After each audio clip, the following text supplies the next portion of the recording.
Tarzan of the Apes by Edgar Rice Burroughs. Chapter 1. Out to Sea. I had this story from one who had no business to tell it to me, or to any other. I may credit the seductive influence of an old vintage upon the narrator for the beginning of it, and my own so much, and that I was prone to doubtfulness. His foolish pride, musty manuscript, and dry official records of the British Colonial Office to support many of the salient features of his remarkable narrative. I do not say the story is true, for I did not witness the happenings which it portrays, but the fact that in the telling of it to you I have taken fictitious names for the principal characters quite sufficiently evidences the sincerity of my own belief that it may be true. The yellow, mildewed pages of the diary of a man long dead, and the records of the Colonial Office dovetail perfectly with the narrative of my convivial host, and so I give you the story as I painstakingly pieced it out from these several various agencies. If you do not find it credible, you will at least be as one with me in acknowledging that it is unique, remarkable, and interesting. From the records of the Colonial Office and from the dead man's diary, we learn that a certain young English nobleman, whom we shall call John Clayton, Lord Greystoke, was commissioned to make a peculiarly delicate investigation of conditions in a British West Coast African colony from whose simple native inhabitants another European power was known to be recruiting soldiers for its native army, which it used solely for the forcible collection of rubber and ivory from the savage tribes along the Congo and the Aruwimi.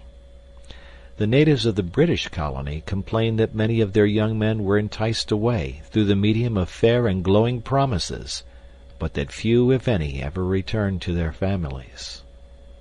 The Englishmen in Africa went even further, saying that these poor blacks were held in virtual slavery, since after their terms of enlistment expired, their ignorance was imposed upon by their white officers, and they were told that they had yet several years to serve. And so the Colonial Office appointed John Clayton to a new post in British West Africa, but his confidential instructions centered on a thorough investigation of the unfair treatment of black British subjects by the officers of a friendly European power.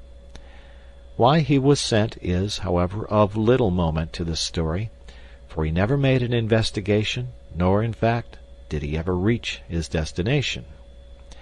Clayton was the type of Englishman that one likes best to associate with the noblest monuments of historic achievement upon 1,000 victorious battlefields, a strong, virile man, mentally, morally, and physically. In stature he was above the average height. His eyes were gray, his features regular and strong, his carriage that of perfect, robust health influenced by his years of army training. Political ambition had caused him to seek transference from the army to the Colonial Office, and so we find him, still young, entrusted with a delicate and important commission in the service of the Queen. When he received this appointment he was both elated and appalled. The preferment seemed to him in the nature of a well-merited reward for painstaking and intelligent service, and as a stepping-stone to posts of greater importance and responsibility. But on the other hand, he had been married to the Honourable Alice Rutherford for scarce 3 months, and it was the thought of taking this fair young girl into the dangers and isolation of tropical Africa that appalled him. For her sake he would have refused the appointment, but she would not have it so. Instead, she insisted that he accept, and indeed, take her with him. There were mothers and brothers and sisters, and aunts and cousins to express various opinions on the subject, but as to what they severally advised, history is silent. We know only that on a bright May morning in 1888, John, Lord Greystoke, and Lady Alice sailed from Dover on their way to Africa. A month later they arrived at Freetown, where they chartered a small sailing vessel, the Fuwalda, which was to bear them to their final destination.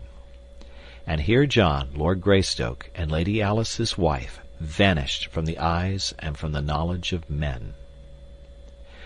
2 months after they weighed anchor and cleared from the port of Freetown, a half-dozen British war vessels were scouring the South Atlantic for trace of them or their little vessel, and it was almost immediately that the wreckage was found upon the shores of St. Helena, which convinced the world that the Fuwalda had gone down with all on board, and hence the search was stopped ere it had scarce begun, though hope lingered in longing hearts for many years. The Fuwalda, a barkentine of about 100 tons, was a vessel of the type often seen in coastwise trade in the far southern Atlantic, their crews composed of the offscourings of the sea, unhanged murderers and cutthroats of every race and every nation. The Fuwalda was no exception to the rule. Her officers were swarthy bullies, hating and hated by their crew. The captain, while a competent seaman, was a brute in his treatment of his men. He knew, or at least he used, but 2 arguments in his dealings with them, a belaying pin and a revolver, nor it is likely that the motley aggregation he signed would have understood aught else. So it was that from the second day out from Freetown, John Clayton and his young wife witnessed scenes upon the deck of the Fuwalda such as they had believed were never enacted outside the covers of printed stories of the sea. It was on the morning of the second day that the first link was forged in what was destined to form a chain of circumstances, ending in a life for one then unborn such as has never been paralleled in the history of man. 2 sailors were washing down the decks of the Fuwalda. The first mate was on duty, and the captain had stopped to speak with John Clayton and Lady Alice. The men were working backwards towards the little party who were facing away from the sailors. Closer and closer they came, until one of them was directly behind the captain. In another moment he would have passed by, and this strange narrative would never have been recorded. But just that instant the officer turned to leave Lord and Lady Greystoke, and as he did so, tripped against the sailor and sprawled headlong upon the deck, overturning the water pail so that he was drenched in its dirty contents. For an instant the scene was ludicrous, but only for an instant. With a volley of awful oaths, his face suffused with the scarlet of mortification and rage, the captain regained his feet and with a terrific blow felled the sailor to the deck. The man was small and rather old, so that the brutality of the act was thus accentuated. The other seaman, however, was neither old nor small, a huge bear of a man, with fierce black mustachios and a great bull neck set between massive shoulders. As he saw his mate go down, he crouched, and with a low snarl sprang upon the captain, crushing him to his knees with a single mighty blow. From scarlet the officer's face went white, for this was mutiny, and mutiny he had met and subdued before in his brutal career. Without waiting to rise, he whipped a revolver from his pocket, firing point-blank at the great mountain of muscle towering before him. But, quick as he was, John Clayton was almost as quick, so that the bullet which was intended for the sailor's heart lodged in the sailor's leg instead, for Lord Greystoke had struck down the captain's arm as he had seen the weapon flash in the sun. Words passed between Clayton and the captain, the former making it plain that he was disgusted with the brutality displayed toward the crew, nor would he countenance anything further of the kind while he and Lady Greystoke remained passengers. The captain was on the point of making an angry reply, but, thinking better of it, turned on his heel and, black and scowling, strode aft. He did not care to antagonize an English official, for the Queen's mighty arm wielded a punitive instrument which he could appreciate and which he feared, England's far-reaching navy. The 2 sailors picked themselves up, the older man assisting his wounded comrade to rise. The big fellow, who was known among his mates as Black Michael, tried his leg gingerly, and, finding that it bore his weight, turned to Clayton with a word of gruff thanks. Though the fellow's tone was surly, his words were evidently well meant. Ere he had scarce finished his little speech he had turned and was limping off towards the forecastle with the very apparent intention of forestalling any further conversation. They did not see him again for several days, nor did the captain accord them more than the surliest of grunts when he was forced to speak to them. They took their meals in his cabin, as they had before the unfortunate occurrence, for the captain was careful to see that his duties never permitted him to eat at the same time. The other officers were coarse, illiterate fellows, but little above the villainous crew they bullied, and were only too glad to avoid social intercourse with the polished English noble and his lady, so that the Claytons were left very much to themselves. This in itself accorded perfectly with their desires, but it also rather isolated them from the life of the little ship, so that they were unable to keep in touch with the daily happenings, which were to culminate so soon in bloody tragedy. There was in the whole atmosphere of the craft that undefinable something which presages disaster. Outwardly, to the knowledge of the Claytons, all went on as before upon the little vessel, but that there was an undertow leading them towards some unknown danger both felt, though they did not speak of it to each other. On the second day after the wounding of Black Michael, Clayton came on deck just in time to see the limp body of one of the crew being carried below by 4 of his fellows, while the first mate, a heavy belaying pin in his hand, stood glowering at the little party of sullen sailors. Clayton asked no questions. He did not need to, and the following day, as the great lines of a British battleship grew out of the distant horizon, he half determined to demand that he and Lady Alice be put aboard her, for his fears were steadily increasing that nothing but harm could result from remaining on the lowering, sullen Fuwalda. Toward noon they were within speaking distance of the British vessel, but when Clayton had nearly decided to ask the captain to put them aboard her, the obvious ridiculousness of such a request became suddenly apparent. What reason could he give the officer commanding Her Majesty's ship for desiring to go back in the direction from which he had just come? What if he told them that 2 insubordinate seamen had been roughly handled by their officers? They would but laugh in their sleeves, and attribute his reason for wishing to leave the ship to but one thing: cowardice. John Clayton, Lord Greystoke, did not ask to be transferred to the British man-of-war. Late in the afternoon he saw her upper works fade below the far horizon, but not before he learned that which confirmed his greatest fears, and caused him to curse the false pride which had restrained him from seeking safety for his young wife a few short hours before, when safety was within reach, a safety which was now gone forever. It was mid-afternoon that brought the little old sailor, who had been felled by the captain a few days before, to where Clayton and his wife stood by the ship's side watching the ever-diminishing outlines of the great battleship. The old fellow was polishing brasses, and as he came edging along until close to Clayton he said, in an undertone, "Hell's to pay, sir, on this here craft, and mark my word for it, sir, hell's to pay." "What do you mean, my good fellow?" asked Clayton. "Why, haven't you seen what's going on? Hasn't you heard that devil spawn of a captain and his mates knocking the bloomin' lights out of half the crew? 2 busted heads yesterday, and 3 today. Black Michael's as good as new again, and he's not the bully to stand for it, not he, and mark my word for it, sir." "You mean, my man, that the crew contemplates mutiny?" asked Clayton. "Mutiny!" exclaimed the old fellow. "Mutiny! They means murder, sir, and mark my word for it, sir." "When?" "It's comin', sir, it's comin', but I'm not a-sayin' when. And I said too damn much now. But you was a good sort the other day, and I thought it no more'n right to warn ye. But keep a still tongue in your head, and when you hear shootin', get below and stay there. That's all. Only keep a still tongue in your head, or they'll put a pill between your ribs, and mark my word for it, sir." And the old fellow went on with his polishing, which carried him away from where the Claytons were standing.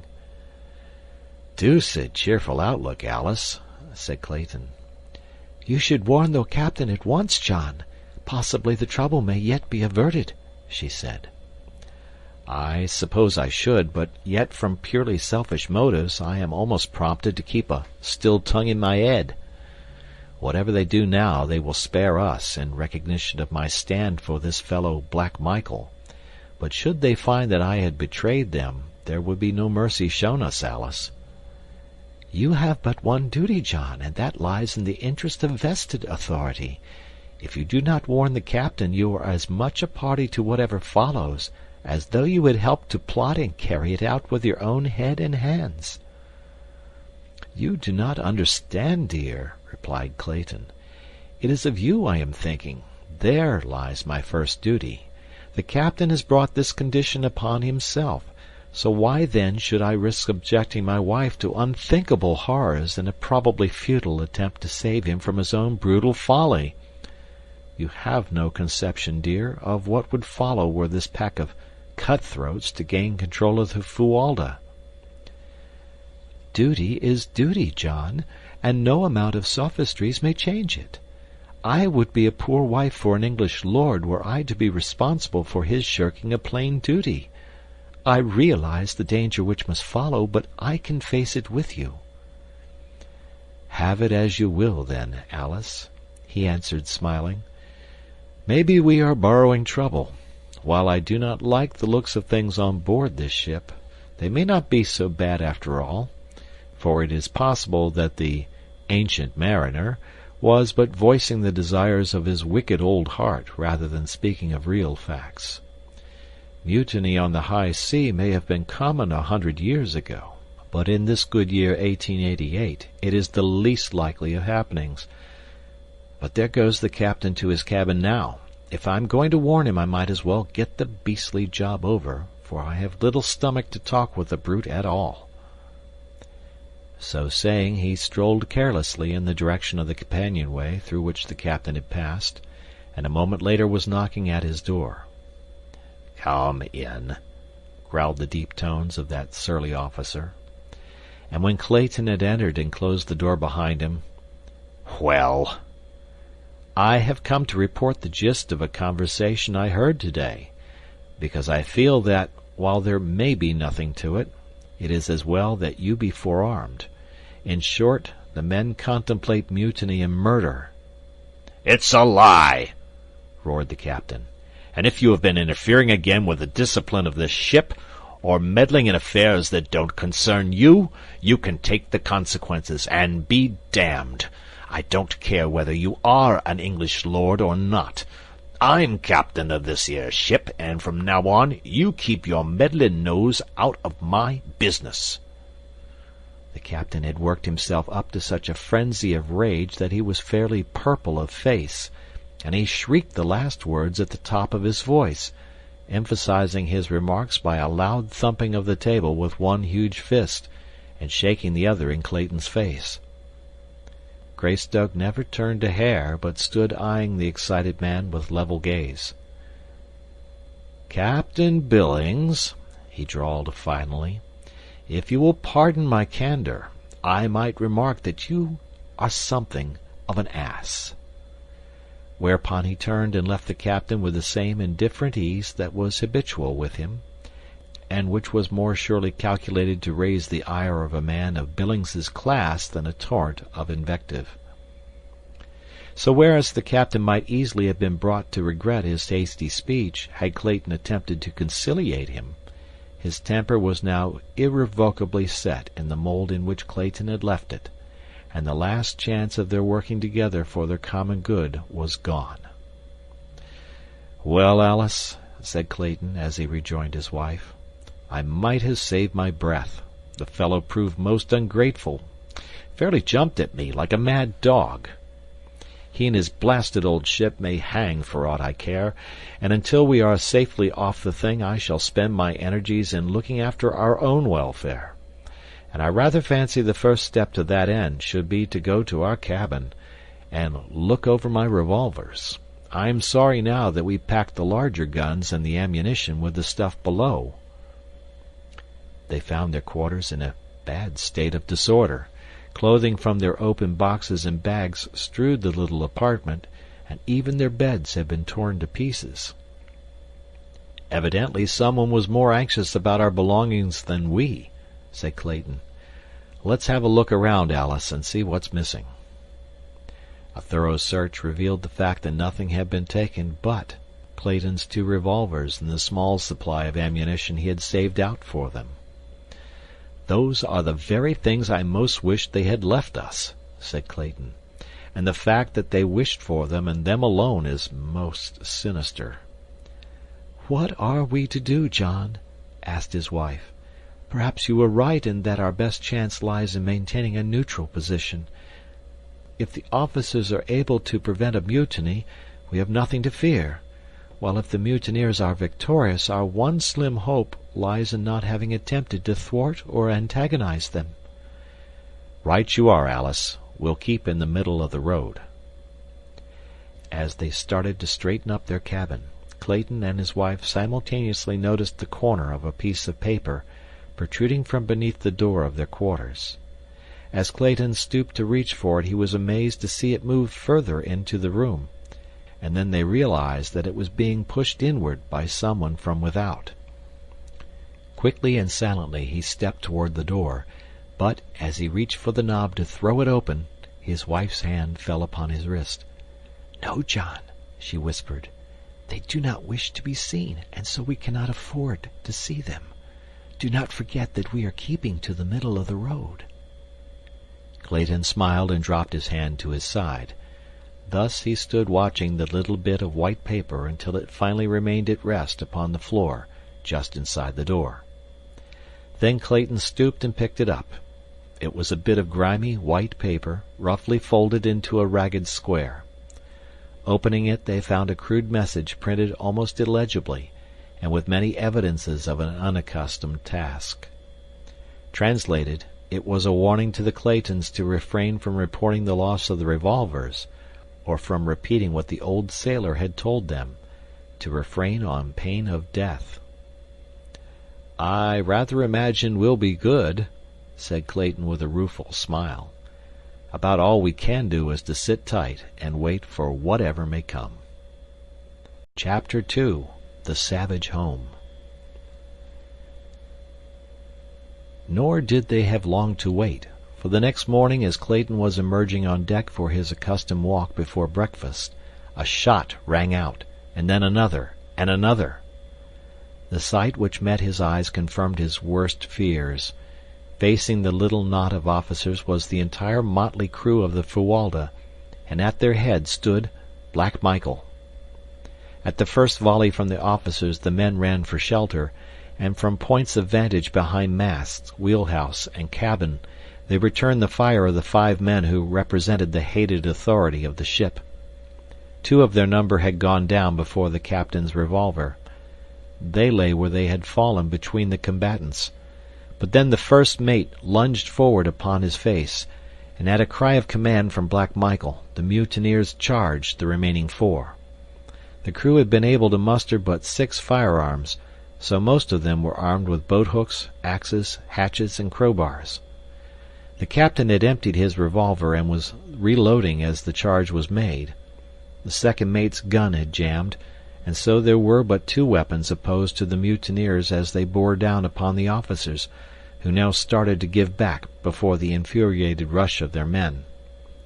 Both sides were cursing and swearing in a frightful manner, which, together with the reports of the firearms and the screams and groans of the wounded, turned the deck of the Fuwalda into the likeness of a madhouse. Before the officers had taken a dozen backward steps, the men were upon them.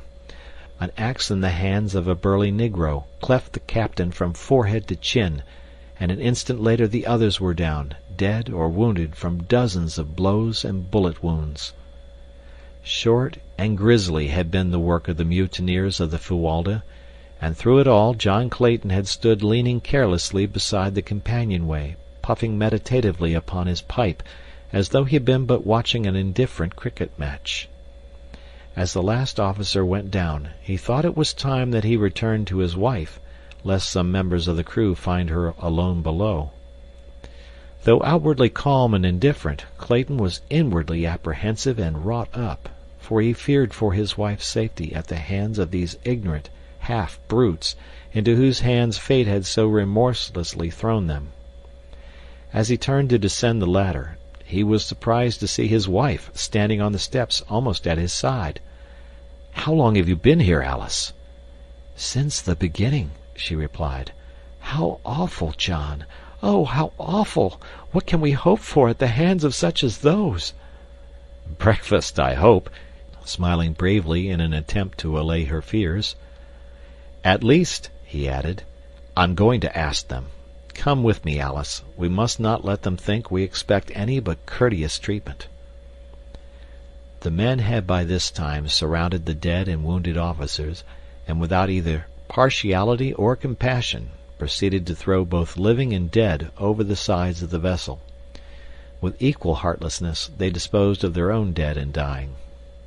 Presently one of the crew spied the approaching Claytons, and with a cry of "Here's 2 more for the fishes," rushed towards them with uplifted axe.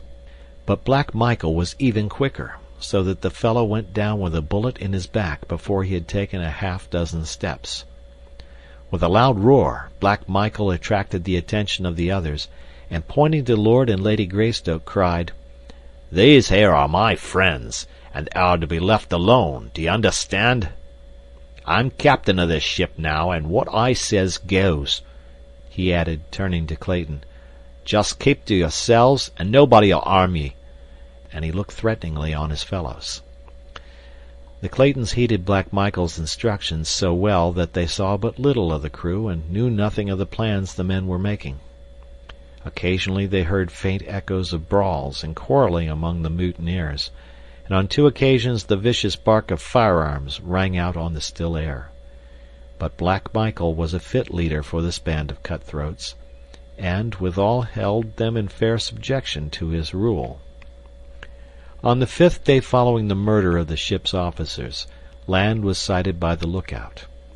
Whether island or mainland, Black Michael did not know, but he announced to Clayton that if investigation showed that the place was habitable, he and Lady Greystoke were to be put ashore with their belongings. "You'll be all right there for a few months," he explained, "and by that time we'll have been able to make an inhabited coast somewhere and scatter a bit. Then I'll see that your government's notified where you be, and they'll soon send a man-o'-war to fetch you off.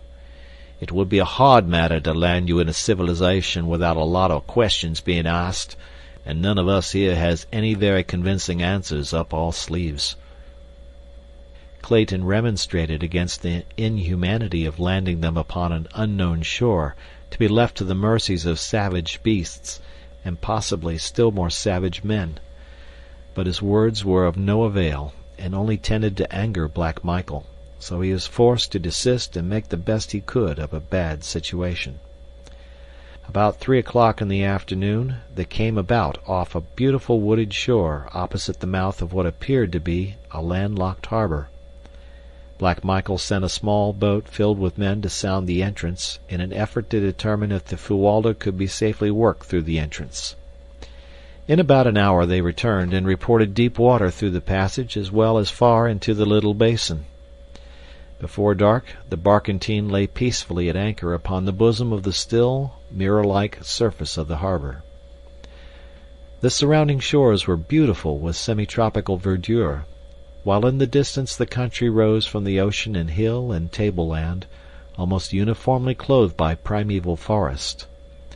No signs of habitation were visible, but that the land might easily support human life was evidenced by the abundant bird and animal life of which the watchers on the Fuwalda's deck caught occasional glimpses, as well as by the shimmer of a little river which emptied into the harbor, ensuring fresh water in plenitude. As darkness settled upon the earth, Clayton and Lady Alice still stood by the ship's rail in silent contemplation of their future abode. From the dark shadows of the mighty forest came the wild calls of savage beasts, the deep roar of the lion, and occasionally the shrill scream of a panther. The woman shrank closer to the man in terror-stricken anticipation of the horrors lying in wait for them in the awful blackness of the nights to come, when they should be alone upon that wild and lonely shore. Later in the evening, Black Michael joined them long enough to instruct them to make their preparations for landing on the morrow. They tried to persuade him to take them to some more hospitable coast, near enough to civilization so that they might hope to fall into friendly hands, but no pleas, or threats, or promises of reward could move him. "I am the only man aboard who would not rather see you both safely dead. And while I know that's the sensible way to make sure of our own necks, yet Black Michael's not the man to forget a favor. You saved my life once, and in return I'm going to spare yours, and that's all I can do.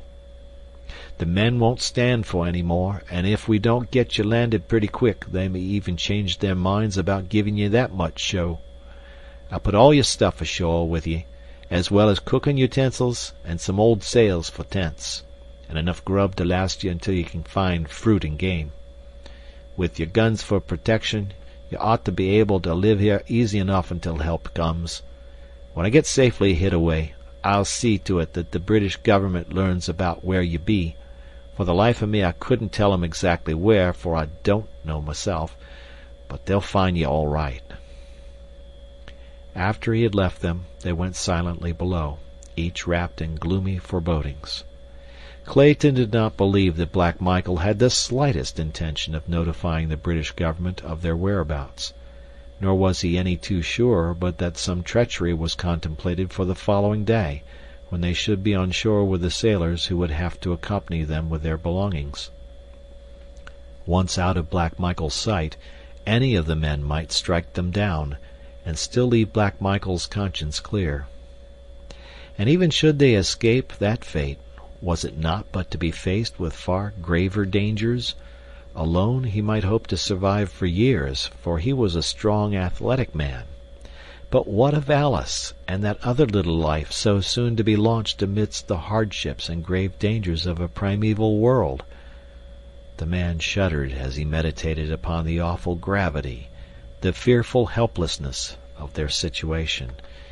But it was a merciful providence which prevented him from foreseeing the hideous reality which awaited them in the grim depths of that gloomy wood.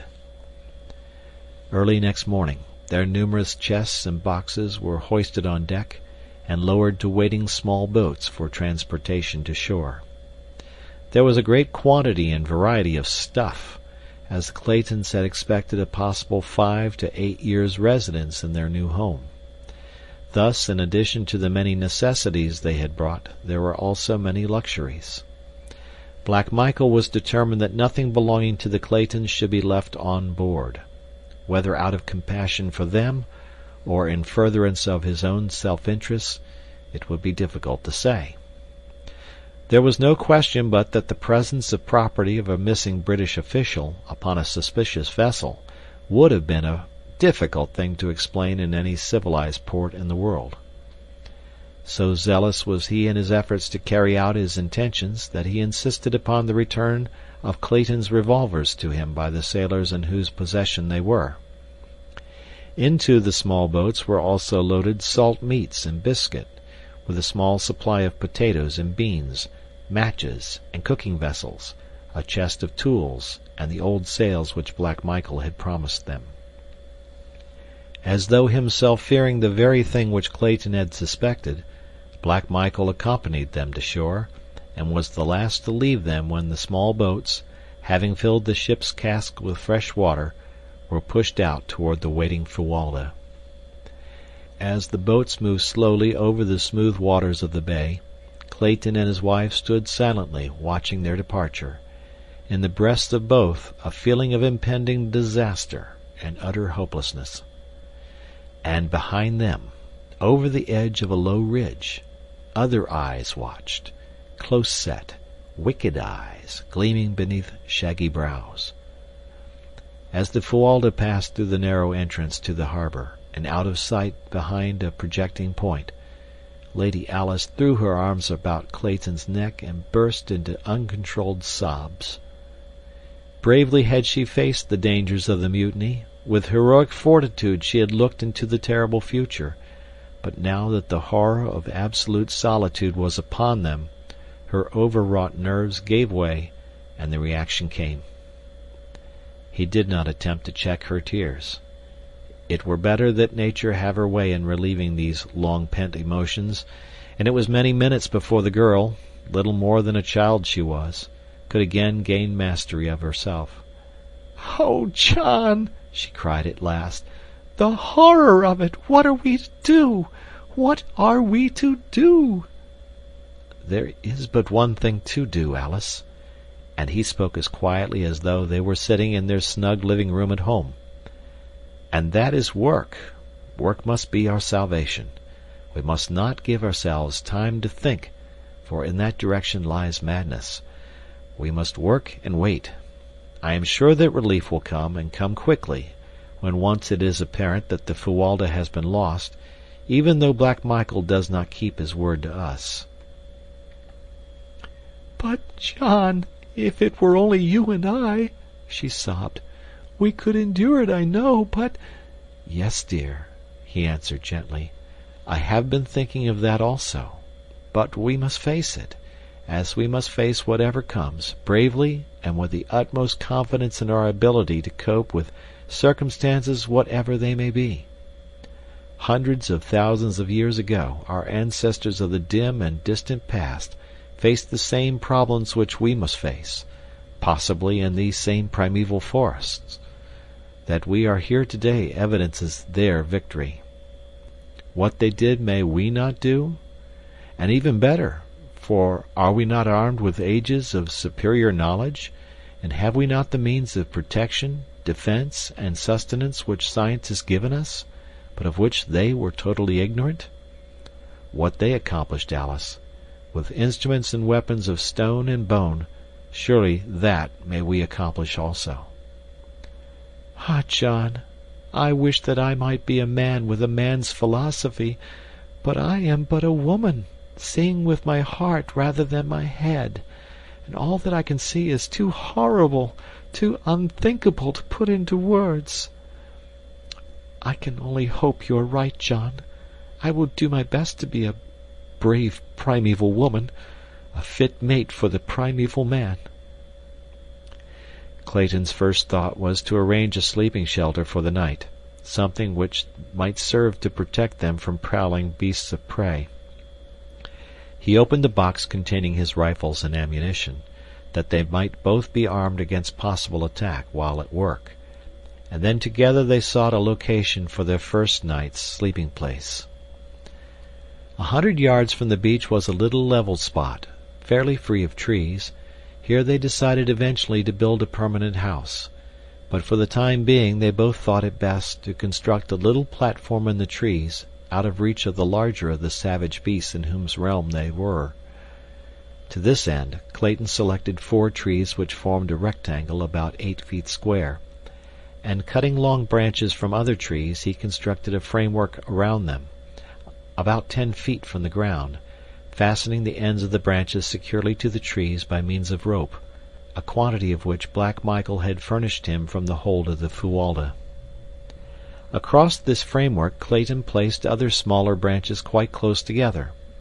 This platform he paved with the huge fronds of elephant's ear which grew in profusion about them, and over the fronds he laid a great sail folded into several thicknesses. 7 feet higher he constructed a similar, though lighter platform to serve as roof, and from the sides of this he suspended the balance of his sailcloth for walls. When completed he had a rather snug little nest, to which they carried their blankets and some of the lighter luggage. It was now late in the afternoon, and the balance of the daylight hours were devoted to the building of a rude ladder, by means of which Lady Alice could mount to her new home.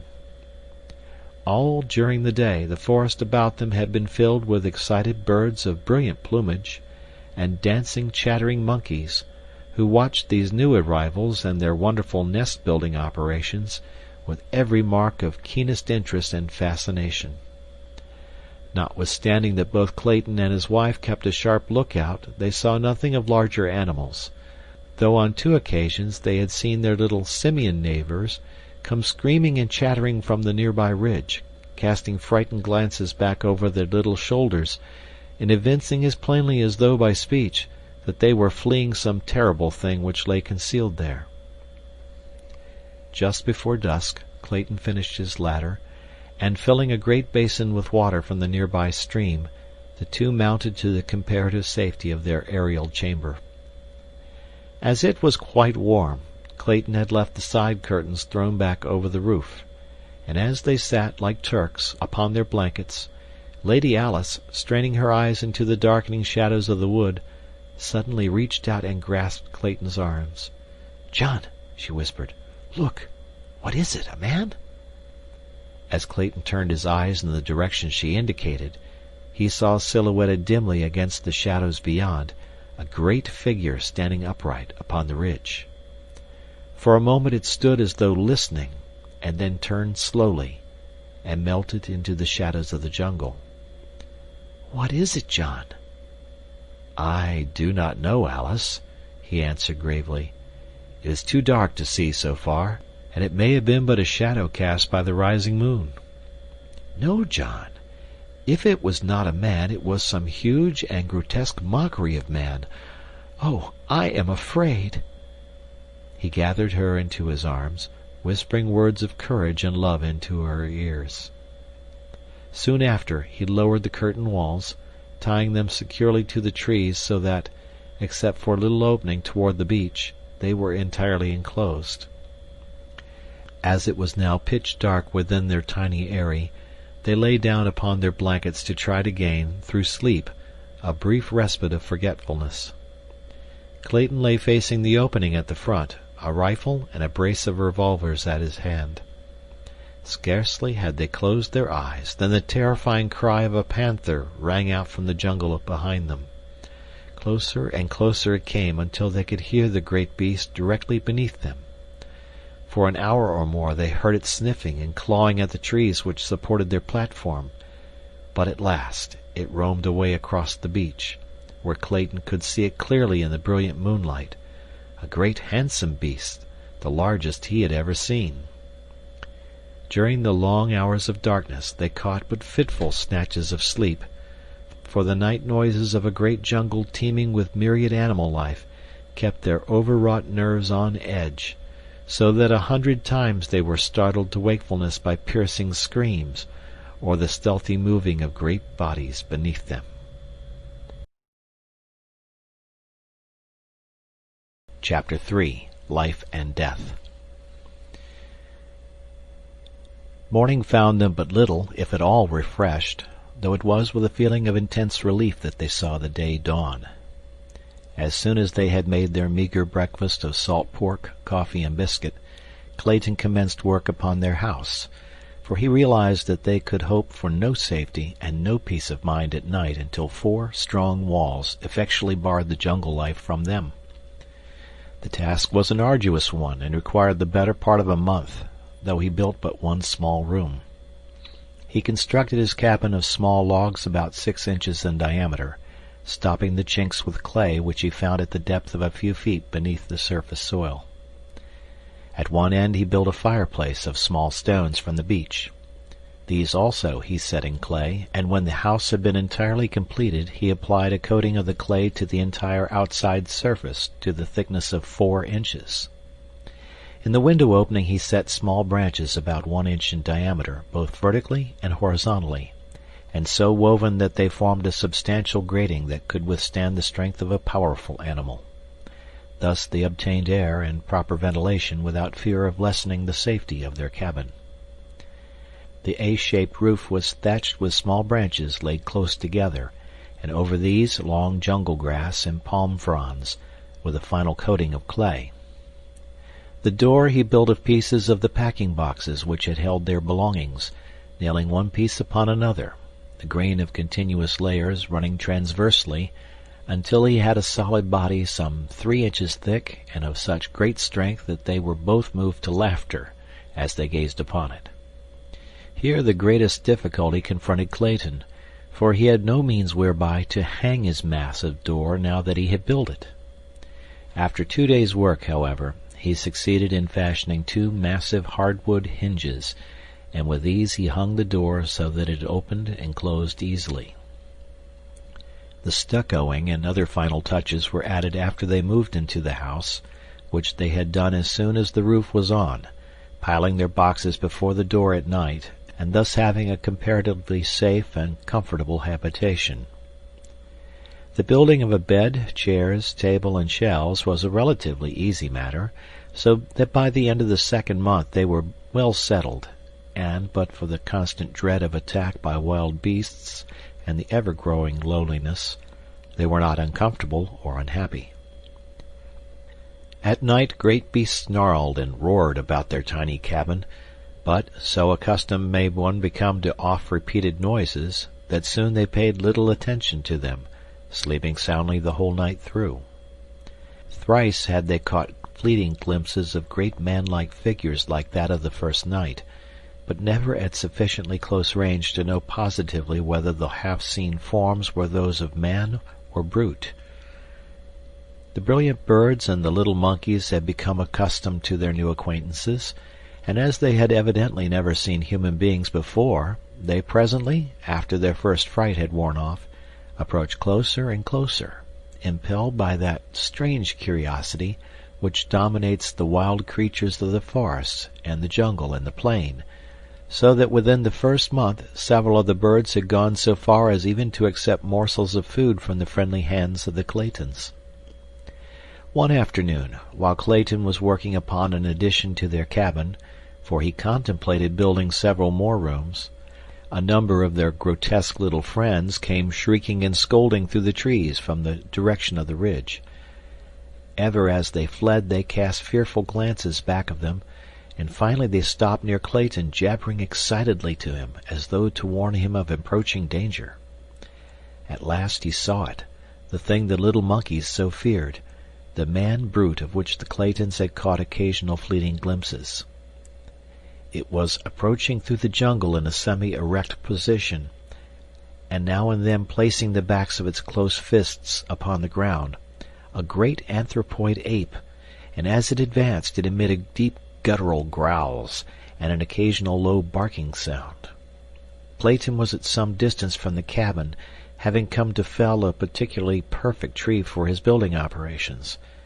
Grown careless from months of continued safety, during which time he had seen no dangerous animals during the daylight hours, he had left his rifles and revolvers all within the little cabin, and now that he saw the great ape crashing through the underbrush directly toward him, and from a direction which practically cut him off from escape, he felt a vague little shiver play up and down his spine.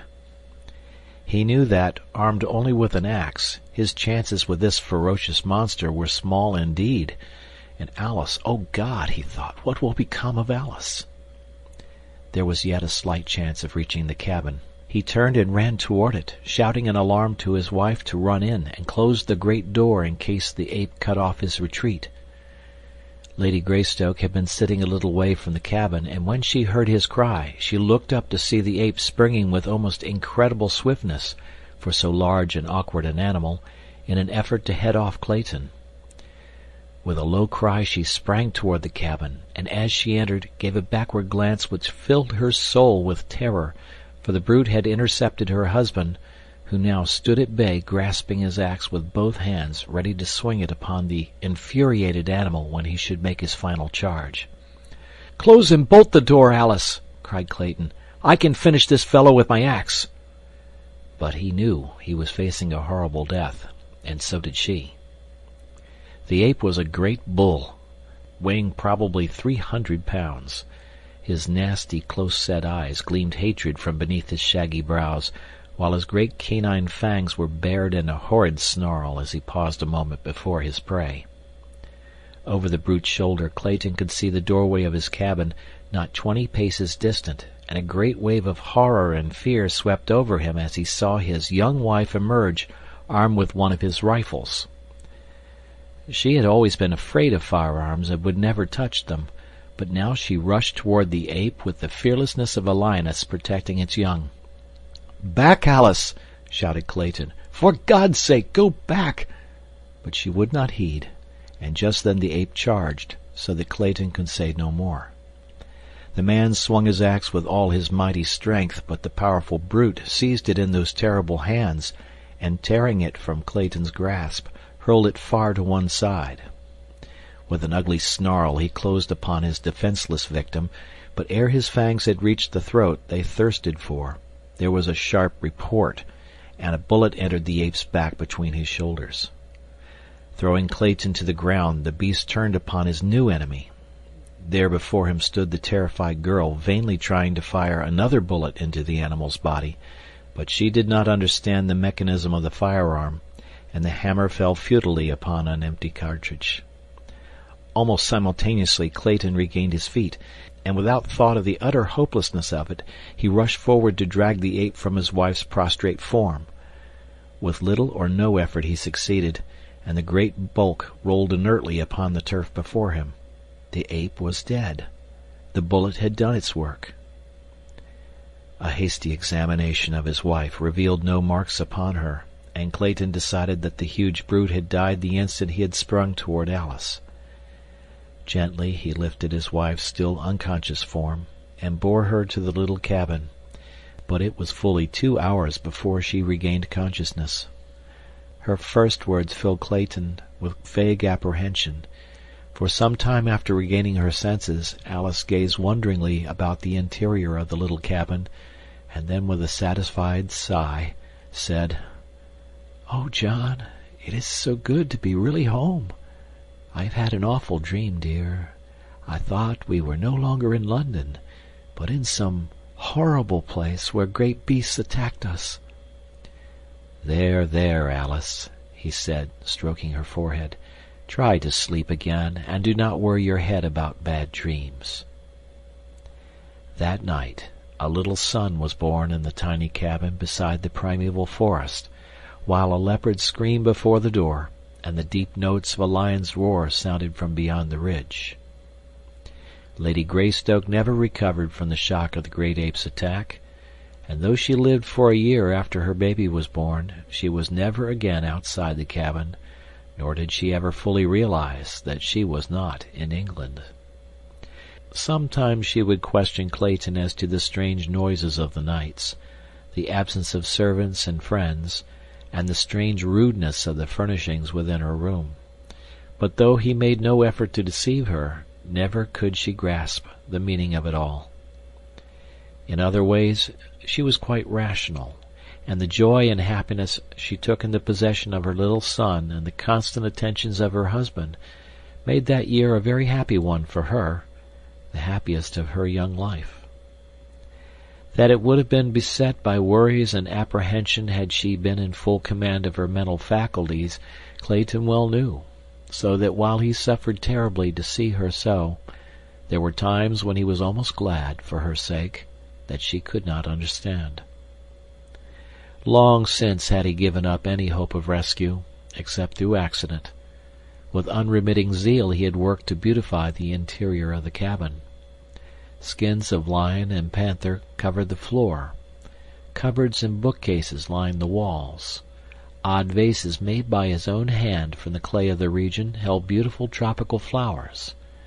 Curtains of grass and bamboo covered the windows, and, most arduous task of all, with his meager assortment of tools he had fashioned lumber to neatly seal the walls and ceiling and lay a smooth floor within the cabin. That he had been able to turn his hands at all to such unaccustomed labor was a source of mild wonder to him, but he loved the work because it was for her and the tiny life that had come to cheer them, though adding 100-fold to his responsibilities and to the terribleness of their situation. During the year that followed, Clayton was several times attacked by the great apes, which now seemed to continually infest the vicinity of the cabin, but as he never again ventured outside without both rifle and revolvers, he had little fear of the huge beasts. He had strengthened the window protections and fitted a unique wooden lock to the cabin door, so that when he hunted for game and fruits, as it was constantly necessary for him to do to ensure sustenance, he had no fear that any animal could break into the little home. At first he shot much of the game from the cabin windows, but toward the end the animals learned to fear this strange lair from whence issued the terrifying thunder of his rifle. In his leisure, Clayton read, often aloud to his wife, from the store of books he had brought for their new home. Among these were many for little children, picture books, primers, readers, for they had known that their little child would be old enough for such before they might hope to return to England. At other times, Clayton wrote in his diary, which he had always been accustomed to keep in French, and in which he recorded the details of their strange life. This book he kept locked in a little metal box. A year from the day her little son was born, Lady Alice passed quietly away in the night. So peaceful was her end that it was hours before Clayton could awake to a realization that his wife was dead. The horror of the situation came to him very slowly, and it is doubtful that he ever fully realized the enormity of his sorrow and the fearful responsibility that had devolved upon him with the care of that wee thing, his son, still a nursing babe. The last entry in his diary was made the morning following her death, and there he recites the sad details in a matter-of-fact way that adds to the pathos of it, for it breathes a tired apathy born of long sorrow and hopelessness, which even this cruel blow could scarcely awake to further suffering. My little son is crying for nourishment. Oh, Alice, Alice, what shall I do? And as John Clayton wrote the last words his hand was destined ever to pen, he dropped his head wearily upon his outstretched arms, where they rested upon the table he had built for her, who lay still and cold in the bed beside him. For a long time no sound broke the death-like stillness of the jungle midday, save the piteous wailing of the tiny man-child. Chapter 4. The Apes. In the forest of the tableland a mile back from the ocean, old Kerchak the ape was on a rampage of rage among his people. The younger and lighter members of his tribe scampered to the higher branches of the great trees to escape his wrath, risking their lives upon branches that scarce supported their weight, rather than face old Kerchak in one of his fits of uncontrolled anger. The other males scattered in all directions, but not before the infuriated brute had felt the vertebra of one snap between his great foaming jaws. A luckless young female slipped from an insecure hold upon a high branch and came crashing to the ground almost at Kerchak's feet. With a wild scream he was upon her, tearing a great piece from her side with his mighty teeth, and striking her viciously upon her head and shoulders with a broken tree limb until her skull was crushed to a jelly. And then he spied Kayla, who, returning from a search for food with her young babe, was ignorant of the state of the mighty male's temper until suddenly the shrill warnings of her fellows caused her to scamper madly for safety. But Kerchak was close upon her, so close that he had almost grasped her ankle had she not made a furious leap far into space from one tree to another, a perilous chance which apes seldom if ever take, unless so closely pursued by danger that there is no alternative.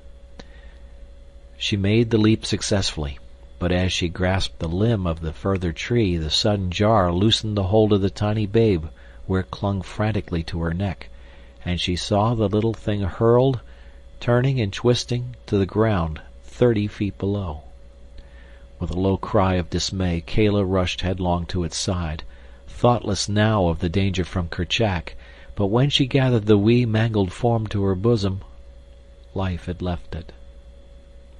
With low moans she sat cuddling the body to her, nor did Kerchak attempt to molest her. With the death of the babe his fit of demoniacal rage passed as suddenly as it had seized him. Kerchak was a huge king ape, weighing perhaps 350 pounds. His forehead was extremely low and receding, his eyes bloodshot, small and close set to his coarse, flat nose, his ears large and thin, but smaller than most of his kind. His awful temper and his mighty strength made him supreme among the little tribe into which he had been born some 20 years before. Now that he was in his prime, There was no simian in all the mighty forest through which he roved that dare contest his right to rule, nor did the other and larger animals molest him. Old Tantor, the elephant, alone of all the wild savage life, feared him not, and he alone did Kerchak fear. When Tantor trumpeted, the great ape scurried with his fellows high among the trees of the second terrace. The tribe of anthropoids over which Kerchak ruled with an iron hand and bared fangs numbered some 6 or 8 families, each family consisting of an adult male with his females and their young, numbering in all some 60 or 70 apes. Kala was the youngest mate of a male called Tublat, meaning broken nose, and the child she had seen dashed to death was her first, for she was but 9 or 10 years old. Notwithstanding her youth, she was large and powerful, a splendid, clean-limbed animal, with a round, high forehead which denoted more intelligence than most of her kind possessed. So, also, she had a great capacity for mother love and mother sorrow. But she was still an ape, a huge, fierce, terrible beast of a species closely allied to the gorilla, yet more intelligent, which, with the strength of their cousin, made her kind the most fearsome of those awe-inspiring progenitors of man. When the tribe saw that Kerchak's rage had ceased, they came slowly down from their arboreal retreats and pursued again the various occupations which he had interrupted. The young played and frolicked about among the trees and bushes. Some of the adults lay prone upon the soft mat of dead and decaying vegetation which covered the ground, while others turned over pieces of fallen branches and clods of earth in search of the small bugs and reptiles which formed a part of their food. Others, again, searched the surrounding trees for fruit, nuts, small birds, and eggs. They had passed an hour or so thus when Kerchak called them together, and with a word of command to them to follow him, set off toward the sea. They traveled for the most part upon the ground, where it was open, following the path of the great elephants whose comings and goings break the only roads through those tangled mazes of bush, vine, creeper, and tree. When they walked it was with a rolling, awkward motion, placing the knuckles of their closed hands upon the ground and swinging their ungainly bodies forward. But when the way was through the lower trees they moved more swiftly, swinging from branch to branch with the agility of their smaller cousins, the monkeys. And all the way Kala carried her little dead baby hugged closely to her breast. It was shortly after noon when they reached a ridge overlooking the beach where below them lay the tiny cottage which was Kerchak's goal. He had seen many of his kind go to their deaths before the loud noise made by the little black stick in the hands of the strange White Ape, who lived in that wonderful lair, and Kerchak had made up his brute mind to own that death-dealing contrivance, and to explore the interior of the mysterious den. He wanted very, very much to feel his teeth sink into the neck of the queer animal that he had learned to hate and fear, and because of this he came often with his tribe to reconnoiter, waiting for a time when the White Ape should be off his guard. Of late they had quit attacking, or even showing themselves, for every time they had done so in the past the little stick had roared out its terrible message of death to some member of the tribe. Today there was no sign of the man about, and from where they watched they could see that the cabin door was open. Slowly, cautiously, and noiselessly they crept through the jungle toward the little cabin. There were no growls, no fierce screams of rage. The little black stick had taught them to come quietly lest they awaken it. On they came until Kerchak himself slunk stealthily to the very door and peered within. Behind him were 2 males, and then Kala, closely straining the little dead form to her breast. Inside the den they saw the strange White Ape lying half across a table, his head buried in his arms, and on the bed lay a figure covered by a sailcloth, while from a tiny rustic cradle came the plaintive wailing of a babe. Noiselessly Kerchak entered, crouching for the charge, and then John Clayton rose with a sudden start and faced them. The sight that met his eyes must have frozen him with horror, for there within the door stood 3 great bull apes, while behind them crowded many more. How many he never knew, for his revolvers were hanging on the far wall beside his rifle, and Kerchak was charging. When the king ape released the limp form which had been John Clayton, Lord Greystoke, he turned his attention toward the little cradle. But Kala was there before him, and when he would have grasped the child, she snatched it herself, and before he could intercept her, she had bolted through the door and taken refuge in a high tree. As she took up the little live baby of Alice Clayton, she dropped the dead body of her own into the empty cradle, for the wail of the living had answered the call of universal motherhood within her wild breast, which the dead could not still. High up among the branches of a mighty tree she hugged the shrieking infant to her bosom, and soon the instinct that was as dominant in this fierce female as it had been in the breast of his tender and beautiful mother, the instinct of mother-love, reached out to the tiny man-child's half-formed understanding, and he became quiet. Then hunger closed the gap between them, and the son of an English lord and an English lady nursed at the breast of Kala, the great ape. In the meantime the beasts within the cabin were warily examining the contents of this strange lair. Once satisfied that Clayton was dead, Kerchak turned his attention to the thing which lay upon the bed, covered by a piece of sailcloth. Gingerly he lifted one corner of the shroud, but when he saw the body of the woman beneath, he tore the cloth roughly from her form, and seized the still white throat in his huge hairy hands. A moment he let his fingers sink deep into the cold flesh, and then, realizing that she was already dead, he turned from her, to examine the contents of the room, nor did he again molest the body of either Lady Alice or Sir John. The rifle hanging upon the wall caught his first attention. It was for this strange, death-dealing thunderstick that he had yearned for months, but now that it was within his grasp, he scarcely had the temerity to seize it. Cautiously he approached the thing, ready to flee precipitately should it speak in its deep roaring tones, as he had heard it speak before, the last words to those of his kind who, through ignorance or rashness, had attacked the wonderful white ape that had borne it. Deep in the beast's intelligence was something which assured him that the thunderstick was only dangerous when in the hands of one who could manipulate it, but yet it was several minutes ere he could bring himself to touch it.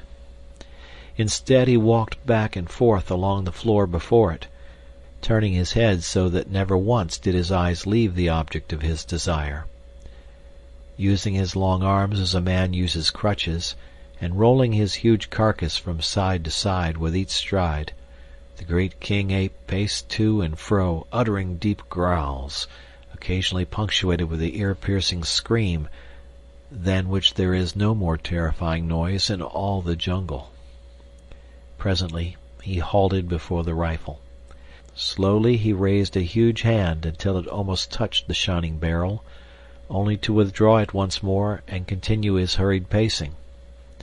It was as though the great brute, by this show of fearlessness, and through the medium of his wild voice, was endeavoring to bolster up his courage to the point which would permit him to take the rifle in his hand. Again he stopped, and this time succeeded in forcing his reluctant hand to the cold steel, only to snatch it away almost immediately and resume his restless beat.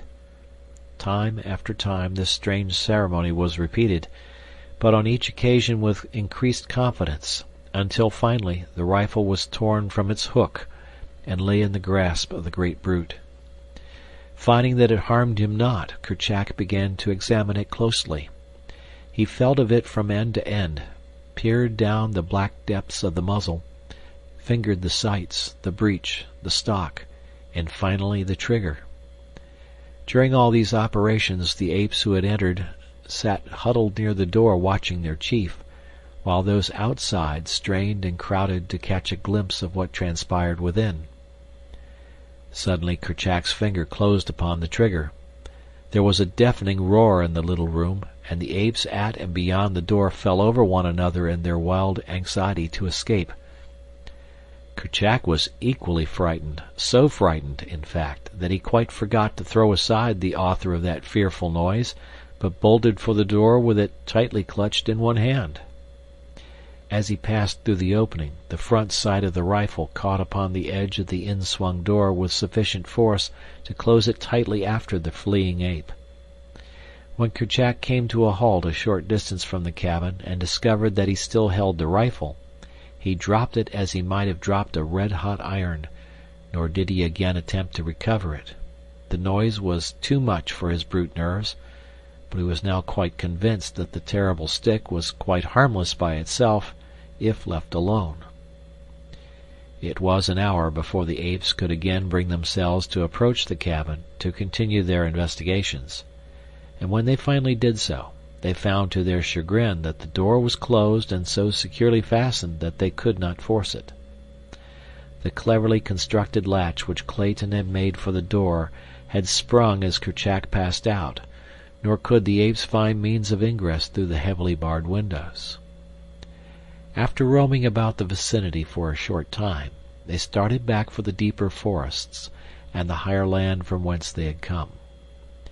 Kala had not once come to earth with her little adopted babe, but now Kerchak called to her to descend with the rest, and as there was no note of anger in his voice, she dropped lightly from branch to branch and joined the others on their homeward march.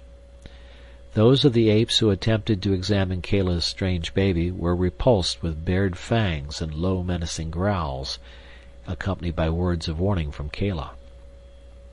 When they assured her that they meant the child no harm, she permitted them to come close, but would not allow them to touch her charge. It was as though she knew that her baby was frail and delicate, and feared lest the rough hands of her fellows might injure the little thing.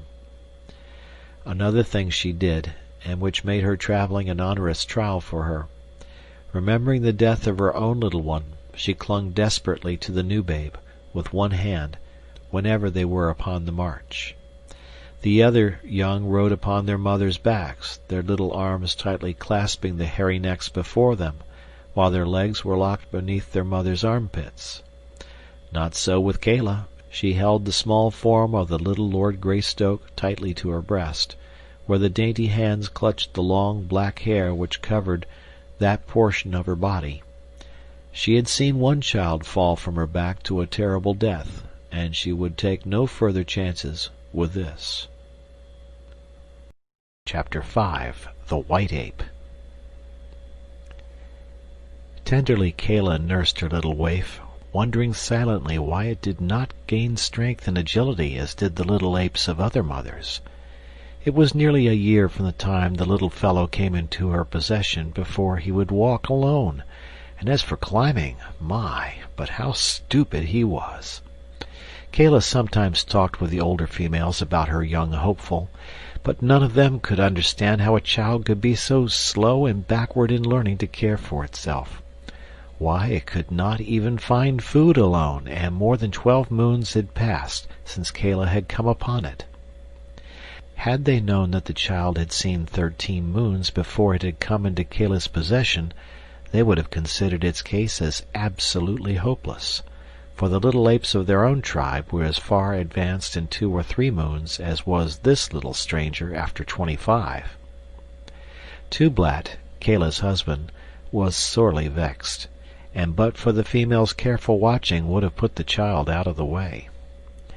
"He will never be a great ape," he argued. "Always will you have to carry him and protect him. What good will he be to the tribe? None, only a burden. Let us leave him quietly sleeping among the tall grasses, that you may bear other and stronger apes to guard us in our old age." "Never, Broken Nose," replied Kala. "If I must carry him forever, so be it." And then Tublat went to Kerchak to urge him to use his authority with Kala, and force her to give up little Tarzan, which was the name they had given to the tiny Lord Greystoke, and which meant white skin. But when Kerchak spoke to her about it, Kala threatened to run away from the tribe if they did not leave her in peace with the child. And as this is one of the inalienable rights of the jungle folk, if they be dissatisfied among their own people, they bothered her no more, for Kala was a fine, clean-limbed young female, and they did not wish to lose her. As Tarzan grew, he made more rapid strides, so that by the time he was 10 years old he was an excellent climber, and on the ground could do many wonderful things which were beyond the powers of his little brothers and sisters. In many ways did he differ from them, and they often marveled at his superior cunning, but in strength and size he was deficient, for at 10 the great anthropoids were fully grown, some of them towering over 6 feet in height, while little Tarzan was still but a half-grown boy. Yet such a boy! From early childhood he had used his hands to swing from branch to branch after the manner of his giant mother, and as he grew older he spent hour upon hour daily speeding through the tree-tops with his brothers and sisters. He could spring 20 feet across space at the dizzy heights of the forest top, and grasp with unerring precision and without apparent jar a limb waving wildly in the path of an approaching tornado. He could drop 20 feet at a stretch from limb to limb in rapid descent to the ground, or he could gain the utmost pinnacle of the loftiest tropical giant with the ease and swiftness of a squirrel. Though but 10 years old, he was fully as strong as the average man of 30, and far more agile than the most practiced athlete ever becomes, and day by day his strength was increasing. His life among these fierce apes had been happy, for his recollection held no other life, nor did he know that there existed within the universe aught else than his little forest and the wild jungle animals with which he was familiar. He was nearly 10 before he commenced to realize that a great difference existed between himself and his fellows. His little body, burned brown by exposure, suddenly caused him feelings of intense shame, for he realized that it was entirely hairless, like some low snake or other reptile. He attempted to obviate this by plastering himself from head to foot with mud, but this dried and fell off. Besides, it felt so uncomfortable that he quickly decided that he preferred the shame to the discomfort. In the higher land which his tribe frequented was a little lake, and it was here that Tarzan first saw his face in the clear, still waters of its bosom. It was on a sultry day of the dry season that he and one of his cousins had gone down to the bank to drink. As they leaned over, both little faces were mirrored on the placid pool, the fierce and terrible features of the ape beside those of the aristocratic scion of an old English house. Tarzan was appalled. It had been bad enough to be hairless, but to own such a countenance! He wondered that the other apes could look at him at all. That tiny slit of a mouth and those puny white teeth! How they looked beside the mighty lips and powerful fangs of his more fortunate brothers! And the little pinched nose of his, so thin was it that it looked half-starved. He turned red as he compared it with the beautiful broad nostrils of his companion. Such a generous nose! Why, it spread half across his face! It certainly must be fine to be so handsome, thought poor little Tarzan. But when he saw his own eyes, that was the final blow.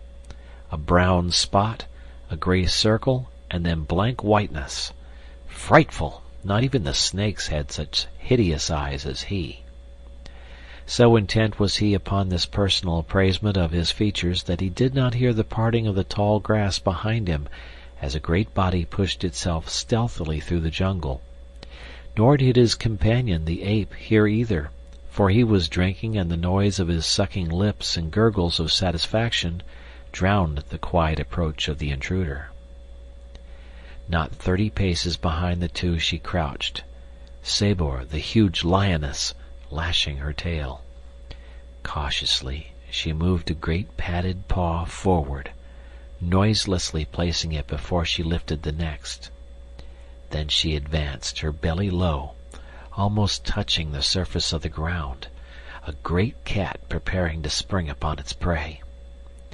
Now she was within 10 feet of the two unsuspecting little playfellows. Carefully she drew her hind feet well up beneath her body, the great muscles rolling under the beautiful skin. So low she was crouching now that she seemed flattened to the earth, except for the upward bend of the glossy back as it gathered for the spring. No longer the tail lashed. Quiet and straight behind her it lay. An instant she paused thus, as though turned to stone, and then, with an awful scream, she sprang. Sabor the lioness was a wise hunter. To one less wise, the wild alarm of her fierce cry as she sprang would have seemed a foolish thing, for could she not more surely have fallen upon her victims had she but quietly leaped without that loud shriek? But Sabor knew well the wondrous quickness of the jungle folk and their almost unbelievable powers of hearing. To them the sudden scraping of one blade of grass across another was as effectual a warning as her loudest cry, and Sabor knew that she could not make that mighty leap without a little noise. Her wild scream was not a warning. It was voiced to freeze her poor victims in a paralysis of terror for the tiny fraction of an instant which would suffice for her mighty claws to sink into their soft flesh and hold them beyond hope of escape. So far as the ape was concerned, Sabor reasoned correctly. The little fellow crouched trembling just an instant, but that instant was quite long enough to prove his undoing. Not so, however, with Tarzan, the man-child.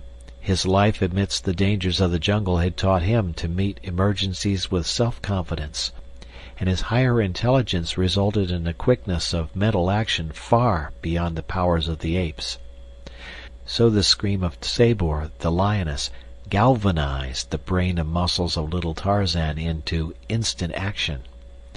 Before him lay the deep waters of the little lake, behind him certain death, a cruel death beneath tearing claws and rending fangs. Tarzan had always hated water, except as a medium for quenching his thirst.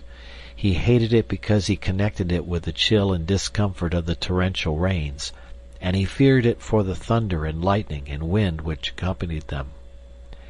The deep waters of the lake he had been taught by his wild mother to avoid, and further, had he not seen little Nita sink beneath its quiet surface only a few short weeks before, never to return to the tribe? But of the two evils, his quick mind chose the lesser ere the first note of Sabor's scream had scarce broken the quiet of the jungle, and before the great beast had covered half her leap, Tarzan felt the chill waters close above his head. He could not swim, and the water was very deep, but still he lost no particle of that self-confidence and resourcefulness which were the badges of his superior being. Rapidly he moved his hands and feet in an attempt to scramble upward, and possibly more by chance than design, he fell into the stroke that a dog uses when swimming, so that within a few seconds his nose was above water, and he found that he could keep it there by continuing his strokes, and also make progress through the water. He was much surprised and pleased with this new acquirement which had been so suddenly thrust upon him, but he had no time for thinking much upon it. He was now swimming parallel to the bank, and there he saw the cruel beast that would have seized him, crouching upon the still form of his little playmate. The lioness was intently watching Tarzan, evidently expecting him to return to shore, but this the boy had no intention of doing.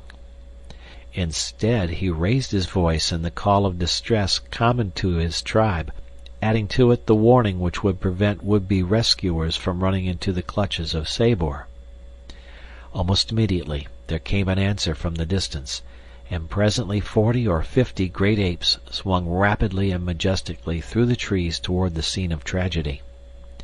In the lead was Kala, for she had recognized the tones of her best beloved, and with her was the mother of the little ape who lay dead beneath cruel Sabor. Though more powerful and better equipped for fighting than the apes, the lioness had no desire to meet these enraged adults, and with a snarl of hatred she sprang quickly into the brush and disappeared.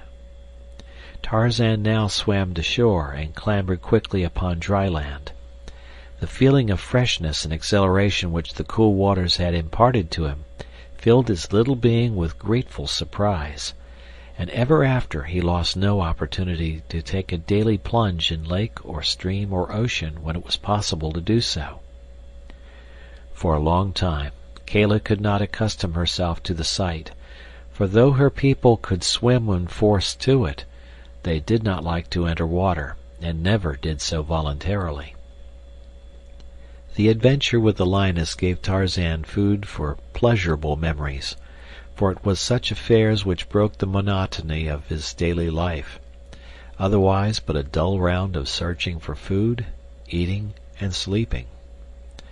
The tribe to which he belonged roamed a tract extending roughly 25 miles along the sea-coast and some 50 miles inland.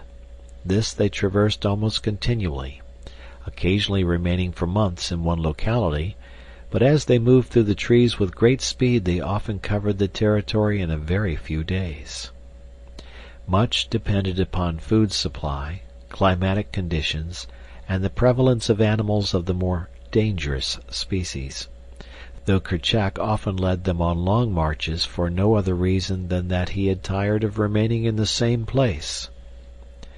At night they slept where darkness overtook them, lying upon the ground, and sometimes covering their heads, and more seldom their bodies, with the great leaves of the elephant's ear. 2 or 3 might lie cuddled in each other's arms for additional warmth if the night were chill, and thus Tarzan had slept in Kala's arms nightly for all these years. That the huge, fierce brute loved this child of another race is beyond question, and he, too, gave to the great hairy beast all the affection that would have belonged to his fair young mother had she lived.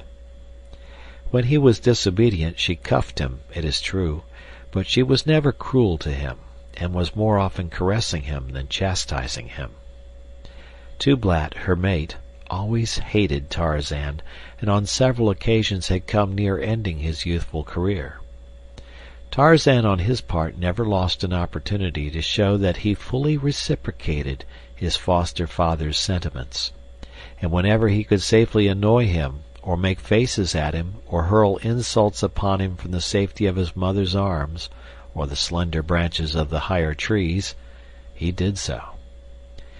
His superior intelligence and cunning permitted him to invent 1,000 diabolical tricks to add to the burdens of Tublat's life. Early in his boyhood he had learned to form ropes by twisting and tying long grasses together, and with these he was forever tripping Tublat or attempting to hang him from some overhanging branch. By constant playing and experimenting with these he learned to tie rude knots and make sliding nooses, and with these he and the younger apes amused themselves. What Tarzan did they tried to do also, but he alone originated and became proficient. One day while playing thus, Tarzan had thrown his rope at one of his fleeing companions, retaining the other end in his grasp. By accident the noose fell squarely about the running ape's neck, bringing him to a sudden and surprising halt. Ah, here was a new game, a fine game, thought Tarzan, and immediately he attempted to repeat the trick. And thus, by painstaking and continued practice, he learned the art of roping. Now indeed was the life of Tublat a living nightmare. In sleep, upon the march, night or day, he never knew when that quiet noose would slip about his neck and nearly choke the life out of him. Kala punished, Tublat swore dire vengeance, and old Kerchak took notice and warned and threatened, but all to no avail.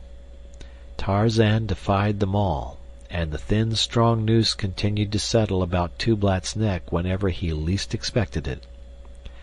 The other apes derived unlimited amusement from Tublat's discomfiture, for Broken Nose was a disagreeable old fellow, whom no one liked anyway.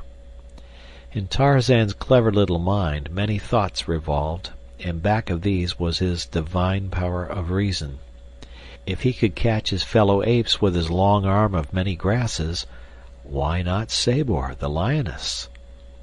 It was the germ of a thought, which, however, was destined to mull around in his conscious and subconscious mind until it resulted in magnificent achievement. But that came in later years. Chapter 6. Jungle Battles. The wanderings of the tribe brought them often near the closed and silent cabin by the little landlocked harbor. To Tarzan this was always a source of never-ending mystery and pleasure. He would peek into the curtained windows, or, climbing upon the roof, peer down the black depths of the chimney in vain endeavor to solve the unknown wonders that lay within those strong walls. His childlike imagination pictured wonderful creatures within, and the very impossibility of forcing entrance added 1,000-fold to his desire to do so. He would clamber about the roof and windows for hours, attempting to discover means of ingress, but to the door he paid little attention, for this was apparently as solid as the walls. It was in the next visit to the vicinity, following the adventure with old Sabor, that, as he approached the cabin, Tarzan noted that from a distance the door appeared to be an independent part of the wall in which it was set, and for the first time it occurred to him that this might prove the means of entrance which had so long eluded him. He was alone, as was often the case when he visited the cabin, for the apes had no love for it, the story of the thunderstick having lost nothing in the telling during these 10 years, had quite surrounded the white man's deserted abode with an atmosphere of weirdness and terror for the simians. The story of his own connection with the cabin had never been told him. The language of the apes had so few words that they could talk but little of what they had seen in the cabin, having no words to accurately describe either the strange people or their belongings, and so, long before Tarzan was old enough to understand, the subject had been forgotten by the tribe. Only in a dim, vague way had Kala explained to him that his father had been a strange white ape, but he did not know that Kala was not his own mother. On this day, then, he went directly to the door and spent hours examining it and fussing with the hinges, the knob, and the latch. Finally he stumbled upon the right combination, and the door swung creakingly open before his astonished eyes. For some minutes he did not dare venture within, but finally, as his eyes became accustomed to the dim light of the interior, he slowly and cautiously entered. In the middle of the floor lay a skeleton, every vestige of flesh gone from the bones to which still clung the mildewed and moldering remnants of what had once been clothing. Upon the bed lay a similar gruesome thing, but smaller, while in a tiny cradle nearby was a third, a wee mite of a skeleton. To none of these evidences of a fearful tragedy of a long dead day did little Tarzan give but passing heed. His wild jungle life had inured him to the sight of dead and dying animals, and had he known that he was looking upon the remains of his own father and mother, he would have been no more greatly moved. The furnishings and other contents of the room it was that which riveted his attention. He examined many things minutely. Strange tools and weapons, books, paper, clothing, what little had withstood the ravages of time and the human atmosphere of the jungle coast. He opened chests and cupboards such as did not baffle his small experience, and in these he found the contents much better preserved. Among other things he found a sharp hunting knife, on the keen blade of which he immediately proceeded to cut his finger. Undaunted he continued his experiments, finding that he could hack and hew splinters of wood from the table and chairs with this new toy. For a long time this amused him, but finally tiring he continued his explorations. In a cupboard filled with books he came across one with brightly colored pictures. It was a child's illustrated alphabet. A is for archer, who shoots with a bow. B is for boy, his first name is Joe. The pictures interested him greatly. There were many apes with faces similar to his own, and further over in the book he found, under M, some little monkeys such as he saw daily flitting through the trees of his primeval forest. But nowhere was pictured any of his own people. In all the book was none that resembled Kerchak, or Tublat, or Kala. At first he tried to pick the little figures from the leaves, but he soon saw that they were not real, though he knew not what they might be, nor had he any words to describe them. The boats and trains and cows and horses were quite meaningless to him, but not quite so baffling as the odd little figures which appeared beneath and between the colored pictures. Some strange kind of bug he thought they might be, for many of them had legs, though nowhere could he find one with eyes and a mouth. It was his first introduction to the letters of the alphabet, and he was over 10 years old. Of course he had never before seen print, or ever had spoken with any living thing which had the remotest idea that such a thing as a written language existed, nor ever had he seen anyone reading. So what wonder that the little boy was quite at a loss to guess the meaning of these strange figures. Near the middle of the book he found his old enemy, Sabor the lioness, and further on coiled Histah the snake. Oh, it was most engrossing. Never before in all his 10 years had he enjoyed anything so much. So absorbed was he that he did not note the approaching dusk until it was quite upon him and the figures were blurred. He put the book back in the cupboard and closed the door, for he did not wish anyone else to find and destroy his treasure, and as he went out into the gathering darkness he closed the great door of the cabin behind him, as it had been before he discovered the secret of its lock. But before he left he had noticed the hunting knife lying where he had thrown it upon the floor, and this he picked up and took with him to show to his fellows. He had taken scarce a dozen steps toward the jungle when a great form rose up before him from the shadows of a low bush. At first he thought it was one of his own people, but in another instant he realized it was Bolgani, the huge gorilla. So close was he that there was no chance for flight, and little Tarzan knew that he must stand and fight for his life, for these great beasts were the deadly enemies of his tribe, and neither one nor the other ever asked or gave quarter. Had Tarzan been a full-grown bull-ape of the species of his tribe, he would have been more than a match for the gorilla, but being only a little English boy, though enormously muscular for such, he stood no chance against his cruel antagonist. In his veins, though, flowed the blood of the best of a race of mighty fighters, and back of this was the training of his short lifetime among the fierce brutes of the jungle. He knew no fear, as we know it. His little heart beat the faster, but from the excitement and exhilaration of adventure. Had the opportunity presented itself, he would have escaped, but solely because his judgment told him he was no match for the great thing which confronted him. And since reason showed him that successful flight was impossible, he met the gorilla squarely and bravely, without a tremor of a single muscle, or any sign of panic. In fact, he met the brute midway in its charge, striking its huge body with his closed fists, and as futilely as if he had been a fly attacking an elephant. But in one hand he still clutched the knife he had found in the cabin of his father, and as the brute, striking and biting, closed upon him, the boy accidentally turned the point toward the hairy breast. As the knife sank deep into its body, the gorilla shrieked in pain and rage.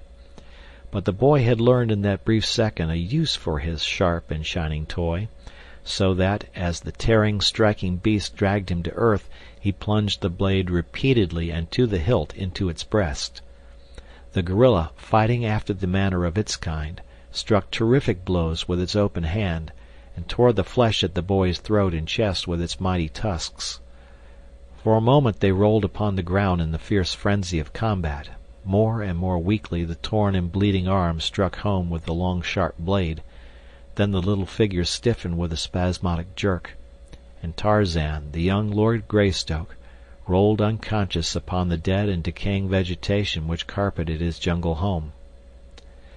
A mile back in the forest the tribe had heard the fierce challenge of the gorilla, and as was his custom when any danger threatened, Kerchak called his people together, partly for mutual protection against a common enemy, since this gorilla might be but one of a party of several, and also to see that all members of the tribe were accounted for. It was soon discovered that Tarzan was missing, and Tublat was strongly opposed to sending assistance. Kerchak himself had no liking for the strange little waif, so he listened to Tublat, and finally, with a shrug of his shoulders, turned back to the pile of leaves on which he had made his bed. But Kala was of a different mind. In fact, she had not waited but to learn that Tarzan was absent ere she was fairly flying through the matted branches toward the point from which the cries of the gorilla were still plainly audible. Darkness had now fallen, and an early moon was sending its faint light to cast strange, grotesque shadows among the dense foliage of the forest. Here and there the brilliant rays penetrated to earth, but for the most part they only served to accentuate the Stygian blackness of the jungle's depths. Like some huge phantom, Kala swung noiselessly from tree to tree, now running nimbly along a great branch, now swinging through space at the end of another, only to grasp that of a farther tree in her rapid progress toward the scene of the tragedy her knowledge of jungle life told her was being enacted a short distance before her. The cries of the gorilla proclaimed that it was in mortal combat with some other denizen of the fierce wood. Suddenly those cries ceased, and the silence of death reigned throughout the jungle. Kala could not understand, for the voice of Bolgani had at last been raised in the agony of suffering and death, but no sound had come to her by which she possibly could determine the nature of his antagonist. That her little Tarzan could destroy a great bull gorilla she knew to be improbable, and so, as she neared the spot from which the sounds of the struggle had come, she moved more warily, and at last slowly and with extreme caution she traversed the lowest branches, peering eagerly into the moon-splashed blackness for a sign of the combatants. Presently she came upon them, lying in a little open space full under the brilliant light of the moon, little Tarzan's torn and bloody form, and beside it a great bull gorilla, stone dead. With a low cry, Kala rushed to Tarzan's side, and gathering the poor blood-covered body to her breast, listened for a sign of life. Faintly she heard it, the weak beating of the little heart. Tenderly she bore him back through the inky jungle to where the tribe lay, and for many days and nights she sat guard beside him, bringing him food and water, and brushing the flies and other insects from his cruel wounds. Of medicine or surgery the poor thing knew nothing. She could but lick the wounds, and thus she kept them cleansed, that healing nature might the more quickly do her work. At first Tarzan would eat nothing, but rolled and tossed in a wild delirium of fever. All he craved was water, and this she brought him in the only way she could, bearing it in her own mouth. No human mother could have shown more unselfish and sacrificing devotion than did this poor wild brute for the little orphaned waif whom fate had thrown into her keeping. At last the fever abated, and the boy commenced to mend. No word of complaint passed his tight-set lips, though the pain of his wounds was excruciating. A portion of his chest was laid bare to the ribs, 3 of which had been broken by the mighty blows of the gorilla. One arm was nearly severed by the giant fangs, and a great piece had been torn from his neck, exposing his jugular vein, which the cruel jaws had missed but by a miracle. With the stoicism of the brutes who had raised him, he endured his suffering quietly, preferring to crawl away from the others and lie huddled in some clump of tall grasses, rather than to show his misery before their eyes. Kala alone he was glad to have with him, but now that he was better she was gone longer at a time in search of food, for the devoted animal had scarcely eaten enough to support her own life while Tarzan had been so low, and was in consequence reduced to a mere shadow of her former self. Chapter 7. The Light of Knowledge. After what seemed an eternity to the little sufferer, he was able to walk once more, and from then on his recovery was so rapid that in another month he was as strong and active as ever.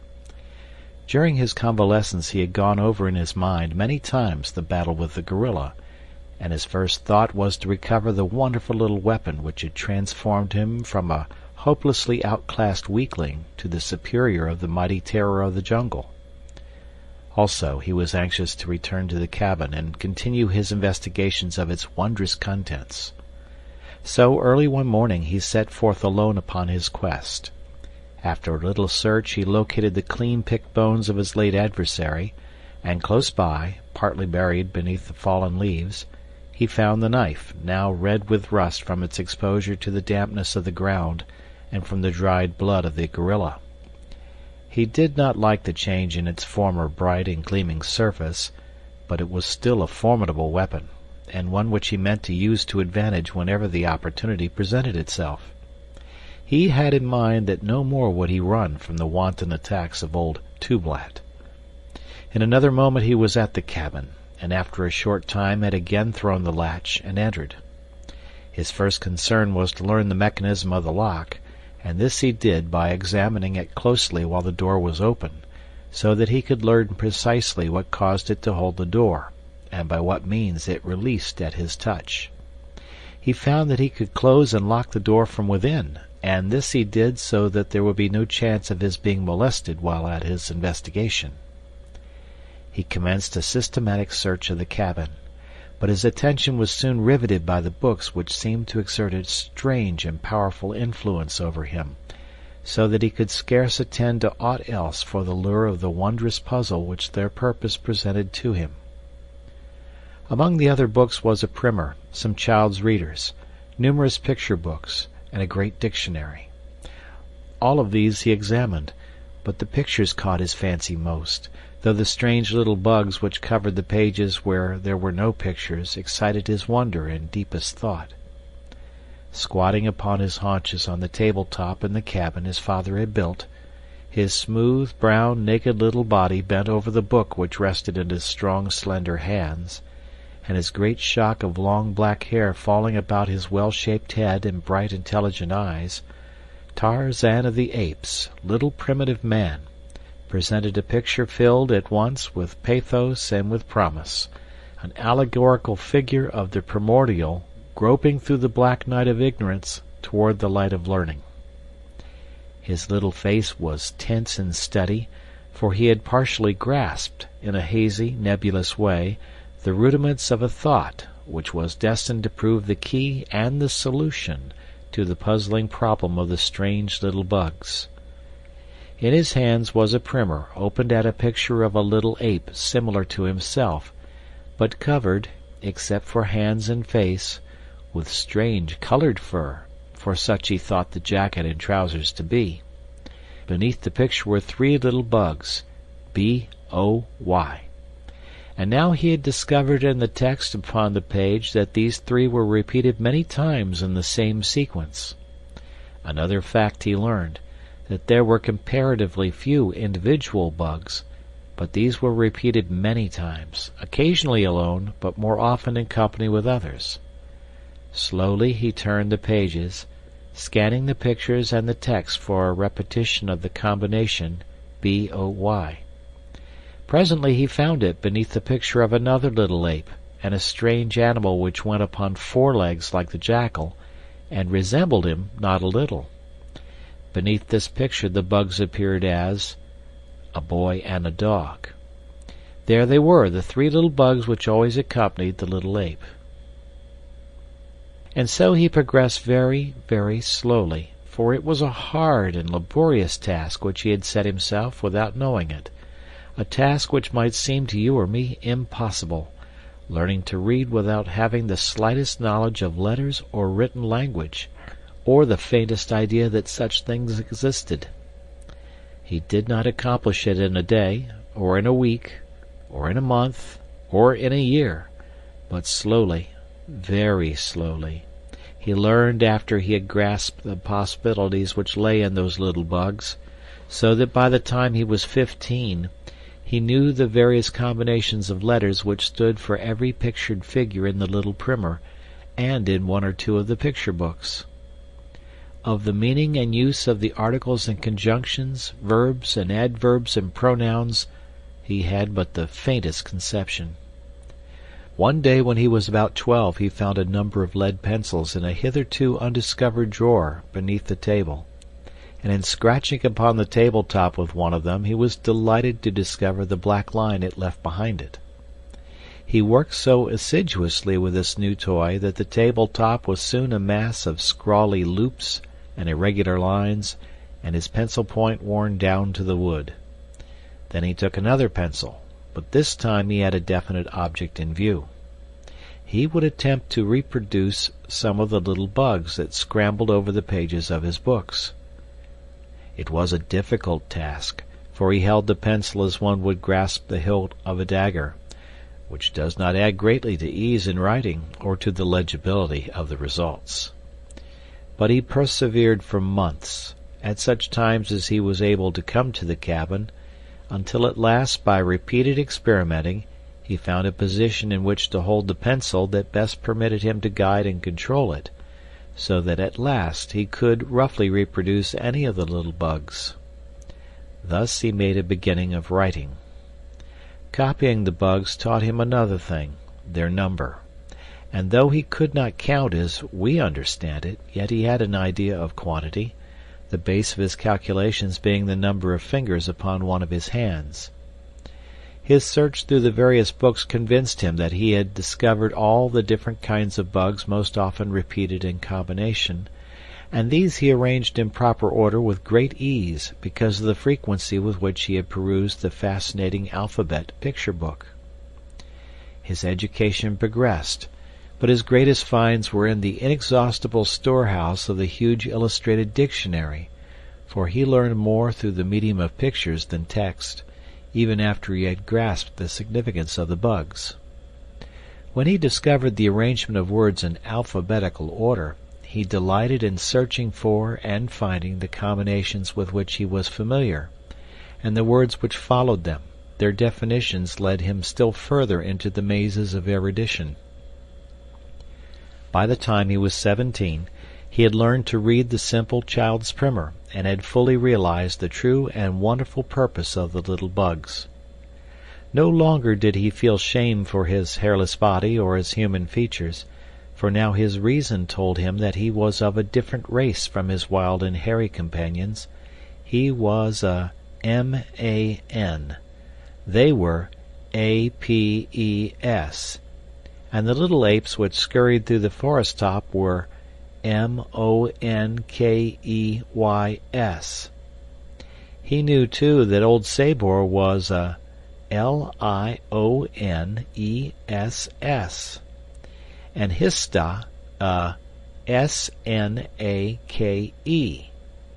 and Tantor an E.L.E.P.H.A.N.T. And so he learned to read. From then on his progress was rapid. With the help of the great dictionary and the active intelligence of a healthy mind, endowed by inheritance with more than ordinary reasoning powers, he shrewdly guessed at much which he could not really understand, and more often than not his guesses were close to the mark of truth. There were many breaks in his education, caused by the migratory habits of his tribe, but even when removed from his books his active brain continued to search out the mysteries of his fascinating avocation.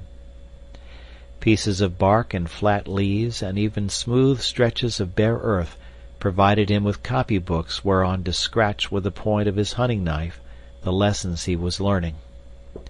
Nor did he neglect the sterner duties of life while following the bent of his inclination toward the solving of the mystery of his library. He practiced with his rope and played with his sharp knife, which he had learned to keep keen by whetting upon flat stones. The tribe had grown larger since Tarzan had come among them, for under the leadership of Kerchak they had been able to frighten the other tribes from their part of the jungle, so that they had plenty to eat and little or no loss from predatory incursions of neighbors. Hence the younger males, as they became adult, found it more comfortable to take mates from their own tribe, or if they captured one of another tribe, to bring her back to Kerchak's band and live in amity with him rather than attempt to set up new establishments of their own, or fight with the redoubtable Kerchak for supremacy at home. Occasionally one more ferocious than his fellows would attempt this latter alternative, but none had come yet who could wrest the palm of victory from the fierce and brutal ape.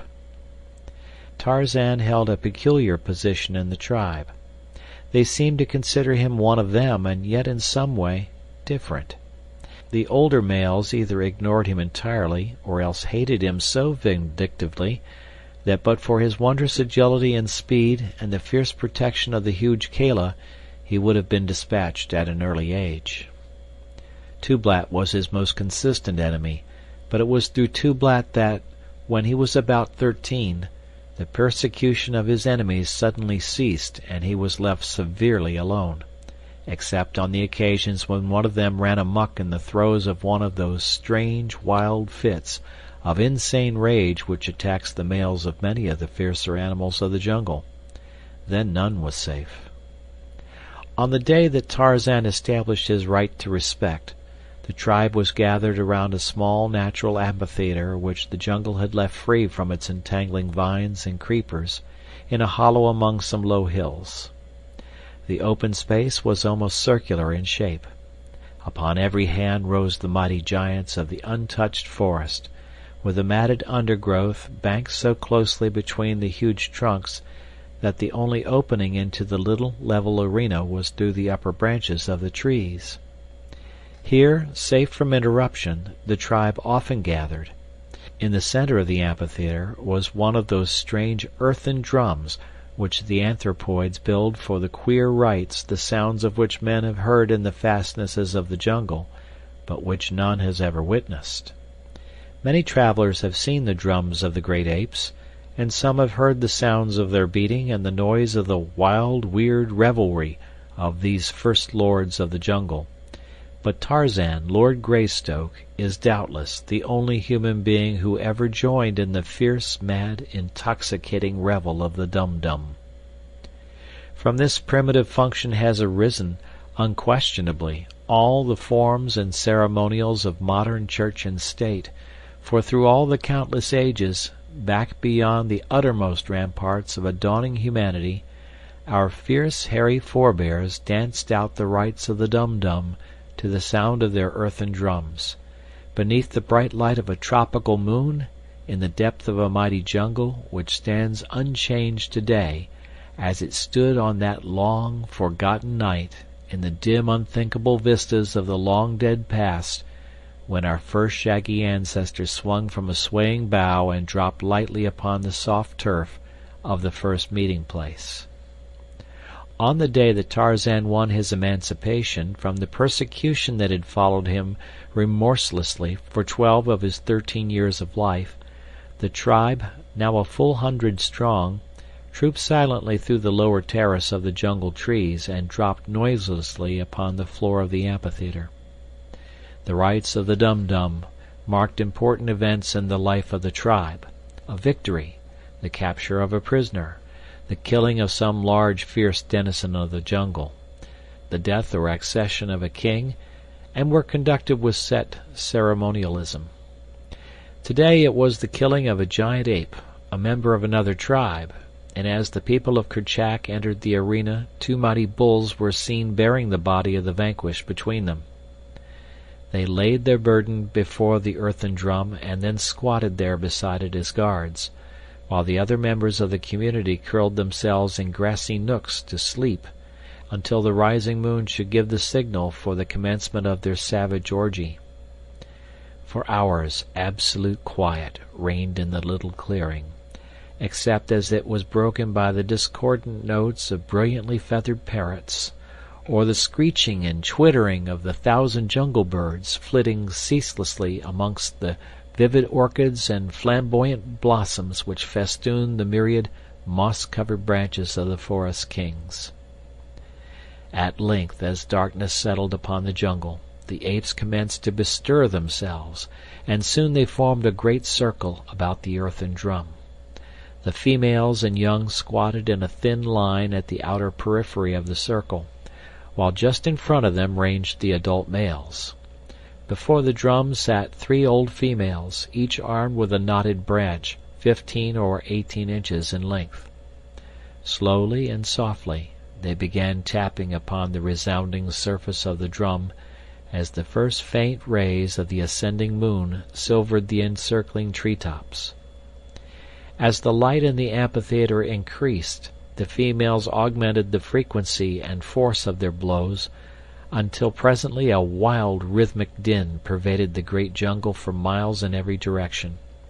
Huge, fierce brutes stopped in their hunting, with up-pricked ears and raised heads, to listen to the dull booming that betokened the dum-dum of the apes.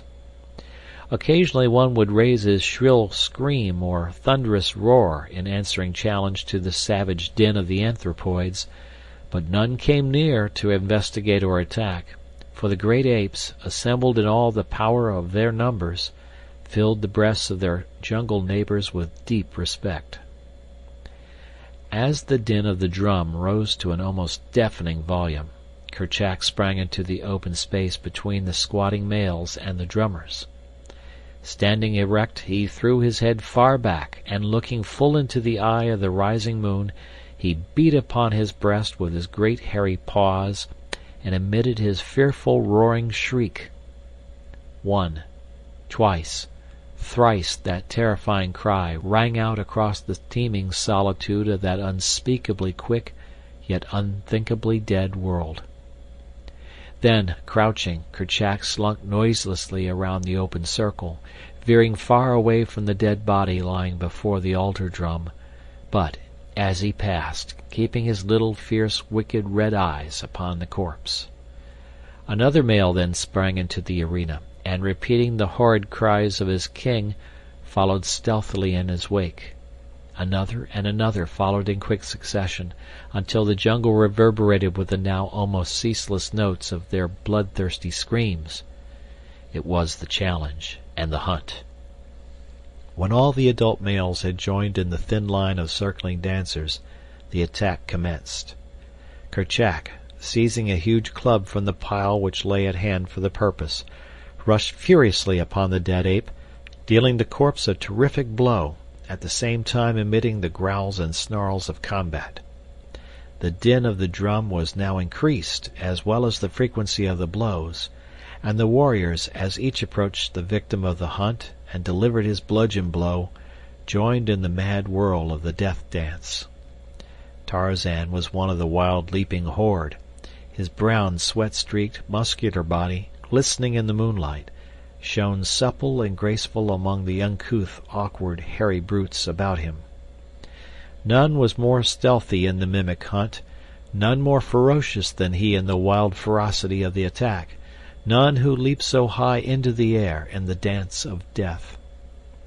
As the noise and rapidity of the drum beats increased, the dancers apparently became intoxicated with the wild rhythm and the savage yells. Their leaps and bounds increased, their bared fangs dripped saliva, and their lips and breasts were flecked with foam. For half an hour the weird dance went on, until, at a sign from Kerchak, the noise of the drums ceased, the female drummers scampering hurriedly through the line of dancers toward the outer rim of squatting spectators. Then, as one, the males rushed headlong upon the thing which their terrific blows had reduced to a mass of hairy pulp. Flesh seldom came to their jaws in satisfying quantities, so a fit finale to their wild revel was a taste of fresh-killed meat, and it was to the purpose of devouring their late enemy that they now turned their attention.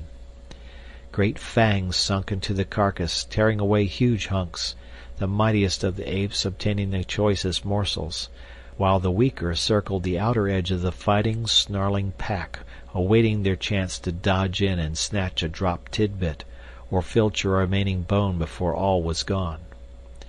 Tarzan, more than the apes, craved and needed flesh. Descended from a race of meat-eaters, never in his life, he thought, had he once satisfied his appetite for animal food, and so now his agile little body wormed its way far into the mass of struggling, rending apes in an endeavor to obtain a share which his strength would have been unequal to the task of winning for him. At his side hung the hunting knife of his unknown father in a sheath self-fashioned in copy of one he had seen among the pictures of his treasure books.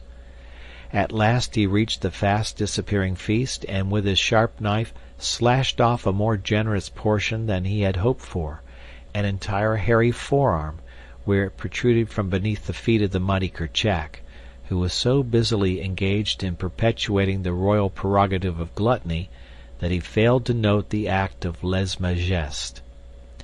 So little Tarzan wriggled out from beneath the struggling mass, clutching his grisly prize close to his breast.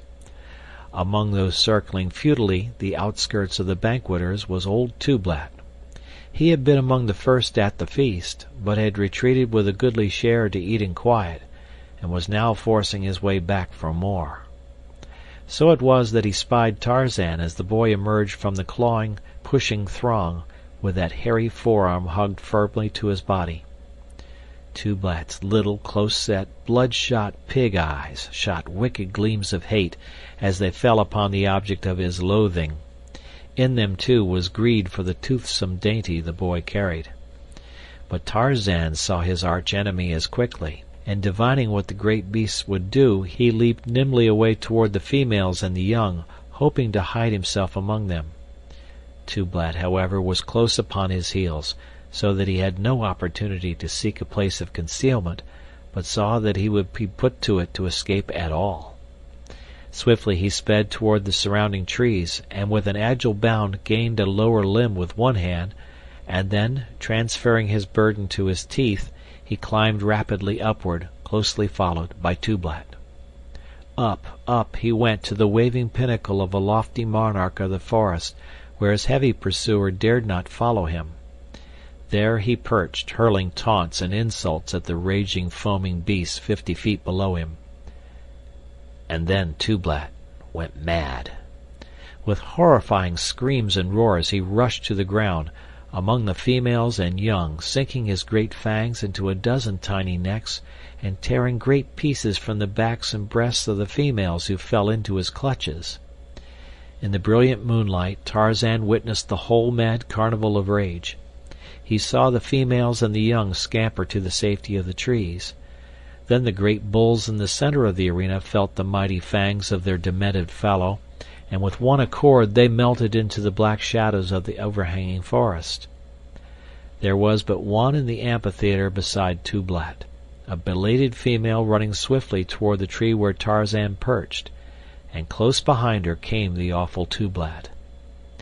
It was Kala, and as quickly as Tarzan saw that Tublat was gaining on her, he dropped with the rapidity of a falling stone from branch to branch toward his foster mother. Now she was beneath the overhanging limbs, and close above her crouched Tarzan, awaiting the outcome of the race. She leaped into the air, grasping a low-hanging branch, but almost over the head of Tublat, so nearly had he distanced her. She should have been safe now, but there was a rending, tearing sound. The branch broke and precipitated her full upon the head of Tublat, knocking him to the ground. Both were up in an instant, but as quick as they had been, Tarzan had been quicker, so that the infuriated bull found himself facing the man-child who stood between him and Kala. Nothing could have suited the fierce beast better, and with a roar of triumph he leaped upon the little Lord Greystoke. But his fangs never closed in that nut-brown flesh. A muscular hand shot out and grasped the hairy throat, and another plunged a keen hunting knife a dozen times into the broad breast. Like lightning the blows fell, and only ceased when Tarzan felt the limp form crumple beneath him. As the body rolled to the ground, Tarzan of the Apes placed his foot upon the neck of his lifelong enemy, and raising his eyes to the full moon, threw back his fierce young head and voiced the wild and terrible cry of his people. One by one the tribes swung down from their arboreal retreats, and formed a circle about Tarzan and his vanquished foe. When they had all come, Tarzan turned toward them. "I am Tarzan!" he cried. "I am a great killer. Let all respect Tarzan of the Apes, and Kala his mother. There be none among you as mighty as Tarzan. Let his enemies beware." Looking full into the wicked red eyes of Kerchak, the young Lord Greystoke beat upon his mighty breast and screamed out once more his shrill cry of defiance. Chapter 8. The Treetop Hunter. The morning after the Dum-Dum, the tribe started slowly back through the forest towards the coast. The body of Tublat lay where it had fallen, for the people of Kerchak do not eat their own dead. The march was but a leisurely search for food. Cabbage palm and gray plum, pisang and cinnamon they found in abundance, with wild pineapple and occasionally small mammals, birds, eggs, reptiles, and insects. The nuts they cracked between their powerful jaws, or, if too hard, broke by pounding between stones. Once old Sabor, crossing their path, sent them scurrying to the safety of the higher branches, for if she respected their number and their sharp fangs, they on their part held her cruel and mighty ferocity in equal esteem. Upon a low-hanging branch sat Tarzan directly above the majestic supple body as it forged silently through the thick jungle. He hurled a pineapple at the ancient enemy of his people. The great beast stopped, and turning, eyed the taunting figure above her. With an angry lash of her tail she bared her yellow fangs, curling her great lips in a hideous snarl that wrinkled her bristling snout in serried ridges and closed her wicked eyes to two narrow slits of rage and hatred. With laid-back ears she looked straight into the eyes of Tarzan of the Apes, and sounded her fierce, shrill challenge. And from the safety of his overhanging limb the ape-child sent back the fearsome answer of his kind. For a moment the two eyed each other in silence, and then the great cat turned into the jungle, which swallowed her as the ocean engulfs a tossed pebble. But into the mind of Tarzan a great plan sprang. He had killed the fierce Tublat, so was he not therefore a mighty fighter? Now would he track down the mighty Sabor and slay her likewise. He would be a mighty hunter also. At the bottom of his little English heart beat the great desire to cover his nakedness with clothes, for he had learned from his picture books that all men were so covered, while monkeys and apes and every other living thing went naked. Clothes, therefore, must be truly a badge of greatness, the insignia of the superiority of man over all other animals, for surely there could be no other reason for wearing the hideous things. Many moons ago, when he had been much smaller, he had desired the skin of Sabor the lioness, or Numa the lion, or Sheeta the leopard to cover his hairless body, that he might no longer resemble hideous Hista the snake. But now he was proud of his sleek skin, for it betokened his descent from a mighty race, and the conflicting desires to go naked in prideful proof of his ancestry, or to conform to the customs of his own kind and wear hideous and uncomfortable apparel, found first one and then the other in the ascendancy. As the tribe continued their slow way through the forest after the passing of Sabor, Tarzan's head was filled with his great scheme for slaying his enemy, and for many days thereafter he thought of little else. On this day, however, he presently had other and more immediate interests to attract his attention. Suddenly it became as midnight. The noises of the jungle ceased. The trees stood motionless, as though in paralyzed expectancy of some great and imminent disaster. All nature waited, but not for long. Faintly from a distance came a low, sad moaning. Nearer and nearer it approached, mounting louder and louder in volume. The great trees bent in unison as though pressed earthward by a mighty hand. Farther and farther toward the ground they inclined, and still there was no sound save the deep and awesome moaning of the wind.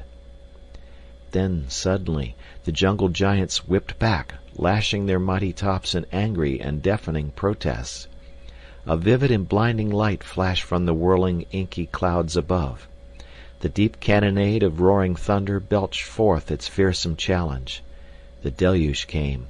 All hell broke loose upon the jungle. The tribe, shivering from the cold rain, huddled at the bases of great trees. The lightning, darting and flashing through the blackness, showed wildly waving branches, whipping streamers, and bending trunks. Now and again some ancient patriarch of the woods, rent by a flashing bolt, would crash in 1,000 pieces among the surrounding trees, carrying down numberless branches and many smaller neighbors to add to the tangled confusion of the tropical jungle. Branches, great and small, torn away by the ferocity of the tornado, hurtled through the wildly waving verdure, carrying death and destruction to countless unhappy denizens of the thickly peopled world below. For hours the fury of the storm continued without surcease, and still the tribe huddled close in shivering fear. In constant danger from falling trunks and branches, and paralyzed by the vivid flashing of lightning and the bellowing of thunder, they crouched in pitiful misery until the storm passed. The end was as sudden as the beginning.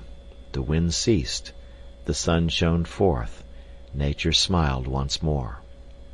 The dripping leaves and branches and the moist petals of gorgeous flowers glistened in the splendor of the returning day.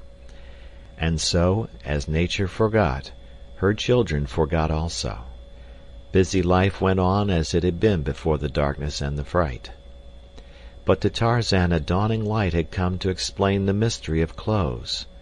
How snug he would have been beneath the heavy coat of Sabor, and so was added a further incentive to the adventure. For several months the tribe hovered near the beach where stood Tarzan's cabin, and his studies took up the greater portion of his time, but always when journeying through the forest he kept his rope in readiness, and many were the smaller animals that fell into the snare of the quick-thrown noose. Once it fell about the short neck of Horta, the boar, and his mad lunge for freedom toppled Tarzan from the overhanging limb where he had lain in wait, and from whence he had launched his sinuous coil. The mighty tusker turned at the sound of his falling body, and, seeing only the easy prey of a young ape, he lowered his head and charged madly at the surprised youth. Tarzan, happily, was uninjured by the fall, alighting cat-like upon all fours far outspread to take up the shock.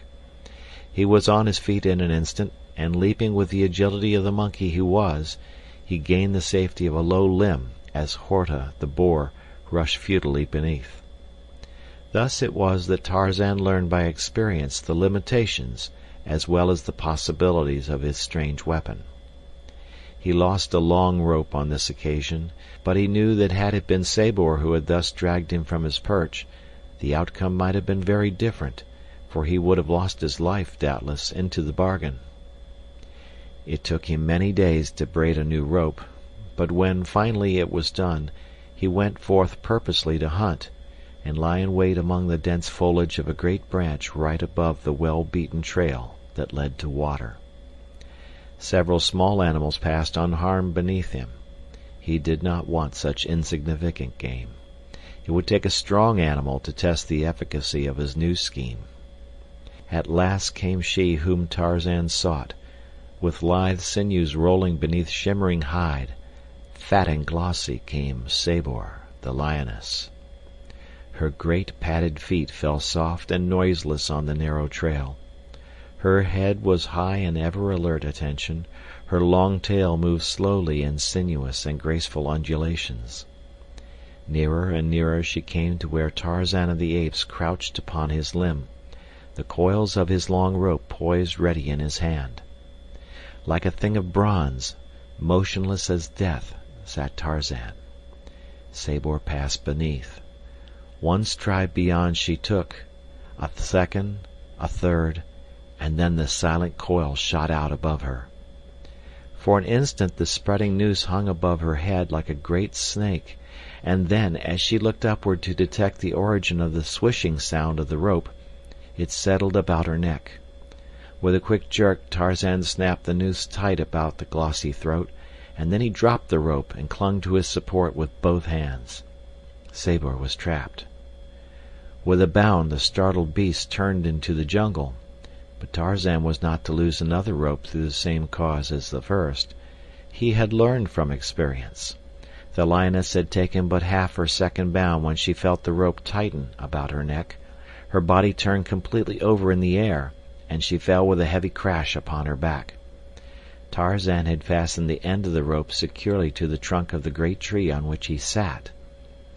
Thus far his plan had worked to perfection, but when he grasped the rope, bracing himself behind a crotch of two mighty branches, he found that dragging the mighty, struggling, clawing, biting, screaming mass of iron-muscled fury up to the tree and hanging her was a very different proposition.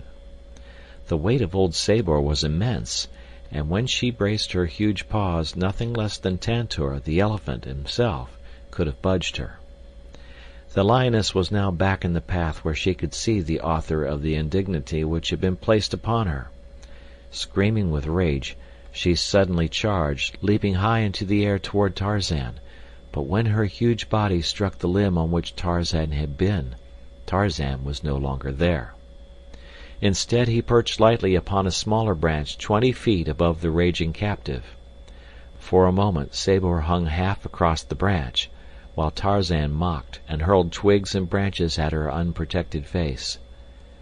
Presently the beast dropped to the earth again, and Tarzan came quickly to seize the rope, but Sabor had now found that it was only a slender cord that held her, and grasping it in her huge paws, severed it before Tarzan could tighten the strangling noose a second time.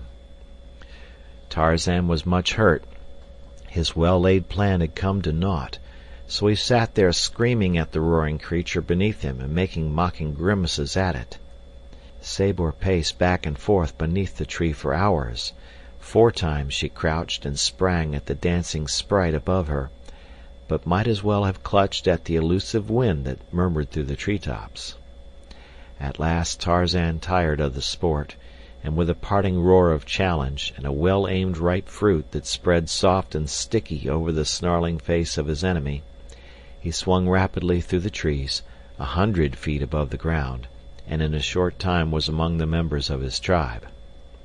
Here he recounted the details of his adventure, with swelling chest and so considerable swagger that he quite impressed even his bitterest enemies, while Kala fairly danced for joy and pride. Chapter 9. Man and Man. Tarzan of the Apes lived on in his wild jungle existence with little change for several years, only that he grew stronger and wiser, and learned from his books more and more of the strange worlds which lay somewhere outside his primeval forest. To him life was never monotonous or stale. There was always Pisa the fish to be caught in the many streams and the little lakes, and Sabor with their ferocious cousins to keep one ever on the alert and give zest to every instant that one spent upon the ground. Often they hunted him, and more often he hunted them, but though they never quite reached him with those cruel, sharp claws of theirs, yet there were times when one could scarce have passed a thick leaf between their talons and his smooth hide. Quick was Sabor the lioness, and quick were Numa and Sheeta, but Tarzan of the Apes was lightning. With Tantor the elephant he made friends. How? Ask not. But this is known to the denizens of the jungle, that on many moonlight nights Tarzan of the Apes and Tantor the elephant walked together, and where the way was clear Tarzan rode, perched high upon Tantor's mighty back. Many days during these years he spent in the cabin of his father, where lay still, untouched, the bones of his parents and the skeleton of Kala's baby. At 18 he read fluently and understood nearly all he read in the many and varied volumes on the shelves. Also could he write, with printed letters, rapidly and plainly, but script he had not mastered, for though there were several copybooks among his treasure, there was so little written English in the cabin that he saw no use for bothering with this other form of writing, though he could read it laboriously. Thus at 18 we find him, an English lordling, who could speak no English, and yet who could read and write his native language. Never had he seen a human being other than himself, for the little area traversed by his tribe was watered by no greater river to bring down the savage natives of the interior. High hills shut it off on 3 sides, the ocean on the 4th. It was alive with lions and leopards and poisonous snakes. Its untouched mazes of matted jungle had as yet invited no hardy pioneer from the human beasts beyond its frontier. But as Tarzan of the Apes sat one day in the cabin of his father, delving into the mysteries of a new book, the ancient security of his jungle was broken forever. At the far eastern confine a strange cavalcade strung, in single file, over the brow of a low hill. In advance were 50 black warriors, armed with slender wooden spears, with ends hard baked over slow fires, and long bows and poisoned arrows. On their backs were oval shields, in their noses huge rings, while from the kinky wool of their heads protruded tufts of gay feathers. Across their foreheads were tattooed 3 parallel lines of color, and on each breast 3 concentric circles. Their yellow teeth were filed to sharp points, and their great protruding lips added still further to the low and bestial brutishness of their appearance. Following them were several hundred women and children, the former bearing upon their heads great burdens of cooking pots, household utensils, and ivory. In the rear were 100 warriors, similar in all respects to the advance guard. That they more greatly feared an attack from the rear than whatever unknown enemies lurked in their advance was evidenced by the formation of the column, and such was the fact, for they were fleeing from the white man's soldiers, who had so harassed them for rubber and ivory that they had turned upon their conquerors one day and massacred a white officer and a small detachment of his black troops. For many days they had gorged themselves on meat, but eventually a stronger body of troops had come and fallen upon their village by night to revenge the death of their comrades. That night the black soldiers of the white man had had meat aplenty, and this little remnant of a once powerful tribe had slunk off into the gloomy jungle toward the unknown and freedom. But that which meant freedom and the pursuit of happiness to these savage blacks meant consternation and death to many of the wild denizens of their new home. For 3 days the little cavalcade marched slowly through the heart of this unknown and untracked forest, until finally, early in the 4th day, they came upon a little spot near the banks of a small river, which seemed less thickly overgrown than any ground they had yet encountered. Here they set to work to build a new village, and in a month a great clearing had been made, huts and palisades erected, plantains, yams, and maize planted, and they had taken up their old life in their new home. Here there were no white men, no soldiers, nor any rubber or ivory to be gathered for cruel and thankless taskmasters. Several moons passed by ere the blacks ventured far into the territory surrounding their new village. Several had already fallen prey to old Sabor, and because the jungle was so infested with these fierce and bloodthirsty cats, and with lions and leopards, the ebony warriors hesitated to trust themselves far from the safety of their palisades. But one day Kulonga, a son of the old king Mbonga, wandered far into the dense mazes to the west. Warily he stepped, his slender lance ever ready, his long oval shield firmly grasped in his left hand close to his sleek ebony body. At his back his bow, and in the quiver upon his shield many slim straight arrows, well smeared with a thick dark tarry substance that rendered deadly their tiniest needle prick. Night found Kulonga far from the palisades of his father's village, but still headed westward, and climbing into the fork of a great tree he fashioned a rude platform and curled himself for sleep. 3 miles to the west slept the tribe of Kerchak. Early the next morning the apes were astir, moving through the jungle in search of food. Tarzan, as was his custom, prosecuted his search in the direction of the cabin, so that by leisurely hunting on the way his stomach was filled by the time he reached the beach. The apes scattered by ones and twos and threes in all directions, but ever within sound of a signal of alarm. Kala had moved slowly along an elephant track toward the east, and was busily engaged in turning over rotted limbs and logs in search of succulent bugs and fungi, when the faintest shadow of a strange noise brought her to startled attention. For 50 yards before her the trail was straight, and down this leafy tunnel she saw the stealthy advancing figure of a strange and fearful creature. It was Kulonga. Kala did not wait to see more, but turning, moved rapidly back along the trail. She did not run, but after the manner of her kind when not aroused, sought rather to avoid than to escape. Close after her came Kulonga. Here was meat. He could make a killing and feast well this day. On he hurried, his spear poised for the throw. At a turning of the trail he came in sight of her again upon another straight stretch. His spear hand went far back. The muscles rolled lightning-like beneath the sleek hide. Out shot the arm, and the spear sped toward Kala. A poor cast. It but grazed her side. With a cry of rage and pain, the she-ape turned upon her tormentor. In an instant the trees were crashing beneath the weight of her hurrying fellows, swinging rapidly toward the scene of trouble, in answer to Kala's scream. As she charged, Kulonga unslung his bow and fitted an arrow with an almost unthinkable quickness. Drawing the shaft far back, he drove the poisoned missile straight into the heart of the great anthropoid. With a horrid scream, Kala plunged forward upon her face, before the astonished members of her tribe. Roaring and shrieking, the apes dashed toward Kulonga, but that wary savage was fleeing down the trail like a frightened antelope.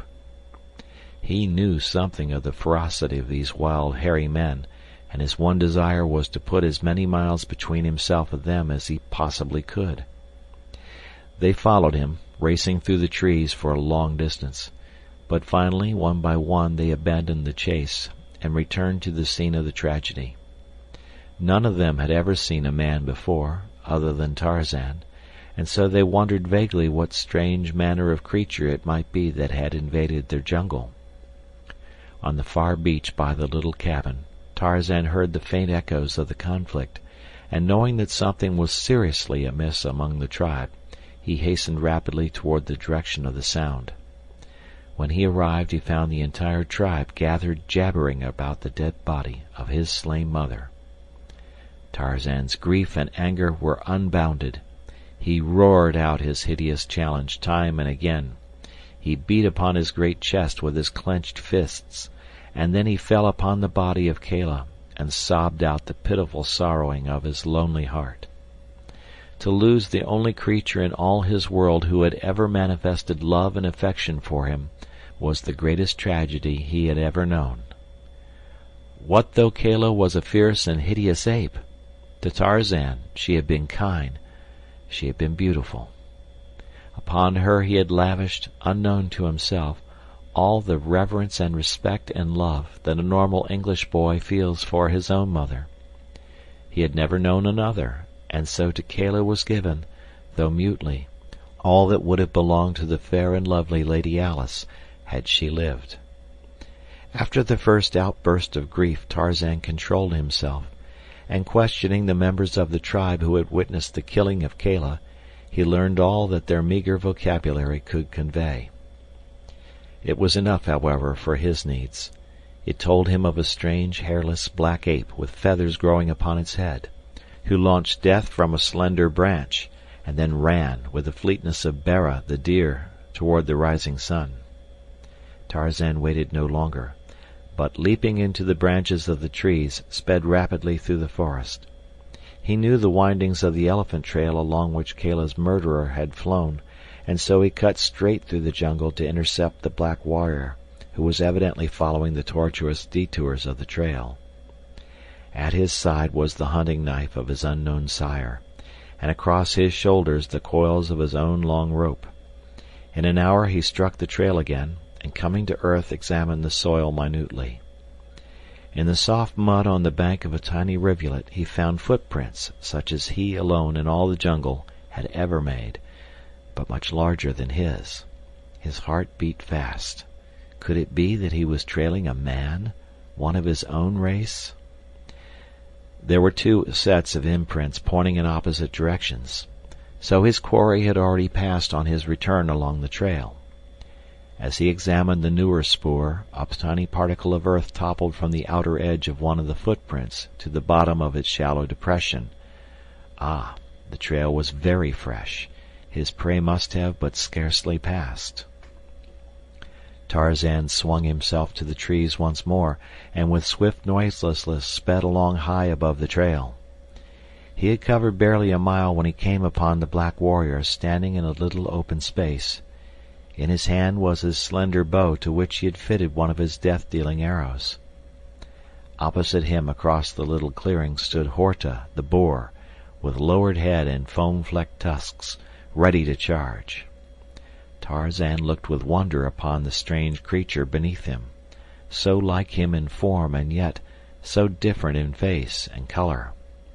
His books had portrayed the Negro, but how different had been the dull dead print to this sleek thing of ebony, pulsing with life. As the man stood there with taut drawn bow, Tarzan recognized him not so much the Negro as the archer of his picture book. A stands for archer. How wonderful! Tarzan almost betrayed his presence in the deep excitement of his discovery. But things were commencing to happen below him. The sinewy black arm had drawn the shaft far back. Horta the boar was charging, and then the black released the little poisoned arrow, and Tarzan saw it fly with the quickness of thought and lodge in the bristling neck of the boar. Scarcely had the shaft left his bow ere Kulonga had fitted another to it, but Horta the boar was upon him so quickly that he had no time to discharge it. With a bound the black leaped entirely over the rushing beast, and turning with incredible swiftness planted a second arrow in Horta's back. Then Kulonga sprang into a nearby tree. Horta wheeled to charge his enemy once more. A dozen steps he took. Then he staggered and fell upon his side. For a moment his muscles stiffened and relaxed convulsively. Then he lay still. Kulonga came down from the tree. With a knife that hung at his side he cut several large pieces from the boar's body, and in the center of the trail he built a fire, cooking and eating as much as he wanted. The rest he left where it had fallen. Tarzan was an interested spectator. His desire to kill burned fiercely in his wild breast, but his desire to learn was even greater. He would follow this savage creature for a while, and know from whence he came. He could kill him at his leisure later, when the bow and deadly arrows were laid aside.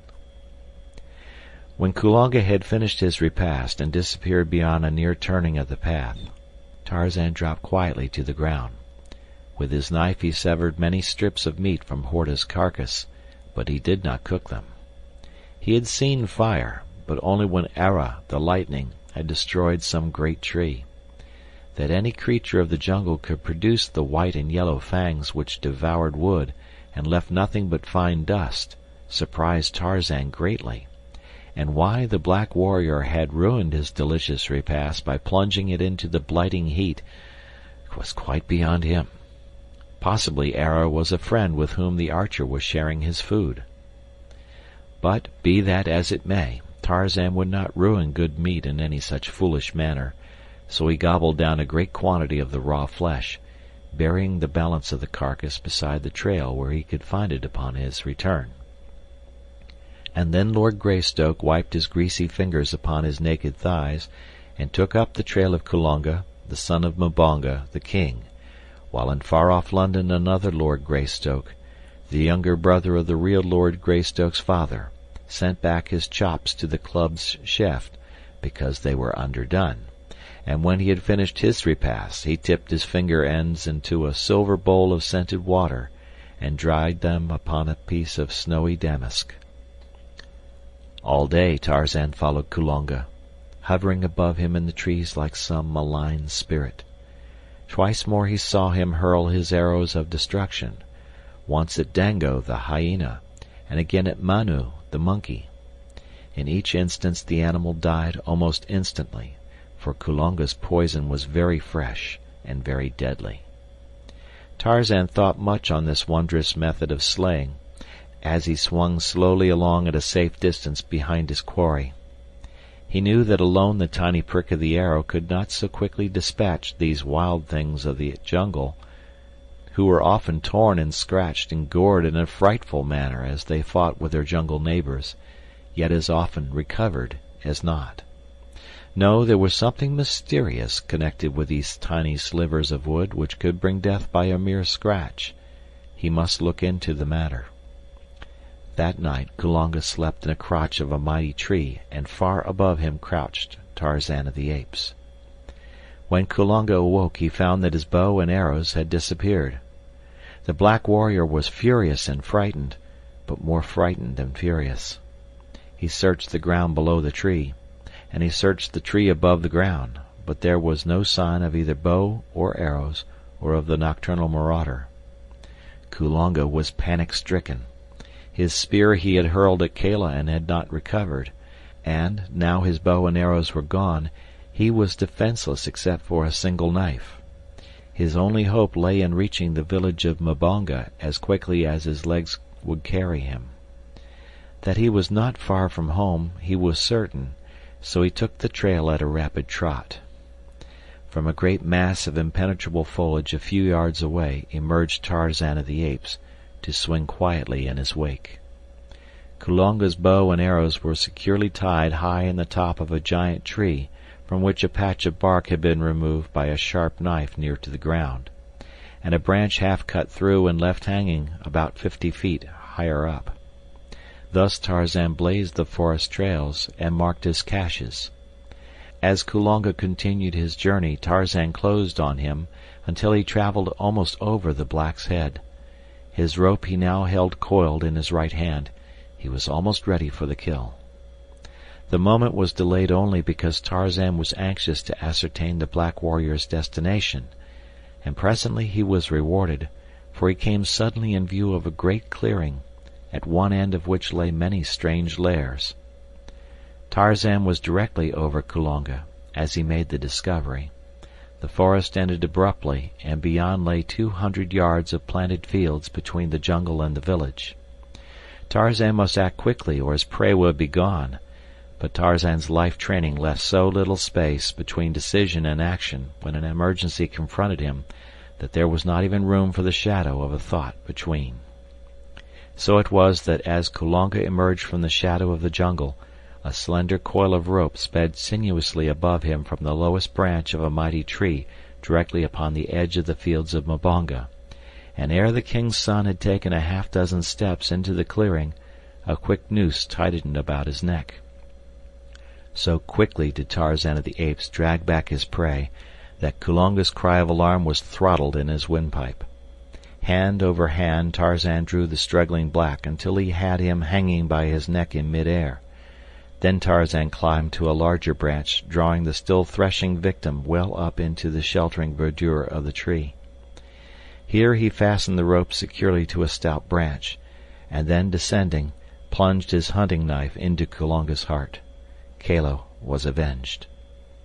Tarzan examined the black minutely, for he had never seen any other human being. The knife with its sheath and belt caught his eye. He appropriated them. A copper anklet also took his fancy, and this he transferred to his own leg. He examined and admired the tattooing on the forehead and breast. He marveled at the sharp filed teeth. He investigated and appropriated the feathered headdress, and then he prepared to get down to business, for Tarzan of the Apes was hungry, and here was meat of the kill, which jungle ethics permitted him to eat.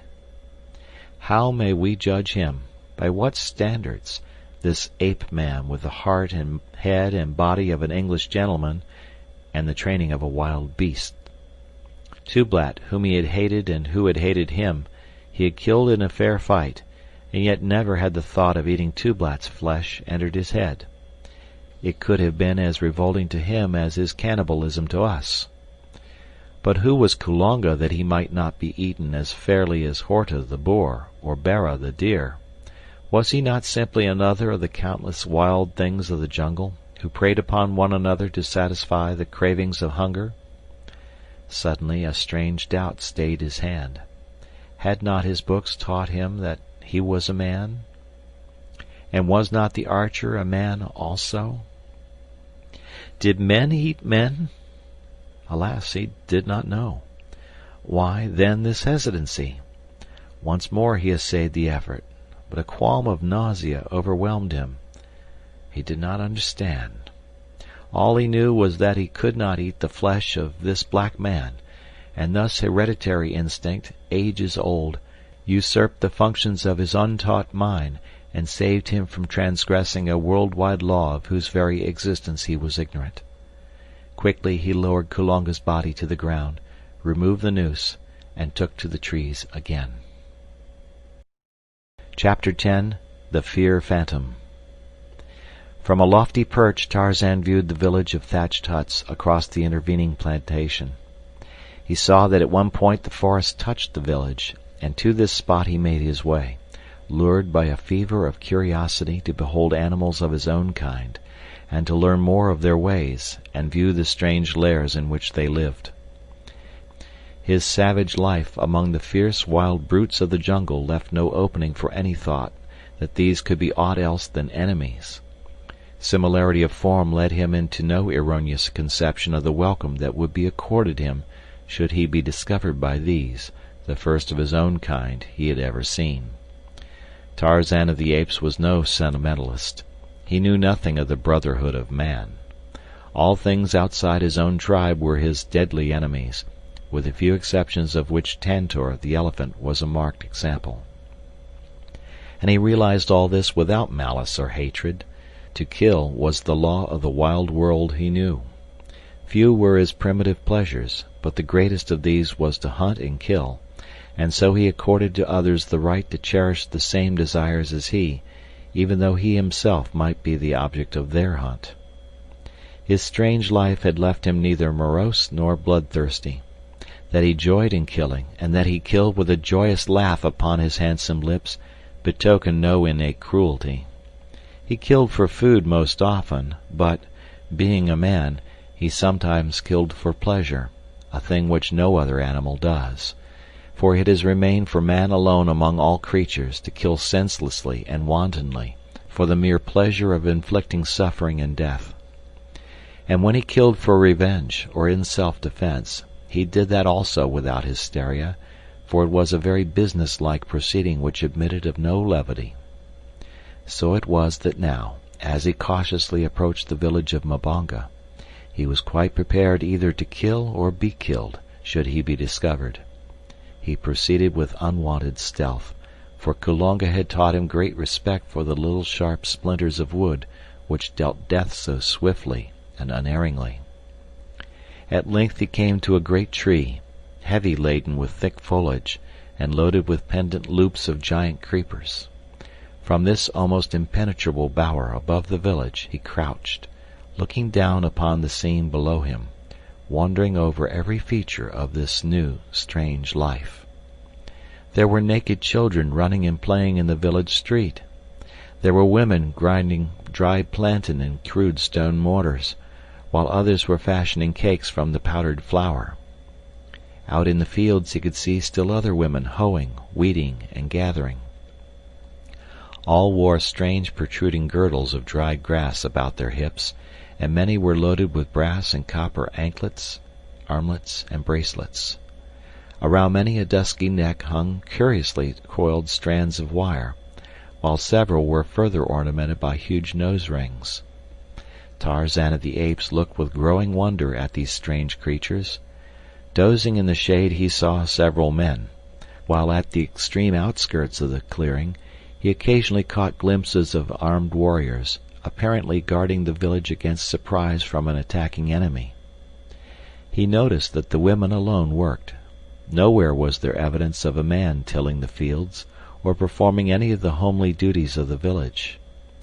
Finally his eyes rested upon a woman directly beneath him. Before her was a small cauldron standing over a low fire, and in it bubbled a thick, reddish, tarry mass. On one side of her lay a quantity of wooden arrows, the points of which she dipped into the seething substance, then laying them upon a narrow rack of boughs which stood upon her other side. Tarzan of the Apes was fascinated. Here was the secret of the terrible destructiveness of the archer's tiny missiles.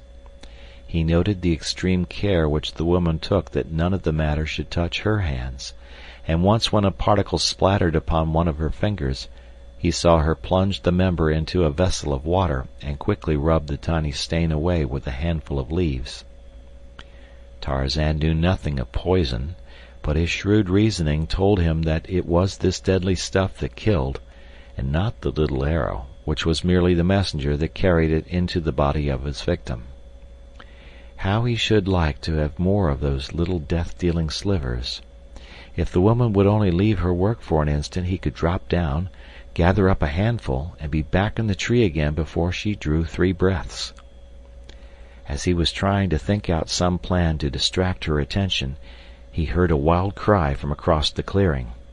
He looked and saw a black warrior standing beneath the very tree in which he had killed the murderer of Kala an hour before. The fellow was shouting and waving his spear above his head. Now and again he would point to something on the ground before him. The village was in an uproar instantly. Armed men rushed from the interior of many a hut and raced madly across the clearing towards the excited sentry. After them trooped the old men and the women and children until, in a moment, the village was deserted. Tarzan of the Apes knew that they had found the body of his victim, but that interested him far less than the fact that no one remained in the village to prevent his taking a supply of the arrows which lay below him. Quickly and noiselessly he dropped to the ground beside the cauldron of poison. For a moment he stood motionless, his quick bright eyes scanning the interior of the palisade. No one was in sight. His eyes rested upon the open doorway of a nearby hut. He would take a look within, thought Tarzan, and so cautiously he approached the low thatched building. For a moment he stood without, listening intently. There was no sound, and he glided into the semi-darkness of the interior. Weapons hung against the walls, long spears, strangely shaped knives, a couple of narrow shields. In the center of the room was a cooking pot, and at the far end a litter of dry grasses covered by woven mats which evidently served the owners as beds and bedding. Several human skulls lay upon the floor. Tarzan of the Apes felt of each article, hefted the spears, smelled of them, for he saw largely through his sensitive and highly trained nostrils. He determined to own one of these long pointed sticks, but he could not take one on this trip because of the arrows he meant to carry. As he took each article from the walls, he placed it in a pile in the center of the room. On top of all he placed the cooking pot, inverted, and on top of this he laid one of the grinning skulls, upon which he fastened the headdress of the dead Kulonga. Then he stood back, surveyed his work, and grinned. Tarzan of the Apes enjoyed a joke. But now he heard outside the sounds of many voices, and long mournful howls, and mighty wailing. He was startled. Had he remained too long? Quickly he reached the doorway and peered down the village street toward the village gate. The natives were not yet in sight, though he could plainly hear them approaching across the plantation. They must be very near. Like a flash he sprang across the opening to the pile of arrows. Gathering up all he could carry under one arm, he overturned the seething cauldron with a kick, and disappeared into the foliage above just as the first of the returning natives entered the gate at the far end of the village street. Then he turned to watch the proceeding below, poised like some wild bird ready to take swift wing at the first sign of danger. The natives filed up the street, 4 of them bearing the dead body of Kulonga. Behind trailed the women, uttering strange cries and weird lamentation. On they came to the portals of Kulonga's hut, the very one in which Tarzan had wrought his depredations. Scarcely had half a dozen entered the building ere they came rushing out in wild, jabbering confusion. The others hastened to gather about. There was much excited gesticulating, pointing, and chattering. Then several of the warriors approached and peered within. Finally, an old fellow with many ornaments of metal about his arms and legs, and a necklace of dried human hands depending upon his chest, entered the hut. It was Mbonga, the king, father of Kulonga. For a few moments all was silent. Then Mbonga emerged, a look of mingled wrath and superstitious fear writ upon his hideous countenance. He spoke a few words to the assembled warriors, and in an instant the men were flying through the little village, searching minutely every hut and corner within the palisades. Scarcely had the search commenced than the overturned cauldron was discovered, and with it the theft of the poisoned arrows. Nothing more they found, and it was a thoroughly awed and frightened group of savages which huddled around their kings a few moments later. Mbonga could explain nothing of the strange events that had taken place. The finding of the still warm body of Kulonga, on the very verge of their fields and within easy earshot of the village, knifed and stripped at the door of his father's home, was in itself sufficiently mysterious, but these last awesome discoveries within the village, within the dead Kulonga's own hut, filled their hearts with dismay, and conjured in their poor brains only the most frightful of superstitious explanations. They stood in little groups, talking in low tones, and ever casting affrighted glances behind them from their great rolling eyes. Tarzan of the Apes watched them for a while from his lofty perch in the great tree. There was much in their demeanor which he could not understand, for of superstition he was ignorant, and of fear of any kind he had but a vague conception. The sun was high in the heavens. Tarzan had not broken fast this day, and it was many miles to where lay the toothsome remains of Horta the boar. So he turned his back upon the village of Mbonga and melted away into the leafy fastness of the forest. Chapter 11. King of the Apes. It was not yet dark when he reached the tribe, though he stopped to exhume and devour the remains of the wild boar he had cached the preceding day, and again to take Kulonga's bow and arrows from the treetop in which he had hidden them. It was a well-laden Tarzan who dropped from the branches into the midst of the tribe of Kerchak. With swelling chest he narrated the glories of his adventure and exhibited the spoils of conquest. Kerchak grunted and turned away, for he was jealous of this strange member of his band. In his little evil brain he sought for some excuse to wreak his hatred upon Tarzan. The next day Tarzan was practicing with his bow and arrows at the first gleam of dawn. At first he lost nearly every bolt he shot, but finally he learned to guide the little shafts with fair accuracy, and ere a month had passed he was no mean shot, but his proficiency had cost him nearly his entire supply of arrows. The tribe continued to find the hunting good in the vicinity of the beach, and so Tarzan of the Apes varied his archery practice with further investigation of his father's choice, though little store of books. It was during this period that the young English lord found hidden in the back of one of the cupboards in the cabin a small metal box. The key was in the lock, and a few moments of investigation and experimentation were rewarded with the successful opening of the receptacle. In it he found a faded photograph of a smooth-faced young man, a golden locket studded with diamonds, linked to a small gold chain, a few letters, and a small book. Tarzan examined these all minutely. The photograph he liked most of all, for the eyes were smiling, and the face was open and frank. It was his father. The locket, too, took his fancy, and he placed the chain about his neck in imitation of the ornamentation he had seen to be so common among the black men he had visited. The brilliant stones gleamed strangely against his smooth brown hide. The letters he could scarcely decipher, for he had learned little or nothing of script, so he put them back in the box with the photograph, and turned his attention to the book. This was almost entirely filled with fine script, but while the little bugs were all familiar to him, their arrangement and the combinations in which they occurred were strange and entirely incomprehensible.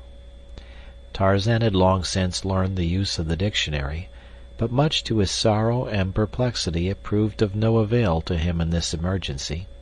Not a word of all that was writ in the book could he find, and so he put it back in the metal box, but with a determination to work out the mysteries of it later on. Little did he know that this book held between its covers the key to his origin, the answer to the strange riddle of his strange life. It was the diary of John Clayton, Lord Greystoke, kept in French, as had always been his custom. Tarzan replaced the box in the cupboard, but always thereafter he carried the features of the strong, smiling face of his father in his heart, and in his head a fixed determination to solve the mystery of the strange words in the little black book. At present he had more important business in hand, for his supply of arrows was exhausted, and he must needs journey to the black men's village and renew it. Early the following morning he set out, and traveling rapidly, he came before midday to the clearing. Once more he took up his position in the great tree, and as before he saw the women in the fields and the village street, and the cauldron of bubbling poison directly beneath him. For hours he lay awaiting his opportunity to drop down unseen and gather up the arrows for which he had come, but nothing now occurred to call the villagers away from their homes. The day wore on, and still Tarzan of the Apes crouched above the unsuspecting woman at the cauldron. Presently the workers in the fields returned. The hunting warriors emerged from the forest, and when all were within the palisade, the gates were closed and barred. Many cooking pots were now in evidence about the village. Before each hut a woman presided over a boiling stew, while little cakes of plantain and cassava puddings were to be seen on every hand. Suddenly there came a hail from the edge of the clearing. Tarzan looked. It was a party of belated hunters returning from the north, and among them they half led, half carried a struggling animal. As they approached the village, the gates were thrown open to admit them, and then, as the people saw the victim of the chase, a savage cry rose to the heavens, for the quarry was a man. As he was dragged, still resisting, into the village street, the women and children set upon him with sticks and stones, and Tarzan of the Apes, young and savage beast of the jungle, wondered at the cruel brutality of his own kind. Sheeta, the leopard, alone of all the jungle folk, tortured his prey. The ethics of all the others meted a quick and merciful death to their victims. Tarzan had learned from his books but scattered fragments of the ways of human beings.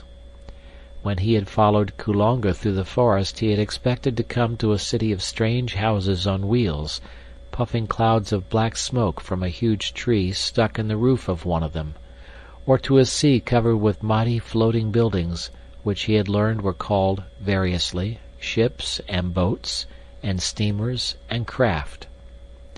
He had been sorely disappointed with the poor little village of the blacks, hidden away in his own jungle, and with not a single house as large as his own cabin upon the distant beach. He saw that these people were more wicked than his own apes, and as savage and cruel as Sabor herself. Tarzan began to hold his own kind in low esteem. Now they had tied their poor victim to a great post near the center of the village, directly before Mbonga's hut, and here they'd formed a dancing, yelling circle of warriors about him, alive with flashing knives and menacing spears. In a larger circle squatted the women, yelling and beating upon drums. It reminded Tarzan of the dum-dum, and so he knew what to expect. He wondered if they would spring upon their meat while it was still alive. The apes did not do such things as that. The circle of warriors about the cringing captive drew closer and closer to their prey as they danced in wild and savage abandon to the maddening music of the drums. Presently a spear reached out and pricked the victim. It was the signal for 50 others. Eyes, ears, arms, and legs were pierced. Every inch of the poor writhing body that did not cover a vital organ became the target of the cruel lancers. The women and children shrieked their delight. The warriors licked their hideous lips in anticipation of the feast to come, and vied with one another in the savagery and loathsomeness of the cruel indignities with which they tortured the still conscious prisoner. Then it was that Tarzan of the Apes saw his chance. All eyes were fixed upon the thrilling spectacle at the stake. The light of day had given place to the darkness of a moonless night, and only the fires in the immediate vicinity of the orgy had been kept alight to cast a restless glow upon the restless scene. Gently the lithe boy dropped to the soft earth at the end of the village street. Quickly he gathered up the arrows, all of them this time, for he had brought a number of long fibers to bind them into a bundle. Without haste he wrapped them securely, and then, ere he turned to leave, the devil of capriciousness entered his heart. He looked about for some hint of a wild prank to play upon these strange, grotesque creatures, that they might be again aware of his presence among them.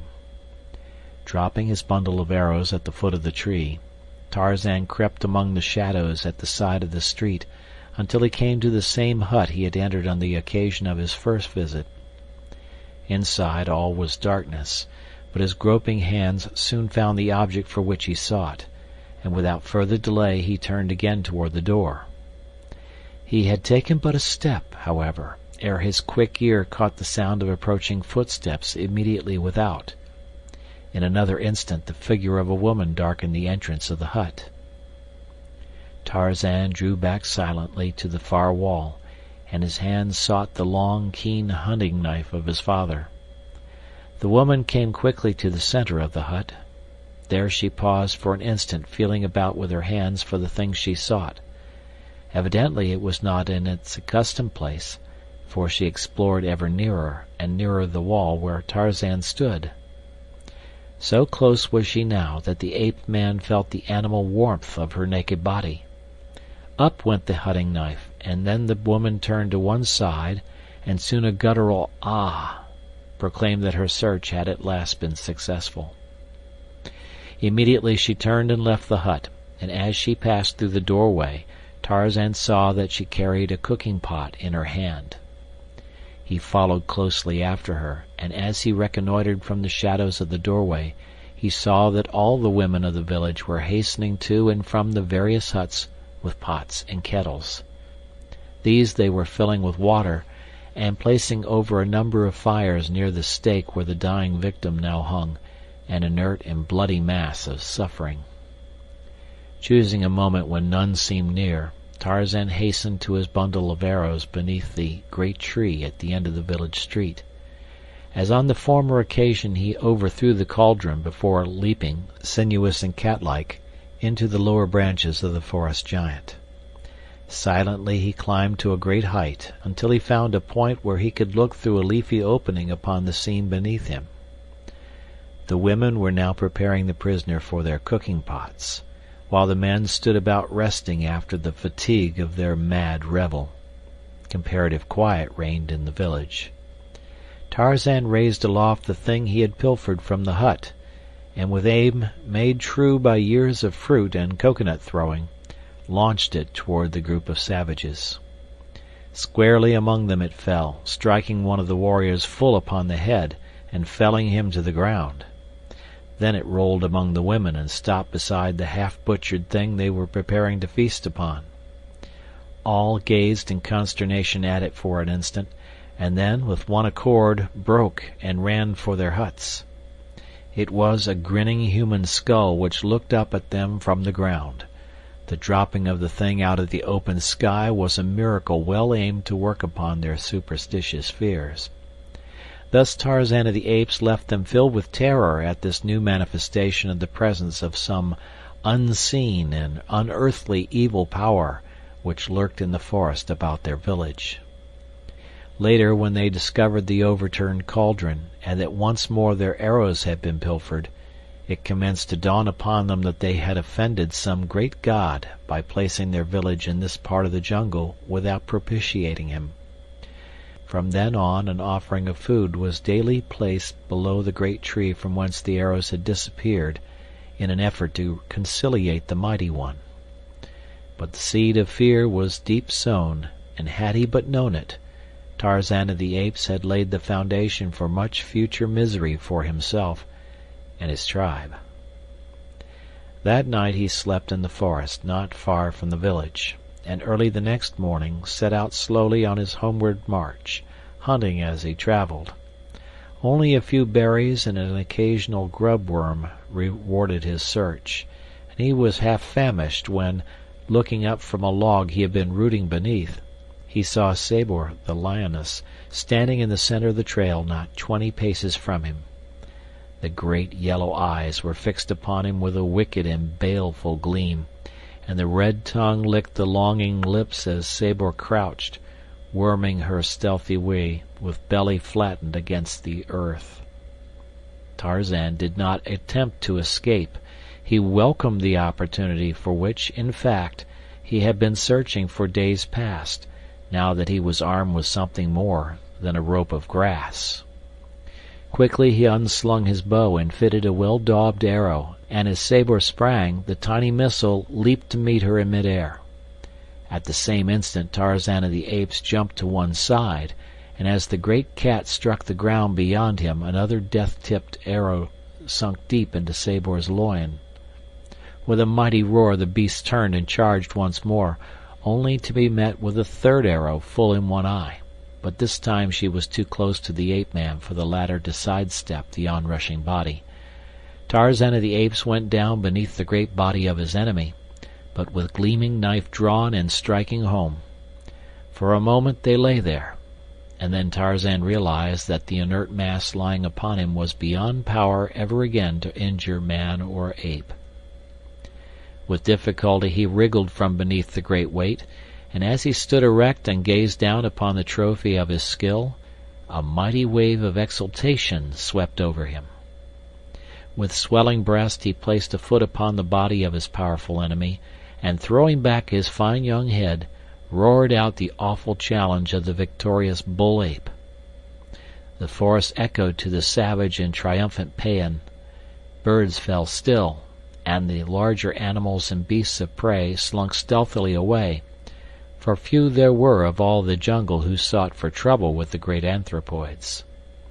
And in London another Lord Greystoke was speaking to his kind in the House of Lords, but none trembled at the sound of his soft voice. Sabor proved unsavory eating even to Tarzan of the Apes, but hunger served as a most efficacious disguise to toughness and rank tastes, and ere long, with well-filled stomach, the ape-man was ready to sleep again. First, however, he must remove the hide, for it was as much for this as for any other purpose that he had desired to destroy Sabor. Deftly he removed the great pelt, for he had practiced often on smaller animals. When the task was finished he carried his trophy to the fork of a high tree, and there, curling himself securely in a crotch, he fell into deep and dreamless slumber. What with loss of sleep, arduous exercise, and a full belly, Tarzan of the Apes slept the sun around, awakening about noon of the following day. He straightway repaired to the carcass of Sabor, but was angered to find the bones picked clean by other hungry denizens of the jungle. Half an hour's leisurely progress through the forest brought to sight a young deer, and before the little creature knew that an enemy was near, a tiny arrow had lodged in its neck. So quickly the virus worked that at the end of a dozen leaps the deer plunged headlong into the undergrowth, dead. Again did Tarzan feast well, but this time he did not sleep. Instead he hastened on toward the point where he had left the tribe, and when he had found them, proudly exhibited the skin of Sabor, the lioness. "Look!" he cried. "Apes of Kerchak! See what Tarzan, the mighty killer, has done! Who else among you has ever killed one of Numa's people? Tarzan is mightiest amongst you, for Tarzan is no ape. Tarzan is—" But here he stopped, for in the language of the anthropoids there was no word for man, and Tarzan could only write the word in English. He could not pronounce it. The tribe had gathered about to look upon the proof of his wondrous prowess and to listen to his words. Only Kerchak hung back, nursing his hatred and his rage. Something suddenly snapped in the wicked little brain of the anthropoid. With a frightful roar, the great beast sprang among the assemblage. Biting and striking with his huge hands, he killed and maimed a dozen ere the balance could escape to the upper terraces of the forest. Frothing and shrieking in the insanity of his fury, Kerchak looked about for the object of his greatest hatred, and there, upon a nearby limb, he saw him sitting. "Come down, Tarzan, great killer!" cried Kerchak. "Come down and feel the fangs of a greater. Do mighty fighters fly to the trees at the first approach of danger?" And then Kerchak emitted the volleying challenge of his kind. Quietly Tarzan dropped to the ground. Breathlessly the tribe watched from their lofty perches as Kerchak, still roaring, charged the relatively puny figure. Nearly 7 feet stood Kerchak on his short legs. His enormous shoulders were bunched and rounded with huge muscles. The back of his short neck was as a single lump of iron sinew which bulged beyond the base of his skull, so that his head seemed like a small ball protruding from a huge mountain of flesh. His back-drawn, snarling lips exposed his great fighting fangs, and his little wicked bloodshot eyes gleamed in horrid reflection of his madness. Awaiting him stood Tarzan, himself a mighty muscled animal, but his 6 feet of height and his great rolling sinews seemed pitifully inadequate to the ordeal which awaited them. His bow and arrows lay some distance away where he had dropped them while showing Sabor's hide to his fellow apes, so that he confronted Kerchak now with only his hunting knife and his superior intellect to offset the ferocious strength of his enemy. As his antagonist came roaring toward him, Lord Greystoke tore his long knife from its sheath, and with an answering challenge as horrid and blood-curdling as that of the beast he faced, rushed swiftly to meet the attack. He was too shrewd to allow those long, hairy arms to encircle him, and just as their bodies were about to crash together, Tarzan of the Apes grasped one of the huge wrists of his assailant, and springing lightly to one side, drove his knife to the hilt into Kerchak's body, below the heart. Before he could wrench the blade free again, the bull's quick lunge to seize him in those awful arms had torn the weapon from Tarzan's grasp. Kerchak aimed a terrific blow at the ape-man's head with the flat of his hand, a blow which, had it landed, might easily have crushed in the side of Tarzan's skull. The man was too quick, and ducking beneath it, himself delivered a mighty one with a clenched fist in the pit of Kerchak's stomach. The ape was staggered, and what with the mortal wound in his side had almost collapsed when, with one mighty effort, he rallied for an instant, just long enough to enable him to wrest his arm free from Tarzan's grasp and close in a terrific clinch with his wiry opponent. Straining the ape-man close to him, his great jaws sought Tarzan's throat, but the young lord's sinewy fingers were at Kerchak's own before the cruel fangs could close on the sleek brown skin. Thus they struggled, the one to crush out his opponent's life with those awful teeth, the other to close forever the windpipe beneath his strong grasp while he held the snarling mouth from him.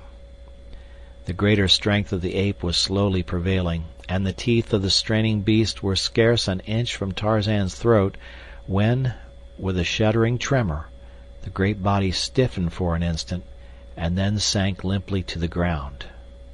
Kerchak was dead.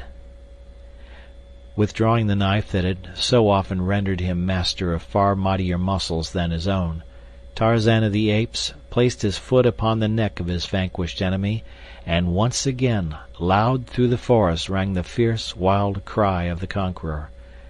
And thus came the young Lord Greystoke into the kingship of the apes. Chapter 12. Man's Reason. There was one of the tribe of Tarzan who questioned his authority, and that was Terkoz, the son of Tublat. But he so feared the keen knife and the deadly arrows of his new lord that he confined the manifestation of his objections to petty disobediences and irritating mannerisms. Tarzan knew, however, that he but waited his opportunity to wrest the kingship from him by some sudden stroke of treachery, and so he was ever on his guard against surprise. For months the life of the little band went on much as it had before, except that Tarzan's greater intelligence and his ability as a hunter were the means of providing for them more bountifully than ever before. Most of them, therefore, were more than content with the change in rulers. Tarzan led them by night to the fields of the black men, and there, warned by their chief's superior wisdom, they ate only what they required, nor ever did they destroy what they could not eat, as is the way of Manu, the monkey, and of most apes. So, while the blacks were wroth at the continued pilfering of their fields, they were not discouraged in their efforts to cultivate the land, as would have been the case had Tarzan permitted his people to lay waste the plantation wantonly. During this period, Tarzan paid many nocturnal visits to the village, where he often renewed his supply of arrows. He soon noticed the food always standing at the foot of the tree which was his avenue into the palisade, and after a little he commenced to eat whatever the blacks put there. When the awestruck savages saw that the food disappeared overnight, they were filled with consternation and dread, for it was one thing to put food out to propitiate a god or a devil, but quite another thing to have this spirit really come into the village and eat it. Such a thing was unheard of, and it clouded their superstitious minds with all manner of vague fears. Nor was this all. The periodic disappearance of their arrows, and the strange pranks perpetrated by unseen hands, had wrought them to such a state that life had become a veritable burden in their new home, and now it was that Mbonga and his headmen began to talk of abandoning the village and seeking a site farther on in the jungle.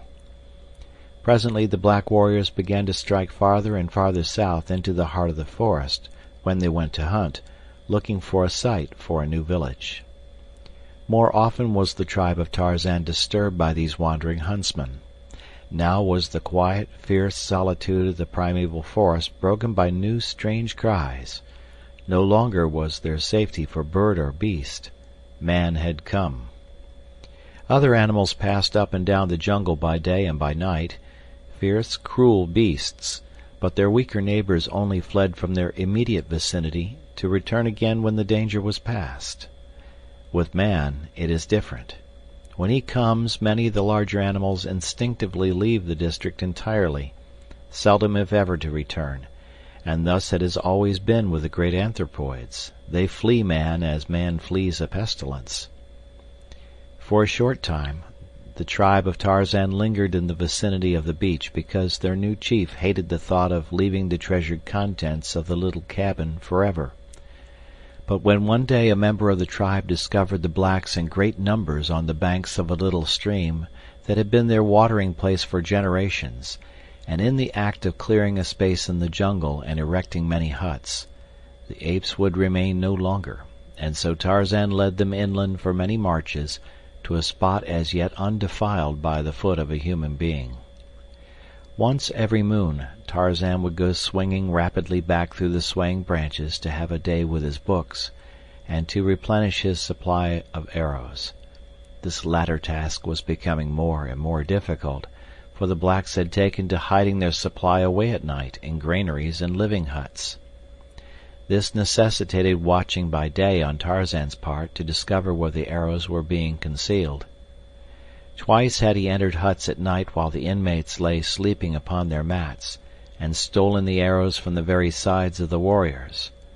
But this method he realized to be too fraught with danger, and so he commenced picking up solitary hunters with his long, deadly noose, stripping them of weapons and ornaments, and dropping their bodies from a high tree into the village street during the still watches of the night. These various escapades again so terrorized the blacks that, had it not been for the monthly respite between Tarzan's visits, in which they had opportunity to renew hope that each fresh incursion would prove the last, they soon would have abandoned their new village. The blacks had not as yet come upon Tarzan's cabin on the distant beach, but the ape-man lived in constant dread that, while he was away with the tribe, they would discover and despoil his treasure. So it came that he spent more and more time in the vicinity of his father's last home, and less with the tribe. Presently the members of his little community began to suffer on account of his neglect, for disputes and quarrels constantly arose which only the king might settle peaceably. At last some of the older apes spoke to Tarzan on the subject, and for a month thereafter he remained constantly with the tribe. The duties of kingship among the anthropoids are not many or arduous. In the afternoon comes Thaka, possibly, to complain that old Mungo has stolen his new wife. Then must Tarzan summon all before him, and if he finds that the wife prefers her new lord, he commands that matters remain as they are, or possibly that Mungo give Thaka one of his daughters in exchange. Whatever his decision, the apes accept it as final, and return to their occupations satisfied. Then comes Tana, shrieking and holding tight her side from which blood is streaming. Gunto, her husband, has cruelly bitten her, and Gunto, summoned, says that Tana is lazy and will not bring him nuts and beetles, or scratch his back for him. So Tarzan scolds them both and threatens Gunto with a taste of the death-bearing slivers if he abuses Tana further, and Tana, for her part, is compelled to promise better attention to her wifely duties. And so it goes, little family differences for the most part, which, if left unsettled, would result finally in greater factional strife, and the eventual dismemberment of the tribe. But Tarzan tired of it, as he found that kingship meant the curtailment of his liberty. He longed for the little cabin and the sun-kissed sea, for the cool interior of the well-built house, and for the never-ending wonders of the many books. As he had grown older, he found that he had grown away from his people. Their interests and his were far removed. They had not kept pace with him, nor could they understand aught of the many strange and wonderful dreams that passed through the active brain of their human king. So limited was their vocabulary that Tarzan could not even talk with them of the many new truths, and the great fields of thought that his reading had opened up before his longing eyes, or make known ambitions which stirred his soul. Among the tribe he no longer had friends as of old. A little child may find companionship in many strange and simple creatures, but to a grown man there must be some semblance of equality in intellect as the basis for agreeable association. Had Kala lived, Tarzan would have sacrificed all else to remain near her. But now that she was dead, and the playful friends of his childhood grown into fierce and surly brutes, he felt that he much preferred the peace and solitude of his cabin to the irksome duties of leadership amongst a horde of wild beasts. The hatred and jealousy of Terkoz, son of Tublat, did much to counteract the effect of Tarzan's desire to renounce his kingship among the apes, for, stubborn young Englishman that he was, he could not bring himself to retreat in the face of so malignant an enemy. That Terkoz would be chosen leader in his stead he knew full well, for time and again the ferocious brute had established his claim to physical supremacy over the few bull apes who had dared resent his savage bullying. Tarzan would have liked to subdue the ugly beast without recourse to knife or arrows. So much had his great strength and agility increased in the period following his maturity that he had come to believe that he might master the redoubtable Terkoz in a hand-to-hand fight, were it not for the terrible advantage the anthropoid's huge fighting fangs gave him over the poorly armed Tarzan. The entire matter was taken out of Tarzan's hands one day by force of circumstances, and his future left open to him so that he might go or stay without any stain upon his savage escutcheon. It happened thus. The tribe was feeding quietly, spread over a considerable area, when a great screaming arose some distance east of where Tarzan lay upon his belly beside a limpid brook, attempting to catch an elusive fish in his quick brown hands. With one accord the tribe swung rapidly toward the frightened cries, and there found Terkoz holding an old female by the hair and beating her unmercifully with his great hands. As Tarzan approached, he raised his hand aloft for Terkoz to desist, for the female was not his, but belonged to a poor old ape whose fighting days were long over, and who therefore could not protect his family. Terkoz knew that it was against the laws of his kind to strike this woman of another, but, being a bully, he had taken advantage of the weakness of the female's husband to chastise her because she had refused to give up to him a tender young rodent she had captured. When Terkoz saw Tarzan approaching without his arrows, he continued to belabor the poor woman in a studied effort to affront his hated chieftain. Tarzan did not repeat his warning signal, but instead rushed bodily upon the waiting Terkoz. Never had the ape-man fought so terrible a battle since that long-gone day when Bolgani, the great king gorilla, had so horribly manhandled him ere the new-found knife had, by accident, pricked the savage heart. Tarzan's knife on the present occasion but barely offset the gleaming fangs of Terkoz, and what little advantage the ape had over the man in brute strength was almost balanced by the latter's wonderful quickness and agility. In the sum total of their points, however, the anthropoid had a shade the better of the battle, and had there been no other personal attribute to influence the final outcome, Tarzan of the Apes, the young Lord Greystoke, would have died as he had lived, an unknown savage beast in equatorial Africa.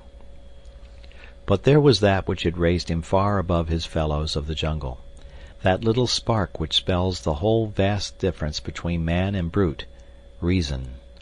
This it was which saved him from death beneath the iron muscles and tearing fangs of Terkoz. Scarcely had they fought a dozen seconds ere they were rolling upon the ground, striking, tearing, and rending, two great savage beasts battling to the death.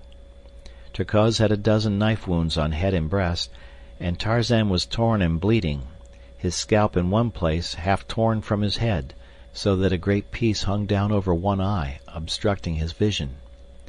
But so far the young Englishman had been able to keep those horrible fangs from his jugular, and now, as they fought less fiercely for a moment to regain their breath, Tarzan formed a cunning plan. He would work his way to the other's back, and, clinging there with tooth and nail, drive his knife home until Terkoz was no more. The maneuver was accomplished more easily than he had hoped, for the stupid beast, not knowing what Tarzan was attempting, made no particular effort to prevent the accomplishment of the design. But when finally he realized that his antagonist was fastened to him where his teeth and fists alike were useless against him, Terkoz hurled himself about upon the ground so violently that Tarzan could but cling desperately to the leaping, turning, twisting body, and ere he had struck a blow the knife was hurled from his hand by a heavy impact against the earth, and Tarzan found himself defenseless. During the rollings and squirmings of the next few minutes, Tarzan's hold was loosened a dozen times, until finally an accidental circumstance of those swift and ever-changing evolutions gave him a new hold with his right hand, which he realized was absolutely unassailable. His arm was passed beneath Terkoz's arm from behind, and his hand and forearm encircled the back of Terkoz's neck. It was the half-Nelson of modern wrestling which the untaught ape-man had stumbled upon, but superior reason showed him in an instant the value of the thing he had discovered. It was the difference to him between life and death. And so he struggled to encompass a similar hold with the left hand, and in a few moments Terkoz's bull neck was creaking beneath a full Nelson. There was no more lunging about now. The two lay perfectly still upon the ground, Tarzan upon Terkoz's back. Slowly the bullet head of the ape was being forced lower and lower upon his chest. Tarzan knew what the result would be. In an instant the neck would break. Then there came to Terkoz's rescue the same thing that had put him in these sore straits, a man's reasoning power. If I kill him, thought Tarzan, what advantage will it be to me? Will it not rob the tribe of a great fighter? And if Terkoz be dead, he will know nothing of my supremacy, while alive he will ever be an example to the other apes. Kagoda, hissed Tarzan in Terkoz's ear, which in ape tongue means, freely translated, do you surrender? For a moment there was no reply, and Tarzan added a few more ounces of pressure, which elicited a horrified shriek of pain from the great beast. Kagoda, repeated Tarzan. Kagoda, cried Terkoz. Listen, said Tarzan, easing up a trifle, but not releasing his hold. I am Tarzan, king of the apes, mighty hunter, mighty fighter. In all the jungle there is none so great. You have said Kagoda to me. All the tribe have heard. Quarrel no more with your king or your people, for next time I shall kill you. Do you understand? Huh, assented Terkoz. And are you satisfied? Huh, said the ape. Tarzan led him up, and in a few minutes all were back at their vocations, as though naught had occurred to mar the tranquility of their primeval forest haunts. But deep in the minds of the apes was rooted the conviction that Tarzan was a mighty fighter and a strange creature. Strange because he had had it in his power to kill his enemy, but had allowed him to live unharmed. That afternoon, as the tribe came together, as was their wont before darkness settled on the jungle, Tarzan, his wounds washed in the waters of the stream, called the old males about him. "You have seen again today that Tarzan of the Apes is the greatest among you," he said. "Huh," they replied with one voice. "Tarzan is great." "Tarzan," he continued, "is not an ape. He is not like his people. His ways are not their ways, and so Tarzan is going back to the lair of his own kind by the waters of the great lake which has no farther shore. You must choose another to rule you, for Tarzan will not return." And thus young Lord Greystoke took the first step toward the goal which he had set, the finding of other white men like himself. Chapter 13. His Own Kind. The following morning, Tarzan, lame and sore from the wounds of his battle with Terkoz, set out toward the west and the seacoast. He traveled very slowly, sleeping in the jungle at night and reaching his cabin late the following morning. For several days he moved about but little, only enough to gather what fruits and nuts he required to satisfy the demands of hunger. In 10 days he was quite sound again, except for a terrible half-healed scar, which, starting above his left eye, ran across the top of his head, ending at the right ear. It was the mark left by Terkoz when he had torn the scalp away. During his convalescence Tarzan tried to fashion a mantle from the skin of Sabor, which had lain all this time in the cabin.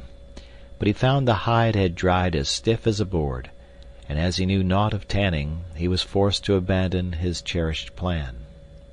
Then he determined to filch what few garments he could from one of the black men of Mbonga's village, for Tarzan of the Apes had decided to mark his evolution from the lower orders in every possible manner, and nothing seemed to him a more distinguishing badge of manhood than ornaments and clothing. To this end, therefore, he collected the various arm and leg ornaments he had taken from the black warriors who had succumbed to his swift and silent noose, and donned them all after the way he had seen them worn. About his neck hung the golden chain from which depended the diamond-encrusted locket of his mother, the Lady Alice. At his back was a quiver of arrows slung from a leathern shoulder-belt, another piece of loot from some vanquished black.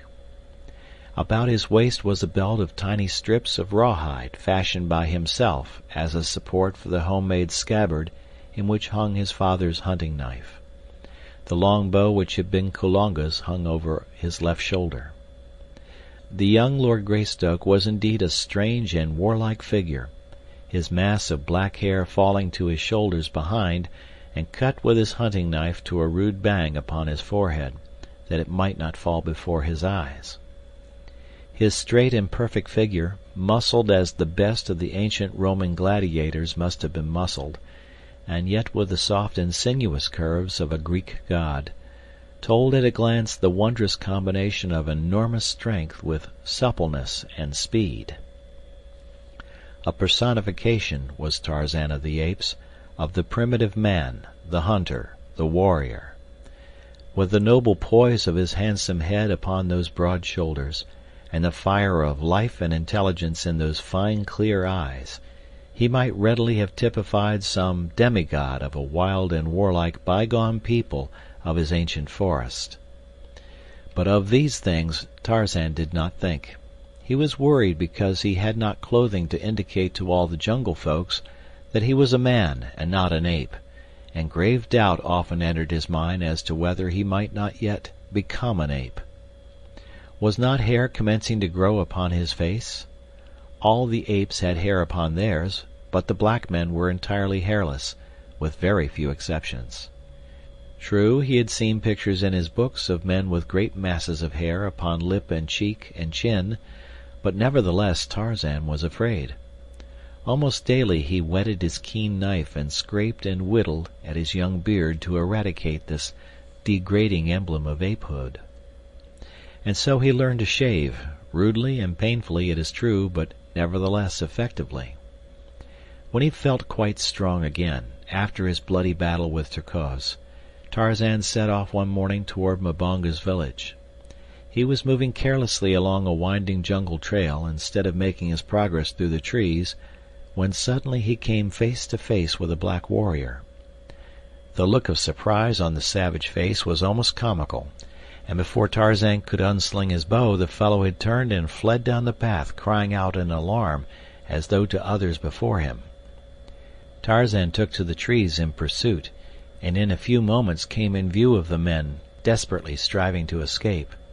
There were 3 of them, and they were racing madly in single file through the dense undergrowth.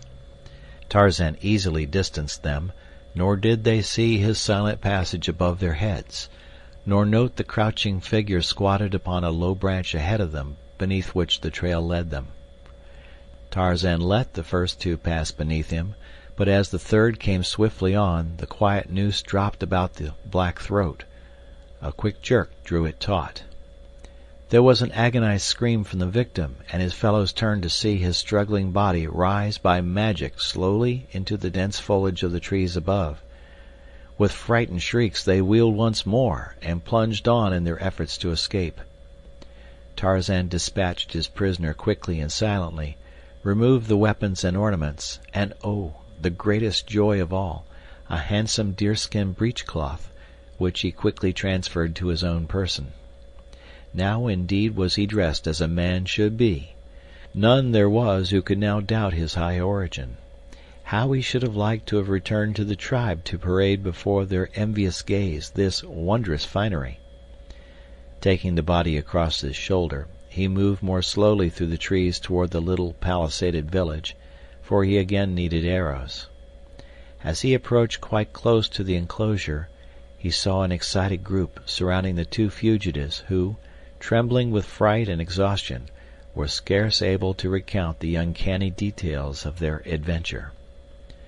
Mirando, they said, who had been ahead of them a short distance, had suddenly come screaming toward them, crying that a terrible white and naked warrior was pursuing him.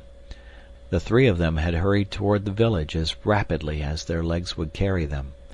Again Mirando's shrill cry of mortal terror had caused them to look back, and there they had seen the most horrible sight, their companion's body flying upwards into the trees, his arms and legs beating the air, and his tongue protruding from his open mouth.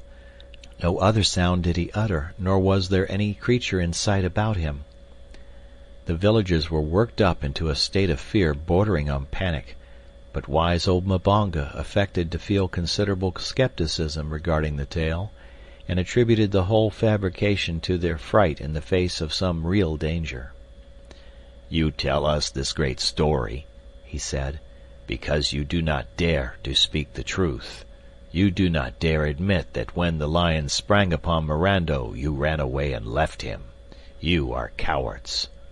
Scarcely had Mbonga ceased speaking when a great crashing of branches in the trees above them caused the blacks to look up in renewed terror. The sight that met their eyes made even wise old Mbonga shudder, for there, turning and twisting in the air, came the dead body of Mirando, to sprawl with a sickening reverberation upon the ground at their feet. With one accord the blacks took to their heels, nor did they stop until the last of them was lost in the dense shadows of the surrounding jungle. Again Tarzan came down into the village and renewed his supply of arrows, and ate of the offering of food which the blacks had made to appease his wrath. Before he left he carried the body of Mirando to the gate of the village, and propped it up against the palisade in such a way that the dead face seemed to be peering around the edge of the gate-post, down the path which led to the jungle. Then Tarzan returned, hunting, always hunting, to the cabin by the beach. It took a dozen attempts on the part of the thoroughly frightened blacks to re-enter their village, past the horrible grinning face of their dead fellow, and when they found the food and arrows gone they knew, what they had only too well feared, that Mirando had seen the evil spirit of the jungle. That now seemed to them the logical explanation. Only those who saw this terrible god of the jungle died, for was it not true that none left alive in the village had ever seen him? Therefore, those who had died at his hands must have seen him, and paid the penalty with their lives. As long as they supplied him with arrows and food, he would not harm them unless they looked upon him, so it was ordered by Mbonga that in addition to the food offering, there should also be laid out an offering of arrows for this Munango Kiwati, and this was done from then on.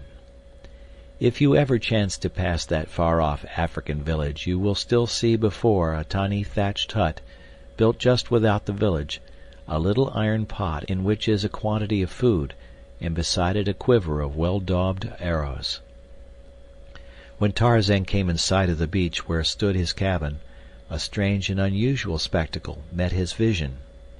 On the placid waters of the landlocked harbor floated a great ship, and on the beach a small boat was drawn up. But, most wonderful of all, a number of white men like himself were moving about between the beach and his cabin. Tarzan saw that in many ways they were like the men of his picture books. He crept closer through the trees until he was quite close above them. There were 10 men, swarthy, sun-tanned, villainous-looking fellows. Now they had congregated by the boat and were talking in loud, angry tones with much gesticulating and shaking of fists. Presently one of them, a little, mean-faced, black-bearded fellow with a countenance which reminded Tarzan of Pamba the rat, laid his hand upon the shoulder of a giant who stood next him, and with whom all the others had been arguing and quarreling. The little man pointed inland, so that the giant was forced to turn away from the others to look in the direction indicated. As he turned, the little, mean-faced man drew a revolver from his belt and shot the giant in the back. The big fellow threw his hands above his head, his knees bent beneath him, and without a sound he tumbled forward upon the beach, dead. The report of the weapon, the first that Tarzan had ever heard, filled him with wonderment, but even this unaccustomed sound could not startle his healthy nerves into even a semblance of panic. The conduct of the white strangers it was that caused him the greatest perturbation. He puckered his brows into a frown of deep thought. It was well, thought he, that he had not given way to his first impulse to rush forward and greet these white men as brothers. They were evidently no different from the black men, no more civilized than the apes, no less cruel than Sabor. For a moment the others stood looking at the little mean-faced man and the giant lying dead upon the beach. Then one of them laughed and slapped the little man upon the back. There was much more talk and gesticulating, but less quarreling.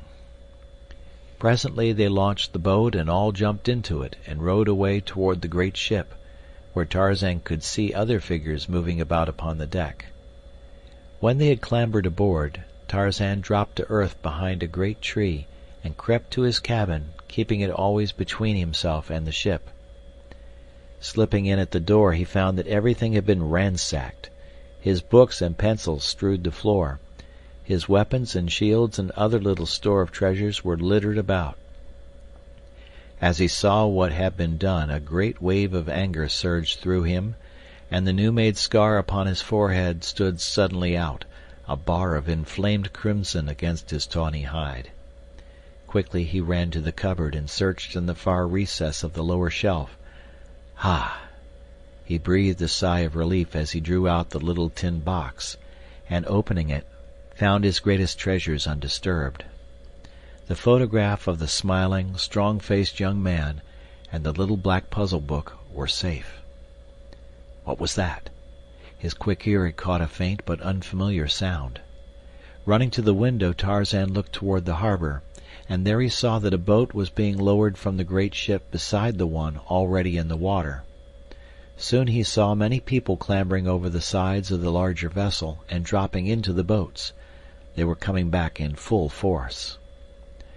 For a moment longer Tarzan watched while a number of boxes and bundles were lowered into the waiting boats.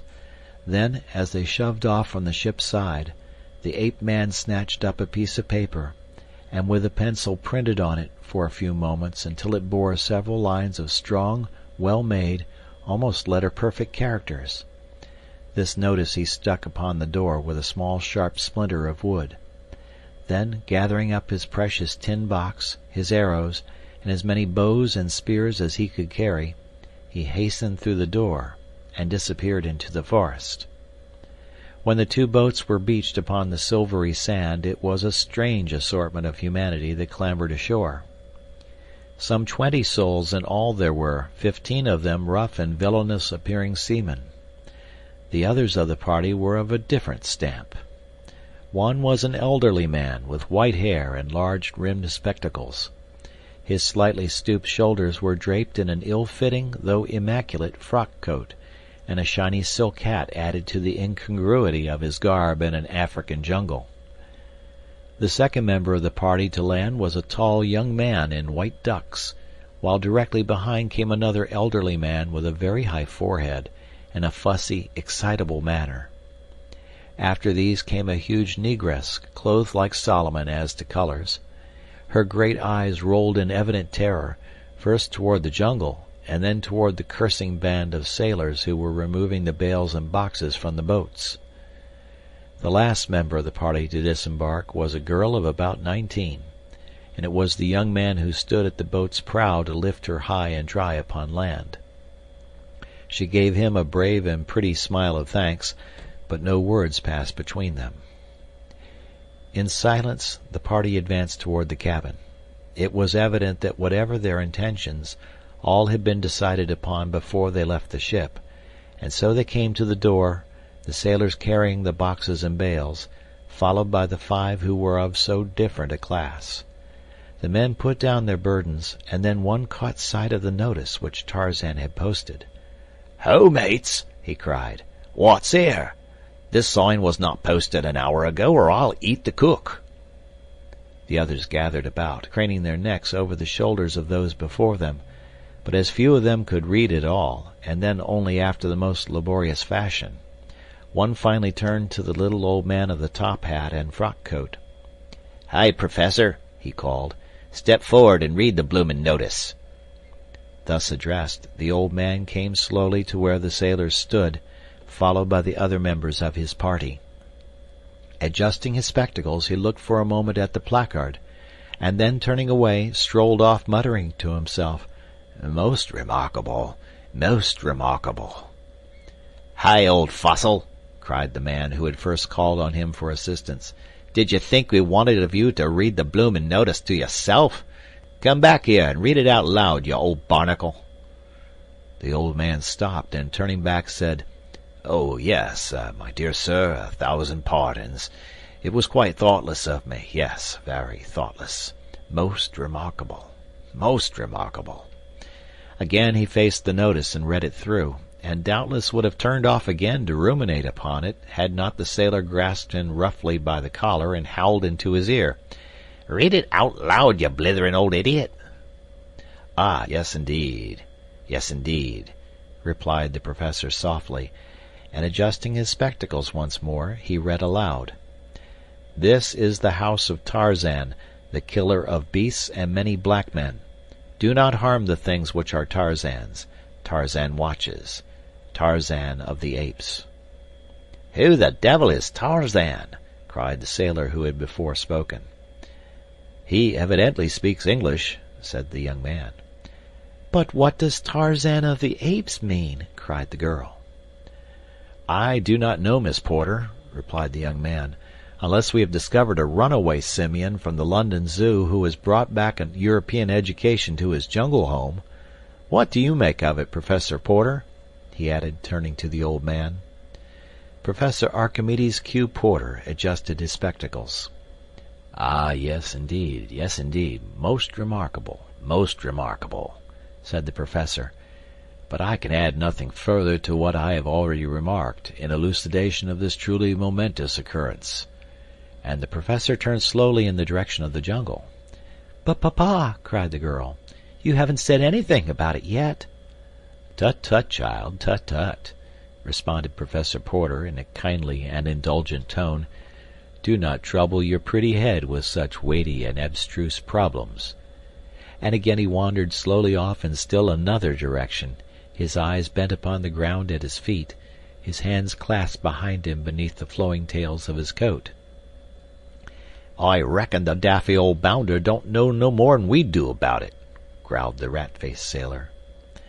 "Keep a civil tongue in your head," cried the young man, his face paling in anger at the insulting tone of the sailor. You've murdered our officers and robbed us. We are absolutely in your power, but you'll treat Professor Porter and Miss Porter with respect, or I'll break that vile neck of yours with my bare hands, guns or no guns." And the young fellow stepped so close to the rat-faced sailor that the latter, though he bore 2 revolvers and a villainous-looking knife in his belt, slunk back abashed. "You damned coward!" cried the young man. "You'd never dare shoot a man until his back was turned. You don't dare shoot me even then." And he deliberately turned his back full upon the sailor and walked nonchalantly away, as if to put him to the test. The sailor's hand crept slyly to the butt of one of his revolvers. His wicked eyes glared vengefully at the retreating form of the young Englishman.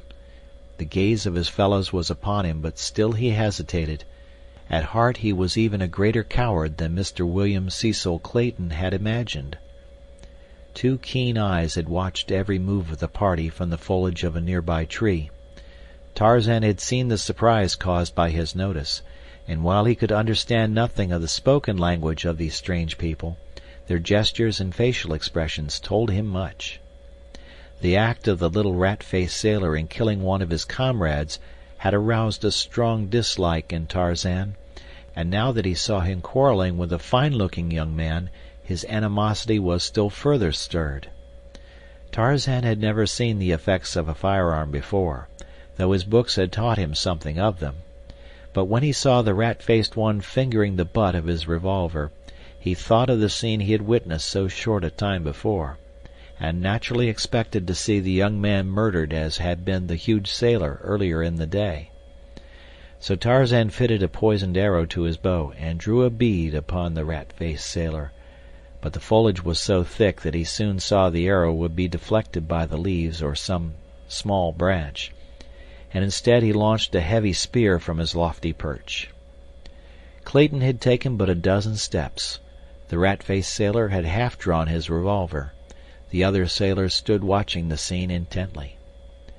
Professor Porter had already disappeared into the jungle, whither he was being followed by the fussy Samuel T. Philander, his secretary and assistant. Esmeralda, the negress, was busy sorting her mistress's baggage from the pile of bales and boxes beside the cabin, and Miss Porter had turned away to follow Clayton, when something caused her to turn again toward the sailor. And then 3 things happened almost simultaneously. The sailor jerked out his weapon and leveled it at Clayton's back. Miss Porter screamed a warning, and a long metal-shod spear shot like a bolt from above and passed entirely through the right shoulder of the rat-faced man. The revolver exploded harmlessly in the air, and the seaman crumpled up with a scream of pain and terror. Clayton turned and rushed back toward the scene. The sailors stood in a frightened group with drawn weapons, peering into the jungle. The wounded man writhed and shrieked upon the ground. Clayton, unseen by any, picked up the fallen revolver and slipped it inside his shirt. Then he joined the sailors in gazing mystified into the jungle. "Who could it have been?" whispered Jane Porter, and the young man turned to see her standing, wide-eyed and wondering, close beside him. "I dare say Tarzan of the Apes is watching us all right," he answered in a dubious tone. "I wonder now who that spear was intended for. If for Snipes, then our ape friend is a friend indeed." "By Jove, where are your father and Mr. Philander? There's someone or something in that jungle, and it's armed, whatever it is. Ho, Professor! Mr. Philander!" young Clayton shouted. There was no response. "What's to be done, Miss Porter?" continued the young man, his face clouded by a frown of worry and indecision. "I can't leave you here alone with these cutthroats, and you certainly can't venture into the jungle with me. Yet someone must go in search of your father.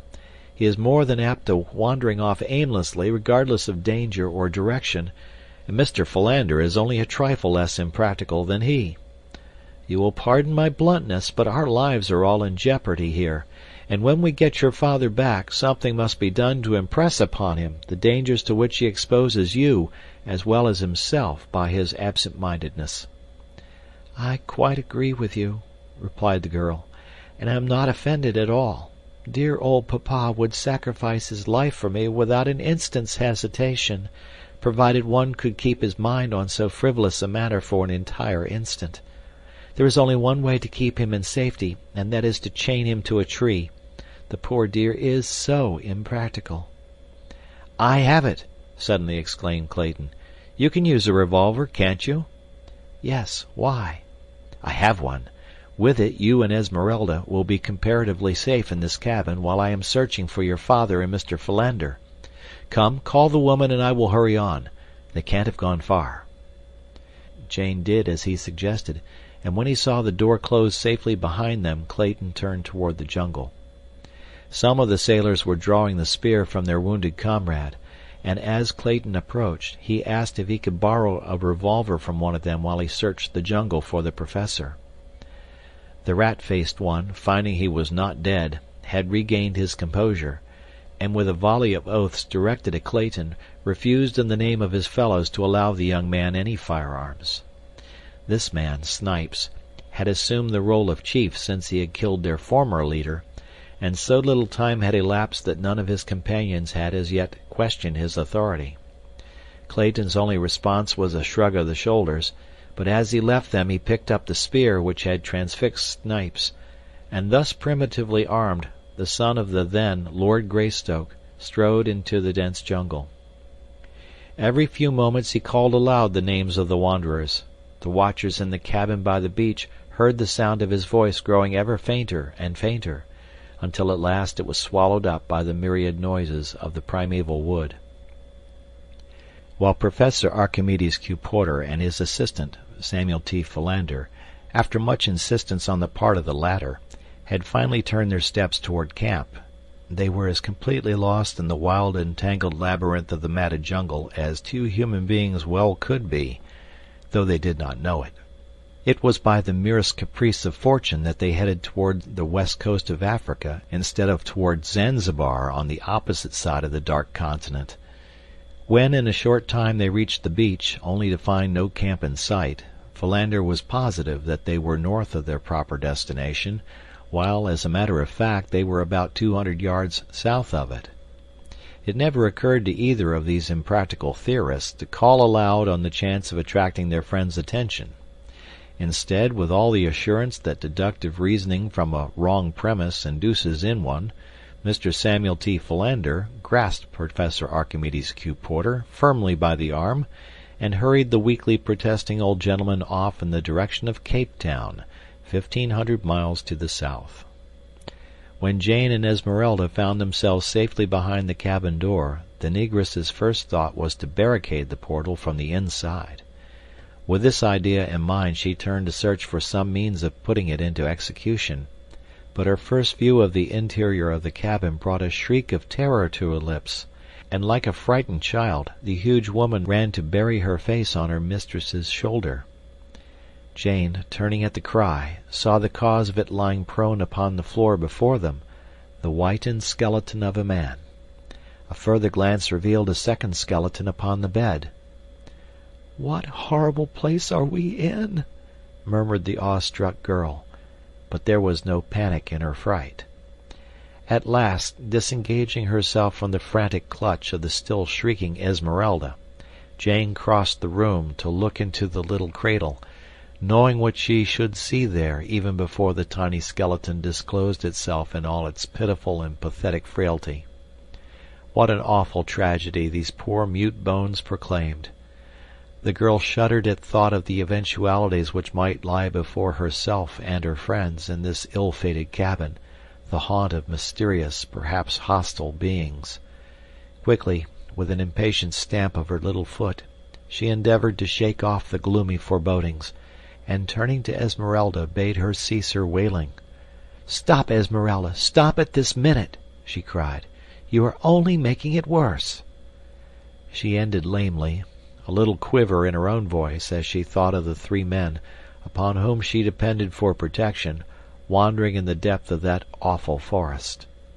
Soon the girl found that the door was equipped with a heavy wooden bar upon the inside, and after several efforts the combined strength of the two enabled them to slip it into place, the first time in 20 years. Then they sat down upon a bench with their arms about one another, and waited. Chapter 14. At the Mercy of the Jungle. After Clayton had plunged into the jungle, the sailors, mutineers of the Arrow, fell into a discussion of their next step, but on one point all were agreed, that they should hasten to put off to the anchored Arrow, where they could at least be safe from the spears of their unseen foe. And so, while Jane Porter and Esmeralda were barricading themselves within the cabin, the cowardly crew of cutthroats were pulling rapidly for their ship in the 2 boats that had brought them ashore. So much had Tarzan seen that day that his head was in a whirl of wonder, but the most wonderful sight of all to him was the face of the beautiful white girl. Here at last was one of his own kind, of that he was positive, and the young man and the 2 old men, they too were much as he had pictured his own people to be. But doubtless they were as ferocious and cruel as other men he had seen. The fact that they alone of all the party were unarmed might account for the fact that they had killed no one. They might be very different if provided with weapons. Tarzan had seen the young man pick up the fallen revolver of the wounded Snipes and hide it away in his breast, and he had also seen him slip it cautiously to the girl as she entered the cabin door. He did not understand anything of the motives behind all that he had seen, but somehow, intuitively he liked the young man and the 2 old men, and for the girl he had a strange longing which he scarcely understood. As for the big black woman, she was evidently connected in some way to the girl, and so he liked her also. For the sailors, and especially Snipes, he had developed a great hatred. He knew by their threatening gestures and by the expression upon their evil faces that they were enemies of the others of the party, and so he decided to watch closely. Tarzan wondered why the men had gone into the jungle, nor did it ever occur to him that one could become lost in that maze of undergrowth, which to him was as simple as is the main street of your own home town to you. When he saw the sailors row away toward the ship, and knew that the girl and her companion were safe in his cabin, Tarzan decided to follow the young man into the jungle and learn what his errand might be. He swung off rapidly in the direction taken by Clayton, and in a short time heard faintly in the distance the now only occasional calls of the Englishman to his friends. Presently Tarzan came up with the white man, who, almost fagged, was leaning against a tree wiping the perspiration from his forehead. The ape-man, hiding safe behind a screen of foliage, sat watching this new specimen of his own race intently. At intervals Clayton called aloud, and finally it came to Tarzan that he was searching for the old man. Tarzan was on the point of going off to look for them himself, when he caught the yellow glint of a sleek hide moving cautiously through the jungle toward Clayton. It was Sheeta, the leopard. Now Tarzan heard the soft bending of grasses, and wondered why the young white man was not warned. Could it be he had failed to note the loud warning? Never before had Tarzan known Sheeta to be so clumsy. No, the white man did not hear. Sheeta was crouching for the spring, and then, shrill and horrible, there rose from the stillness of the jungle the awful cry of the challenging ape, and Sheeta turned, crashing into the underbrush. Clayton came to his feet with a start. His blood ran cold. Never in all his life had so fearful a sound smote upon his ears. He was no coward, but if ever man felt the icy fingers of fear upon his heart, William Cecil Clayton, eldest son of Lord Greystoke of England, did that day in the fastness of the African jungle. The noise of some great body crashing through the underbrush so close beside him, and the sound of that blood-curdling shriek from above, tested Clayton's courage to the limit, but he could not know that it was to that very voice he owed his life, nor that the creature who hurled it forth was his own cousin, the real Lord Greystoke. The afternoon was drawing to a close, and Clayton, disheartened and discouraged, was in a terrible quandary as to the proper course to pursue, whether to keep on in search of Professor Porter, at the almost certain risk of his own death in the jungle by night, or to return to the cabin where he might at least serve to protect Jane from the perils which confronted her on all sides. He did not wish to return to camp without her father. Still more, he shrank from the thought of leaving her alone and unprotected in the hands of the mutineers of the Arrow, or to the 100 unknown dangers of the jungle. Possibly, too, he thought, the professor and Philander might have returned to camp. Yes, that was more than likely. At least he would return and see, before he continued what seemed to be a most fruitless quest. And so he started, stumbling back through the thick and matted underbrush in the direction that he thought the cabin lay. To Tarzan's surprise, the young man was heading farther into the jungle in the general direction of Mbonga's village, and the shrewd young ape-man was convinced that he was lost. To Tarzan this was scarcely incomprehensible. His judgment told him that no man would venture toward the village of the cruel blacks armed only with a spear which, from the awkward way in which he carried it, was evidently an unaccustomed weapon to this white man. Nor was he following the trail of the old men. That they had crossed and left long since, though it had been fresh and plain before Tarzan's eyes. Tarzan was perplexed. The fierce jungle would make easy prey of this unprotected stranger in a very short time if he were not guided quickly to the beach. Yes, there was Numa, the lion, even now, stalking the white man a dozen paces to the right. Clayton heard the great body paralleling his course, and now there rose upon the evening air the beast's thunderous roar. The man stopped with upraised spear and faced the brush from which issued the awful sound. The shadows were deepening. Darkness was settling in. God! To die here alone, beneath the fangs of wild beasts, to be torn and rended, to feel the hot breath of the brute on his face as the great paw crushed down on his breast. For a moment all was still. Clayton stood rigid, with raised spear. Presently a faint rustling of the bush apprised him of the stealthy creeping of the thing behind. It was gathering for the spring. At last he saw it, not 20 feet away, the long, lithe, muscular body and tawny head of a huge black-maned lion.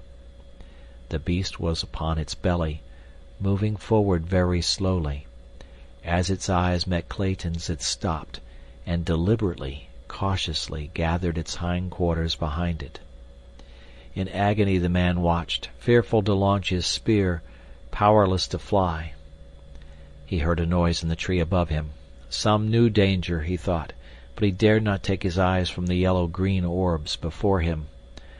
There was a sharp twang as of a broken banjo string, and at the same instant an arrow appeared in the yellow hide of the crouching lion. With a roar of pain and anger, the beast sprang, but somehow Clayton stumbled to one side, and as he turned again to face the infuriated king of beasts, he was appalled at the sight which confronted him. Almost simultaneously with the lion's turning to renew the attack, a half-naked giant dropped from the tree above squarely on the brute's back. With lightning speed, an arm that was banded layers of iron muscle encircled the huge neck, and the great beast was raised from behind, roaring and pawing the air, raised as easily as Clayton would have lifted a pet dog. The scene he witnessed there in the twilight depths of the African jungle was burned forever into the Englishman's brain. The man before him was the embodiment of physical perfection and giant strength, yet it was not upon these he depended in his battle with the great cat, for mighty as were his muscles, they were as nothing by comparison with Numa's. To his agility, to his brain and to his long keen knife he owed his supremacy. His right arm encircled the lion's neck, while the left hand plunged the knife time and again into the unprotected side behind the left shoulder. The infuriated beast pulled up and backwards until he stood upon his hind legs, struggled impotently in this unnatural position. Had the battle been of a few seconds longer duration, the outcome might have been different, but it was all accomplished so quickly that the lion had scarce time to recover from the confusion of its surprise ere it sank lifeless to the ground. Then the strange figure which had vanquished it stood erect upon the carcass, and throwing back the wild and handsome head, gave out the fearsome cry which a few moments earlier had so startled Clayton. Before him he saw the figure of a young man, naked except for a loincloth and a few barbaric ornaments about his arms and legs, on the breast a priceless diamond locket gleaming against a smooth, brown skin. The hunting knife had been returned to its homely sheath, and the man was gathering up his bow and quiver from where he had tossed them when he leaped to attack the lion.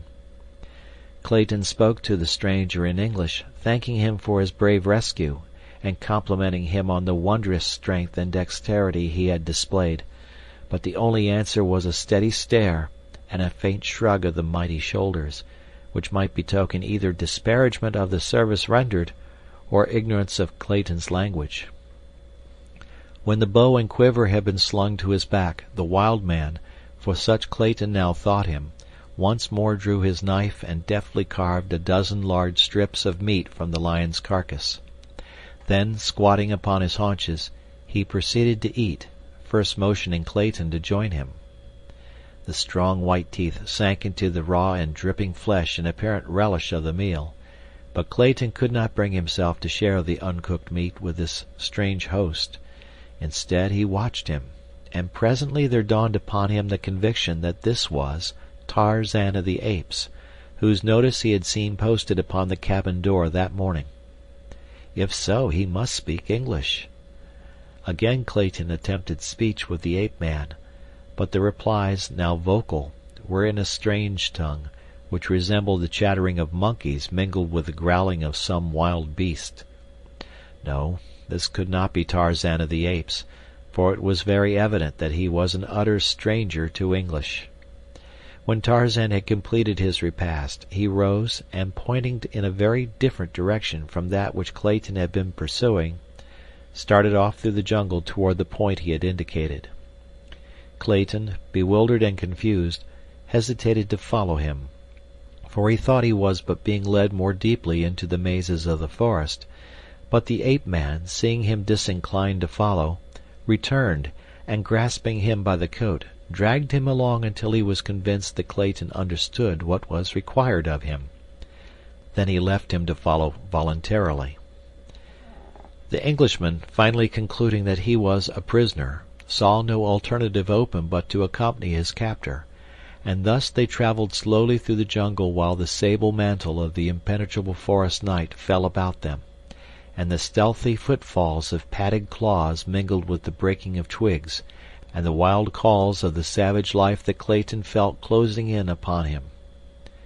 Suddenly Clayton heard the faint report of a firearm, a single shot, and then silence. In the cabin by the beach, two thoroughly terrified women clung to each other as they crouched upon the low bench in the gathering darkness. The negress sobbed hysterically, bemoaning the evil day that had witnessed her departure from her dear Maryland, while the white girl, dry-eyed and outwardly calm, was torn by inward fears and forebodings. She feared not more for herself than for the three men whom she knew to be wandering in the abysmal depths of the savage jungle, from which she now heard issuing the almost incessant shrieks and roars, barkings and growlings of its terrifying and fearsome denizens as they sought their prey. And now there came the sound of a heavy body brushing against the side of the cabin.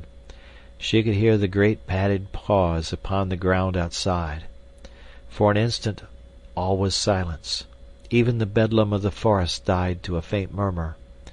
Then she distinctly heard the beast outside sniffing at the door, not 2 feet from where she crouched. Instinctively the girl shuddered and shrank closer to the black woman.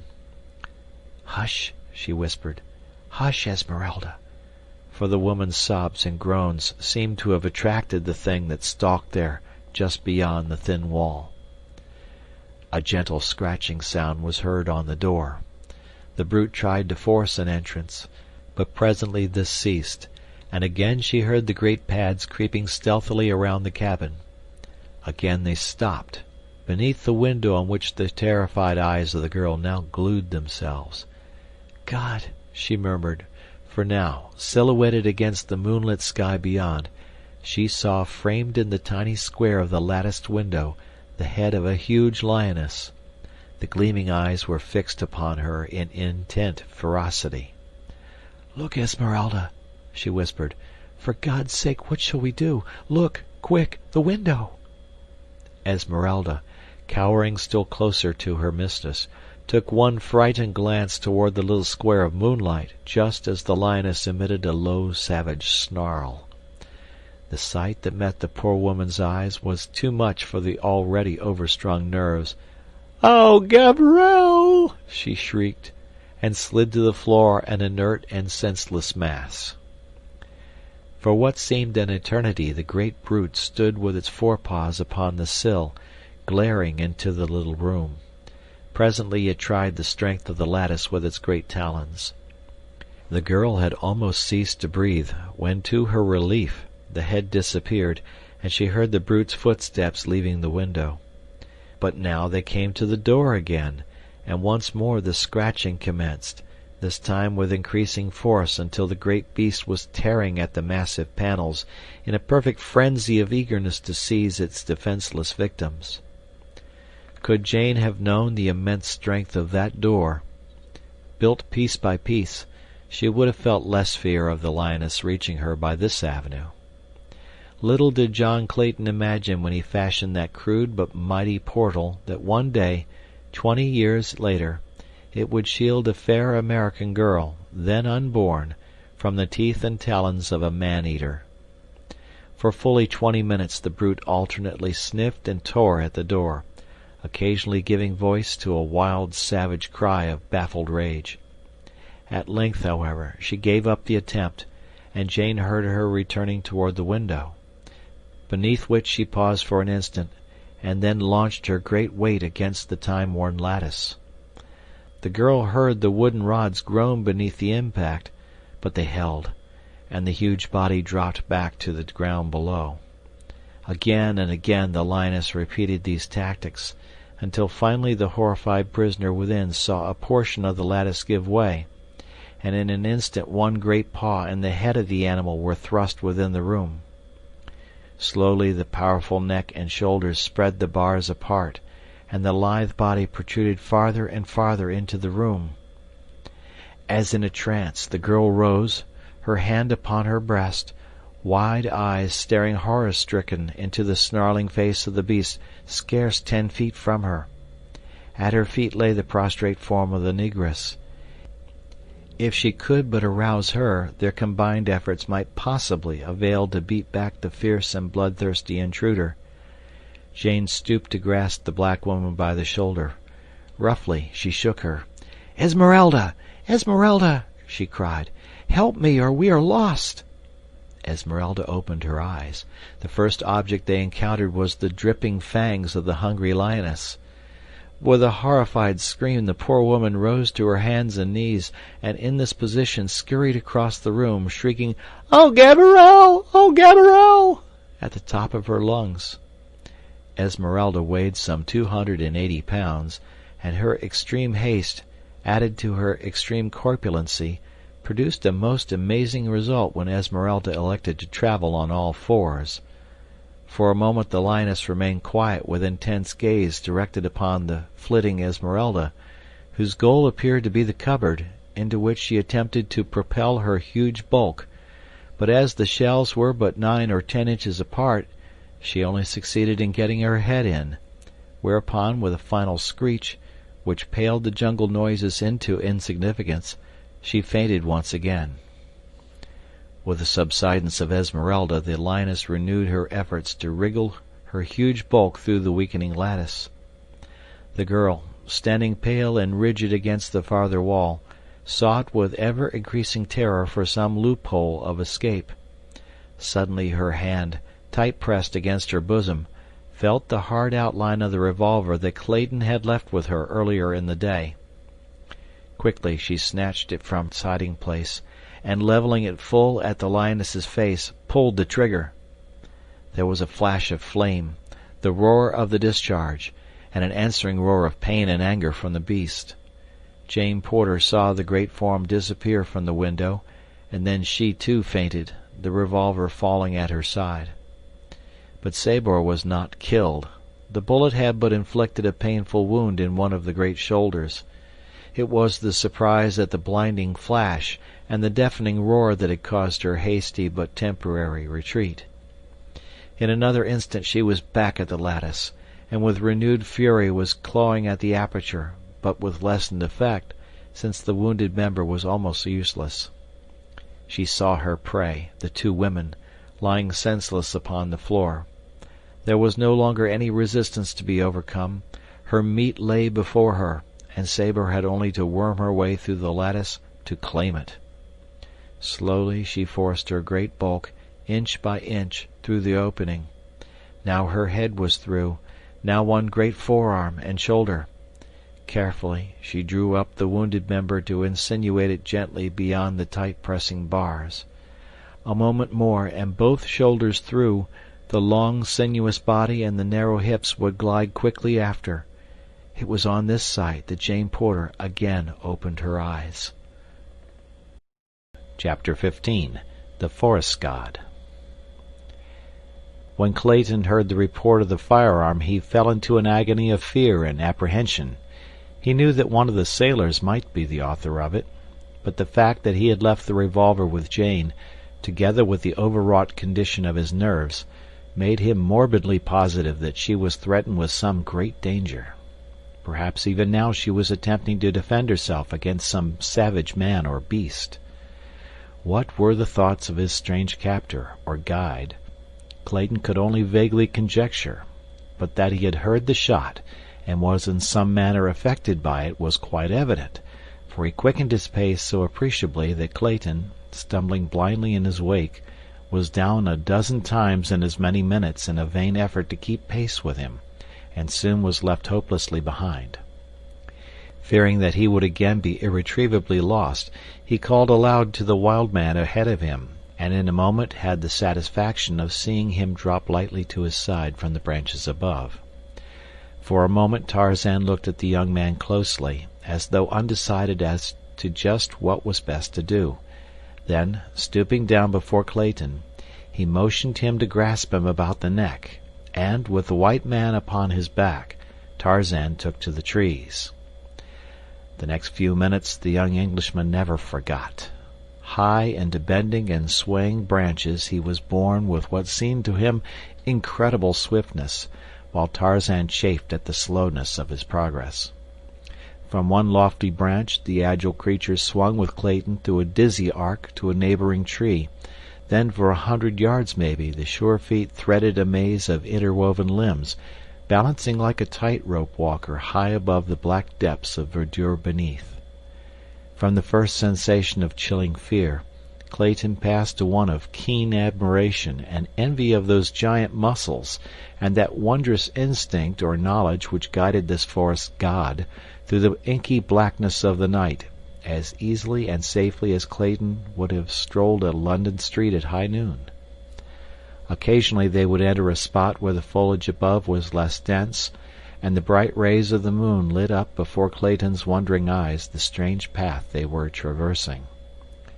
At such times the man fairly caught his breath at sight of the horrid depths below them, for Tarzan took the easiest way, which often led over 100 feet above the earth. And yet, with all his seeming speed, Tarzan was in reality feeling his way with comparative slowness, searching constantly for limbs of adequate strength for the maintenance of this double weight. Presently they came to the clearing before the beach. Tarzan's quick ears had heard the strange sounds of Sabor's efforts to force her way through the lattice, and it seemed to Clayton that they dropped a straight 100 feet to earth, so quickly did Tarzan descend. Yet when they struck the ground it was with scarce a jar, and as Clayton released his hold on the ape-man, he saw him dart like a squirrel for the opposite side of the cabin. The Englishman sprang quickly after him, just in time to see the hindquarters of some huge animal about to disappear through the window of the cabin. As Jane opened her eyes to a realization of the imminent peril which threatened her, her brave young heart gave up at last its final vestige of hope. But then, to her surprise, she saw the huge animal being slowly drawn back through the window, and in the moonlight beyond she saw the heads and shoulders of two men.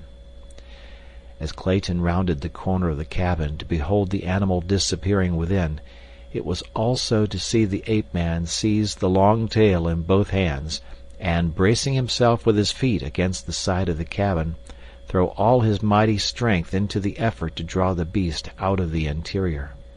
Clayton was quick to lend a hand, but the ape-man jabbered to him in a commanding and peremptory tone something which Clayton knew to be orders, though he could not understand them.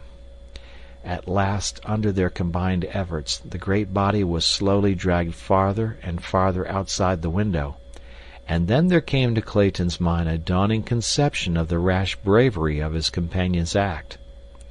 For a naked man to drag a shrieking, clawing man-eater forth from a window by the tail to save a strange white girl was indeed the last word in heroism. In so far as Clayton was concerned, it was a very different matter, since the girl was not only of his own kind and race, but was the one woman in all the world whom he loved. Though he knew that the lioness would make short work of both of them, he pulled with a will to keep it from Jane Porter. And then he recalled the battle between this man and the great black-maned lion which he had witnessed a short time before, and he commenced to feel more assurance. Tarzan was still issuing orders which Clayton could not understand. He was trying to tell the stupid white man to plunge his poisoned arrows into Sabor's back and sides, and to reach the savage heart with a long, thin hunting knife that hung at Tarzan's hip, but the man would not understand, and Tarzan did not dare release his hold to do the things himself, for he saw that the puny white man never could hold mighty Sabor alone for an instant. Slowly the lioness was emerging from the window. At last her shoulders were out. And then Clayton saw an incredible thing. Tarzan, racking his brains for some means to cope single-handed with the infuriated beast, had suddenly recalled his battle with Terkoz, and as the great shoulders came clear of the window, so that the lioness hung upon the sill only by her forepaws, Tarzan suddenly released his hold upon the brute. With the quickness of a striking rattler, he launched himself full upon Sabor's back, his strong young arms seeking and gaining a full half-Nelson upon the beast, as he had learned it that other day during his bloody wrestling victory over Terkoz. With the roar the lioness turned completely over upon her back, falling fully upon her enemy, but the black-haired giant only closed tighter his hold. Pawing and tearing at earth and air, Sabor rolled and threw herself this way and that in an effort to dislodge this strange antagonist, but ever tighter and tighter drew the iron bands that were forcing her head lower and lower upon her tawny breast. Higher crept the steel forearms of the ape-man about the back of Sabor's neck. Weaker and weaker became the lioness's efforts. At last Clayton saw the immense muscles of Tarzan's shoulders and biceps leap into corded knots beneath the silver moonlight. There was a long, sustained, and supreme effort on the ape-man's part, and the vertebrae of Sabor's neck parted with a sharp snap. In an instant Tarzan was upon his feet, and for the second time that day Clayton heard the bull ape's savage roar of victory. Then he heard Jane's agonized cry. "Cecil! Mr. Clayton! Oh, what is it? What is it?" Running quickly to the cabin door, Clayton called out that all was right, and shouted to her to open the door. As quickly as she could she raised the great bar, and fairly dragged Clayton within. "What was that awful noise?" she whispered, shrinking close to him. "It was the cry of the kill from the throat of the man who has just saved your life, Miss Porter. Wait, I will fetch him so that you may thank him." The frightened girl would not be left alone, so she accompanied Clayton to the side of the cabin where lay the dead body of the lioness. Tarzan of the Apes was gone. Clayton called several times, but there was no reply, and so the two returned to the greater safety of the interior. "What a frightful sound!" cried Jane. "I shudder at the mere thought of it. Do not tell me that a human throat voiced that hideous and fearsome shriek." "But it did, Miss Porter," replied Clayton. "Or at least, if not a human throat, that of a forest god." And then he told her of his experiences with this strange creature, of how twice the wild man had saved his life, of the wondrous strength and agility and bravery of the brown skin and the handsome face. "I cannot make it out at all," he concluded. "At first I thought he might be Tarzan of the Apes, but he neither speaks nor understands English, so that theory is untenable." "Well, whatever he may be," cried the girl, "we owe him our lives, and may God bless him and keep him in safety in his wild and savage jungle." "Amen," said Clayton fervently. "For the good Lord's sake, ain't I dead?" The two turned to see Esmeralda sitting upright upon the floor, her great eyes rolling from side to side as though she could not believe their testimony as to her whereabouts. And now, for Jane Porter, the reaction came, and she threw herself upon the bench, sobbing with hysterical laughter. Chapter 16. Most Remarkable. Several miles south of the cabin, upon a strip of sandy beach, stood two old men, arguing. Before them stretched the broad Atlantic. At their backs was the dark continent. Close around them loomed the impenetrable blackness of the jungle. Savage beasts roared and growled. Noises, hideous and weird, assailed their ears. They had wandered for miles in search of their camp, but always in the wrong direction. They were as hopelessly lost as though they had suddenly been transported to another world. At such a time, indeed, every fiber of their combined intellects must have been concentrated upon the vital question of the minute, the life-and-death question to them of retracing their steps to camp. Samuel T. Philander was speaking. "But, my dear Professor," he was saying, "I still maintain that but for the victories of Ferdinand and Isabella over the 15th century Moors in Spain, the world would be today 1,000 years in advance of where we now find ourselves. The Moors were essentially a tolerant, broad-minded, liberal race of agriculturalists, artisans, and merchants, the very type of people that has made possible such civilization as we find today in America and Europe, while the Spaniards—" "Tut, tut, dear Mr. Philander," interrupted Professor Porter. "Their religion positively precluded the possibilities you suggest.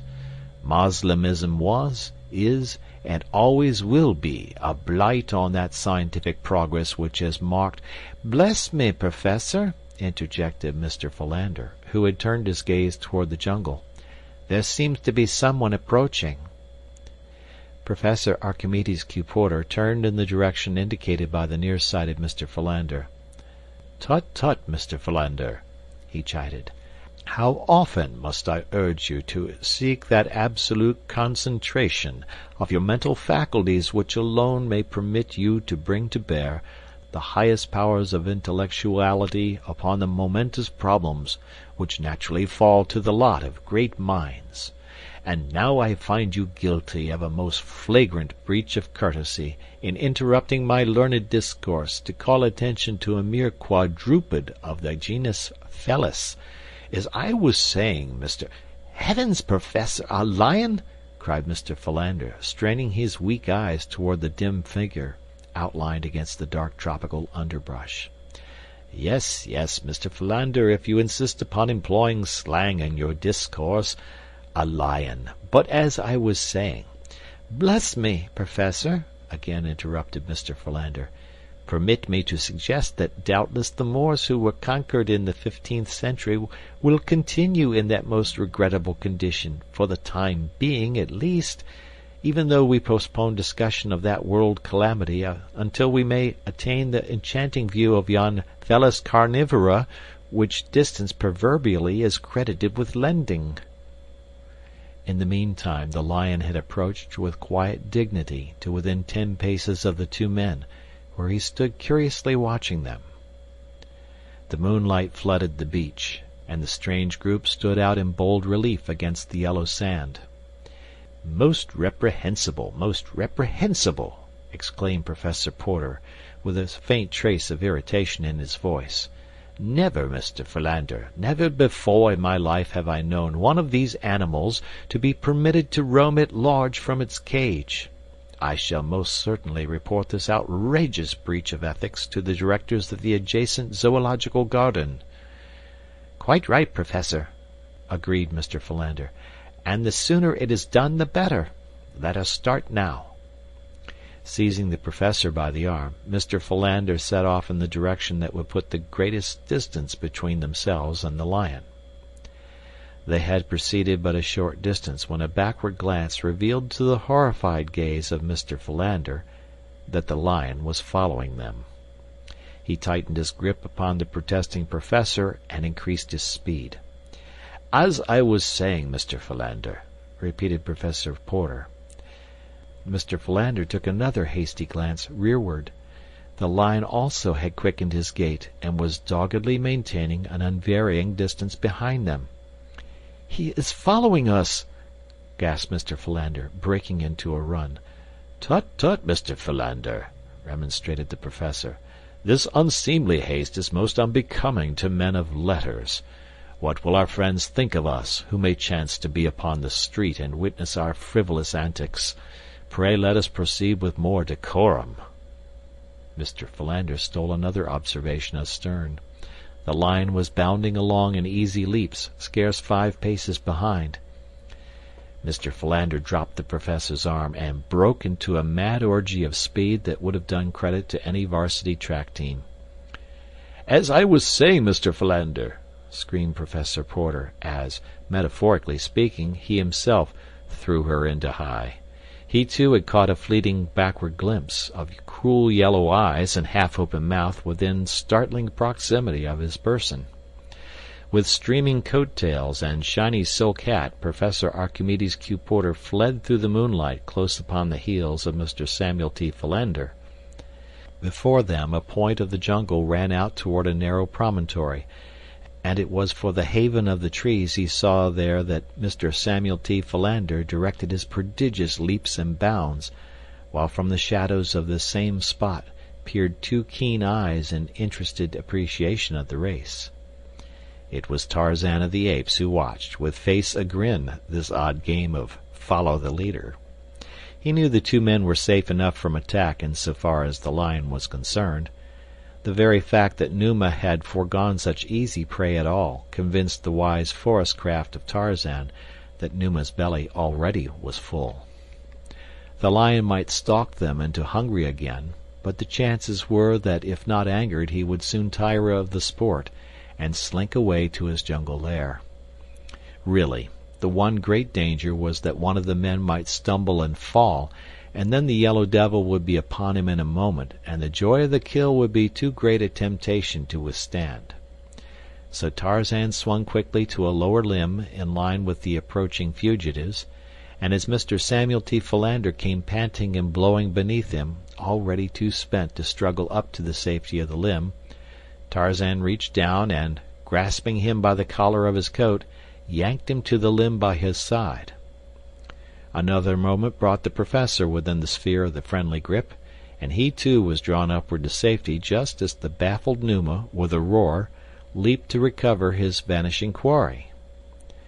For a moment the 2 men clung panting to the great branch, while Tarzan squatted with his back to the stem of the tree, watching them with mingled curiosity and amusement. It was the Professor who first broke the silence. "I am deeply pained, Mr. Philander, that you should have evinced such a paucity of manly courage in the presence of one of the lower orders, and by your crass timidity have caused me to exert myself to such an unaccustomed degree in order that I might resume my discourse. As I was saying, Mr. Philander, when you interrupted me, the Moors—" "Professor Archimedes Q. Porter," broke in Mr. Philander in icy tones, "the time has arrived when patience becomes a crime and mayhem appears garbed in the mantle of virtue. You have accused me of cowardice. You have insinuated that you ran only to overtake me, not to escape the clutches of the lion. Have a care, Professor Archimedes Q. Porter. I am a desperate man. Goaded by long-suffering patience, the worm will turn." "Tut, tut, Mr. Philander, tut, tut," cautioned Professor Porter. "You forget yourself."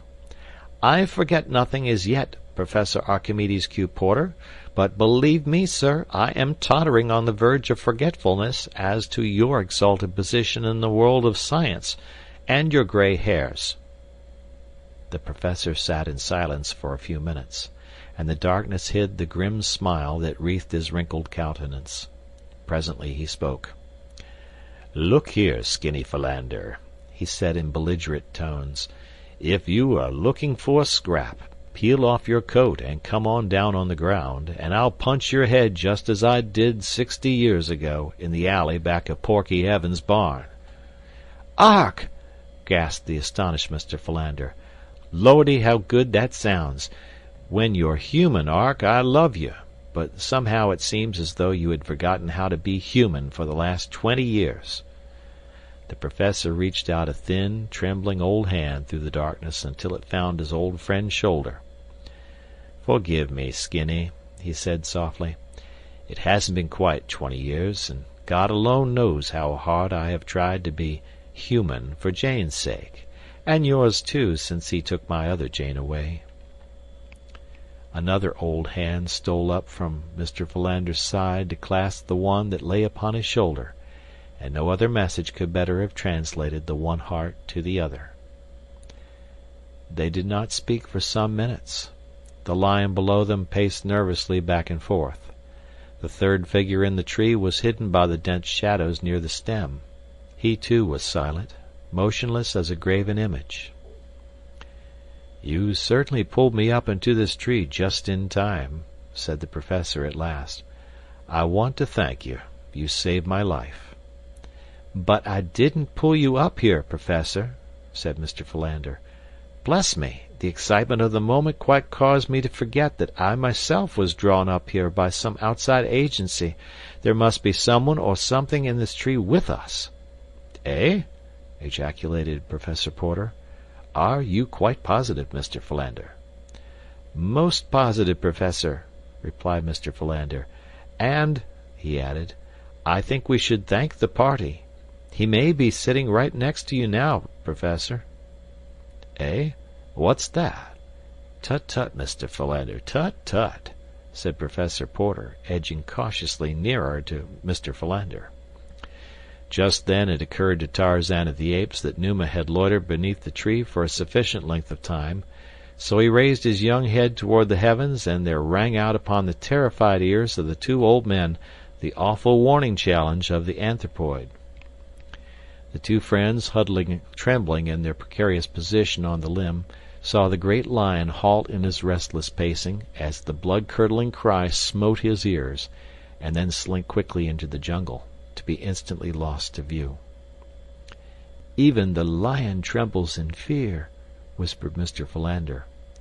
Most remarkable," murmured Professor Porter, clutching frantically at Mr. Philander to regain the balance which the sudden fright had so perilously endangered.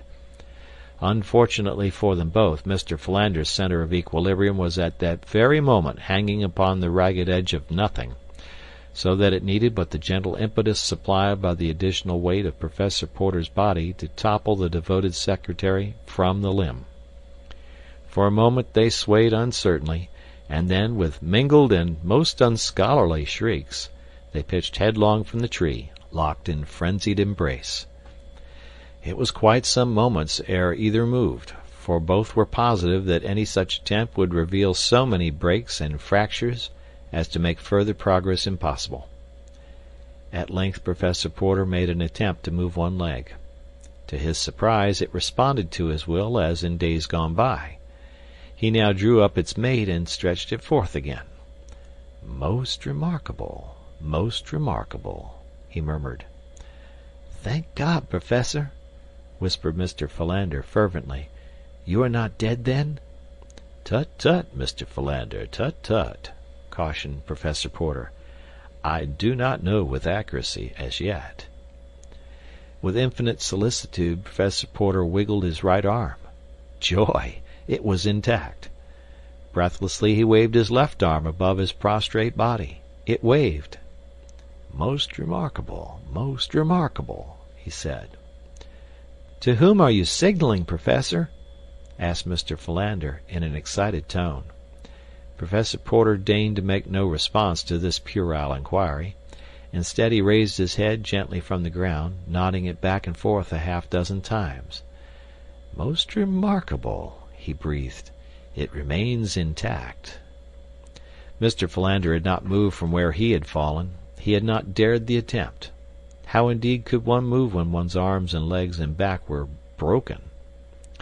One eye was buried in the soft loam, the other, rolling sidewise, was fixed in awe upon the strange gyrations of Professor Porter. "How sad!" exclaimed Mr. Philander, half aloud. "Concussion of the brain, superinducing total mental aberration. How very sad indeed, and for one still so young." Professor Porter rolled over upon his stomach.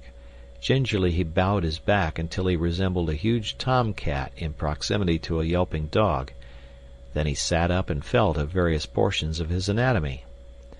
"They are all here," he exclaimed.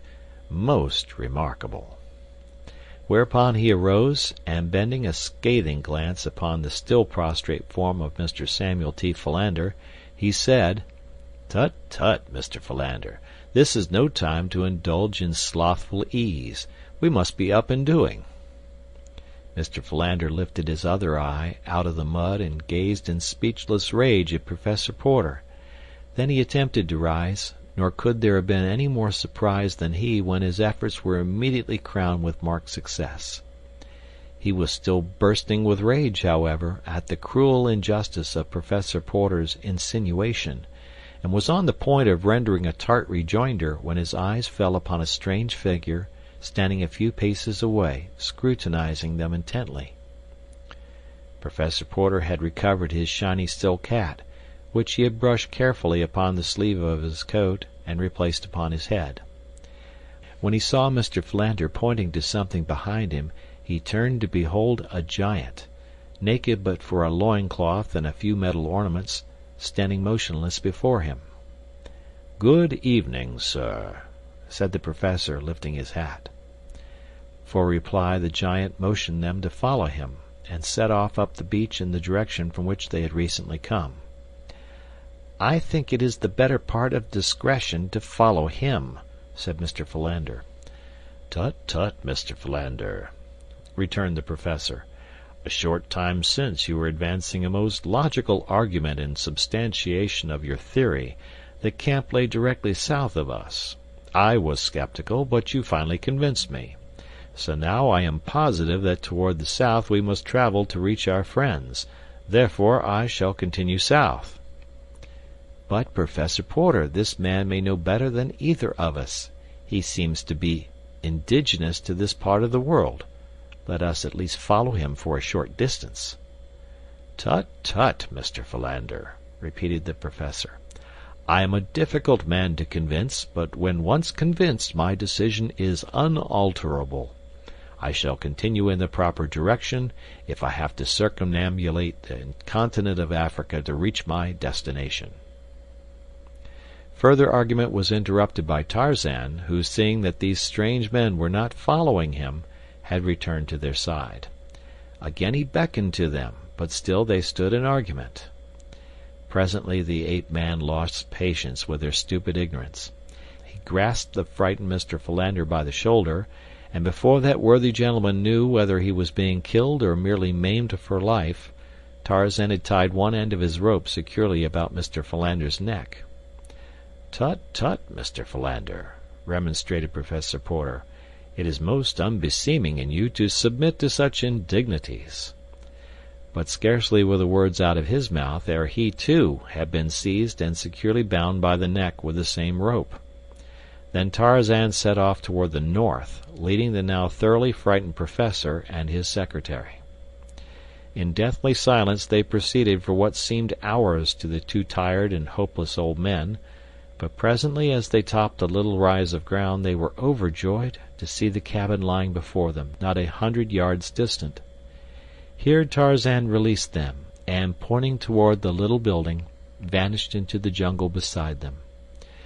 "Most remarkable, most remarkable," gasped the professor.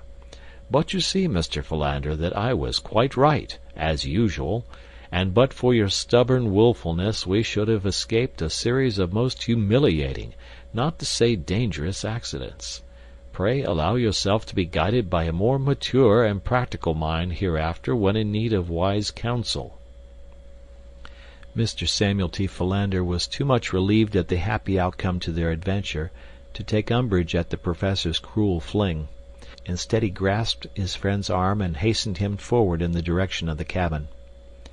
It was a much relieved party of castaways that found itself once more united. Dawn discovered them still recounting their various adventures and speculating upon the identity of the strange guardian and protector they had found on this savage shore. Esmeralda was positive that it was none other than an angel of the Lord, sent down especially to watch over them. "Had you seen him devour the raw meat of the lion, Esmeralda," laughed Clayton, "you would have thought him a very material angel." "There was nothing heavenly about his voice," said Jane Porter with a little shudder at recollection of the awful roar which had followed the killing of the lioness. "Nor did it precisely comport with my preconceived ideas of the dignity of divine messengers," remarked Professor Porter. "But when the gentleman tied two highly respectable and erudite scholars neck to neck and dragged them through the jungle as though they had been cows." Chapter 17. Burials. As it was now quite light, the party, none of whom had eaten or slept since the previous morning, began to bestir themselves to prepare food. The mutineers of the Arrow had landed a small supply of dried meats, canned soups, and vegetables, crackers, flour, tea, and coffee for the 5 they had marooned, and these were hurriedly drawn upon to satisfy the craving of long-famished appetites. The next task was to make the cabin habitable, and to this end it was decided to at once remove the gruesome relics of the tragedy which had taken place there on some bygone day. Professor Porter and Mr. Philander were deeply interested in examining the skeletons. The 2 larger, they stated, had belonged to a male and female of one of the higher white races. The smallest skeleton was given but passing attention, as its location, in the crib, left no doubt as to its having been the infant offspring of this unhappy couple. As they were preparing the skeleton of the man for burial, Clayton discovered a massive ring which had evidently encircled the man's finger at the time of his death, for one of the slender bones of the hand still lay within the golden bauble. Picking it up to examine it, Clayton gave a cry of astonishment, for the ring bore the crest of the house of Greystoke. At the same time Jane discovered the books in the cupboard, and on opening the fly-leaf of one of them saw the name John Clayton, London. In a second book which she hurriedly examined was the single name, Greystoke. "Why, Mr. Clayton," she cried, "what does this mean? Here are the names of some of your own people in these books." "And here," he replied gravely, "is the great ring of the house of Greystoke, which has been lost since my uncle, John Clayton, the former Lord Greystoke, disappeared, presumably lost at sea." "But how do you account for these things being here, in this savage African jungle?" exclaimed the girl. "There is but one way to account for it, Miss Porter," said Clayton. "The late Lord Greystoke was not drowned. He died here in this cabin, and this poor thing upon the floor is all that is mortal of him." "Then this must have been Lady Greystoke," said Jane reverently, indicating the poor mass of bones upon the bed. "The beautiful Lady Alice," replied Clayton, "of whose many virtues and remarkable personal charms I often have heard my mother and father speak. Poor woman," he murmured sadly. With deep reverence and solemnity the bodies of the late Lord and Lady Greystoke were buried beside their little African cabin, and between them was placed the tiny skeleton of the baby of Kala, the ape. As Mr. Philander was placing the frail bones of the infant in a bit of sailcloth, he examined the skull minutely. Then he called Professor Porter to his side, and the 2 argued in low tones for several minutes. Most remarkable, said Professor Porter.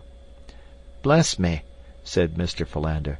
We must acquaint Mr. Clayton with our discovery at once. Tut, tut, Mr. Philander, tut, tut, remonstrated Professor Archimedes Q. Porter. Let the dead past bury its dead. And so the white-haired old man repeated the burial service over this strange grave, while his 4 companions stood with bowed and uncovered heads about him. From the trees Tarzan of the Apes watched the solemn ceremony, but most of all he watched the sweet face and graceful figure of Jane Porter. In his savage, untutored breast new emotions were stirring. He could not fathom them. He wondered why he felt so great an interest in these people, why he had gone to such pains to save the 3 men. But he did not wonder why he had torn Sabor from the tender flesh of the strange girl. Surely the men were stupid and ridiculous and cowardly. Even Manu, the monkey, was more intelligent than they. If these were creatures of his own kind, he was doubtful if his past pride in blood was warranted. But the girl, that was a different matter. He did not reason here. He knew that she was created to be protected, and that he was created to protect her. He wondered why they had dug a great hole in the ground merely to bury dry bones. Surely there was no sense in that. No one wanted to steal dry bones. Had there been meat upon them, he could have understood, for thus alone might one keep his meat from Dango, the hyena, and the other robbers of the jungle. When the grave had been filled with earth, the little party turned back toward the cabin, and Esmeralda, still weeping copiously for the 2 she had never heard of before today, and who had been dead 20 years, chanced to glance toward the harbor. Instantly her tears ceased. "Look at them low-down white trash out there," she trilled, pointing toward the Arrow. "They all's a-desecrating us, right here on this here perverted island." And, sure enough, the Arrow was being worked toward the open sea, slowly, through the harbor's entrance. "They promised to leave us firearms and ammunition," said Clayton. "The merciless beasts." "It is the work of that fellow they call Snipes, I'm sure," said Jane. "King was a scoundrel, but he had a little sense of humanity. If they had not killed him, I know that he would have seen it that we were properly provided for before they left us to our fate." "I regret that they did not visit us before sailing," said Professor Porter. "I had proposed requesting them to leave the treasure with us, as I shall be a ruined man if that is lost." Jane looked at her father sadly. "Never mind, dear," she said. "It wouldn't have done any good, because it is solely for the treasure that they killed their officers and landed us upon this awful shore." "Tut, tut, child, tut, tut," replied Professor Porter. "You are a good child, but inexperienced in practical matters." And Professor Porter turned and walked slowly away towards the jungle, his hands clasped beneath his long coat-tails and his eyes bent upon the ground. His daughter watched him with a pathetic smile upon her lips, and then turning to Mr. Philander, she whispered, "Please don't let him wander off again as he did yesterday. We depend upon you, you know, to keep a close watch upon him." "He becomes more difficult to handle each day," replied Mr. Philander, with a sigh and a shake of his head. "I presume he is now off to report to the directors of the zoo that one of their lions was at large last night. Oh, Miss Jane, you don't know what I have to contend with." "Yes, I do, Mr. Philander, but while we all love him, you alone are best fitted to manage him, for regardless of what he may say to you, he respects your great learning, and therefore has immense confidence in your judgment. The poor dear cannot differentiate between erudition and wisdom." Mr. Philander, with a mildly puzzled expression on his face, turned to pursue Professor Porter, and in his mind he was revolving the question of whether he should feel complimented or aggrieved at Miss Porter's rather backhanded compliment. Tarzan had seen the consternation depicted upon the faces of the little group as they witnessed the departure of the Arrow, So, as the ship was a wonderful novelty to him in addition, he determined to hasten out to the point of land at the north of the harbor's mouth and obtain a nearer view of the boat, as well as to learn, if possible, the direction of its flight. Swinging through the trees with great speed, he reached the point only a moment after the ship had passed out of the harbor, so that he obtained an excellent view of the wonders of this strange floating house. There were some 20 men running hither and thither about the deck, pulling and hauling on ropes. A light land breeze was blowing, and the ship had been worked through the harbor's mouth under scant sail. But now that they had cleared the point, every available shred of canvas was being spread, that she might stand out to sea as handily as possible. Tarzan watched the graceful movements of the ship in rapt admiration, and longed to be aboard her. Presently his keen eyes caught the faintest suspicion of smoke on the far northern horizon, and he wondered over the cause of such a thing out on the great water. About the same time the lookout on the Arrow must have discerned it, for in a few minutes Tarzan saw the sails being shifted and shortened. The ship came about, and presently he knew that she was beating back toward land. A man at the bows was constantly heaving into the sea a rope to the end of which a small object was fastened. Tarzan wondered what the purpose of this action might be. At last the ship came up directly into the wind, the anchor was lowered, down came the sails. There was great scurrying about on deck. A boat was lowered, and in it a great chest was placed. Then a dozen sailors bent to the oars and pulled rapidly toward the point where Tarzan crouched in the branches of a tree. In the stern of the boat, as it drew nearer, Tarzan saw the rat-faced man. It was but a few minutes later that the boat touched the beach. The men jumped out and lifted the great chest to the sand. They were on the north side of the point, so that their presence was concealed from those at the cabin. The men argued angrily for a moment. Then the rat-faced one, with several companions, ascended the low bluff on which stood the tree that concealed Tarzan. They looked about for several minutes. "Here is a good place," said the rat-faced sailor, indicating a spot beneath Tarzan's tree. "It is as good as any," replied one of his companions. "If they catch us with the treasure aboard, it will all be confiscated anyway. We might as well bury it here in the chance that some of us will escape the gallows to come back and enjoy it later."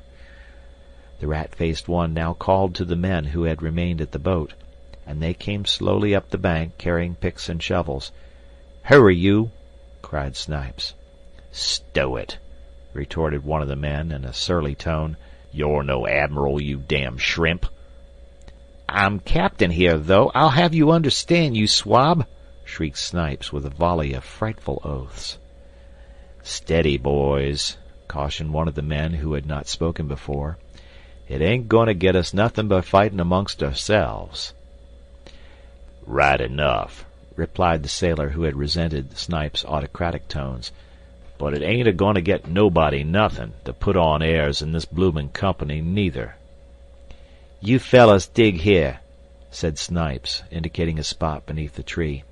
"And while you're diggin', Peter can be a-makin' a map of the location so's we can find it again. You, Tom, and Bill, take a couple more down and fetch up the chest." "What are you a-goin' to do?" asked he of the previous altercation. "Just boss?" "Get busy there," growled Snipes. "You didn't think your captain was a-goin' to dig with a shovel, did you?"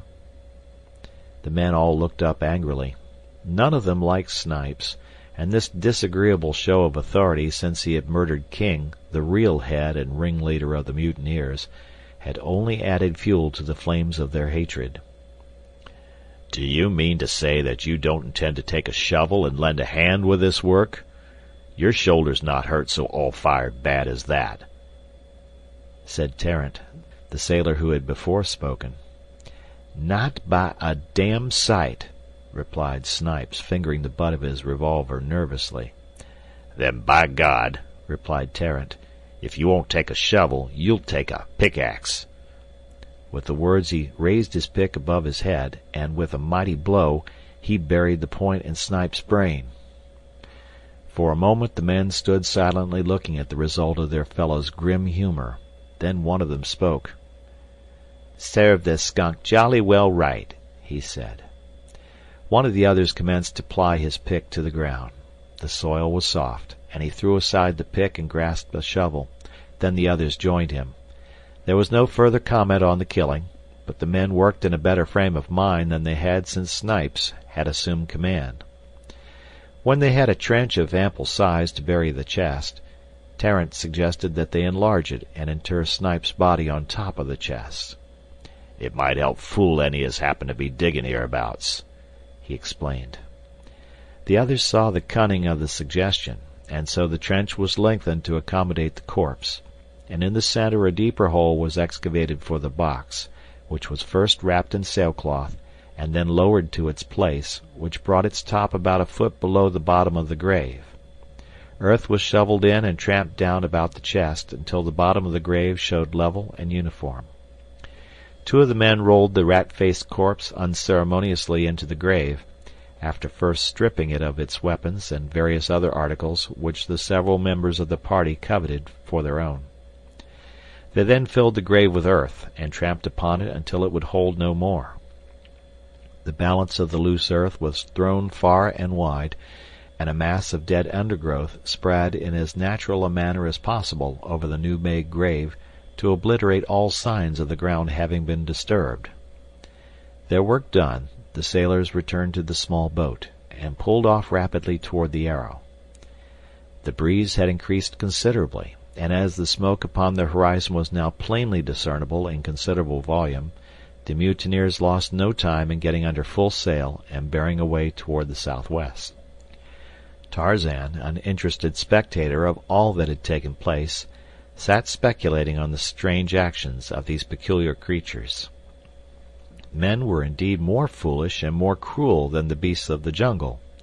How fortunate was he who lived in the peace and security of the great forest.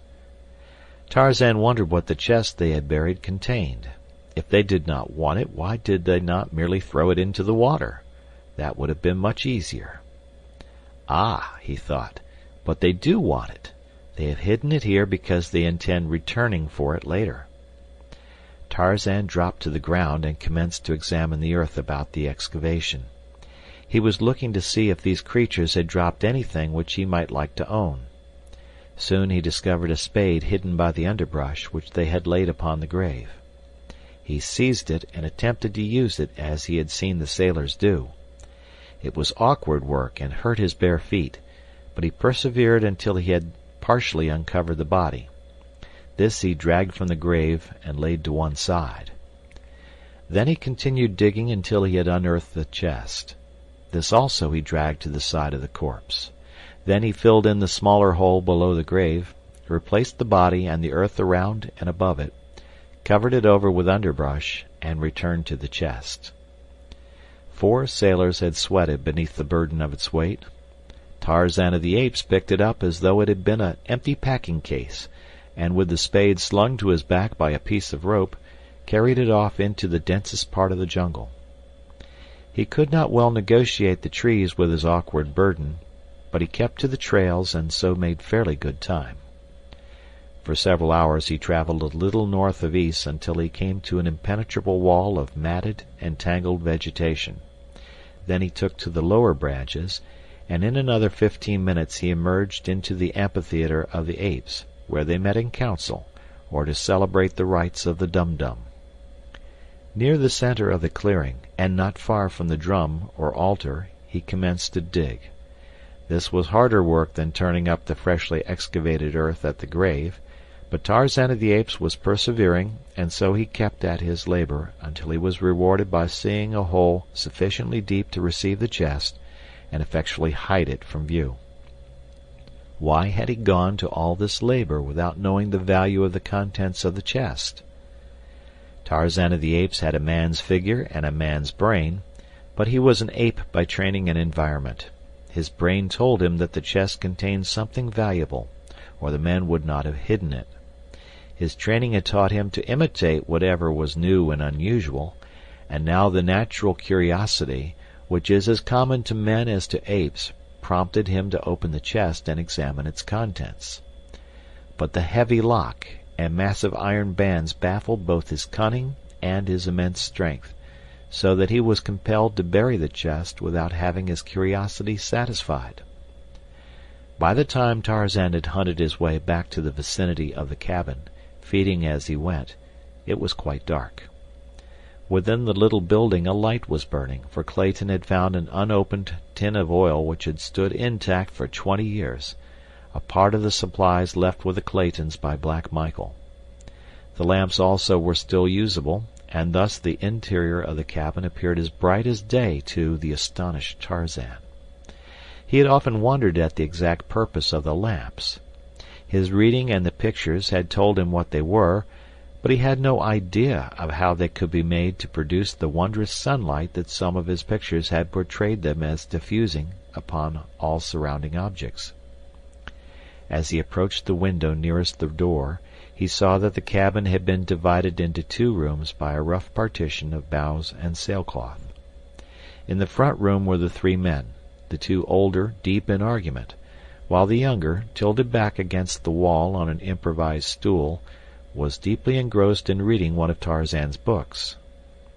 Tarzan was not particularly interested in the men, however, so he sought the other window. There was the girl. How beautiful her features! How delicate her snowy skin! She was writing at Tarzan's own table beneath the window. Upon a pile of grasses at the far side of the room lay the negress, asleep. For an hour Tarzan feasted his eyes upon her while she wrote. How he longed to speak to her, but he dared not attempt it, for he was convinced that, like the young man, she would not understand him, and he feared too that he might frighten her away. At length she arose, leaving her manuscript upon the table. She went to the bed upon which had been spread several layers of soft grasses. These she rearranged. Then she loosened the soft mass of golden hair which crowned her head.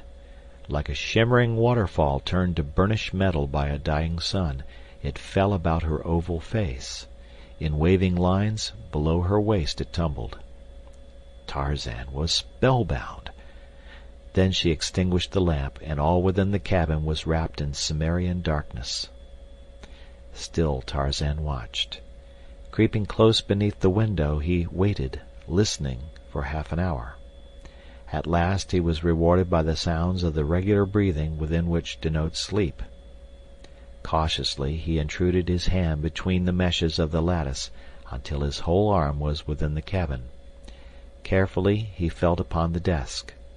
At last he grasped the manuscript upon which Jane Porter had been writing, and as cautiously withdrew his arm and hand, holding the precious treasure. Tarzan folded the sheets into a small parcel which he tucked into the quiver with his arrows. Then he melted away into the jungle as softly and as noiselessly as a shadow. Chapter 18. The Jungle Toll. Early the next morning Tarzan awoke, and his first thought of the new day, as the last of yesterday, was of the wonderful writing which lay hidden in his quiver. Hurriedly he brought it forth, hoping against hope that he could read what the beautiful white girl had written there the preceding evening. At the first glance he suffered a bitter disappointment. Never before had he so yearned for anything as now he did for the ability to interpret a message from that golden-haired divinity who had come so suddenly and so unexpectedly into his life. What did it matter if the message were not intended for him? It was an expression of her thoughts, and that was sufficient for Tarzan of the Apes. And now to be baffled by strange, uncouth characters the like of which he had never seen before. Why, they even tipped in the opposite direction from all that he had ever examined, either in printed books or the difficult script of the few letters he had found. Even the little bugs of the black book were familiar friends, though their arrangement meant nothing to him. But these bugs were new and unheard of. For 20 minutes he pored over them, when suddenly they commenced to take familiar though distorted shapes. Ah, they were his old friends, but badly crippled. Then he began to make out a word here and a word there. His heart leaped for joy. He could read it, and he would. In another half-hour he was progressing rapidly, and but for an exceptional word now and again he found it very plain sailing. Here is what he read. West coast of Africa, about 10 degrees south latitude, so Mr. Clayton says, February 3, 1909. Dearest Hazel, it seems foolish to write you a letter that you may never see, but I simply must tell somebody of our awful experiences since we sailed from Europe on the ill-fated Arrow. If we never return to civilization, as now seems only too likely, this will at least prove a brief record of the events which led up to our final fate, whatever it may be.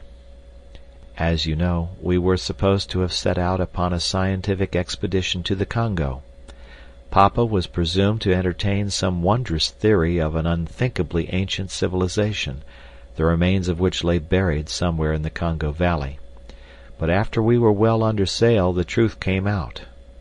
It seems that an old bookworm who has a book and curio shop in Baltimore discovered between the leaves of a very old Spanish manuscript a letter written in 1550 detailing the adventures of a crew of mutineers of a Spanish galleon bound from Spain to South America with a vast treasure of doubloons and pieces of 8, I suppose, for they certainly sound weird and piratey.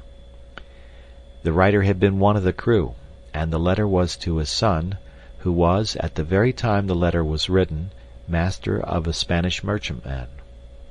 Many years had elapsed since the events the letter narrated had transpired, and the old man had become a respected citizen of an obscure Spanish town, but the love of gold was still so strong upon him that he risked all to acquaint his son with the means of obtaining fabulous wealth for them both.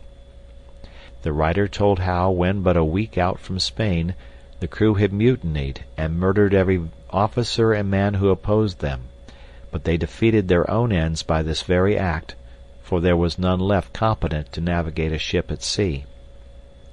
They were blown hither and thither for 2 months, until, sick and dying of scurvy, starvation, and thirst, they had been wrecked on a small islet. The galleon was washed high upon the beach where she went to pieces, but not before the survivors, who numbered but 10 souls, had rescued one of the great chests of treasure. This they buried well up on the island, and for 3 years they lived there in constant hope of being rescued. One by one they sickened and died, until only one man was left, the writer of the letter.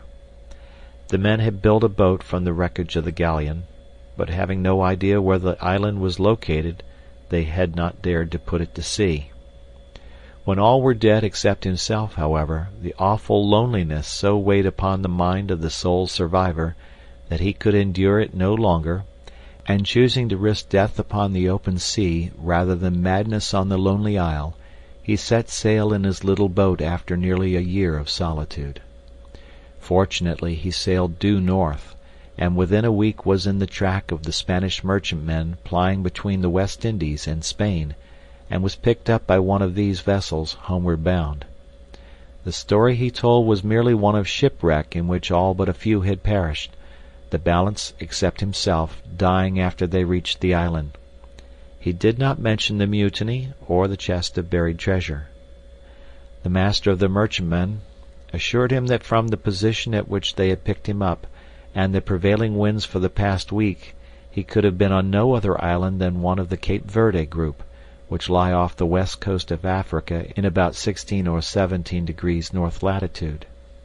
His letter described the island minutely, as well as the location of the treasure, and was accompanied by the crudest, funniest little old map you ever saw, with trees and rocks all marked by scrawly X's to show the exact spot where the treasure had been buried. When Papa explained the real nature of the expedition, my heart sank, for I know so well how visionary and impractical the poor dear has always been that I feared that he had again been duped, especially when he told me he had paid $1,000 for the letter and map. To add to my distress, I learned that he had borrowed $10,000 more from Robert Candler, and had given his notes for the amount. Mr. Candler had asked for no security, And you know, dearie, what that will mean for me if Papa cannot meet them. Oh, how I detest that man. We all tried to look on the bright side of things, but Mr. Philander and Mr. Clayton, he joined us in London just for the adventure, both felt as skeptical as I. Well, to make a long story short, we found the island and the treasure, a great iron-bound oak chest, wrapped in many layers of oiled sailcloth, and as strong and firm as when it had been buried nearly 200 years ago. It was simply filled with gold coin, and was so heavy that 4 men bent underneath its weight. The horrid thing seems to bring nothing but murder and misfortune to those who have anything to do with it. For 3 days after we sailed from the Cape Verde Islands, our own crew mutinied and killed every one of their officers. Oh, it was the most terrifying experience one could imagine. I cannot even write of it. They were going to kill us too, but one of them, the leader, named King, would not let them, and so they sailed south along the coast to a lonely spot where they found a good harbor, and here they landed and have left us. They sailed away with the treasure today, but Mr. Clayton says they will meet with a fate similar to the mutineers of the ancient galleon, because King, the only man aboard who knew aught of navigation, was murdered on the beach by one of the men the day we landed. I wish you could know Mr. Clayton. He is the dearest fellow imaginable, and unless I am mistaken he has fallen very much in love with me. He is the only son of Lord Greystoke, and some day will inherit the title and estates. In addition, he is wealthy in his own right, but the fact that he is going to be an English lord makes me very sad. You know what my sentiments have always been relative to American girls who married titled foreigners. Oh, if he were only a plain American gentleman. But it isn't his fault, poor fellow, and in everything except birth he would do credit to my country, and that is the greatest compliment I know how to pay any man. We have had the most weird experiences since we were landed here. Papa and Mr. Philander lost in the jungle and chased by a real lion. Mr. Clayton lost and attacked twice by wild beasts. Esmeralda and I cornered in an old cabin by a perfectly awful man-eating lioness. Oh, it was simply terrifical, as Esmeralda would say. But the strangest part of it all is the wonderful creature who rescued us. I have not seen him, but Mr. Clayton and Papa and Mr. Philander have, and they say that he is a perfectly godlike white man tanned to a dusky brown, with the strength of a wild elephant, the agility of a monkey, and the bravery of a lion.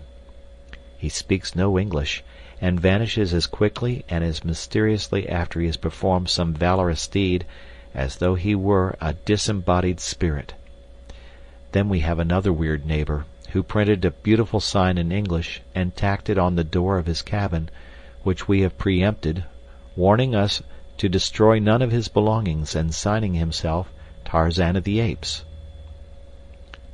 We have never seen him, though we think he is about, for one of the sailors who was going to shoot Mr. Clayton in the back received a spear in his shoulder from some unseen hand in the jungle.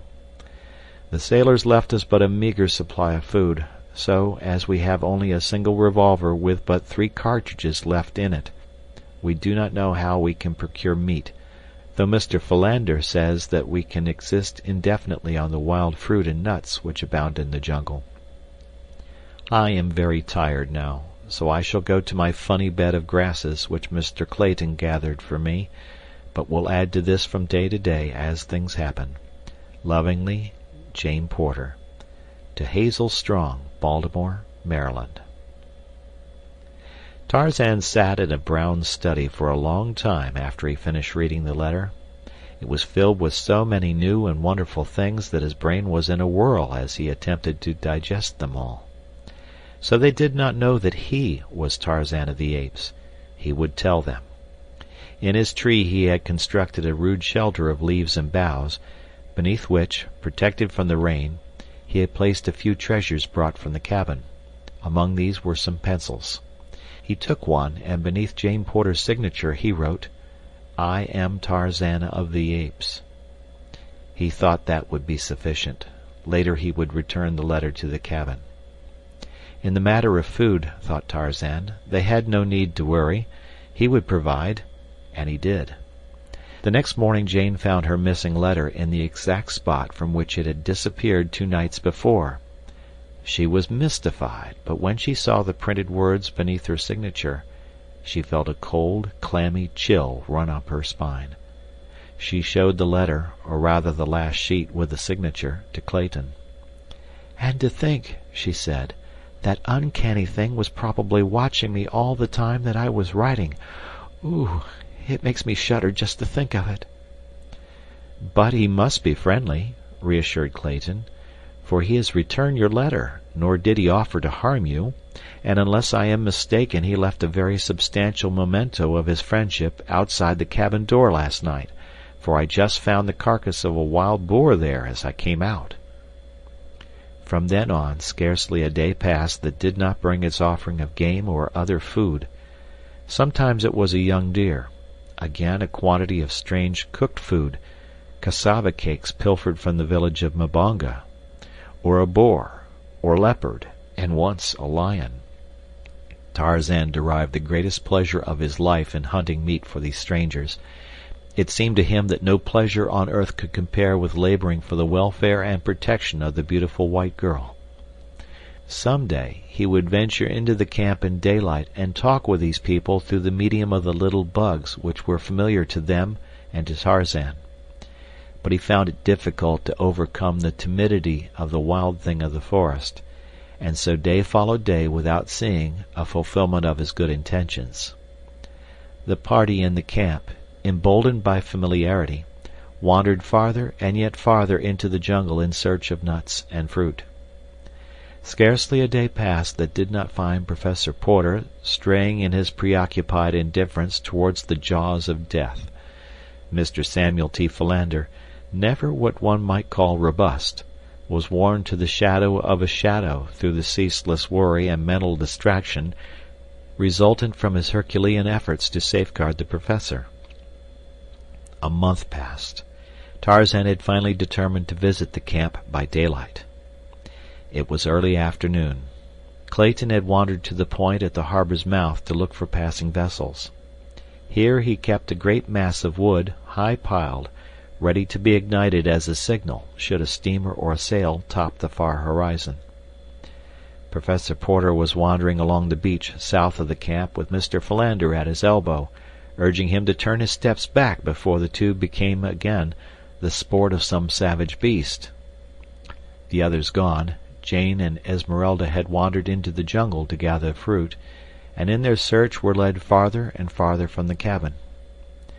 Tarzan waited in silence before the door of the little house until they should return. His thoughts were of the beautiful white girl. They were always of her now.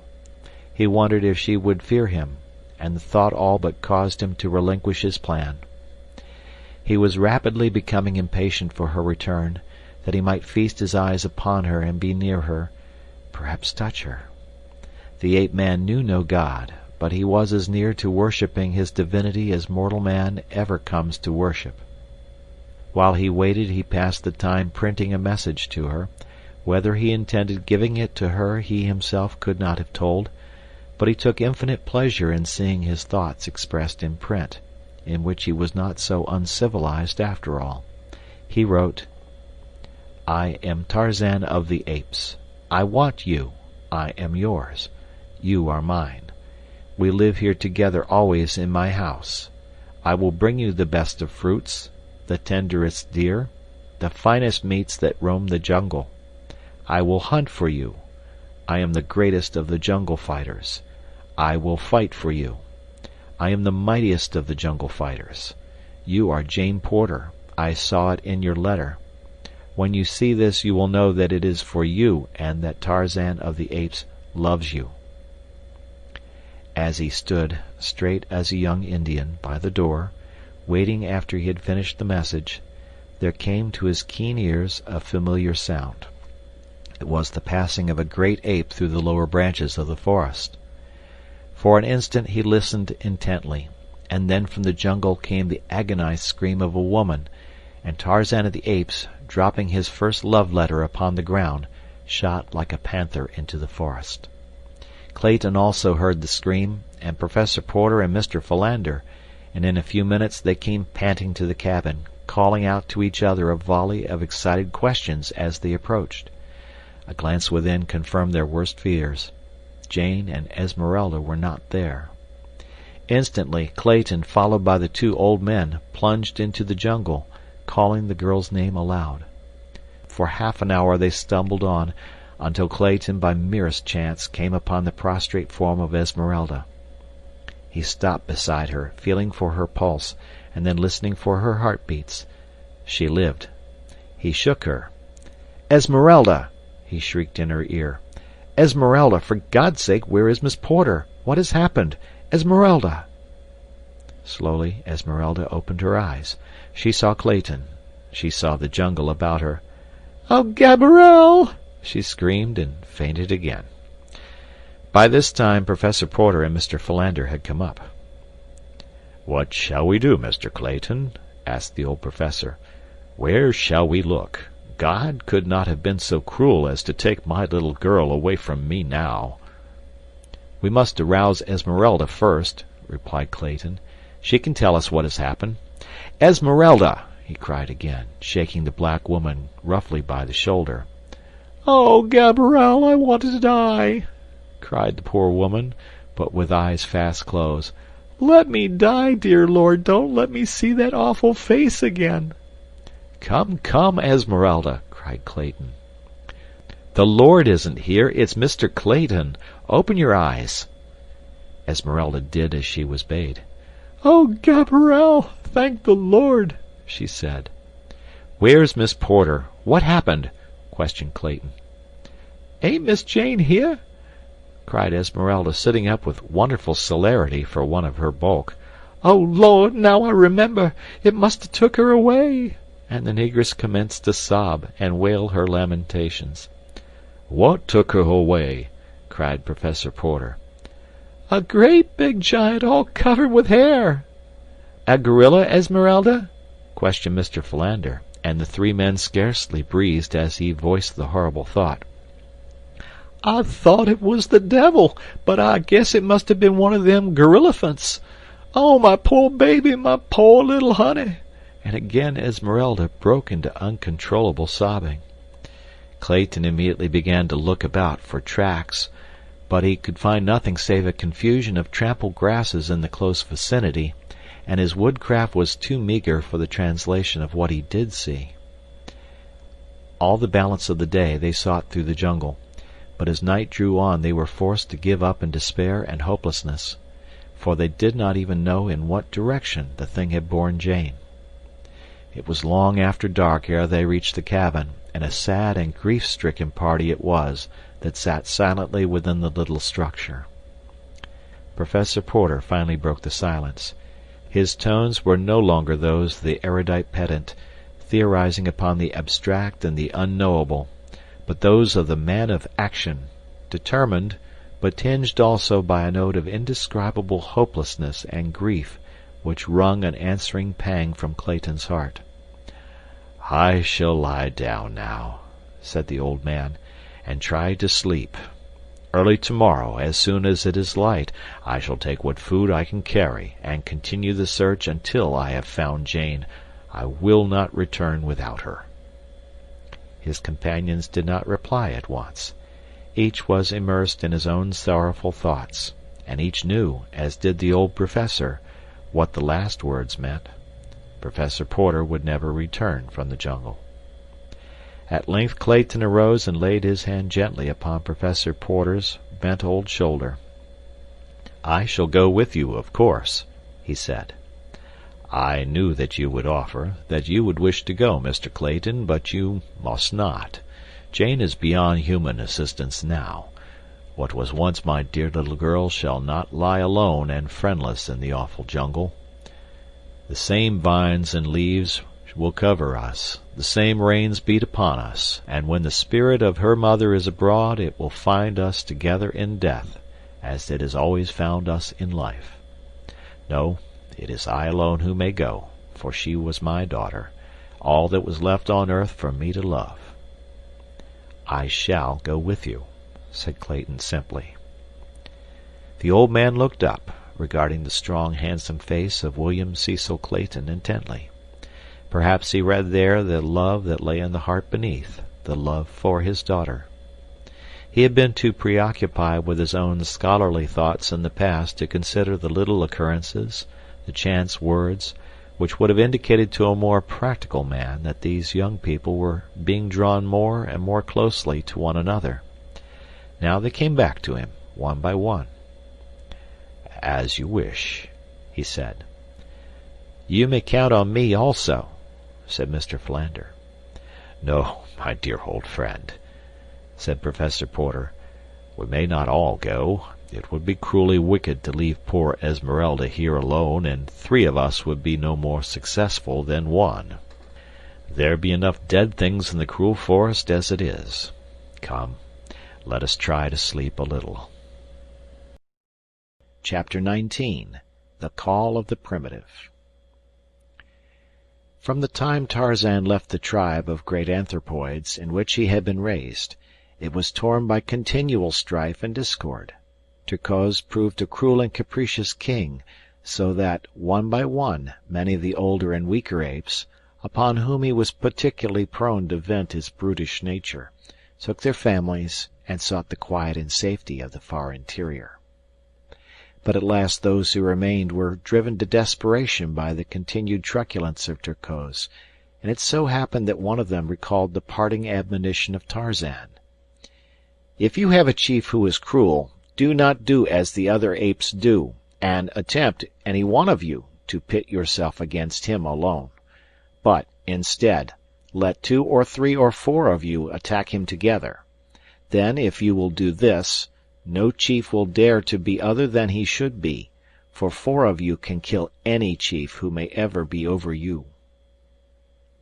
And the ape who recalled this wise counsel repeated it to several of his fellows, so that when Terkoz returned to the tribe that day, he found a warm reception awaiting him.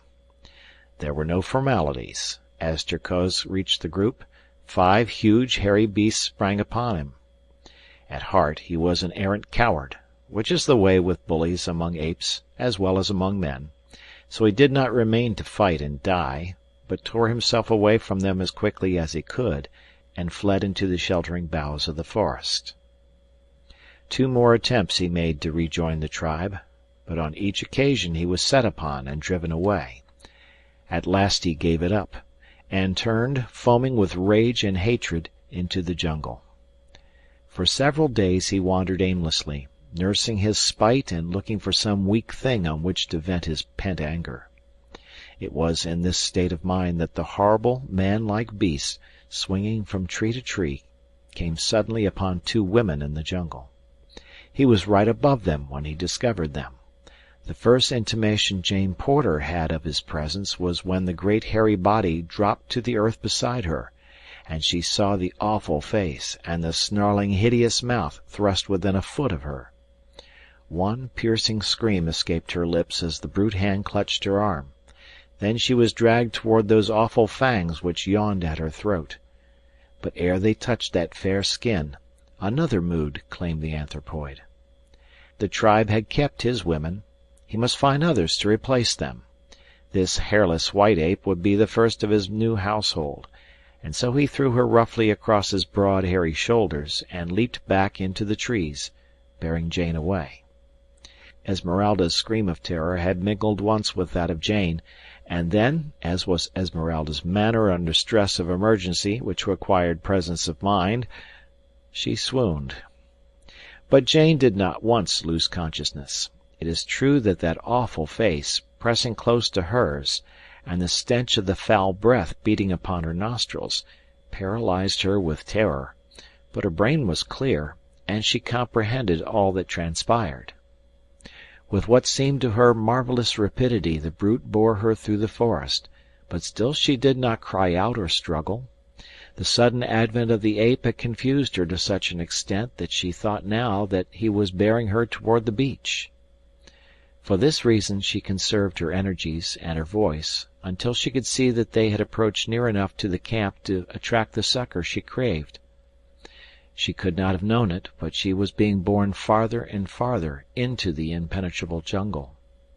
The scream that had brought Clayton and the two older men stumbling through the undergrowth had led Tarzan of the Apes straight to where Esmeralda lay, but it was not Esmeralda in whom his interest centered, though pausing over her he saw that she was unhurt.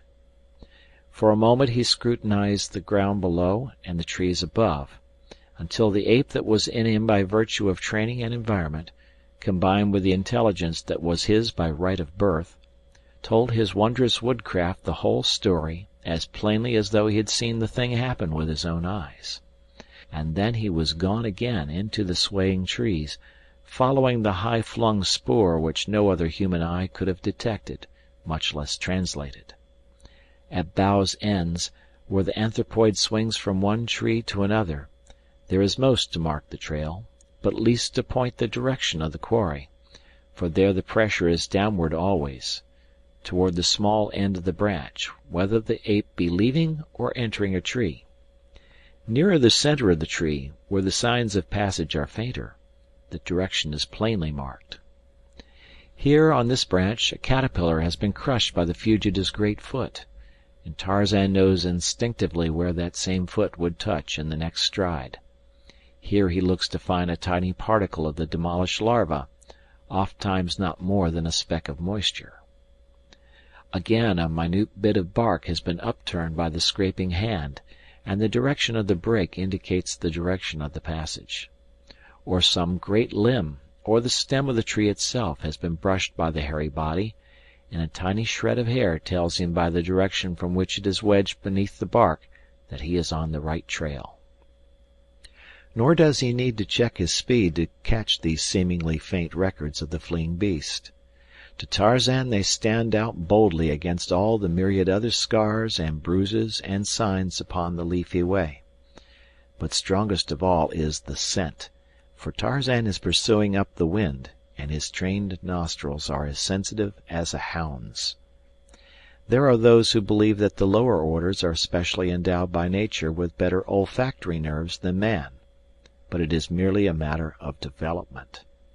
Man's survival does not hinge so greatly upon the perfection of his senses.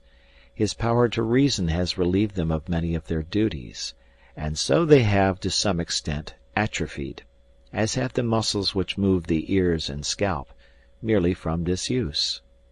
The muscles are there, about the ears and beneath the scalp, and so are the nerves which transmit sensations to the brain, but they are underdeveloped because they are not needed. Not so with Tarzan of the Apes. From early infancy his survival had depended upon acuteness of eyesight, hearing, smell, touch, and taste, far more than upon the more slowly developed organ of reason. The least developed of all in Tarzan was the sense of taste, for he could eat luscious fruits or raw flesh long buried with almost equal appreciation, but in that he differed but slightly from more civilized epicures. Almost silently the ape-man sped on in the track of Terkoz and his prey, but the sound of his approach reached the ears of the fleeing beast and spurred it on to greater speed.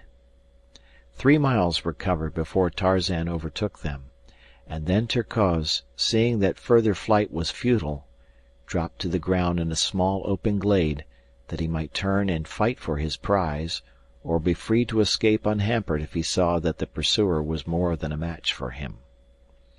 He still grasped Jane in one great arm as Tarzan bounded like a leopard into the arena which nature had provided for this primeval-like battle. When Terkoz saw that it was Tarzan who pursued him, he jumped to the conclusion that this was Tarzan's woman, since they were of the same kind, white and hairless, and so he rejoiced at this opportunity for double revenge upon his hated enemy. To Jane, the strange apparition of this godlike man was as wine to sick nerves. From the description which Clayton and her father and Mr. Philander had given her, she knew that it must be the same wonderful creature who had saved them, and she saw in him only a protector and a friend. But as Terkoz pushed her roughly aside to meet Tarzan's charge, and she saw the great proportions of the ape and the mighty muscles and the fierce fangs, her heart quailed. How could any vanquish such a mighty antagonist? Like two charging bulls they came together, and like two wolves sought each other's throat. Against the long canines of the ape was pitted the thin blade of the man's knife. Jane, her lithe young form flattened against the trunk of a great tree, her hands tightly pressed against her rising and falling bosom, and her eyes wide with mingled horror, fascination, fear, and admiration, watched the primordial ape battle with the primeval man for possession of a woman, for her. As the great muscles of the man's back and shoulders knotted beneath the tension of his efforts, and the huge biceps and forearm held at bay those mighty tusks, the veil of centuries of civilization and culture were swept from the blurred vision of the Baltimore girl. When the long knife drank deep a dozen times of Terkoz's heart's blood, and the great carcass rolled lifeless upon the ground, it was a primeval woman who sprang forward with outstretched arms toward the primeval man who had fought for her and won her. And Tarzan? He did what no red-blooded man needs lessons in doing. He took his woman in his arms and smothered her upturned, panting lips with kisses. For a moment Jane lay there with half-closed eyes. For a moment, the first in her young life, she knew the meaning of love. But as suddenly as the veil had been withdrawn, it dropped again, and an outraged conscience suffused her face with its scarlet mantle, and a mortified woman thrust Tarzan of the Apes from her and buried her face in her hands. Tarzan had been surprised when he had found the girl he had learned to love after a vague and abstract manner, a willing prisoner in his arms. Now he was surprised that she repulsed him. He came close to her once more and took hold of her arm. She turned upon him like a tigress, striking his great breast with her tiny hands. Tarzan could not understand it. A moment ago, and it had been his intention to hasten Jane back to her people, but that little moment was lost now in the dim and distant past of things which were, but can never be again, and with it the good intentions had gone to join the impossible. Since then Tarzan of the Apes had felt a warm, lithe form close pressed to his. Hot, sweet breath against his cheek and mouth had fanned a new flame to life within his breast, and perfect lips had clung to his in burning kisses that had seared a deep brand into his soul, a brand which marked a new Tarzan. Again he laid his hand upon her arm. Again she repulsed him. And then Tarzan of the Apes did just what his first ancestor would have done. He took his woman in his arms and carried her into the jungle. Early the following morning, the four within the little cabin by the beach were awakened by the booming of a cannon. Clayton was the first to rush out, and there, beyond the harbor's mouth, he saw two vessels lying at anchor. One was the Arrow, and the other a small French cruiser. The sides of the latter were crowded with men gazing shoreward, and it was evident to Clayton, as to the others who had now joined him, that the gun which they had heard had been fired to attract their attention if they still remained at the cabin. Both vessels lay at a considerable distance from shore, and it was doubtful if their glasses would locate the waving hats of the little party far in between the harbor's points. Esmeralda had removed her red apron and was waving it frantically above her head. But Clayton, still fearing that even this might not be seen, hurried off toward the northern point, where lay his signal pyre ready for the match. It seemed an age to him, as to those who waited breathlessly behind, ere he reached the great pile of dry branches and underbrush. As he broke from the dense wood and came in sight of the vessels again, he was filled with consternation to see that the Arrow was making sail and that the cruiser was already under way. Quickly lighting the pyre in a dozen places, he hurried to the extreme point of the promontory, where he stripped off his shirt and, tying it to a fallen branch, stood waving it back and forth above him. But still the vessels continued to stand out, and he had given up all hope, when the great column of smoke, rising above the forest in one dense vertical shaft, attracted the attention of a lookout aboard the cruiser, and instantly a dozen glasses were leveled on the beach. Presently Clayton saw the two ships come about again, and while the Arrow lay drifting quietly on the ocean, the cruiser steamed slowly back toward shore. At some distance away she stopped, and a boat was lowered and dispatched toward the beach. As it was drawn up, a young officer stepped out. "Monsieur Clayton, I presume?" he asked. "Thank God you have come," was Clayton's reply, "and it may be that it is not too late even now." "What do you mean, monsieur?" asked the officer. Clayton told of the abduction of Jane Porter and the need of armed men to aid in the search for her. "Mon Dieu!" exclaimed the officer sadly. "Yesterday, and it would not have been too late. Today, and it may be better that the poor lady were never found. It is horrible, monsieur. It is too horrible." Other boats had now put off from the cruiser, and Clayton, having pointed out the harbor's entrance to the officer, entered the boat with him, and its nose was turned toward the little landlocked bay, into which the other craft followed. Soon the entire party had landed where stood Professor Porter, Mr. Philander, and the weeping Esmeralda. Among the officers in the last boats to put off from the cruiser was the commander of the vessel, and when he had heard the story of Jane's abduction, he generously called for volunteers to accompany Professor Porter and Clayton in their search. Not an officer or a man was there of those brave and sympathetic Frenchmen who did not quickly beg leave to be one of the expedition. The commander selected 20 men and 2 officers, Lieutenant Darnaud and Lieutenant Charpentier. A boat was dispatched to the cruiser for provisions, ammunition, and carbines. The men were already armed with revolvers. Then, to Clayton's inquiries as to how they had happened to anchor offshore and fire a signal gun, the commander, Captain Dufresne, explained that a month before they had sighted the Arrow bearing southwest under considerable canvas, and that when they had signaled her to come about she had but crowded on more sail. They had kept her hull up until sunset, firing several shots after her, but the next morning she was nowhere to be seen. They had then continued to cruise up and down the coast for several weeks, and had about forgotten the incident of the recent chase, when, early one morning a few days before, the lookout had described a vessel laboring in the trough of a heavy sea and evidently entirely out of control. As they steamed nearer to the derelict, they were surprised to note that it was the same vessel that had run from them a few weeks earlier. Her forestaysail and mizzen spanker were set as though an effort had been made to hold her head up into the wind, but the sheets had parted, and the sails were tearing to ribbons in the half-gale of wind.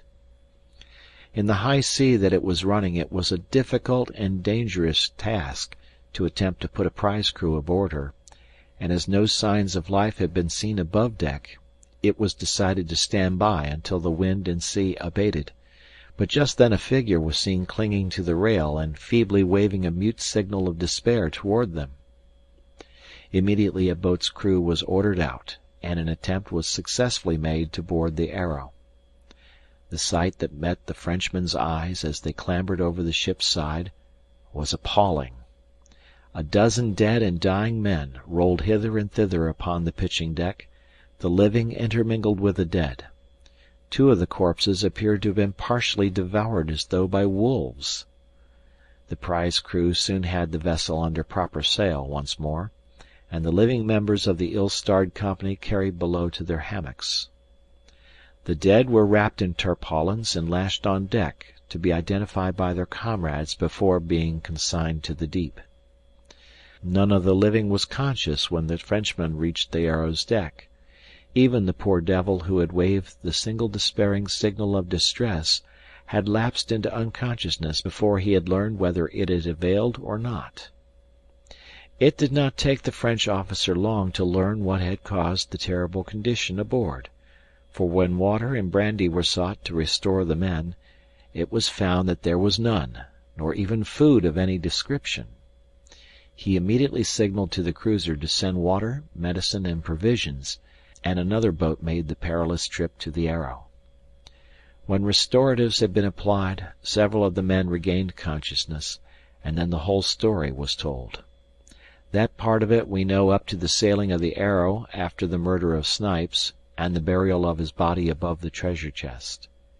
It seems that the pursuit by the cruiser had so terrorized the mutineers that they had continued out across the Atlantic for several days after losing her, but on discovering the meager supply of water and provisions aboard, they had turned back toward the east. With no one on board who understood navigation, discussions soon arose as to their whereabouts, and as 3 days' sailing to the east did not raise land, they bore off to the north, fearing that the high north winds that had prevailed had driven them south of the southern extremity of Africa. They kept on a north-northeasterly course for 2 days, when they were overtaken by a calm which lasted for nearly a week. Their water was gone, and in another day they would be without food. Conditions changed rapidly from bad to worse. One man went mad and leaped overboard. Soon another opened his veins and drank his own blood. When he died, they threw him overboard also, though there were those among them who wanted to keep the corpse on board. Hunger was changing them from human beasts to wild beasts. 2 days before they had been picked up by the cruiser, they had become too weak to handle the vessel, and that same day 3 men died. On the following morning it was seen that one of the corpses had been partially devoured. All that day the men lay glaring at each other like beasts of prey, and the following morning 2 of the corpses lay almost entirely stripped of flesh.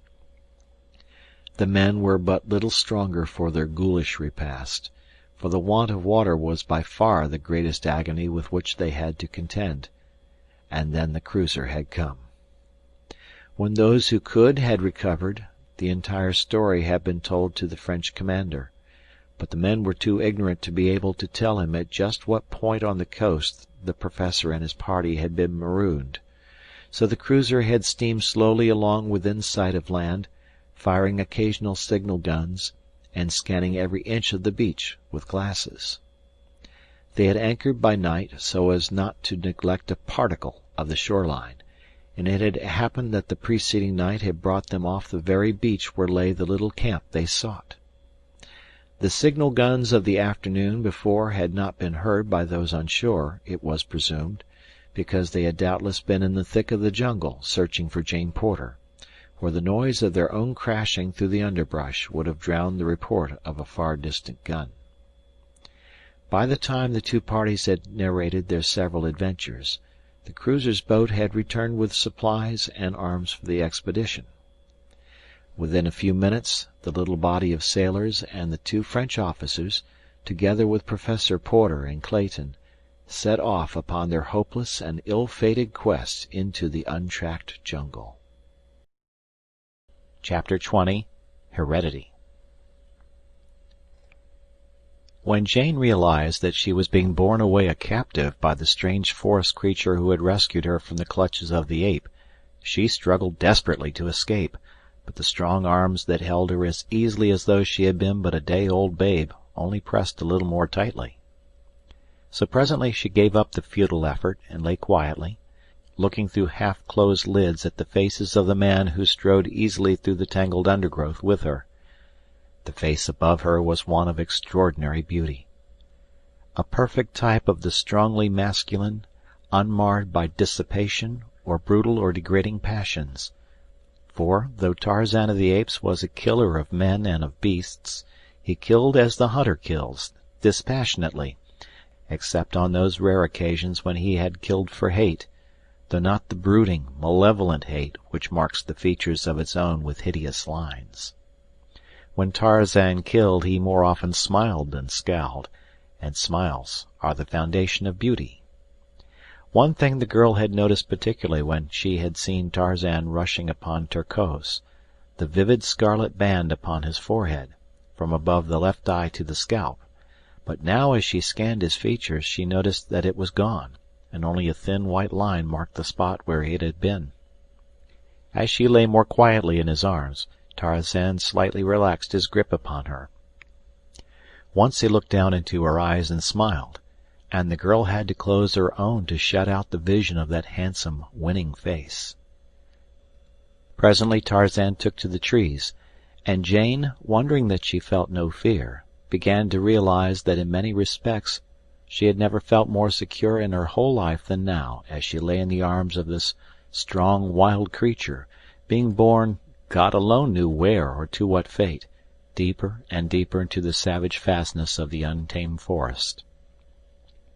When, with closed eyes, she commenced to speculate upon the future, and terrifying fears were conjured by a vivid imagination, she had but to raise her lids and look upon that noble face so close to hers, to dissipate the last remnant of apprehension.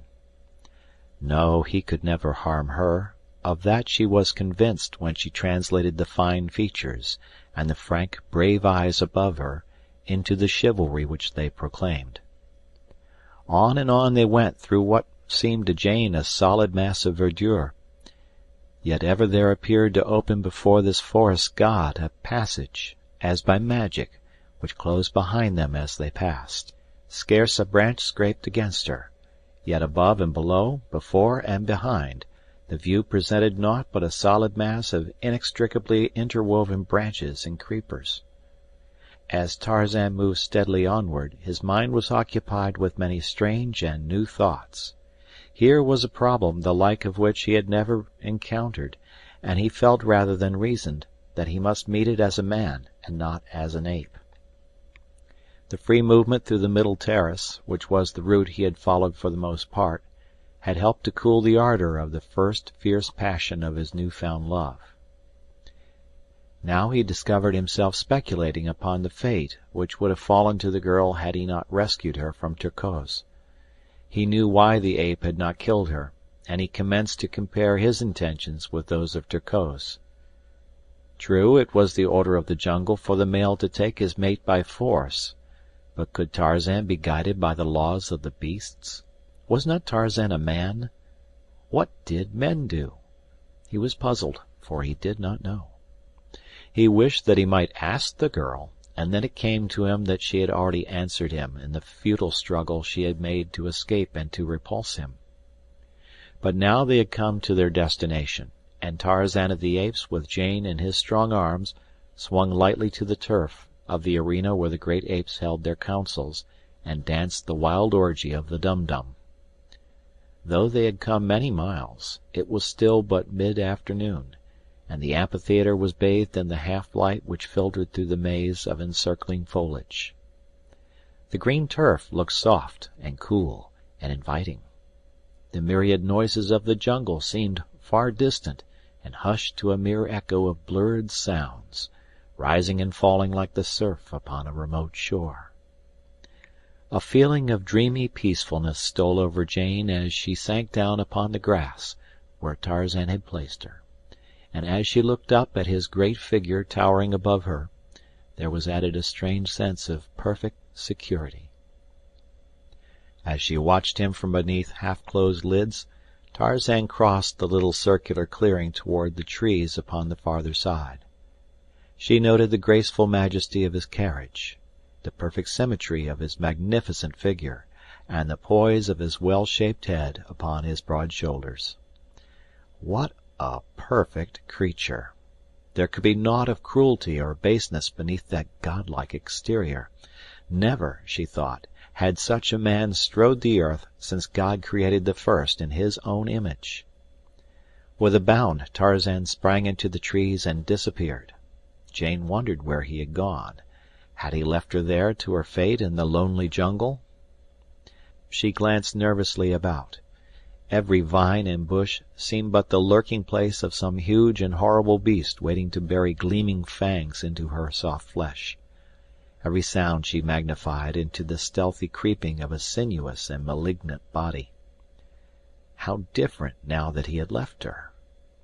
For a few minutes that seemed hours to the frightened girl, she sat with tense nerves, waiting for the spring of the crouching thing that was to end her misery of apprehension.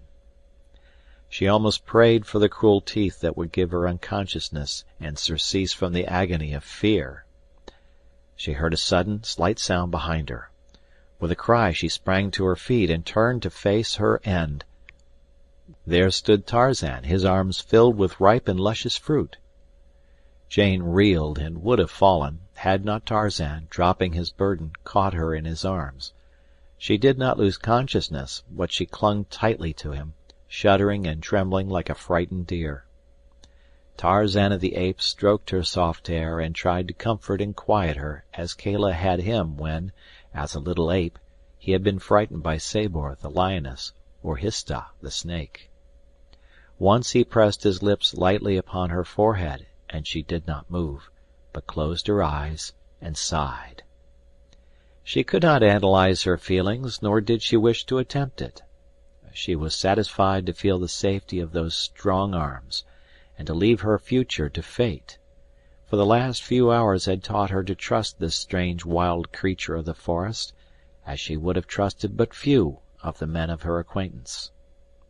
As she thought of the strangeness of it, there commenced to dawn upon her the realization that she had, possibly, learned something else which she had never really known before. Love. She wondered, and then she smiled. And still smiling, she pushed Tarzan gently away, and looking at him with a half-smiling, half-quizzical expression that made her face wholly entrancing, she pointed to the fruit upon the ground, and seated herself upon the edge of the earthen drum of the anthropoids, for hunger was asserting itself. Tarzan quickly gathered up the fruit, and bringing it, laid it at her feet, and then he too sat upon the drum beside her, and with his knife opened and prepared the various fruits for her meal. Together and in silence they ate, occasionally stealing sly glances at one another, until finally Jane broke into a merry laugh in which Tarzan joined. "I wish you spoke English," said the girl. Tarzan shook his head, and an expression of wistful and pathetic longing sobered his laughing eyes. Then Jane tried speaking to him in French, and then in German, but she had to laugh at her own blundering attempt at the latter tongue. "Anyway," she said to him in English, "you understand my German as well as they did in Berlin." Tarzan had long since reached a decision as to what his future procedure should be. He had had time to recollect all that he had read of the ways of men and women in the books at the cabin. He would act as he imagined the men in the books would have acted were they in his place. Again he rose and went into the trees, but first he tried to explain by means of signs that he would return shortly, and he did so well that Jane understood and was not afraid when he had gone. Only a feeling of loneliness came over her, and she watched the point where he had disappeared, with longing eyes, awaiting his return. As before, she was appraised of his presence by a soft sound behind her, and turned to see him coming across the turf with a great armful of branches.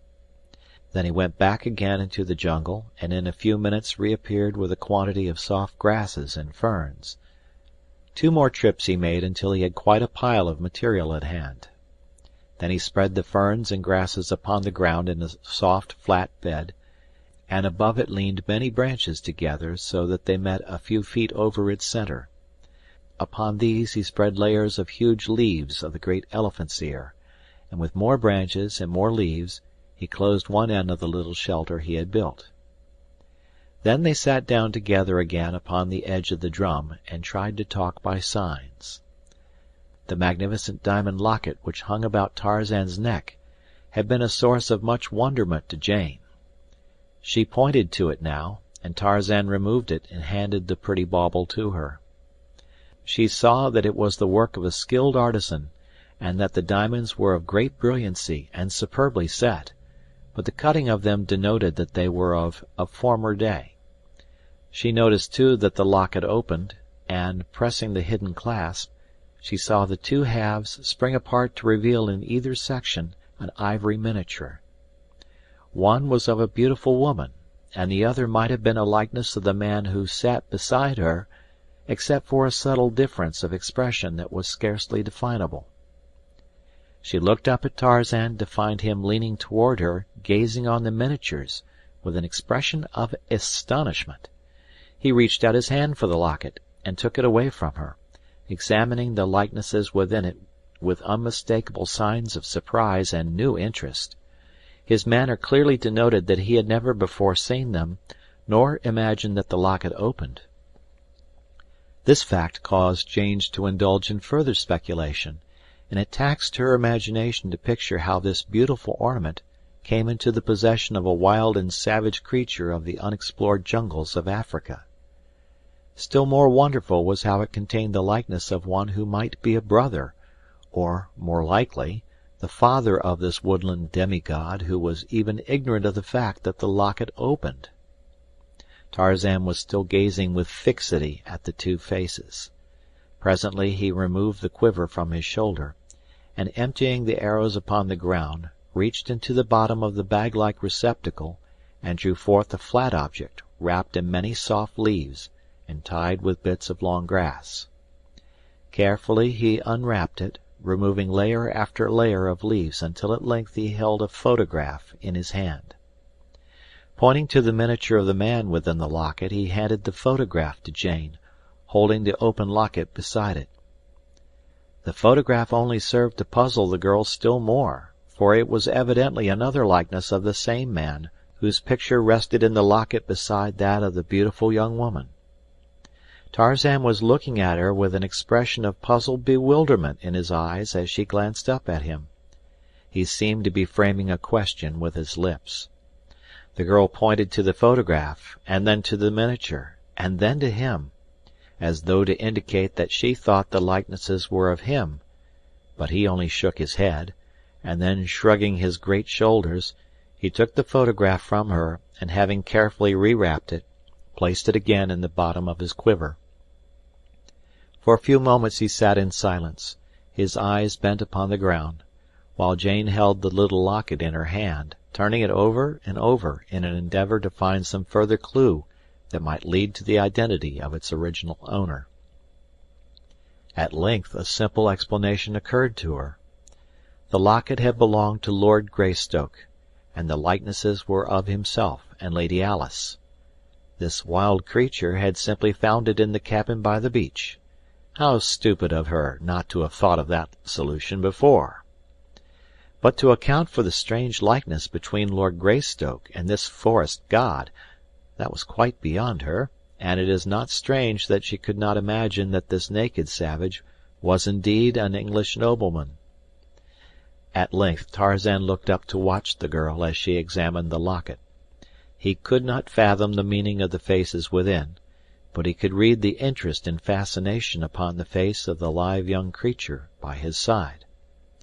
She noticed that he was watching her, and thinking that he wished his ornament again, she held it out to him. He took it from her, and taking the chain in his two hands, he placed it about her neck, smiling at her expression of surprise at this unexpected gift. Jane shook her head vehemently and would have removed the golden links from about her throat, but Tarzan would not let her. Taking her hands in his, when she insisted upon it, he held them tightly to prevent her. At last she desisted, and with a little laugh raised the locket to her lips. Tarzan did not know precisely what she meant, but he guessed correctly that it was her way of acknowledging the gift, and so he rose, and taking the locket in his hand, stooped gravely like some courtier of old, and pressed his lips upon it where hers had rested. It was a stately and gallant little compliment, performed with the grace and dignity of utter unconsciousness of self. It was the hallmark of his aristocratic birth, the natural outcropping of many generations of fine breeding, an hereditary instinct of graciousness which a lifetime of uncouth and savage training and environment could not eradicate. It was growing dark now, and so they ate again of the fruit which was both food and drink for them. Then Tarzan rose, and leading Jane to the little bower he had erected, motioned her to go within. For the first time in hours a feeling of fear swept over her, and Tarzan felt her draw away as though shrinking from him. Contact with this girl for half a day had left a very different Tarzan from the one on whom the morning sun had risen. Now, in every fibre of his being, heredity spoke louder than training. He had not in one swift transition become a polished gentleman from a savage ape-man, But at last the instincts of the former predominated, and over all was the desire to please the woman he loved, and to appear well in her eyes. So Tarzan of the Apes did the only thing he knew to assure Jane of her safety. He removed his hunting knife from its sheath, and handed it to her hilt first, again motioning her into the bower. The girl understood, and taking the long knife she entered and lay down upon the soft grasses, while Tarzan of the Apes stretched himself upon the ground across the entrance. And thus the rising sun found them in the morning.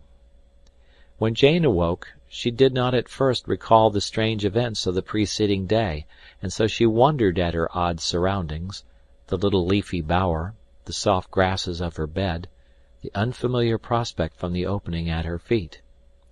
Slowly the circumstances of her position crept one by one into her mind, and then a great wonderment arose in her heart, a mighty wave of thankfulness and gratitude that though she had been in such terrible danger, yet she was unharmed.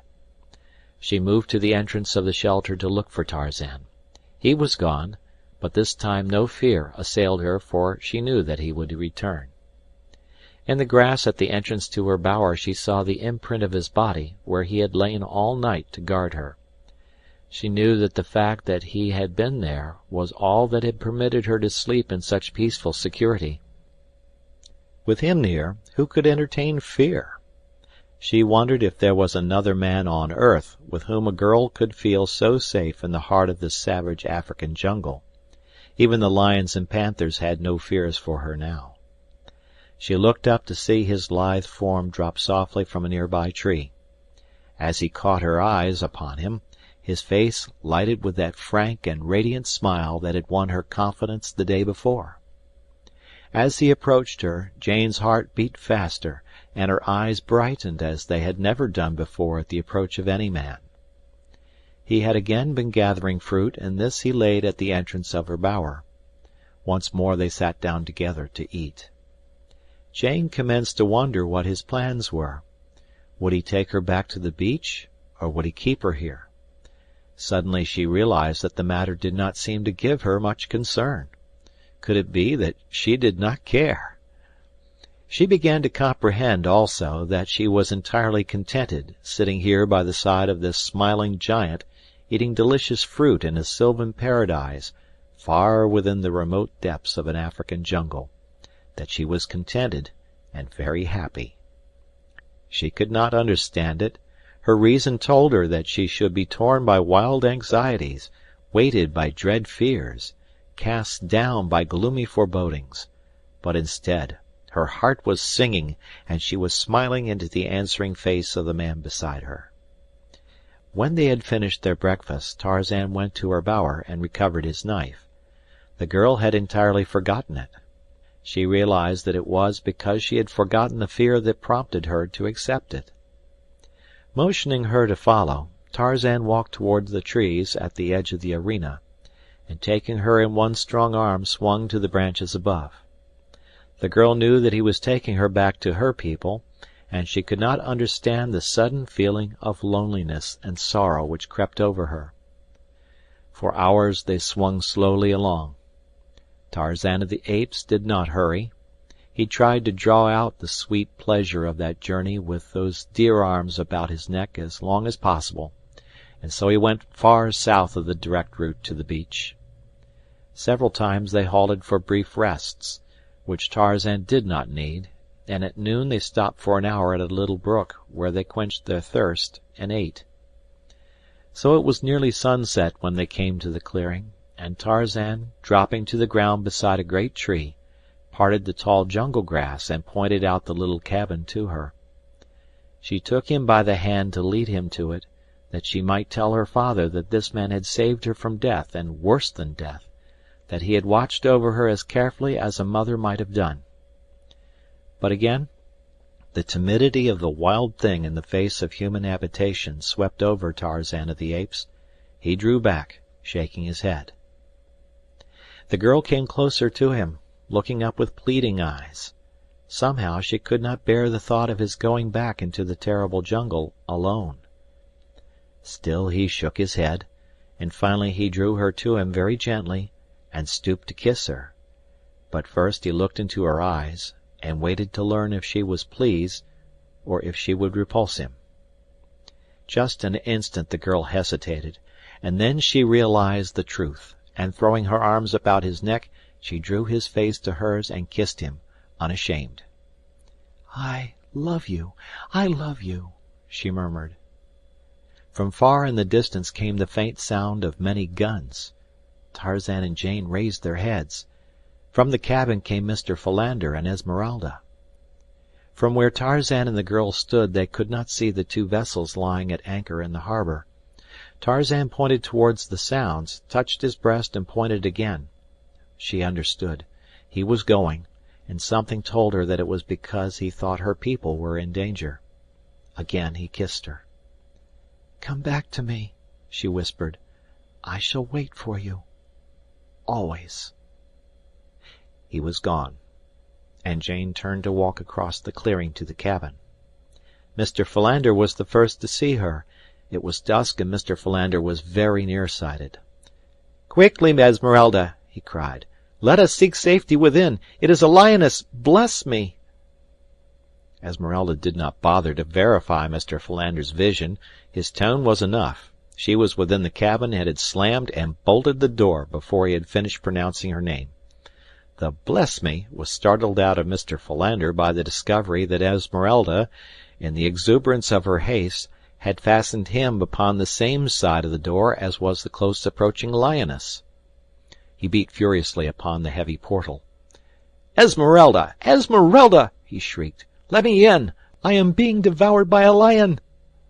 Esmeralda thought that the noise upon the door was made by the lioness in her attempts to pursue her, so, after her custom, she fainted. Mr. Philander cast a frightened glance behind him. Horrors, the thing was quite close now. He tried to scramble up the side of the cabin, and succeeded in catching a fleeting hold upon the thatched roof. For a moment he hung there, clawing with his feet like a cat on a clothesline. But presently a piece of the thatch came away, and Mr. Philander, preceding it, was precipitated upon his back. At the instant he fell, a remarkable item of natural history leaped to his mind. If one feigns death, lions and lionesses are supposed to ignore one, according to Mr. Philander's faulty memory. So Mr. Philander lay as he had fallen, frozen into the horrid semblance of death. As his arms and legs had been extended stiffly upward as he came to earth upon his back, the attitude of death was anything but impressive. Jane had been watching his antics in mild-eyed surprise. Now she laughed, a little choking gurgle of a laugh, but it was enough.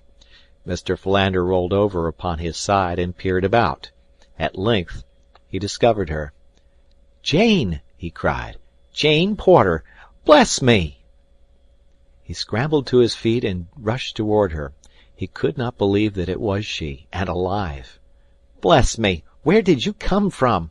Where in the world have you been? How—" "Mercy, Mr. Philander," interrupted the girl. "I can never remember so many questions." "Well, well," said Mr. Philander. "Bless me! I am so filled with surprise and exuberant delight at seeing you safe and well again, that I scarcely know what I am saying, really. But come, tell me all that has happened to you." Chapter 21. The Village of Torture. As the little expedition of sailors toiled through the dense jungle, searching for signs of Jane Porter, the futility of their venture became more and more apparent, but the grief of the old man and the hopeless eyes of the young Englishman prevented the kind-hearted D'Arnot from turning back. He thought that there might be a bare possibility of finding her body, or the remains of it, for he was positive that she had been devoured by some beast of prey. He deployed his men into a skirmish line from the point where Esmeralda had been found, and in this extended formation they pushed their way, sweating and panting, through the tangled vines and creepers. It was slow work. Noon found them but a few miles inland. They halted for a brief rest then, and after pushing on for a short distance further, one of the men discovered a well-marked trail. It was an old elephant track, and D'Arnot, after consulting with Professor Porter and Clayton, decided to follow it. The path wound through the jungle in a northeasterly direction, and along it the column moved in single file. Lieutenant D'Arnot was in the lead and moving at a quick pace, for the trail was comparatively open. Immediately behind him came Professor Porter, but as he could not keep pace with the younger man, D'Arnot was 100 yards in advance, when suddenly a half-dozen black warriors arose about him. D'Arnot gave a warning shout to his column as the blacks closed on him, but before he could draw his revolver he had been pinioned and dragged into the jungle. His cry had alarmed the sailors, and a dozen of them sprang forward past Professor Porter, running up the trail to their officer's aid. They did not know the cause of his outcry, only that it was a warning of danger ahead. They had rushed past the spot where D'Arnot had been seized when a spear hurled from the jungle transfixed one of the men, and then a volley of arrows fell among them. Raising their rifles, they fired into the underbrush in the direction from which the missiles had come. By this time the balance of the party had come up, and volley after volley was fired toward the concealed foe. It was these shots that Tarzan and Jane Porter had heard. Lieutenant Charpentier, who had been bringing up the rear of the column, now came running to the scene, and on hearing the details of the ambush, ordered the men to follow him, and plunged into the tangled vegetation. In an instant they were in a hand-to-hand fight with some 50 black warriors of Mbonga's village. Arrows and bullets flew thick and fast. Queer African knives and French gun-butts mingled for a moment in savage and bloody duels, but soon the natives fled into the jungle, leaving the Frenchmen to count their losses. 4 of the 20 were dead, a dozen others were wounded, and Lieutenant D'Arnot was missing. Night was falling rapidly, and their predicament was rendered doubly worse when they could not even find the elephant trail which they had been following. There was but one thing to do: make camp where they were until daylight. Lieutenant Charpentier ordered a clearing made and a circular abattis of underbrush constructed about the camp. This work was not completed until long after dark, the men building a huge fire in the center of the clearing to give them light to work by. When all was safe as possible against attack of wild beasts and savage men, Lieutenant Charpentier placed sentries about the little camp, and the tired and hungry men threw themselves upon the ground to sleep.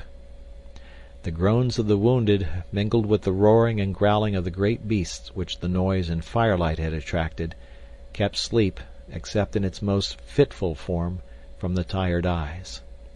It was a sad and hungry party that lay through the long night, praying for dawn. The blacks who had seized D'Arnot had not waited to participate in the fight which followed, but instead had dragged their prisoner a little way through the jungle and then struck the trail further on beyond the scene of the fighting in which their fellows were engaged. They hurried him along, the sounds of battle growing fainter and fainter as they drew away from the contestants, until there suddenly broke upon D'Arnot's vision a good-sized clearing at the end of which stood a thatched and palisaded village.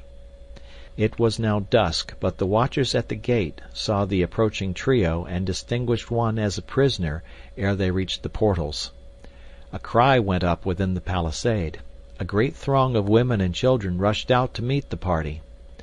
And then began for the French officer the most terrifying experience which man can encounter upon earth, the reception of a white prisoner into a village of African cannibals. To add to the fiendishness of their cruel savagery was the poignant memory of still crueler barbarities practiced upon them and theirs by the white officers of that arch-hypocrite Leopold II of Belgium, because of whose atrocities they had fled the Congo Free State, a pitiful remnant of what once had been a mighty tribe. They fell upon D'Arnot tooth and nail, beating him with sticks and stones and tearing at him with claw-like hands. Every vestige of clothing was torn from him, and the merciless blows fell upon his bare and quivering flesh. But not once did the Frenchman cry out in pain. He breathed a silent prayer that he be quickly delivered from his torture. But the death he prayed for was not to be so easily had. Soon the warriors beat the women away from their prisoner. He was to be saved for nobler sport than this, and the first wave of their passion having subsided, They contented themselves with crying out taunts and insults, and spitting upon him. Presently they reached the center of the village. There D'Arnot was bound securely to the great post from which no live man had ever been released. A number of the women scattered to their several huts to fetch pots and water, while others built a row of fires on which portions of the feast were to be broiled, while the balance would be slowly dried in strips for future use, as they expected the other warriors to return with many prisoners. The festivities were delayed, awaiting the return of the warriors who had remained to engage in the skirmish with the white men, so that it was quite late when all were in the village, and the dance of death commenced to circle around the doomed officer. Half fainting from pain and exhaustion, D'Arnot watched from beneath half-closed lids what seemed but the vagary of delirium, or some horrid nightmare from which he must soon awake. The bestial faces, daubed with color, the huge mouths and flabby hanging lips, the yellow teeth sharp-filed, the rolling demon eyes, the shining naked bodies, the cruel spears. Surely no such creatures really existed upon earth. He must indeed be dreaming. The savage, whirling bodies circled nearer. Now a spear sprang forth and touched his arm. The sharp pain and the feel of hot, trickling blood assured him of the awful reality of his hopeless position. Another spear, and then another touched him. He closed his eyes and held his teeth firm set. He would not cry out.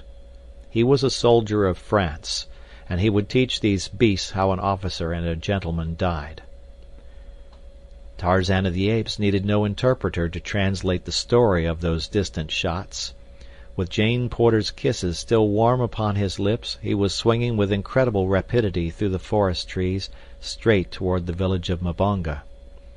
He was not interested in the location of the encounter, for he judged that that would soon be over. Those who were killed he could not aid, those who escaped would not need his assistance. It was to those who had neither been killed or escaped that he hastened, and he knew that he would find them by the great post in the center of Mbonga village. Many times had Tarzan seen Mbonga's black raiding parties return from the northward with prisoners, and always were the same scenes enacted about that grim stake, beneath the flaring light of many fires. He knew, too, that they seldom lost much time before consummating the fiendish purpose of their captures.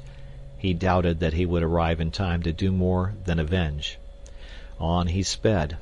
Night had fallen, and he traveled high along the upper terrace where the gorgeous tropic moon lighted the dizzy pathway through the gently undulating branches of the tree-tops. Presently he caught the reflection of a distant blaze. It lay to the right of his path. It must be the light from the campfire the two men had built before they were attacked. Tarzan knew nothing of the presence of the sailors. So sure was Tarzan of his jungle knowledge that he did not turn from his course, but passed the glare at a distance of a half-mile. It was the campfire of the Frenchmen. In a few minutes more Tarzan swung into the trees above Mbonga's village. Ah, he was not quite too late. Or was he? He could not tell. The figure at the stake was very still, yet the black warriors were but pricking it. Tarzan knew their customs. The death blow had not been struck. He could tell almost to a minute how far the dance had gone. In another instant Mbonga's knife would sever one of the victim's ears. That would mark the beginning of the end, for very shortly after only a writhing mass of mutilated flesh would remain. There would still be life in it, but death then would be the only charity it craved. The stake stood 40 feet from the nearest tree. Tarzan coiled his rope. Then there rose suddenly above the fiendish cries of the dancing demons the awful challenge of the ape-man. The dancers halted as though turned to stone. The rope sped with singing whir high above the heads of the blacks. It was quite invisible in the flaring lights of the campfires. D'Arnot opened his eyes. A huge black, standing directly before him, lunged backward as though felled by an invisible hand. Struggling and shrieking, his body, rolling from side to side, moved quickly toward the shadows beneath the leaves. The blacks, their eyes protruding in horror, watched spellbound. Once beneath the trees, the body rose straight into the air, and as it disappeared into the foliage above, the terrified negroes, screaming with fright, broke into a mad race for the village gate. D'Arnot was left alone. He was a brave man, but he had felt the short hairs bristle upon the nape of his neck when that uncanny cry rose upon the air. As the writhing body of the black soared, as though by unearthly power, into the dense foliage of the forest, D'Arnot felt an icy shiver run along his spine, as though death had risen from a dark grave and laid a cold and clammy finger on his flesh. As D'Arnot watched the spot where the body had entered the tree, he heard the sounds of movement there. The branches swayed as though under the weight of a man's body. There was a crash, and the black came sprawling to earth again, to lie very quietly where he had fallen. Immediately after him came a white body, but this one alighted erect. D'Arnot saw a clean-limbed young giant emerge from the shadows into the firelight and come quickly toward him. What could it mean? Who could it be? Some new creature of torture and destruction, doubtless. D'Arnot waited. His eyes never left the face of the advancing man, nor did the other's frank, clear eyes waver beneath D'Arnot's fixed gaze. D'Arnot was reassured, but still without much hope, though he felt that that face could not mask a cruel heart. Without a word, Tarzan of the Apes cut the bonds which held the Frenchman. Weak from suffering and loss of blood, he would have fallen but for the strong arm that caught him. He felt himself lifted from the ground. There was a sensation as of flying, and then he lost consciousness. Chapter 22. The Search Party. When dawn broke upon the little camp of Frenchmen in the heart of the jungle, it found a sad and disheartened group. As soon as it was light enough to see their surroundings, Lieutenant Charpentier sent men in groups of 3 in several directions to locate the trail, and in 10 minutes it was found, and the expedition was hurrying back toward the beach. It was slow work, for they bore the bodies of 6 dead men, 2 more having succumbed during the night, and several of those who were wounded required support to move even very slowly. Charpentier had decided to return to camp for reinforcements, and then make an attempt to track down the natives and rescue D'Arnot. It was late in the afternoon when the exhausted men reached the clearing by the beach, but for 2 of them the return brought so great a happiness that all their suffering and heartbreaking grief was forgotten on the instant. As the little party emerged from the jungle, the first person that Professor Porter and Cecil Clayton saw was Jane, standing by the cabin door. With a little cry of joy and relief she ran forward to greet them, throwing her arms about her father's neck and bursting into tears for the first time since they had been cast upon this hideous and adventurous shore. Professor Porter strove manfully to suppress his own emotions, but the strain upon his nerves and weakened vitality were too much for him, and at length, burying his old face in the girl's shoulder, he sobbed quietly like a tired child. Jane led him toward the cabin, and the Frenchmen turned toward the beach from which several of their fellows were advancing to meet them. Clayton, wishing to leave father and daughter alone, joined the sailors and remained talking with the officers until their boat pulled away toward the cruiser, whither Lieutenant Charpentier was bound to report the unhappy outcome of his adventure. Then Clayton turned back slowly toward the cabin. His heart was filled with happiness. The woman he loved was safe. He wondered by what manner of miracle she had been spared. To see her alive seemed almost unbelievable. As he approached the cabin he saw Jane coming out. When she saw him she hurried forward to meet him. "Jane," he cried, "God has been good to us indeed. Tell me how you escaped, what form Providence took to save you for us." He had never before called her by her given name. 48 hours before it would have suffused Jane with a soft glow of pleasure to have heard that name from Clayton's lips. Now it frightened her. "Mr. Clayton," she said quietly, extending her hand, "first let me thank you for your chivalrous loyalty to my dear father. He has told me how noble and self-sacrificing you have been, How can we repay you?"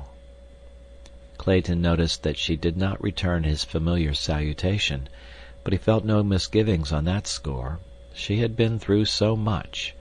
This was no time to force his love upon her, he quickly realized. "I am already repaid," he said. "Just to see you and Professor Porter both safe, well, and together again, I do not think that I could much longer have endured the pathos of his quiet and uncomplaining grief. It was the saddest experience of my life, Miss Porter, and then, added to it, there was my own grief, the greatest I have ever known. But his was so hopeless, his was pitiful. It taught me that no love, not even that of a man for his wife, may be so deep and terrible and self-sacrificing as the love of a father for his daughter."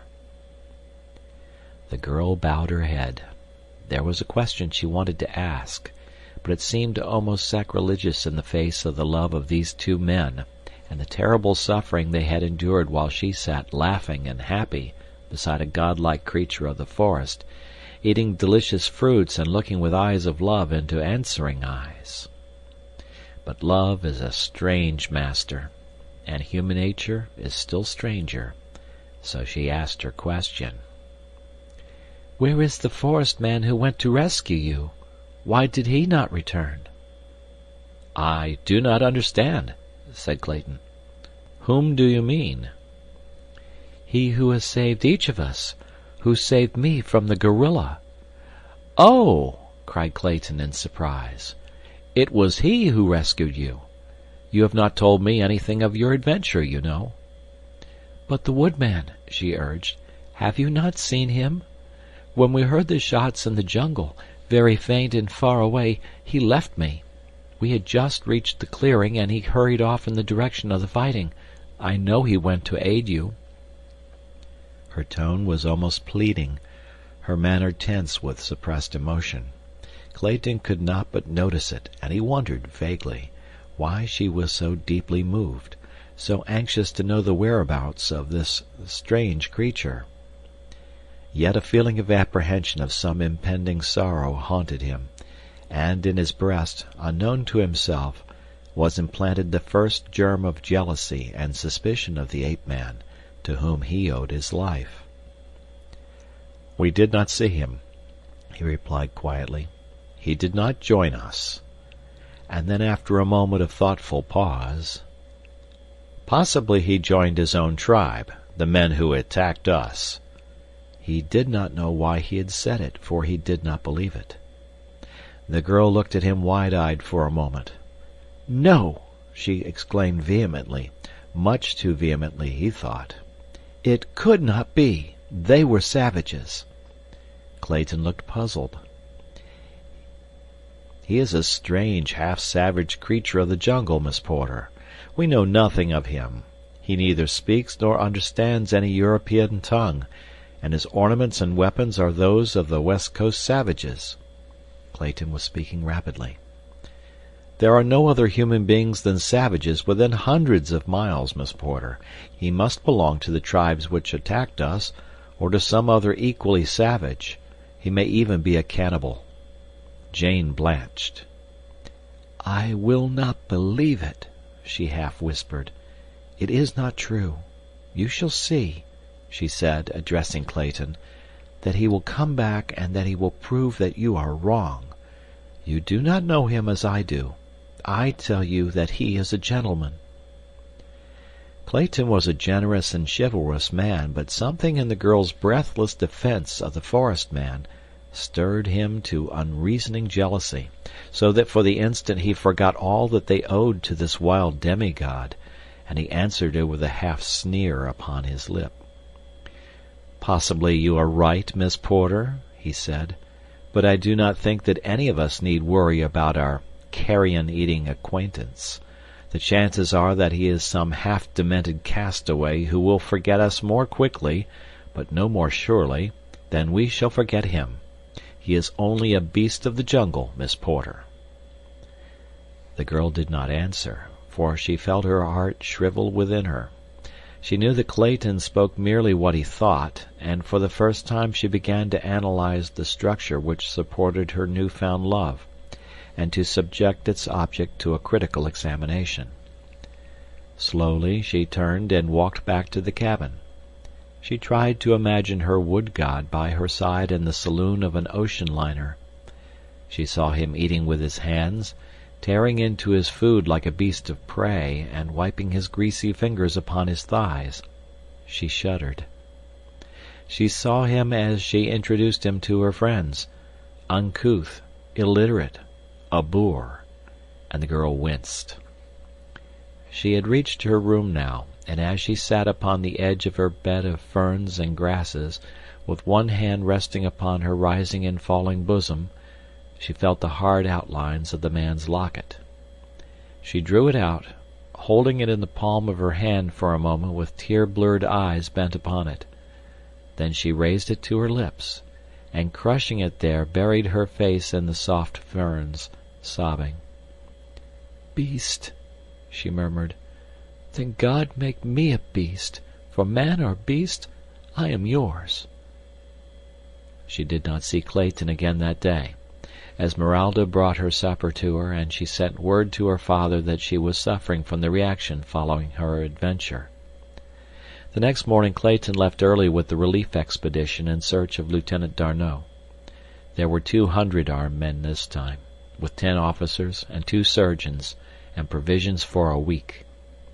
They carried bedding and hammocks, the latter for transporting their sick and wounded.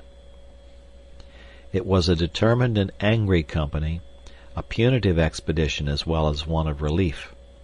They reached the site of the skirmish of the previous expedition shortly after noon, for they were now traveling a known trail, and no time was lost in exploring. From there on the elephant track led straight to Mbonga's village. It was but 2 o'clock when the head of the column halted upon the edge of the clearing. Lieutenant Charpentier, who was in command, immediately sent a portion of his force through the jungle to the opposite side of the village. Another detachment was dispatched to a point before the village gate, while he remained with the balance upon the south side of the clearing. It was arranged that the party which was to take its position to the north, and which would be the last to gain its station, should commence the assault, and that their opening volley should be the signal for a concerted rush from all sides in an attempt to carry the village by storm at the first charge. For half an hour the men with Lieutenant Charpentier crouched in the dense foliage of the jungle, waiting the signal. To them it seemed like hours. They could see natives in the fields and others moving in and out of the village gate. At length the signal came, a sharp rattle of musketry, and like one man, an answering volley tore from the jungle to the west and to the south. The natives in the field dropped their implements and broke madly for the palisade. The French bullets mowed them down, and the French sailors bounded over their prostrate bodies straight for the village gate. So sudden and unexpected the assault had been that the whites reached the gates before the frightened natives could bar them, and in another minute the village street was filled with armed men fighting hand to hand in inextricable tangle. For a few moments the blacks held their ground within the entrance to the street, but the revolvers, rifles, and cutlasses of the Frenchmen crumpled the native spearmen and struck down the black archers with their bows half drawn. Soon the battle turned to a wild rout, and then to a grim massacre, for the French sailors had seen bits of D'Arnot's uniform upon several of the black warriors who opposed them.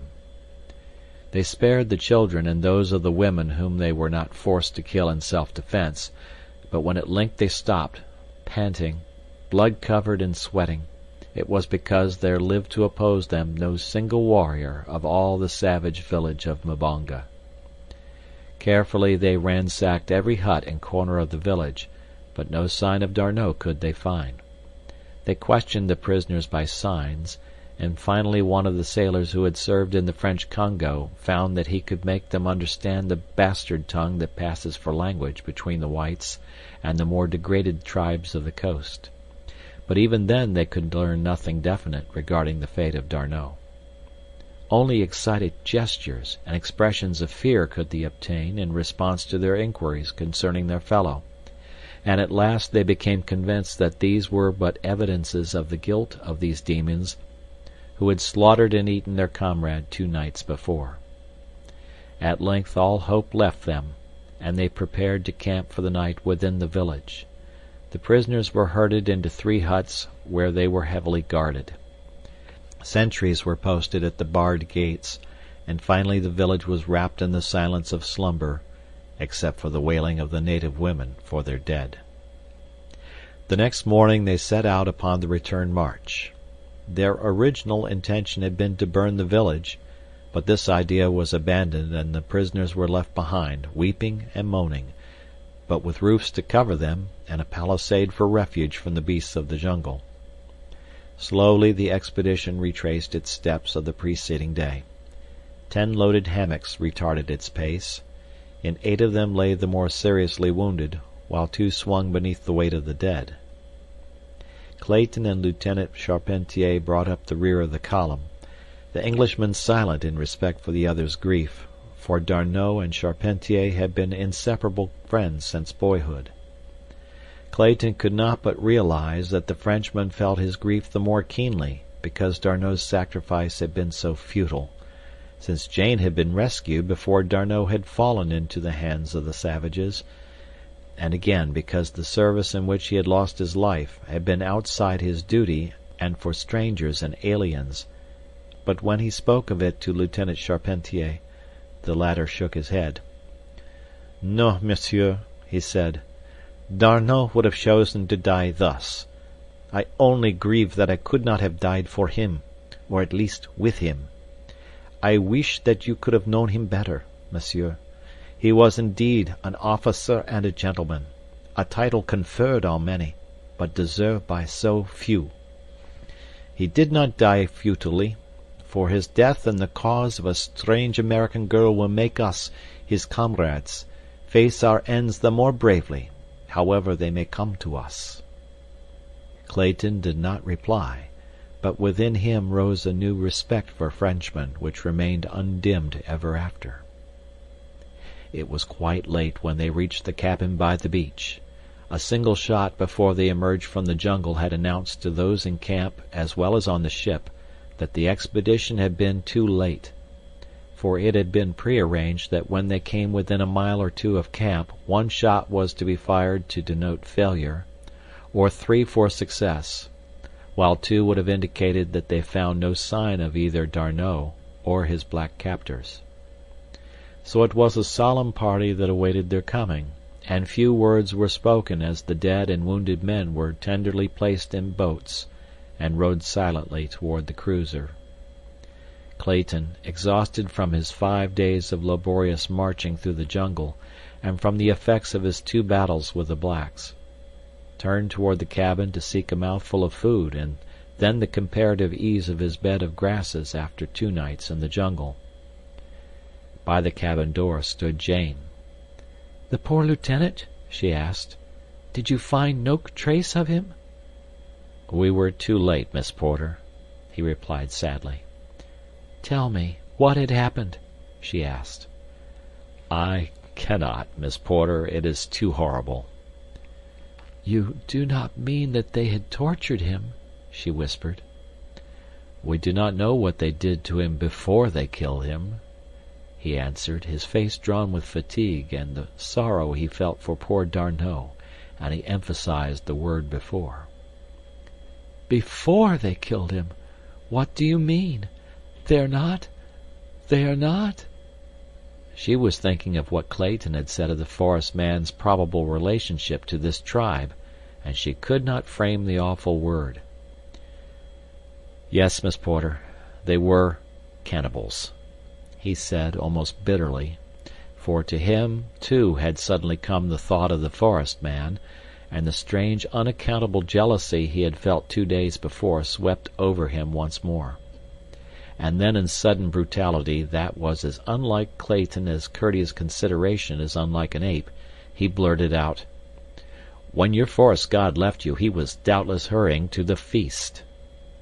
He was sorry ere the words were spoken, though he did not know how cruelly they had cut the girl.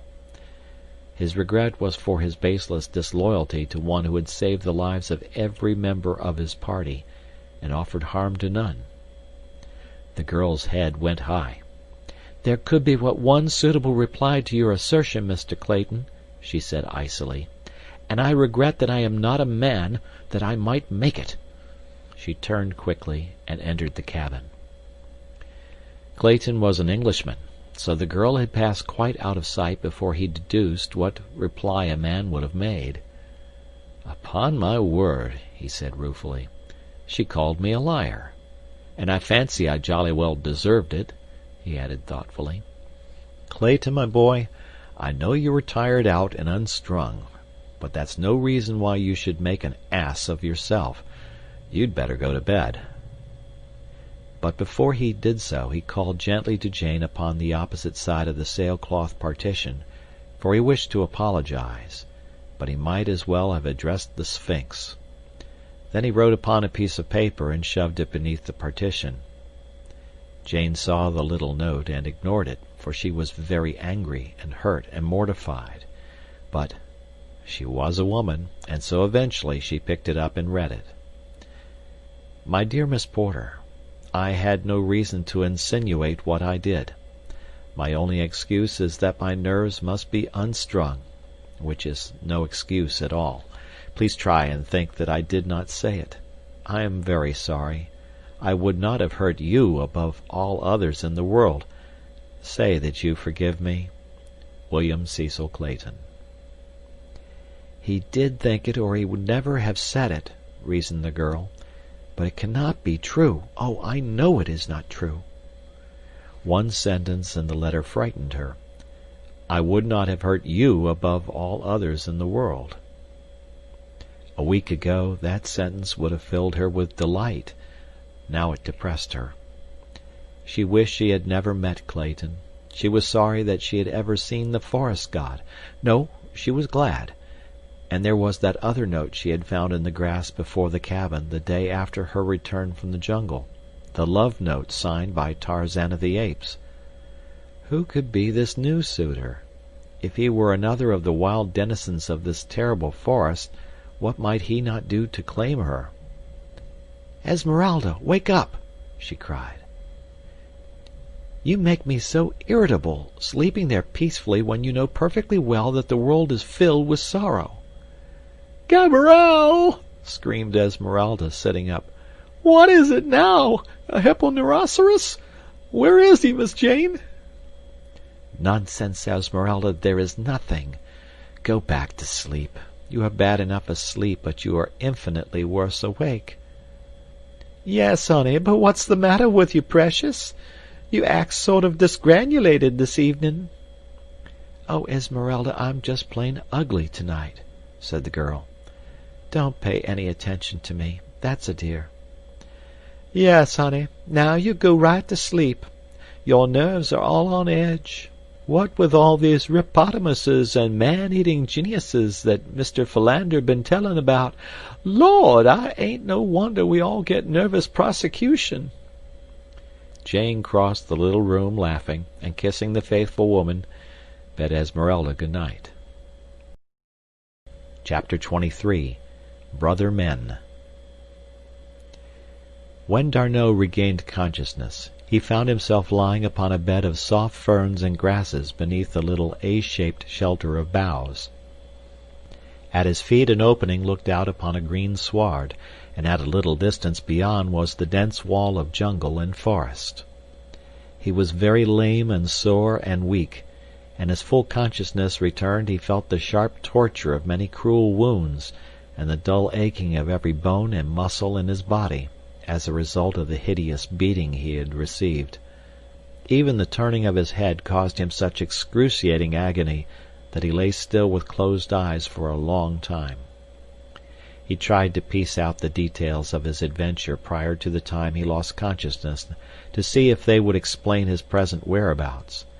He wondered if he were among friends or foes. At length he recollected the whole hideous scene at the stake, and finally recalled the strange white figure in whose arms he had sunk into oblivion. D'Arnot wondered what fate lay in store for him now. He could neither see nor hear any signs of life about him. The incessant hum of the jungle, the rustling of millions of leaves, the buzz of insects, the voices of the birds and monkeys, seemed blended into a strangely soothing purr, as though he lay apart, far from the myriad life whose sounds came to him only as a blurred echo. At length he fell into a quiet slumber, nor did he awake again until afternoon. Once more he experienced the strange sense of utter bewilderment that had marked his earlier awakening, but soon he recalled the recent past, and looking through the opening at his feet he saw the figure of a man squatting on his haunches. The broad, muscular back was turned toward him, but tanned though it was, D'Arnot saw that it was the back of a white man, and he thanked God. The Frenchman called faintly. The man turned, and rising, came toward the shelter. His face was very handsome, the handsomest, thought D'Arnot, that he had ever seen. Stooping, he crawled into the shelter beside the wounded officer, and placed a cool hand upon his forehead. D'Arnot spoke to him in French, but the man only shook his head, sadly, it seemed to the Frenchman. Then D'Arnot tried English, but still the man shook his head. Italian, Spanish, and German brought similar discouragement. D'Arnot knew a few words of Norwegian, Russian, Greek, and also had a smattering of the language of one of the West Coast Negro tribes. The man denied them all. After examining D'Arnot's wounds, the man left the shelter and disappeared. In half an hour he was back with fruit and a hollow gourd-like vegetable filled with water. D'Arnot drank and ate a little. He was surprised that he had no fever. Again he tried to converse with his strange nurse, but the attempt was useless. Suddenly the man hastened from the shelter, only to return a few minutes later with several pieces of bark and, wonder of wonders, a lead pencil. Squatting beside D'Arnot, he wrote for a minute on the smooth inner surface of the bark, then he handed it to the Frenchman. D'Arnot was astonished to see, in plain print-like characters, a message in English. "I am Tarzan of the Apes. Who are you? Can you read this language?" D'Arnot seized the pencil. Then he stopped. This strange man wrote English. Evidently, he was an Englishman. "Yes," said D'Arnot. "I read English. I speak it also. Now we may talk. First let me thank you for all that you have done for me." The man only shook his head and pointed to the pencil and the bark. "Mon Dieu!" cried D'Arnot. "If you are English, why is it that you cannot speak English?" And then in a flash it came to him. The man was a mute, possibly a deaf mute. So D'Arnot wrote a message on the bark in English. "I am Paul D'Arnot, lieutenant in the Navy of France. I thank you for what you have done for me. You have saved my life, and all that I have is yours. May I ask how it is that one who writes English does not speak it?" Tarzan's reply filled D'Arnot with still greater wonder. "I speak only the language of my tribe, the great apes who were Kerchaks, and a little of the languages of Tantor, the elephant, and Numa, the lion, and of the other folks of the jungle I understand. With a human being I have never spoken, except once with Jane Porter, by signs. This is the first time I have spoken with another of my kind through written words." D'Arnot was mystified. It seemed incredible that there lived upon earth a full-grown man who had never spoken with a fellow man, and still more preposterous that such a one could read and write. He looked again at Tarzan's message. "Except once with Jane Porter." That was the American girl who had been carried into the jungle by a gorilla. A sudden light commenced to dawn on D'Arnot. This then was the gorilla. He seized the pencil and wrote, "Where is Jane Porter?" And Tarzan replied below, "Back with her people in the cabin of Tarzan of the Apes." "She is not dead, then? Where was she? What happened to her?" "She is not dead. She was taken by Terkoz to be his wife. but Tarzan of the Apes took her away from Terkoz and killed him before he could harm her. None in all the jungle may face Tarzan of the Apes in battle and live. I am Tarzan of the Apes, mighty fighter."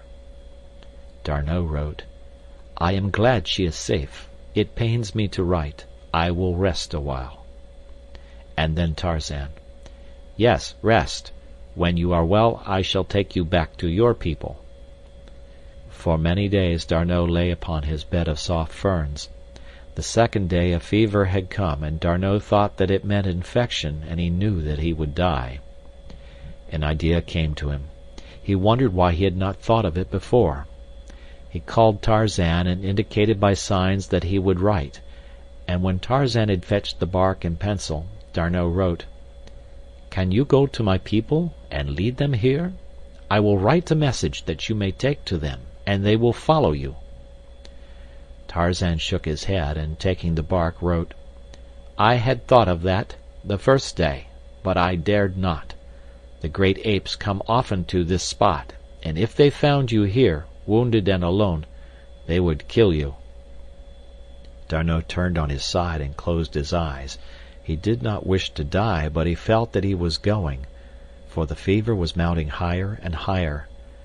That night he lost consciousness. For 3 days he was in delirium, and Tarzan sat beside him and bathed his head and hands and washed his wounds.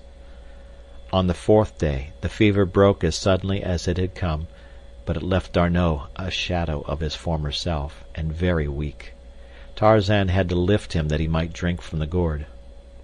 The fever had not been the result of infection, as D'Arnot had thought, but one of those that commonly attack whites in the jungles of Africa, and either kill or leave them as suddenly as D'Arnot's had left him.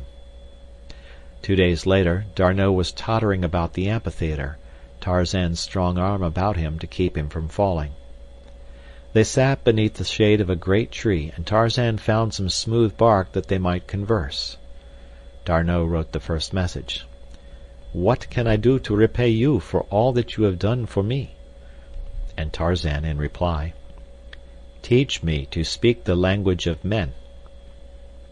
And so D'Arnot commenced at once, pointing out familiar objects and repeating their names in French, for he thought that it would be easier to teach this man his own language, since he understood it himself best of all.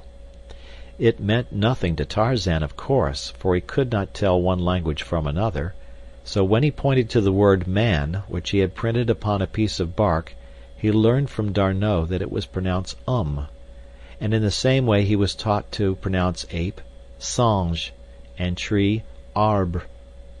He was a most eager student, and in 2 more days had mastered so much French that he could speak little sentences such as, "That is a tree," "This is grass," "I am hungry," and the like, but D'Arnot found that it was difficult to teach him the French construction upon a foundation of English. The Frenchman wrote little lessons for him in English, and had Tarzan repeat them in French, but as a literal translation was usually very poor French, Tarzan was often confused. D'Arnot realized now that he had made a mistake, but it seemed too late to go back and do it all over again, and force Tarzan to unlearn all that he had learned, especially as they were rapidly approaching a point where they would be able to converse.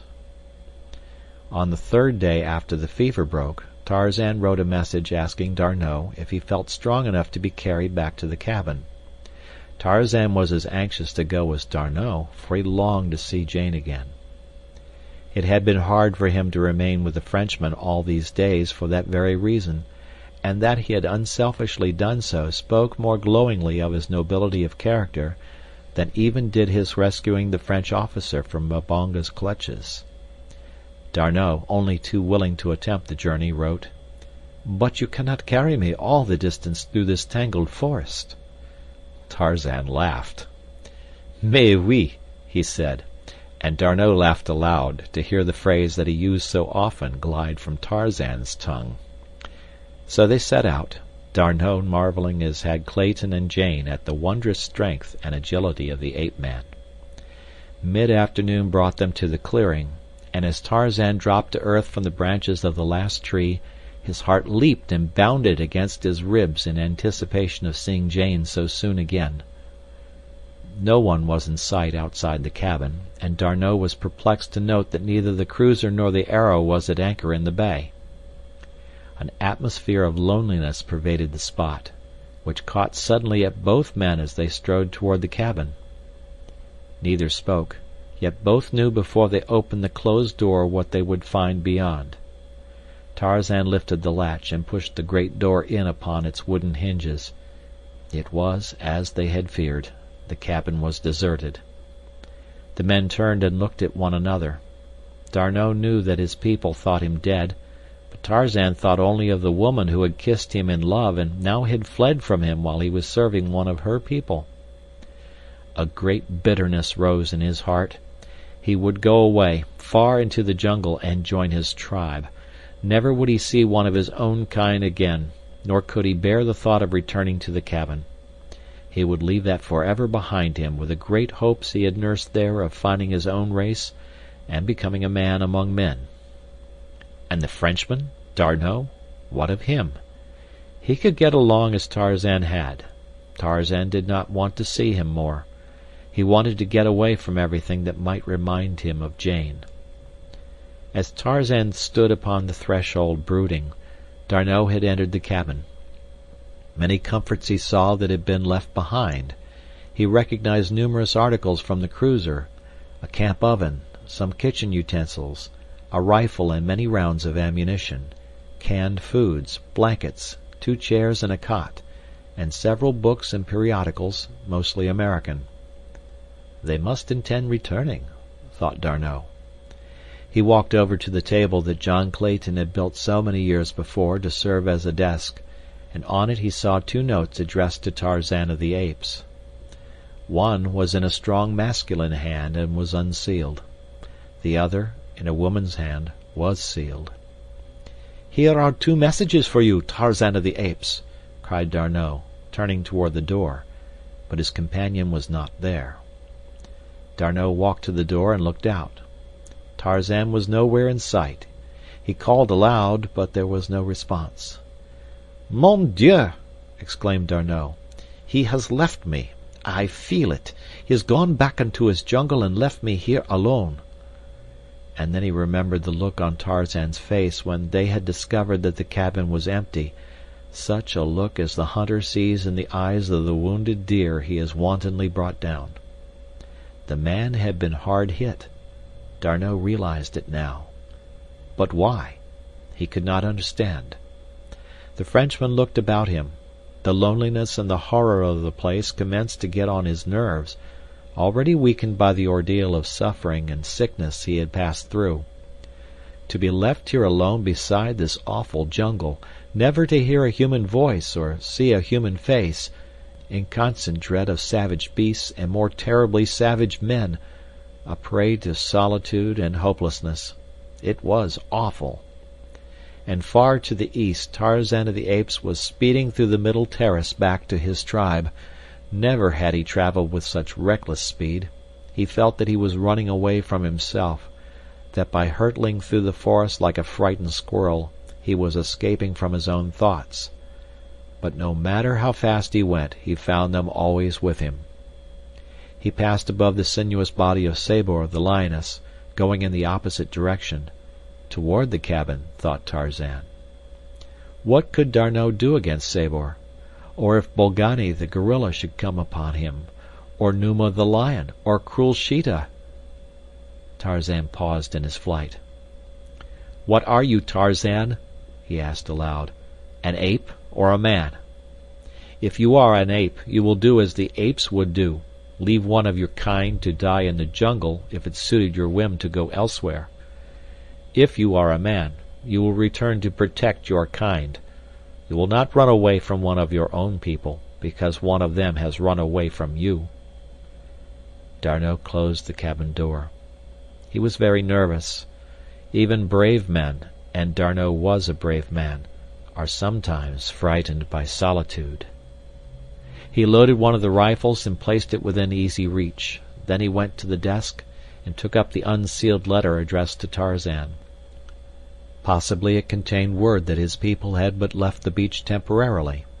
He felt that it would be no breach of ethics to read this letter, so he took the enclosure from the envelope and read, "To Tarzan of the Apes, we thank you for the use of your cabin, and are sorry that you did not permit us the pleasure of seeing and thanking you in person.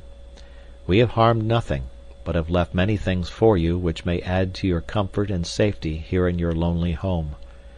If you know the strange white man who saved our lives so many times, and brought us food, and if you can converse with him, thank him also for his kindness. We sail within the hour, never to return, but we wish you and that other jungle friend to know that we shall always thank you for what you did for strangers on your shore, and that we should have done infinitely more to reward you both had you given us the opportunity. Very respectfully, William Cecil Clayton." "Never to return," muttered D'Arnot, and threw himself face downward upon the cot. An hour later he started up, listening. Something was at the door trying to enter. D'Arnot reached for the loaded rifle and placed it to his shoulder.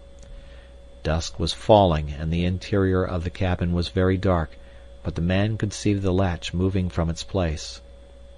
He felt his hair rising upon his scalp. Gently the door opened, until a thin crack showed something standing just beyond. D'Arnot sighted along the blue barrel at the crack of the door, and then he pulled the trigger. Chapter 24. Lost Treasure. When the expedition returned, following their fruitless endeavor to succor D'Arnot, Captain Dufranne was anxious to steam away as quickly as possible, and all save Jane had acquiesced.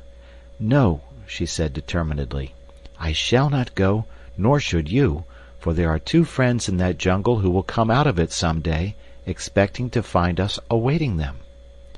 Your officer, Captain Dufranne, is one of them, and the forest man who has saved the lives of every member of my father's party is the other.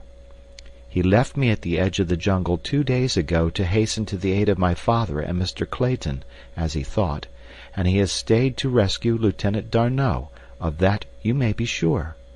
Had he been too late to be of service to the lieutenant, he would have been back before now.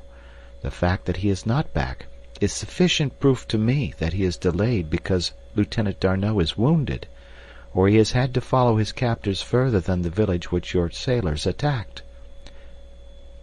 "But poor D'Arnot's uniform and all his belongings were found in that village, Miss Porter," argued the captain. "And the natives showed great excitement when questioned as to the white man's fate." "Yes, Captain, but they did not admit that he was dead, and as for his clothes and accoutrements being in their possession, why more civilized people than these poor savage negroes strip their prisoners of every article of value whether they intend killing them or not. Even the soldiers of my own dear South looted not only the living but the dead. It is strong circumstantial evidence, I will admit, but it is not positive proof." "Possibly your forest man himself was captured or killed by the savages," suggested Captain Dufranne. The girl laughed. "You do not know him," she replied, a little thrill of pride setting her nerves a-tingle at the thought that she spoke of her own. "I admit that he would be worth waiting for, this Superman of yours," laughed the captain. "I most certainly should like to see him." "Then wait for him, my dear Captain," urged the girl, "for I intend doing so." The Frenchman would have been a very much surprised man could he have interpreted the true meaning of the girl's words. They had been walking from the beach toward the cabin as they talked, and now they joined a little group sitting on camp stools in the shade of a great tree beside the cabin. Professor Porter was there, and Mr. Philander and Clayton, with Lieutenant Charpentier and 2 of his brother officers, while Esmeralda hovered in the background, ever and anon venturing opinions and comments with the freedom of an old and much indulged family servant. The officers arose and saluted as their superior approached, and Clayton surrendered his camp stool to Jane. "We were just discussing poor Paul's fate," said Captain Dufranne. Miss Porter insists that we have no absolute proof of his death, nor have we, and on the other hand she maintains that the continued absence of your omnipotent jungle friend indicates that D'Arnot is still in need of his services, either because he is wounded or still is a prisoner in a more distant native village. "It has been suggested," ventured Lieutenant Charpentier, "that the wild man may have been a member of the tribe of blacks who attacked our party, that he was hastening to aid them, his own people." Jane shot a quick glance at Clayton. "It seems vastly more reasonable," said Professor Porter. "I do not agree with you," objected Mr. Philander. "He had ample opportunity to harm us himself, or to lead his people against us. Instead, during our long residence here, he has been uniformly consistent in his role of protector and provider." "That is true," interjected Clayton. "Yet we must not overlook the fact that except for himself, the only human beings within hundreds of miles are savage cannibals. He was armed precisely as are they, which indicates that he has maintained relations of some nature with them, and the fact that he is but one against possibly thousands suggests that these relations could scarcely have been other than friendly." "It seems improbable, then, that he is not connected with them," remarked the captain. "Possibly a member of this tribe." "Otherwise," added another of the officers, "how could he have lived a sufficient length of time among the savage denizens of the jungle, brute and human, to have become proficient in woodcraft or in the use of African weapons?" "You are judging him according to your own standards, gentlemen," said Jane. "An ordinary white man such as any of you— pardon me, I did not mean just that. Rather, a white man above the ordinary in physique and intelligence could never, I grant you, have lived a year alone and naked in this tropical jungle. But this man not only surpasses the average white man in strength and agility, but as far transcends our trained athletes and strong men as they surpass a day-old babe, and his courage and ferocity in battle are those of the wild beast." "He has certainly won a loyal champion, Miss Porter," said Captain Dufranne, laughing. "I am sure that there be none of us here but would willingly face death 100 times in its most terrifying forms to deserve the tributes of one even half so loyal or so beautiful." "You would not wonder that I defend him," said the girl, "could you have seen him as I saw him, battling in my behalf with that huge hairy brute. Could you have seen him charge the monster as a bull might charge a grizzly, absolutely without sign of fear or hesitation, you would have believed him more than human. Could you have seen those mighty muscles knotting under the brown skin, could you have seen them force back those awful fangs, you too would have thought him invincible. And could you have seen the chivalrous treatment which he accorded a strange girl of a strange race, you would feel the same absolute confidence in him that I feel." "You have won your suit, my fair pleader," cried the captain. "This court finds the defendant not guilty, and the cruiser shall wait a few days longer that he may have an opportunity to come and thank the divine Portia." "For the Lord's sake, honey," cried Esmeralda, "you all don't mean to tell me that you're going to stay right here in this here land of carnivorable animals, when you all got the opportunity to escapade on that boat? Don't you tell me that, honey." "Why, Esmeralda, you should be ashamed of yourself," cried Jane. "Is this any way to show your gratitude to the man who saved your life twice?" "Well, Miss Jane, that's all jest as you say, but that there forest man never did save us to stay here. He done save us so we could all get away from here. I expect he be mighty peevish when he find we ain't got no more sense than to stay right here after he done give us the chance to get away. I hoped I'd never have to sleep in this here geological garden another night and listen to all them lonesome noises that come out of that jumble after dark." "I don't blame you a bit, Esmeralda," said Clayton. "And you certainly did hit it off right when you called them lonesome noises. I never have been able to find the right word for them, but that's it, don't you know. Lonesome noises. "You and Esmeralda had better go and live on the cruiser," said Jane in fine scorn. "What would you think if you had to live all of your life in that jungle, as our forest man has done?" "I'm afraid I'd be a blooming bounder as a wild man," laughed Clayton ruefully. "Those noises at night make the hair on my head bristle. I suppose that I should be ashamed to admit it, but it's the truth." "I don't know about that," said Lieutenant Charpentier. "I never thought much about fear and that sort of thing. Never tried to determine whether I was a coward or brave man. But the other night, as we lay in the jungle there after poor D'Arnot was taken, and those jungle noises rose and fell around us, I began to think that I was a coward indeed. It was not the roaring and growling of the big beast that affected me so much, as it was the stealthy noises, the ones that you heard suddenly close by, and then listened vainly for a repetition of, the unaccountable sounds as of a great body moving almost noiselessly, and the knowledge that you didn't know how close it was, or whether it was creeping closer after you ceased to hear it. It was those noises. And the eyes.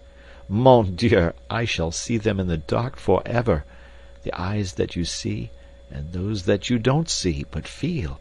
Ah, they are the worst." All were silent for a moment, and then Jane spoke.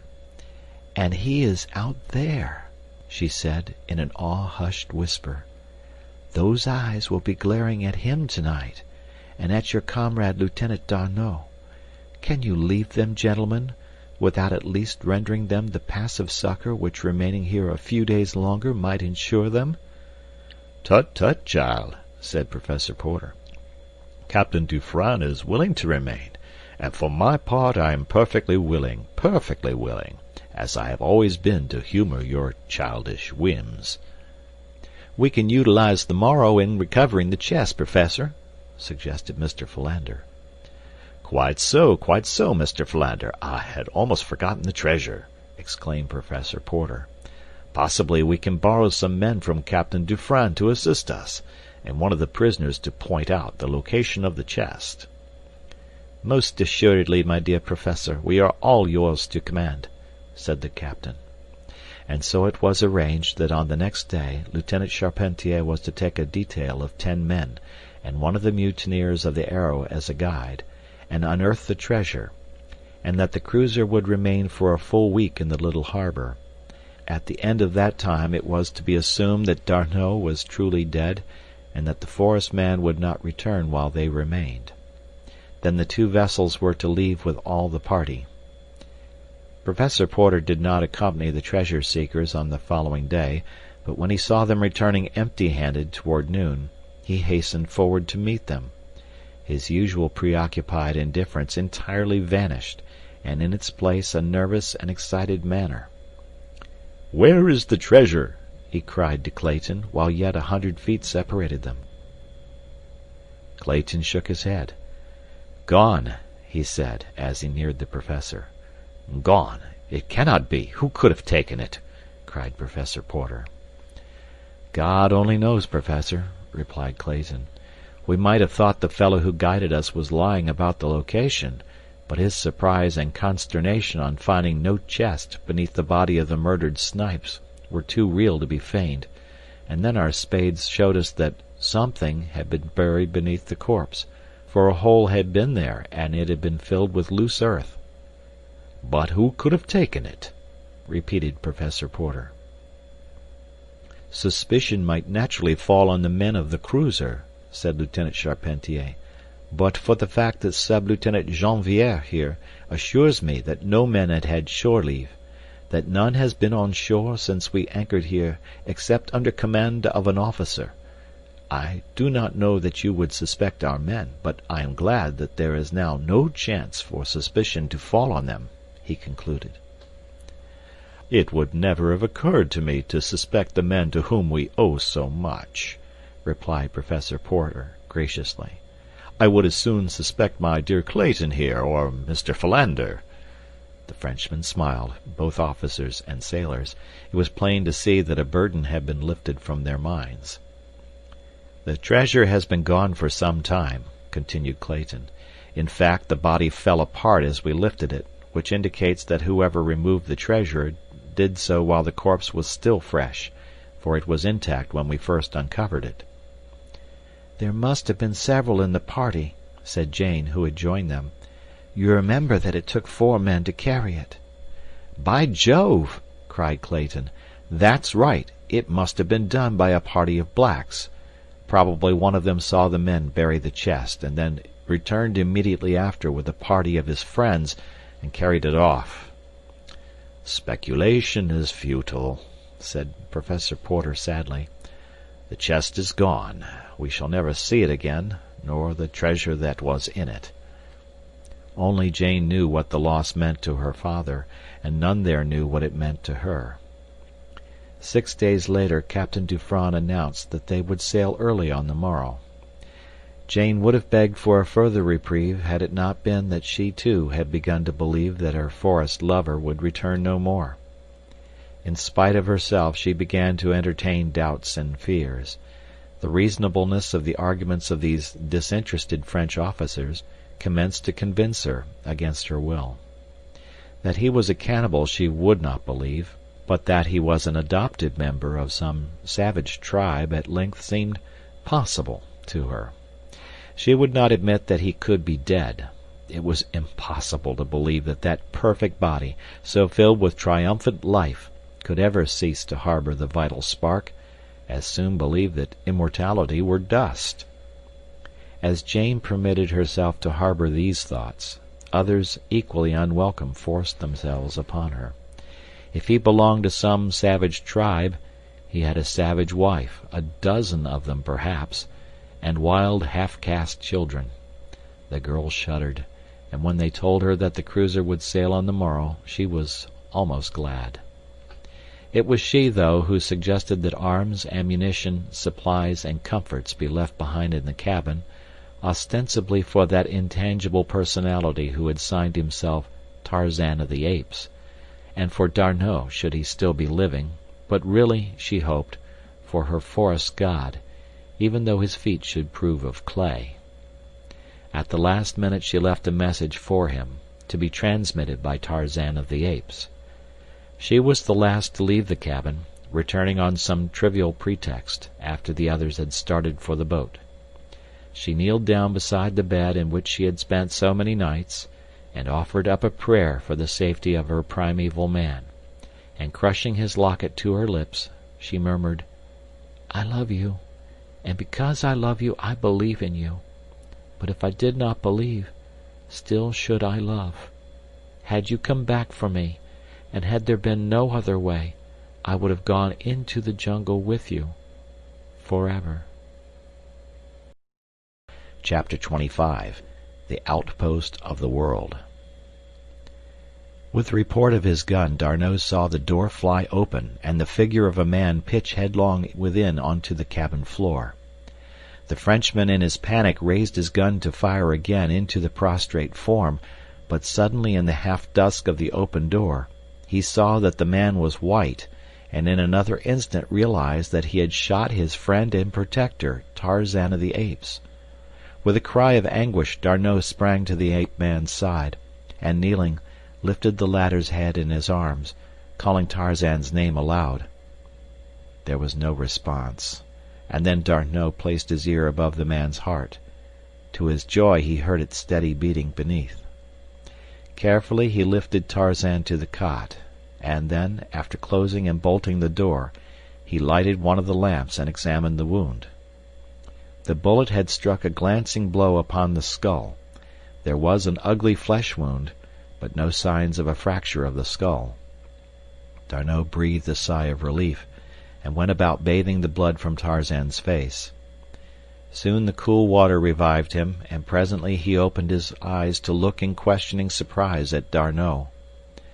The latter had bound the wound with pieces of cloth, and as he saw that Tarzan had regained consciousness, he arose and going to the table wrote a message, which he handed to the ape-man, explaining the terrible mistake he had made and how thankful he was that the wound was not more serious. Tarzan, after reading the message, sat on the edge of the couch and laughed. "It is nothing," he said in French, and then, his vocabulary failing him, he wrote, "You should have seen what Bolgani did to me, and Kerchak, and Turcos, before I killed them. Then you would laugh at such a little scratch." D'Arnot handed Tarzan the 2 messages that had been left for him. Tarzan read the first one through with a look of sorrow on his face. The second one he turned over and over, searching for an opening. He had never seen a sealed envelope before. At length he handed it to D'Arnot. The Frenchman had been watching him, and knew that Tarzan was puzzled over the envelope. How strange it seemed that to a full-grown white man an envelope was a mystery. D'Arnot opened it and handed the letter back to Tarzan. Sitting on a camp stool, the ape-man spread the written sheet before him and read, "To Tarzan of the Apes. Before I leave, let me add my thanks to those of Mr. Clayton for the kindness you have shown in permitting us the use of your cabin. That you never came to make friends with us has been a great regret to us. We should have liked so much to have seen and thanked our host. There is another I should like to thank also, but he did not come back, though I cannot believe that he is dead. I do not know his name. He is the great white giant who wore the diamond locket upon his breast. If you know him and can speak his language, carry my thanks to him, and tell him that I waited 7 days for him to return. Tell him also that in my home in America, in the city of Baltimore, there will always be a welcome for him if he cares to come. I found a note you wrote me lying among the leaves beneath a tree near the cabin. I do not know how you learned to love me, who have never spoken to me, and I'm very sorry if it is true, for I have already given my heart to another. But know that I am always your friend, Jane Porter." Tarzan sat with gaze fixed upon the floor for nearly an hour. It was evident to him from the notes that they did not know that he and Tarzan of the Apes were one and the same. "I have given my heart to another," he repeated over and over again to himself. Then she did not love him. How could she have pretended love, and raised him to such a pinnacle of hope, only to cast him down to such utter depths of despair? Maybe her kisses were only signs of friendship. How did he know, who knew nothing of the customs of human beings? Suddenly he arose, and bidding D'Arnot good night as he had learned to do, threw himself upon the couch of ferns that had been Jane Porter's. D'Arnot extinguished the lamp and lay down upon the cot. For a week they did little but rest, D'Arnot coaching Tarzan in French. At the end of that time the 2 men could converse quite easily. One night, as they were sitting within the cabin before retiring, Tarzan turned to D'Arnot. "Where is America?" he said. D'Arnot pointed toward the northwest. "Maybe thousands of miles across the ocean," he replied. "Why?" "I am going there." D'Arnot shook his head. "It is impossible, my friend," he said. Tarzan rose, and going to one of the cupboards, returned with a well-thumbed geography. Turning to a map of the world, he said, "I have never quite understood all this. Explain it to me, please." When D'Arnot had done so, showing him that the blue represented all the water on the earth, and the bits of other colors, the continents and islands, Tarzan asked him to point out the spot where they now were. D'Arnot did so. "Now point out America," said Tarzan. And as D'Arnot placed his finger upon North America, Tarzan smiled and laid his palm upon the page, spanning the great ocean that lay between the 2 continents. "You see it is not so very far," he said, "scarce the width of my hand." D'Arnot laughed. How could he make the man understand? Then he took a pencil and made a tiny point upon the shore of Africa. "This little mark," he said, "is many times larger upon this map than your cabin is upon the earth. Do you see now how very far it is?" Tarzan thought for a long time. "Do any white men live in Africa?" he asked. "Yes." "Where are the nearest?" D'Arnot pointed out a spot on the shore just north of them. "So close?" asked Tarzan in surprise. "Yes," said D'Arnot, "but it is not close." "Have they big boats to cross the ocean?" "Yes." "We shall go there tomorrow," announced Tarzan. Again D'Arnot smiled and shook his head. "It is too far. We should die long before we reached them." "Do you wish to stay here, then, forever?" asked Tarzan. "No," said D'Arnot. "Then we shall start tomorrow. I do not like it here longer. I should rather die than remain here." "Well," answered D'Arnot with a shrug, "I do not know, my friend, but that I also would rather die than remain here. If you go, I shall go with you." "It is settled, then," said Tarzan. "I shall start for America tomorrow." "How will you get to America without money?" asked D'Arnot. "What is money?" inquired Tarzan. It took a long time to make him understand even imperfectly. "How do men get money?" he asked at last. "They work for it." "Very well, I will work for it then." "No, my friend," returned D'Arnot. "You need not worry about money, nor need you work for it. I have enough money for two, enough for 20, much more than is good for one man, and you shall have all you need if ever we reach civilization." So on the following day they started north along the shore, each man carrying a rifle and ammunition, besides bedding and some food and cooking utensils. The latter seemed to Tarzan a most useless encumbrance, so he threw his away. "But you must learn to eat cooked food, my friend," remonstrated D'Arnot. "No civilized men eat raw flesh." "There will be time enough when I reach civilization," said Tarzan. "I do not like the things, and they only spoil the taste of good meat." For a month they traveled north, sometimes finding food in plenty and again going hungry for days. They saw no signs of natives, nor were they molested by wild beasts. Their journey was a miracle of ease. Tarzan asked questions and learned rapidly. D'Arnot taught him many of the refinements of civilization, even to the use of knife and fork, but sometimes Tarzan would drop them in disgust and grasp his food in his strong brown hands, tearing it with his molars like a wild beast. Then D'Arnot would expostulate with him, saying, "You must not eat like a brute, Tarzan, while I am trying to make a gentleman of you. Mon Dieu, gentlemen do not thus. It is terrible." Tarzan would grin sheepishly and pick up his knife and fork again, but at heart he hated them.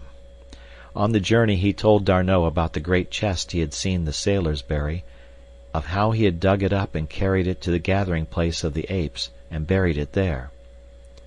"It must be the treasure chest of Professor Porter," said D'Arnot. "It is too bad, but of course you did not know." Then Tarzan recalled the letter written by Jane to her friend, the one he had stolen when they first came to his cabin, and now he knew what was in the chest and what it meant to Jane. "Tomorrow we shall go back after it," he announced to D'Arnot. "Go back!" exclaimed D'Arnot. "But, my dear fellow, we have now been 3 weeks upon the march. It would require 3 more to return to the treasure, and then, with that enormous weight which required, you say, 4 sailors to carry, it would be months before we had again reached this spot." "It must be done, my friend," insisted Tarzan. "You may go on towards civilization, and I will return for the treasure. I can go very much faster alone." "I have a better plan, Tarzan," exclaimed D'Arnot.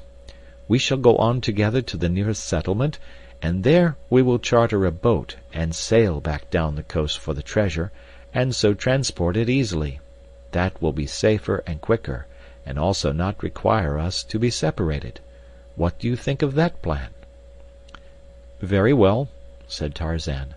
"The treasure will be there whenever we go for it, and while I could fetch it now, and catch up with you in a moon or two, I shall feel safer for you to know that you are not alone on the trail. When I see how helpless you are, D'Arnot, I often wonder how the human race has escaped annihilation all these ages which you tell me about. Why, Sabor, single-handed, could exterminate 1,000 of you." D'Arnot laughed. "You will think more highly of your genus when you have seen its armies and navies, its great cities, and its mighty engineering works. Then you will realize that it is mind, and not muscle, that makes the human animal greater than the mighty beasts of your jungle. Alone and unarmed, a single man is no match for any of the larger beasts. But if 10 men were together, they would combine their wits and their muscles against their savage enemies, while the beasts, being unable to reason, would never think of combining against the men. Otherwise, Tarzan of the Apes, how long would you have lasted in the savage wilderness?" "You are right, D'Arnot," replied Tarzan, "for if Kerchak had come to Tublat's aid that night at the Dum Dum, there would have been an end of me. But Kerchak could never think far enough ahead to take advantage of any such opportunity. Even Kala, my mother, could never plan ahead. She simply ate what she needed when she needed it, and if the supply was very scarce, even though she found plenty for several meals, she would never gather any ahead. I remember that she used to think it very silly of me to burden myself with extra food upon the march, though she was quite glad to eat it with me if the way chanced to be barren of sustenance." "Then you knew your mother, Tarzan?" asked D'Arnot in surprise. "Yes, she was a great fine ape, larger than I, and weighing twice as much." "And your father?" asked D'Arnot. "I did not know him. Kala told me he was a white ape, and hairless like myself. I know now that he must have been a white man." D'Arnot looked long and earnestly at his companion. "Tarzan," he said at length, "it is impossible that the ape Kala was your mother. If such a thing can be, which I doubt, you would have inherited some of the characteristics of the ape, but you have not. You are pure man, and I should say, the offspring of highly bred and intelligent parents. Have you not the slightest clue to your past?" "Not the slightest," replied Tarzan. "No writings in the cabin that might have told something of the lives of its original inmates?" "I have read everything that was in the cabin with the exception of one book, which I know now to be written in a language other than English. Possibly you can read it." Tarzan fished the little black diary from the bottom of his quiver and handed it to his companion. D'Arnot glanced at the title page. "It is the diary of John Clayton, Lord Greystoke, an English nobleman, and it is written in French," he said. Then he proceeded to read the diary that had been written over 20 years before, and which recorded the details of the story which we already know. The story of adventure, hardships, and sorrow of John Clayton and his wife Alice, from the day they left England until an hour before he was struck down by Kerchak. D'Arnot read aloud. At times his voice broke, and he was forced to stop reading for the pitiful hopelessness that spoke between the lines. Occasionally he glanced at Tarzan, but the ape-man sat upon his haunches, like a carven image, his eyes fixed upon the ground. Only when the little babe was mentioned did the tone of the diary alter from the habitual note of despair which crept into it by degrees after the first 2 months upon the shore. Then the passages were tinged with a subdued happiness that was even sadder than the rest. One entry showed an almost hopeful spirit. "Today our little boy is 6 months old. He is sitting in Alice's lap beside the table where I am writing. A happy, healthy, perfect child. Somehow, even against all reason, I seem to see him a grown man, taking his father's place in the world, the second John Clayton, and bringing added honors to the house of Greystoke. There, as though to give my prophecy the weight of his endorsement, he has grabbed my pen in his chubby fists and with its ink-begrimed little fingers has placed the seal of his tiny fingerprints upon the page. And there, on the margin of the page, were the partially blurred imprints of 4 wee fingers and the outer half of the thumb. When D'Arnot had finished the diary, the 2 men sat in silence for some minutes. "Well, Tarzan of the Apes, what think you?" asked D'Arnot. "Does not this little book clear up the mystery of your parentage?" "Why, man, you are Lord Greystoke." "The book speaks of but one child," he replied. "Its little skeleton lay in the crib, where it died crying for nourishment, from the first time I entered the cabin until Professor Porter's party buried it, with its father and mother, beside the cabin." "No, that was the babe the book speaks of, and the mystery of my origin is deeper than before, for I have thought much of late of the possibility of that cabin having been my birthplace. I am afraid that Kala spoke the truth," he concluded sadly. D'Arnot shook his head. He was unconvinced, and in his mind had sprung the determination to prove the correctness of his theory, for he had discovered the key which alone could unlock the mystery, or consign it forever to the realms of the unfathomable. A week later the 2 men came suddenly upon a clearing in the forest. In the distance were several buildings surrounded by a strong palisade. Between them and the enclosure stretched a cultivated field in which a number of negroes were working. The 2 halted at the edge of the jungle. Tarzan fitted his bow with a poisoned arrow, but D'Arnot placed a hand upon his arm. "What would you do, Tarzan?" he asked. "They will try to kill us if they see us," replied Tarzan. "I prefer to be the killer." "Maybe they are friends," suggested D'Arnot. "They are black," was Tarzan's only reply. And again he drew back his shaft. "You must not, Tarzan," cried D'Arnot. "White men do not kill wantonly. Mon Dieu, but you have much to learn. I pity the ruffian who crosses you, my wild man. When I take you to Paris, I will have my hands full keeping your neck from beneath the guillotine." Tarzan lowered his bow and smiled. "I do not know why I should kill the blacks back there in my jungle, but not kill them here. Suppose Numa the lion should spring out upon us, I should say then, I presume, 'Good morning, Monsieur Numa. How is Madame Numa, eh?'" "Wait until the blacks spring upon you," replied D'Arnot. "Then you may kill them. Do not assume that men are your enemies until they prove it." "Come," said Tarzan, "let us go and present ourselves to be killed." And he started straight across the field, his head held high and the tropical sun beating upon his smooth brown skin.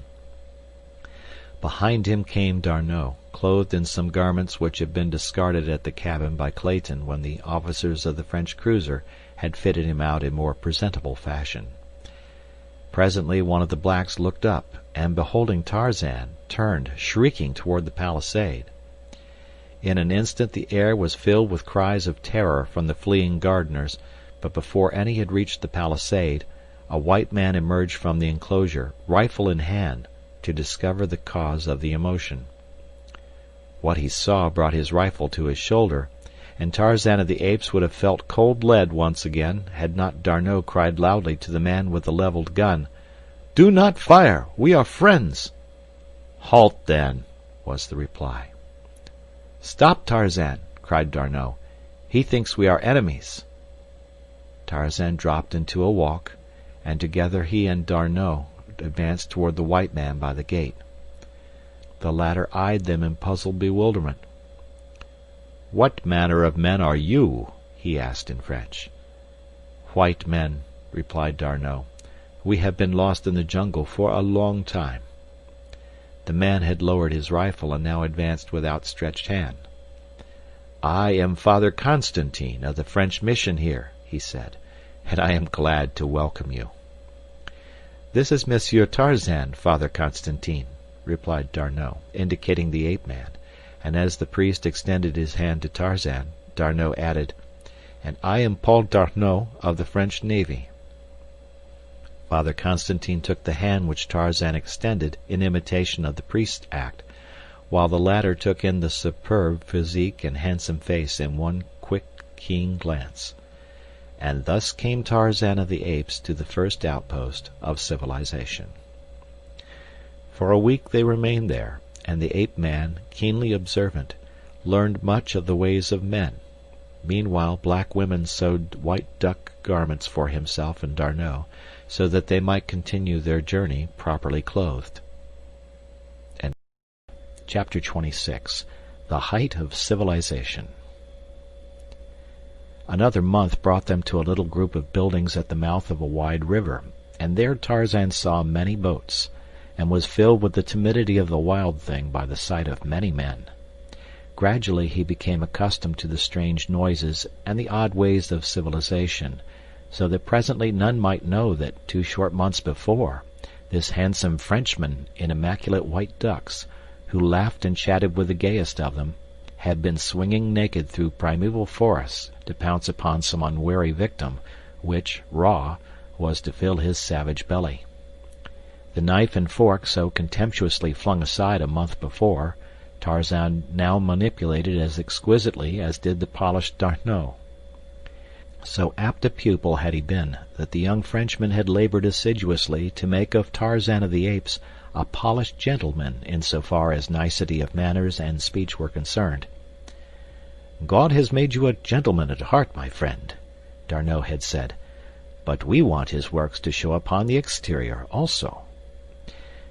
As soon as they had reached the little port, D'Arnot had cabled his government of his safety, and requested a 3 months' leave, which had been granted.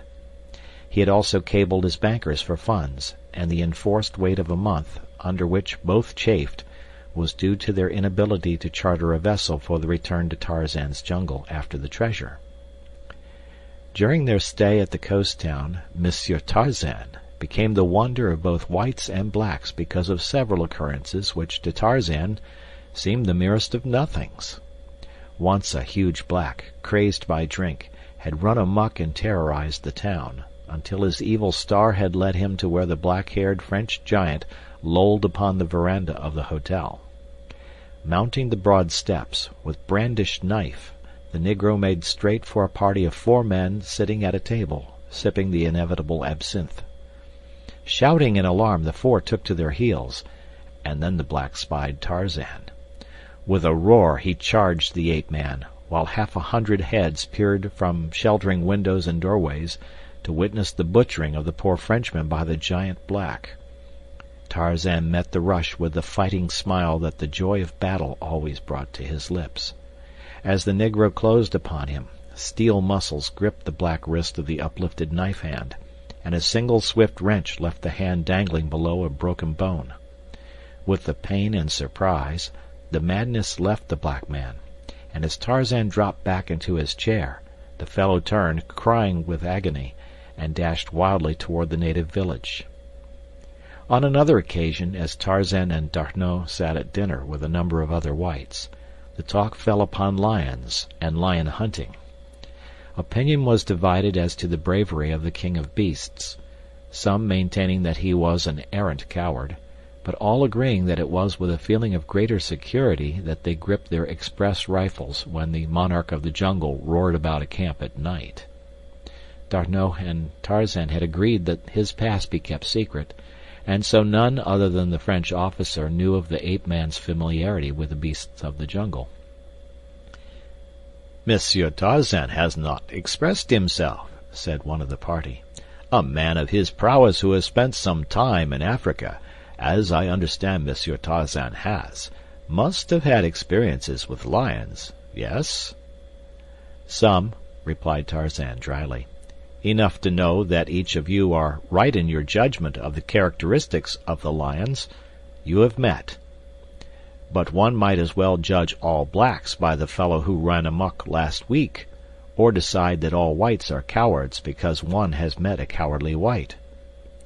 There is as much individuality among the lower orders, gentlemen, as there is among ourselves. Today we may go out and stumble upon a lion which is over-timid. He runs away from us.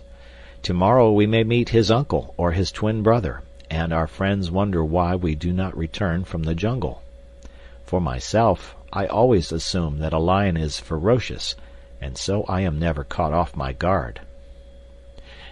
"There would be little pleasure in hunting," retorted the first speaker, "if one is afraid of the thing he hunts." D'Arnot smiled. Tarzan afraid! "I do not exactly understand what you mean by fear," said Tarzan. "Like lions, fear is a different thing in different men, but to me the only pleasure in the hunt is the knowledge that the hunted thing has power to harm me as much as I have to harm him. If I went out with a couple of rifles and a gun-bearer, and 20 or 30 beaters, to hunt a lion, I should not feel that the lion had much chance, and so the pleasure of the hunt would be lessened in proportion to the increased safety which I felt." "Then I am to take it that Monsieur Tarzan would prefer to go naked into the jungle, armed only with a jackknife, to kill the king of beasts," laughed the other, good-naturedly, but with the merest touch of sarcasm in his tone. "And a piece of rope," added Tarzan. And then the deep roar of a lion sounded from the distant jungle, as though to challenge whoever dared enter the lists with him. "There is your opportunity, Monsieur Tarzan," bantered the Frenchman. "I am not hungry," said Tarzan simply. The men laughed, all but D'Arnot. He alone knew that a savage beast had spoken its simple reason through the lips of the ape-man. "But you are afraid, just as any of us would be, to go out there naked, armed only with a knife and a piece of rope," said the banterer. "Is it not so?" "No," replied Tarzan. "Only a fool performs any act without reason." 5,000 francs is a reason," said the other. "I wager that amount you cannot bring back a lion from the jungle under the conditions we have named, naked and armed only with a knife and a piece of rope." Tarzan glanced toward D'Arnot and nodded his head. "Make it 10,000, said D'Arnot. "Done," replied the other. Tarzan arose. "I shall have to leave my clothes at the edge of the settlement, so that if I do not return before daylight I shall have something to wear through the streets." "You are not going now," exclaimed the wagerer. "At night?" "Why not?" asked Tarzan. "Numa walks abroad at night. It will be easier to find him." "No," said the other. "I do not want your blood upon my hands. It will be foolhardy enough if you go forth by day." "I shall go now," replied Tarzan, and went to his room for his knife and rope. The men accompanied him to the edge of the jungle, where he left his clothes in a small storehouse. But when he would have entered the blackness of the undergrowth, they tried to dissuade him, and the wagerer was most insistent of all that he abandon his foolhardy venture. "I will accede that you have won," he said, "and the 10,000 francs are yours if you will but give up this foolish attempt, which can only end in your death." Tarzan laughed, and in another moment the jungle had swallowed him. The men stood silent for some moments, and then slowly turned and walked back to the hotel veranda. Tarzan had no sooner entered the jungle than he took to the trees, and it was with a feeling of exultant freedom that he swung once more through the forest branches. This was life. Ah, how he loved it! Civilization held nothing like this in its narrow and circumscribed sphere, hemmed in by restrictions and conventionalities. Even clothes were a hindrance and a nuisance. At last he was free. He had not realized what a prisoner he had been. How easy it would be to circle back to the coast, and then make toward the south and his own jungle and cabin. Now he caught the scent of Numa, for he was traveling upwind. Presently his quick ears detected the familiar sound of padded feet and the brushing of a huge fur-clad body through the undergrowth. Tarzan came quietly above the unsuspecting beast and silently stalked him until he came into a little patch of moonlight. Then the quick noose settled and tightened around the tawny throat, and, as he had done it 100 times in the past, Tarzan made fast the end to a strong branch, and while the beast fought and clawed for freedom, dropped to the ground behind him, and leaping upon the great back, plunged his long thin blade a dozen times into the fierce heart. Then, with his foot upon the carcass of Numa, he raised his voice in the awesome victory cry of his savage tribe. For a moment Tarzan stood irresolute, swayed by conflicting emotions of loyalty to D'Arnot and a mighty lust for the freedom of his own jungle. At last the vision of a beautiful face and the memory of warm lips crushed to his dissolved the fascinating picture he had been drawing of his old life.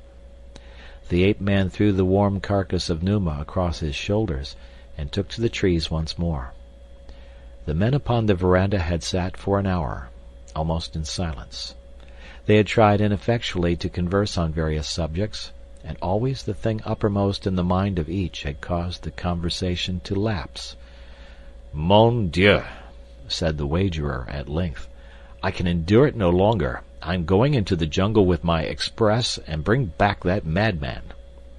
"I will go with you," said one. "And I, and I, and I," chorused the others. As though the suggestion had broken the spell of some horrid nightmare, they hastened to their various quarters, and presently were headed toward the jungle, each one heavily armed. "God, what was that?" suddenly cried one of the party, an Englishman, as Tarzan's savage cry came faintly to their ears. "I heard the same thing once before," said a Belgian, "when I was in the gorilla country. My carrier said it was the cry of a great bull ape who has made a kill." D'Arnot remembered Clayton's description of the awful roar with which Tarzan had announced his kills, and he half smiled in spite of the horror which filled him to think that the uncanny sound could have issued from a human throat, from the lips of his friend. As the party stood finally near the edge of the jungle, debating as to the best distribution of their forces, they were startled by a low laugh near them, and turning, beheld advancing toward them a giant figure bearing a dead lion upon its broad shoulders. Even D'Arnot was thunderstruck, for it seemed impossible that the man could have so quickly dispatched a lion with the pitiful weapons he had taken, or that alone he could have borne the huge carcass through the tangled jungle. The men crowded about Tarzan with many questions, but his only answer was a laughing deprecation of his feat. To Tarzan it was as though one should eulogize a butcher for his heroism in killing a cow, for Tarzan had killed so often for food and for self-preservation that the act seemed anything but remarkable to him. But he was indeed a hero in the eyes of these men accustomed to hunting big game. Incidentally, he had won 10,000 francs, for D'Arnot insisted that he keep it all. This was a very important item to Tarzan, who was just commencing to realize the power which lay beyond the little pieces of metal and paper which always changed hands when human beings rode, or ate, or slept, or clothed themselves, or drank, or worked, or played, or sheltered themselves from the rain or cold or sun. It had become evident to Tarzan that without money one must die. D'Arnot had told him not to worry, since he had more than enough for both, but the ape-man was learning many things, and one of them was that people looked down upon one who had accepted money from another without giving something of equal value in exchange. Shortly after the episode of the lion hunt, D'Arnot succeeded in chartering an ancient tub for the coastwise trip to Tarzan's landlocked harbor. It was a happy morning for them both when the little vessel weighed anchor and made for the open sea. The trip to the beach was uneventful, and the morning after they dropped anchor before the cabin, Tarzan, garbed once more in his jungle regalia and carrying a spade, set out alone for the amphitheater of the apes where lay the treasure. Late the next day he returned, bearing the great chest upon his shoulder, and at sunrise the little vessel worked through the harbor's mouth and took up her northward journey. 3 weeks later Tarzan and D'Arnot were passengers on board a French steamer born for Lyon, and after a few days in that city D'Arnot took Tarzan to Paris. The ape-man was anxious to proceed to America, but D'Arnot insisted that he must accompany him to Paris first, nor would he divulge the nature of the urgent necessity upon which he based his demand. One of the first things which D'Arnot accomplished after their arrival was to arrange to visit a high official of the police department, an old friend, and to take Tarzan with him. Adroitly, D'Arnot led the conversation from point to point until the policeman had explained to the interested Tarzan many of the methods in vogue for apprehending and identifying criminals. Not the least interesting to Tarzan was the part played by fingerprints in this fascinating science. "But of what value are these imprints?" asked Tarzan, "when, after a few years, the lines upon the fingers are entirely changed by the wearing out of the old tissue and the growth of new?" "The lines never change," replied the official. "From infancy to senility, the fingerprints of an individual change only in size, except as injuries alter the loops and whorls. But if imprints have been taken of the thumb and 4 fingers of both hands, one must needs lose all entirely to escape identification." "It is marvelous," exclaimed D'Arnot. "I wonder what the lines upon my own fingers may resemble." "We can soon see," replied the police officer, and ringing a bell he summoned an assistant to whom he issued a few directions. The man left the room, but presently returned with a little hardwood box which he placed on his superior's desk. "Now," said the officer, "you shall have your fingerprints in a second."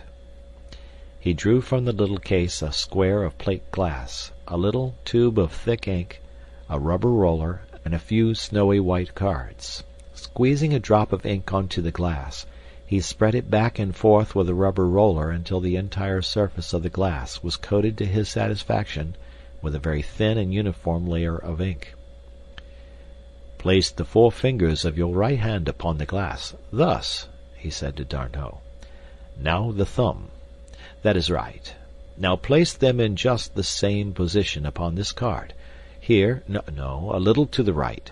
We must leave room for the thumb and the fingers of the left hand. There, that's it. Now the same with the left." "Come, Tarzan," cried D'Arnot. "Let's see what your whorls look like." Tarzan complied readily, asking many questions of the officer during the operation. "Do fingerprints show racial characteristics?" he asked. "Could you determine, for example, solely from fingerprints whether the subject was Negro or Caucasian?" "I think not," replied the officer. "Could the fingerprints of an ape be detected from those of a man?" "Probably, because the apes would be far simpler than those of the higher organism." "But a cross between an ape and a man might show the characteristics of either progenitor?" continued Tarzan. "Yes, I should think likely," responded the official. "But the science has not progressed sufficiently to render it exact enough in such matters.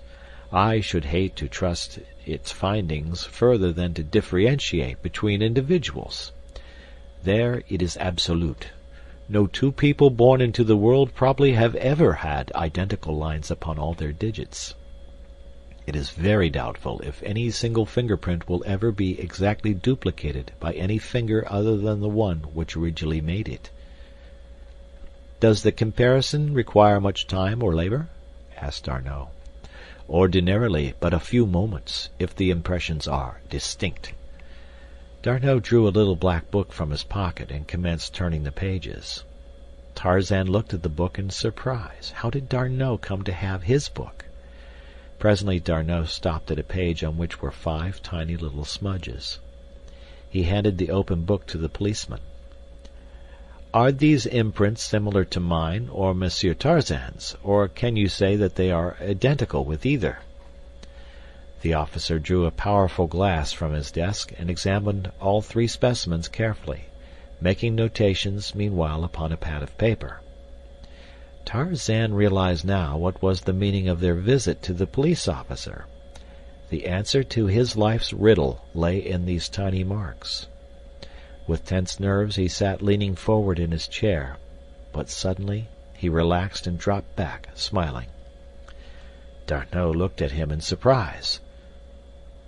"You forget that for 20 years the dead body of the child who made those fingerprints lay in the cabin of his father, and that all my life I have seen it lying there," said Tarzan bitterly. The policeman looked up in astonishment. "Go ahead, Captain, with your examination," said D'Arnot.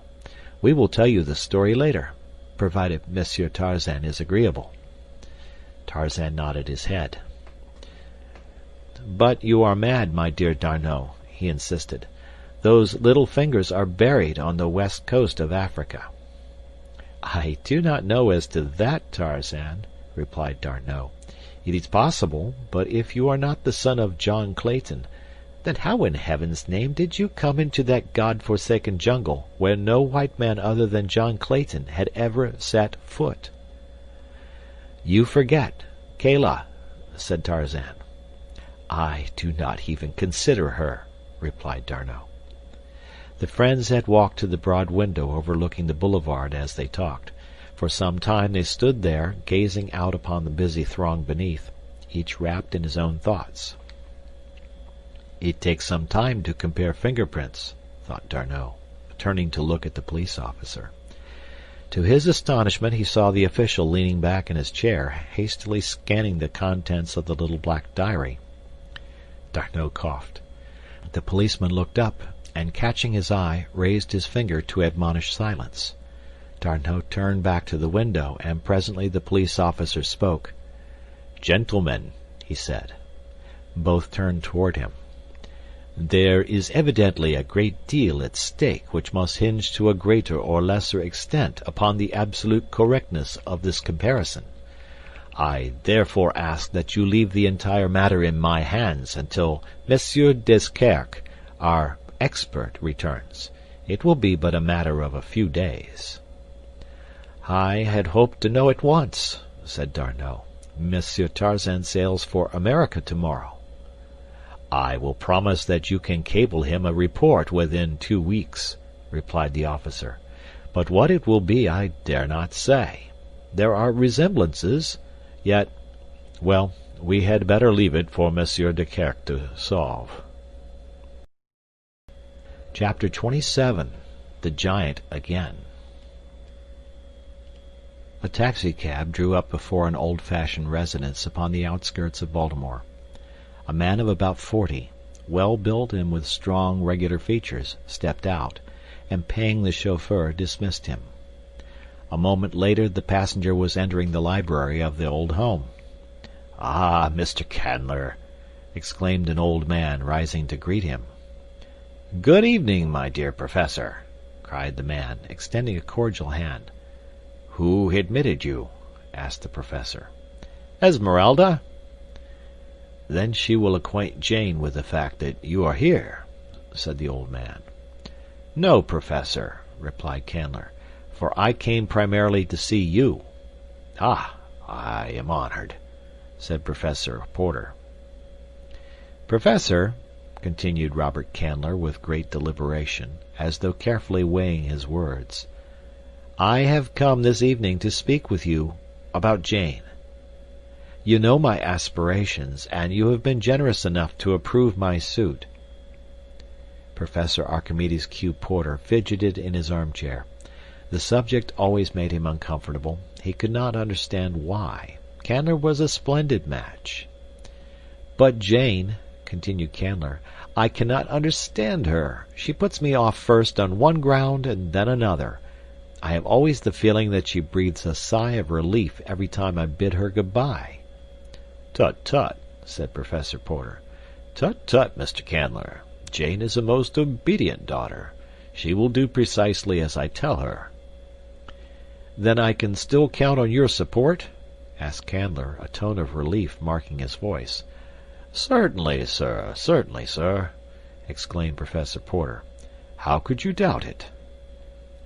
"There is young Clayton, you know," suggested Candler. "He has been hanging about for months. I don't know that Jane cares for him, but beside his title they say he has inherited a very considerable estate from his father, and it might not be strange if he finally won her, unless—" and Candler paused. "Tut, tut, Mr. Candler. Unless what?" "Unless you see fit to request that Jane and I be married at once," said Candler, slowly and distinctly. "I have already suggested to Jane that it would be desirable," said Professor Porter, sadly, "for we can no longer afford to keep up this house and live as her associations demand." "What was her reply?" asked Candler. "She said she was not ready to marry anyone yet," replied Professor Porter, "and that we could go and live upon the farm in northern Wisconsin which her mother left her. It is a little more than self-supporting. The tenants have always made a living from it, and been able to send Jane a trifle beside each year. She is planning on our going up there the first of the week. Philander and Mr. Clayton have already gone to get things in readiness for us." "Clayton has gone there?" exclaimed Candler, visibly chagrined. "Why was I not told? I would gladly have gone and seen that every comfort was provided." "Jane feels that we are already too much in your debt, Mr. Candler," said Professor Porter. Candler was about to reply when the sound of footsteps came from the hall without, and Jane entered the room. "Oh, I beg your pardon," she exclaimed, pausing on the threshold. "I thought you were alone, Papa." "It is only I, Jane," said Candler, who had risen. "Won't you come in and join the family group? We were just speaking of you." "Thank you," said Jane, entering and taking the chair Candler placed for her. "I only wanted to tell Papa that Toby is coming down from the college tomorrow to pack his books. I want you to be sure, Papa, to indicate all that you can do without until fall. Please don't carry this entire library to Wisconsin, as you would have carried it to Africa if I had not put my foot down."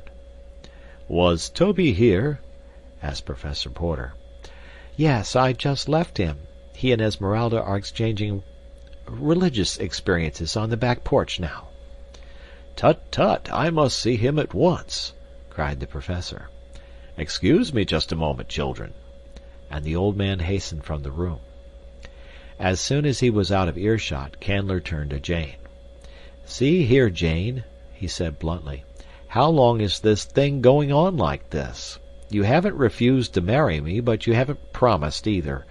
I want to get the license tomorrow, so that we can be married quietly before you leave for Wisconsin.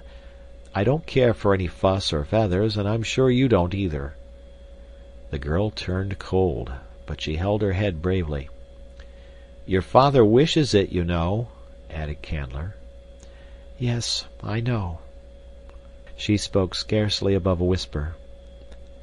"Do you realize that you are buying me, Mr. Candler?" she said finally, and in a cold, level voice.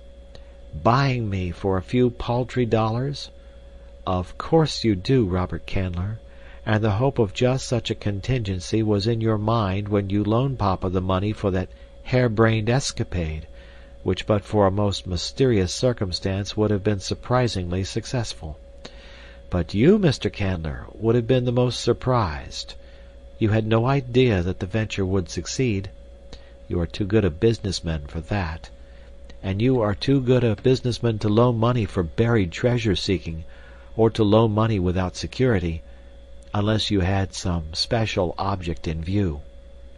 You knew that without security you had a greater hold on the honor of the Porters than with it. You knew the one best way to force me to marry you without seeming to force me. You have never mentioned the loan. In any other man I should have thought that the prompting of a magnanimous and noble character. But you are deep, Mr. Robert Candler. I know you better than you think I know you. I shall certainly marry you if there is no other way, but let us understand each other once and for all." While she spoke, Robert Candler had alternately flushed and paled, and when she ceased speaking he arose, and with a cynical smile upon his strong face, said, "You surprise me, Jane. I thought you had more self-control, more pride. Of course you are right.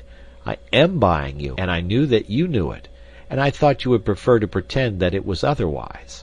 I should have thought your self-respect and your Porter pride would have shrunk from admitting, even to yourself, that you were a bought woman. But have it your own way, dear girl," he added lightly. "I am going to have you, and that is all that interests me." Without a word the girl turned and left the room. Jane was not married before she left with her father and Esmeralda for her little Wisconsin farm, and as she coldly bid Robert Candler good-bye as her train pulled out, he called to her that he would join them in a week or two. At their destination they were met by Clayton and Mr. Philander in a huge touring car belonging to the former, and quickly whirled away through the dense northern woods towards the little farm which the girl had not visited before since childhood. The farmhouse, which stood on a little elevation some 100 yards from the tenant house, had undergone a complete transformation during the 3 weeks that Clayton and Mr. Philander had been there. The former had imported a small army of carpenters and plasterers, plumbers and painters from a distant city, and what had been but a dilapidated shell when they reached it was now a cozy little 2-story house filled with every modern convenience procurable in so short a time. "Why, Mr. Clayton, what have you done?" cried Jane Porter, her heart sinking within her as she realized the probable size of the expenditure that had been made. "Shh!" cautioned Clayton. "Don't let your father guess. If you don't tell him, then he will never notice, and I simply couldn't think of him living in the terrible squalor and sordidness which Mr. Philander and I found. It was so little when I would like to do so much, Jane. For his sake, please never mention it." "But you know that we can't repay you," cried the girl. "Why do you want to put me under such terrible obligations?" "Don't, Jane," said Clayton sadly. "If it had been just you, believe me, I wouldn't have done it, for I knew from the start that it would only hurt me in your eyes, but I couldn't think of that dear old man living in the hole we found here. Won't you please believe that I did it just for him, and give me that little crumb of pleasure at least?" "I do believe you, Mr. Clayton," said the girl, "because I know you are big enough and generous enough to have done it just for him. And, oh, Cecil, I wish I might repay you as you deserve, as you would wish." "Why can't you, Jane?" "Because I love another." "Candler?" "No." "But you are going to marry him. He told me as much before I left Baltimore." The girl winced. "I do not love him," she said, almost proudly. "Is it because of the money, Jane?" She nodded. "Then am I so much less desirable than Candler? I have money enough and far more for every need," he said bitterly. "I do not love you, Cecil," she said, "but I respect you. If I must disgrace myself by such a bargain with any man, I prefer that it be one I already despise. I should loathe the man to whom I sold myself without love, whomsoever he might be. You will be happier," she concluded, "alone, with my respect and friendship, than with me and my contempt." He did not press the matter further, but if ever a man had murder in his heart, it was William Cecil Clayton, Lord Greystoke, when, a week later, Robert Candler drew up before the farmhouse in his purring 6-cylinder. A week passed, a tense, uneventful, but uncomfortable week for all the inmates of the little Wisconsin farmhouse. Candler was insistent that Jane marry him at once. At length she gave in from sheer loathing of the continued and hateful importuning. It was agreed that on the morrow Candler was to drive to town and bring back the license and a minister. Clayton had wanted to leave as soon as the plan was announced, but the girl's tired, hopeless look kept him. He could not desert her. Something might happen yet, he tried to console himself by thinking, and in his heart he knew that it would require but a tiny spark to turn his hatred for Candler into the bloodlust of the killer. Early the next morning Candler set out for town. In the east, smoke could be seen lying low over the forest, for a fire had been raging for a week not far from them, but the wind still lay in the west, and no danger threatened them. About noon Jane started off for a walk. She would not let Clayton accompany her. She wanted to be alone, she said, and he respected her wishes. In the house, Professor Porter and Mr. Philander were immersed in the absorbing discussion of some weighty scientific problem. Esmeralda dozed in the kitchen, and Clayton, heavy-eyed after a sleepless night, threw himself down upon the couch in the living-room and soon dropped into a fitful slumber. To the east the black smoke clouds rose higher into the heavens, Suddenly they eddied, and then commenced to drift rapidly toward the west. On and on they came. The inmates of the tenant house were gone, for it was market day, and none was there to see the rapid approach of the fiery demon. Soon the flames had spanned the road to the south and cut off Candler's return. A little fluctuation of the wind now carried the path of the forest fire to the north, then blew back, and the flames nearly stood still as though held in leash by some master hand. Suddenly, out of the northeast, a great black car came careening down the road. With a jolt it stopped before the cottage, and a black-haired giant leaped out to run up onto the porch. Without a pause he rushed into the house. On the couch lay Clayton. The man started in surprise, but with a bound was at the side of the sleeping man. Shaking him roughly by the shoulder, he cried, "My God, Clayton, are you all mad here? Don't you know you are nearly surrounded by fire? Where is Miss Porter?" Clayton sprang to his feet. He did not recognize the man, but he understood the words and was upon the veranda in a bound. "Scott!" he cried, and then, dashing back into the house, "Jane! Jane, where are you?" In an instant Esmeralda, Professor Porter, and Mr. Philander had joined the two men. "Where is Miss Jane?" cried Clayton, seizing Esmeralda by the shoulders and shaking her roughly. "Oh, Gaberelle, Mr. Clayton, she done gone for a walk." "Hasn't she come back yet?" And, without waiting for a reply, Clayton dashed out into the yard, followed by the others. "Which way did she go?" cried the black-haired giant of Esmeralda. "Down that road," cried the frightened woman, pointing toward the south where a mighty wall of roaring flames shut out the view.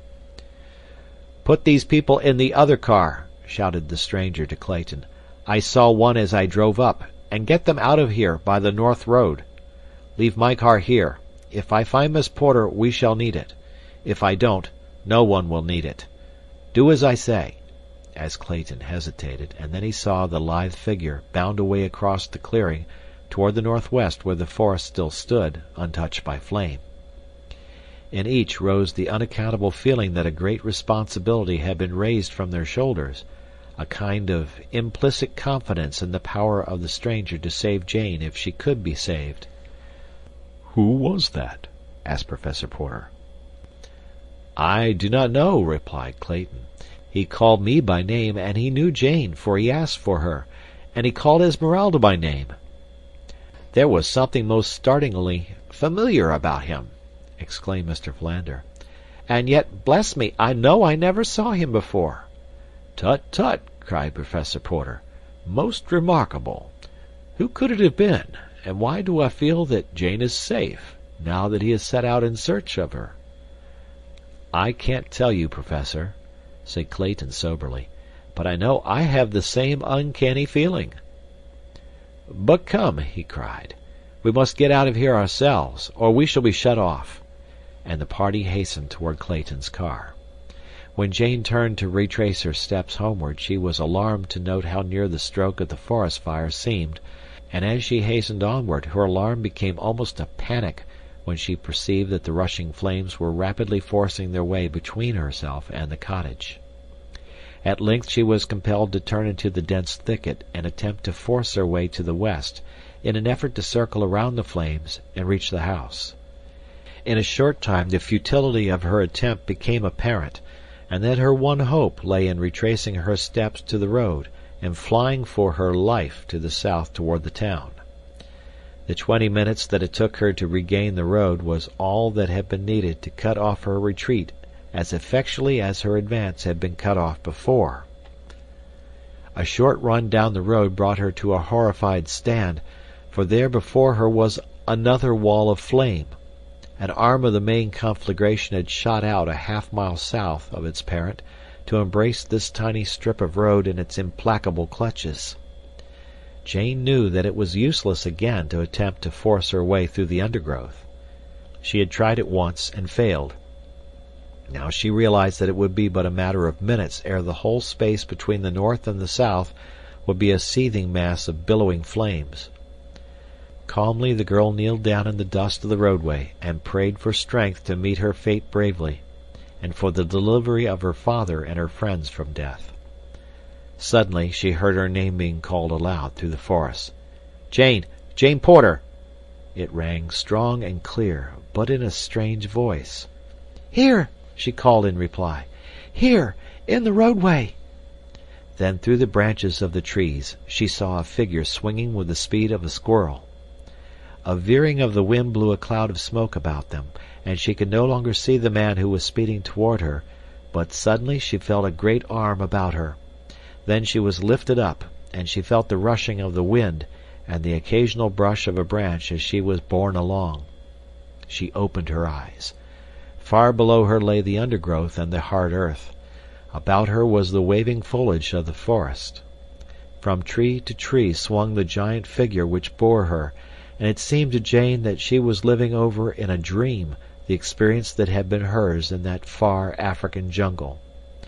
Oh, if it were but the same man who had borne her so swiftly through the tangled verdure on that other day! But that was impossible.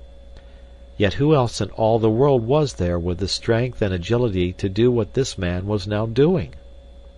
She stole a sudden glance at the face close to hers, and then she gave a little frightened gasp.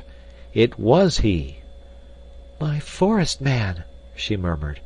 "No, I must be delirious." "Yes, your man, Jane Porter. Your savage, primeval man come out of the jungle to claim his mate, the woman who ran away from him," he added almost fiercely. "I did not run away," she whispered. "I would only consent to leave when they had waited a week for you to return." They had come to a point beyond the fire now, and he had turned back to the clearing. Side by side they were walking toward the cottage. The wind had changed once more, and the fire was burning back upon itself. Another hour like that and it will be burned out. "Why did you not return?" she asked. "I was nursing D'Arnot. He was badly wounded." "Ah, I knew it!" she exclaimed. "They said you had gone to join the blacks, that they were your people." He laughed. "But you did not believe them, Jane?" "No." "What shall I call you?" she asked. "What is your name?" "I was Tarzan of the Apes when you first knew me," he said. "Tarzan of the Apes!" she cried. "And that was your note I answered when I left?" "Yes. Whose did you think it was?" "I did not know, only that it could not be yours, for Tarzan of the Apes had written in English, and you could not understand a word of any language." Again he laughed. "It is a long story, but it was I who wrote what I could not speak, and now D'Arnot has made matters worse by teaching me to speak French instead of English. Come," he added, "jump into my car. We must overtake your father. They are only a little way ahead." As they drove along, he said, "Then when you said in your note to Tarzan of the Apes that you loved another, you might have meant me?" "I might have," she answered simply. "But in Baltimore? Oh, how I have searched for you! They told me you would possibly be married by now, that a man named Candler had come up here to wed you. Is that true?" "Yes." "Do you love him?" "No." "Do you love me?" She buried her face in her hands. "I am promised to another. I cannot answer you, Tarzan of the Apes," she cried. "You have answered. Now, tell me why you would marry one you do not love." "My father owes him money." Suddenly there came back to Tarzan the memory of the letter he had read, and the name Robert Candler, and the hinted trouble which he had been unable to understand then. He smiled. "If your father had not lost the treasure, you would not feel forced to keep your promise to this man Candler?" "I could ask him to release me." "And if he refused?" "I have given my promise." He was silent for a moment. The car was plunging along the uneven road at a reckless pace, for the fire showed threateningly at their right, and another change of the wind might sweep it on with raging fury across this one avenue of escape. Finally they passed the danger point, and Tarzan reduced their speed. "Suppose I should ask him," ventured Tarzan. "He would scarcely accede to the demand of a stranger," said the girl, "especially one who wanted me himself." "Terkoz did," said Tarzan grimly. Jane shuddered and looked fearfully up at the giant figure beside her, for she knew that he meant the great anthropoid he had killed in her defense. "This is not the African jungle," she said.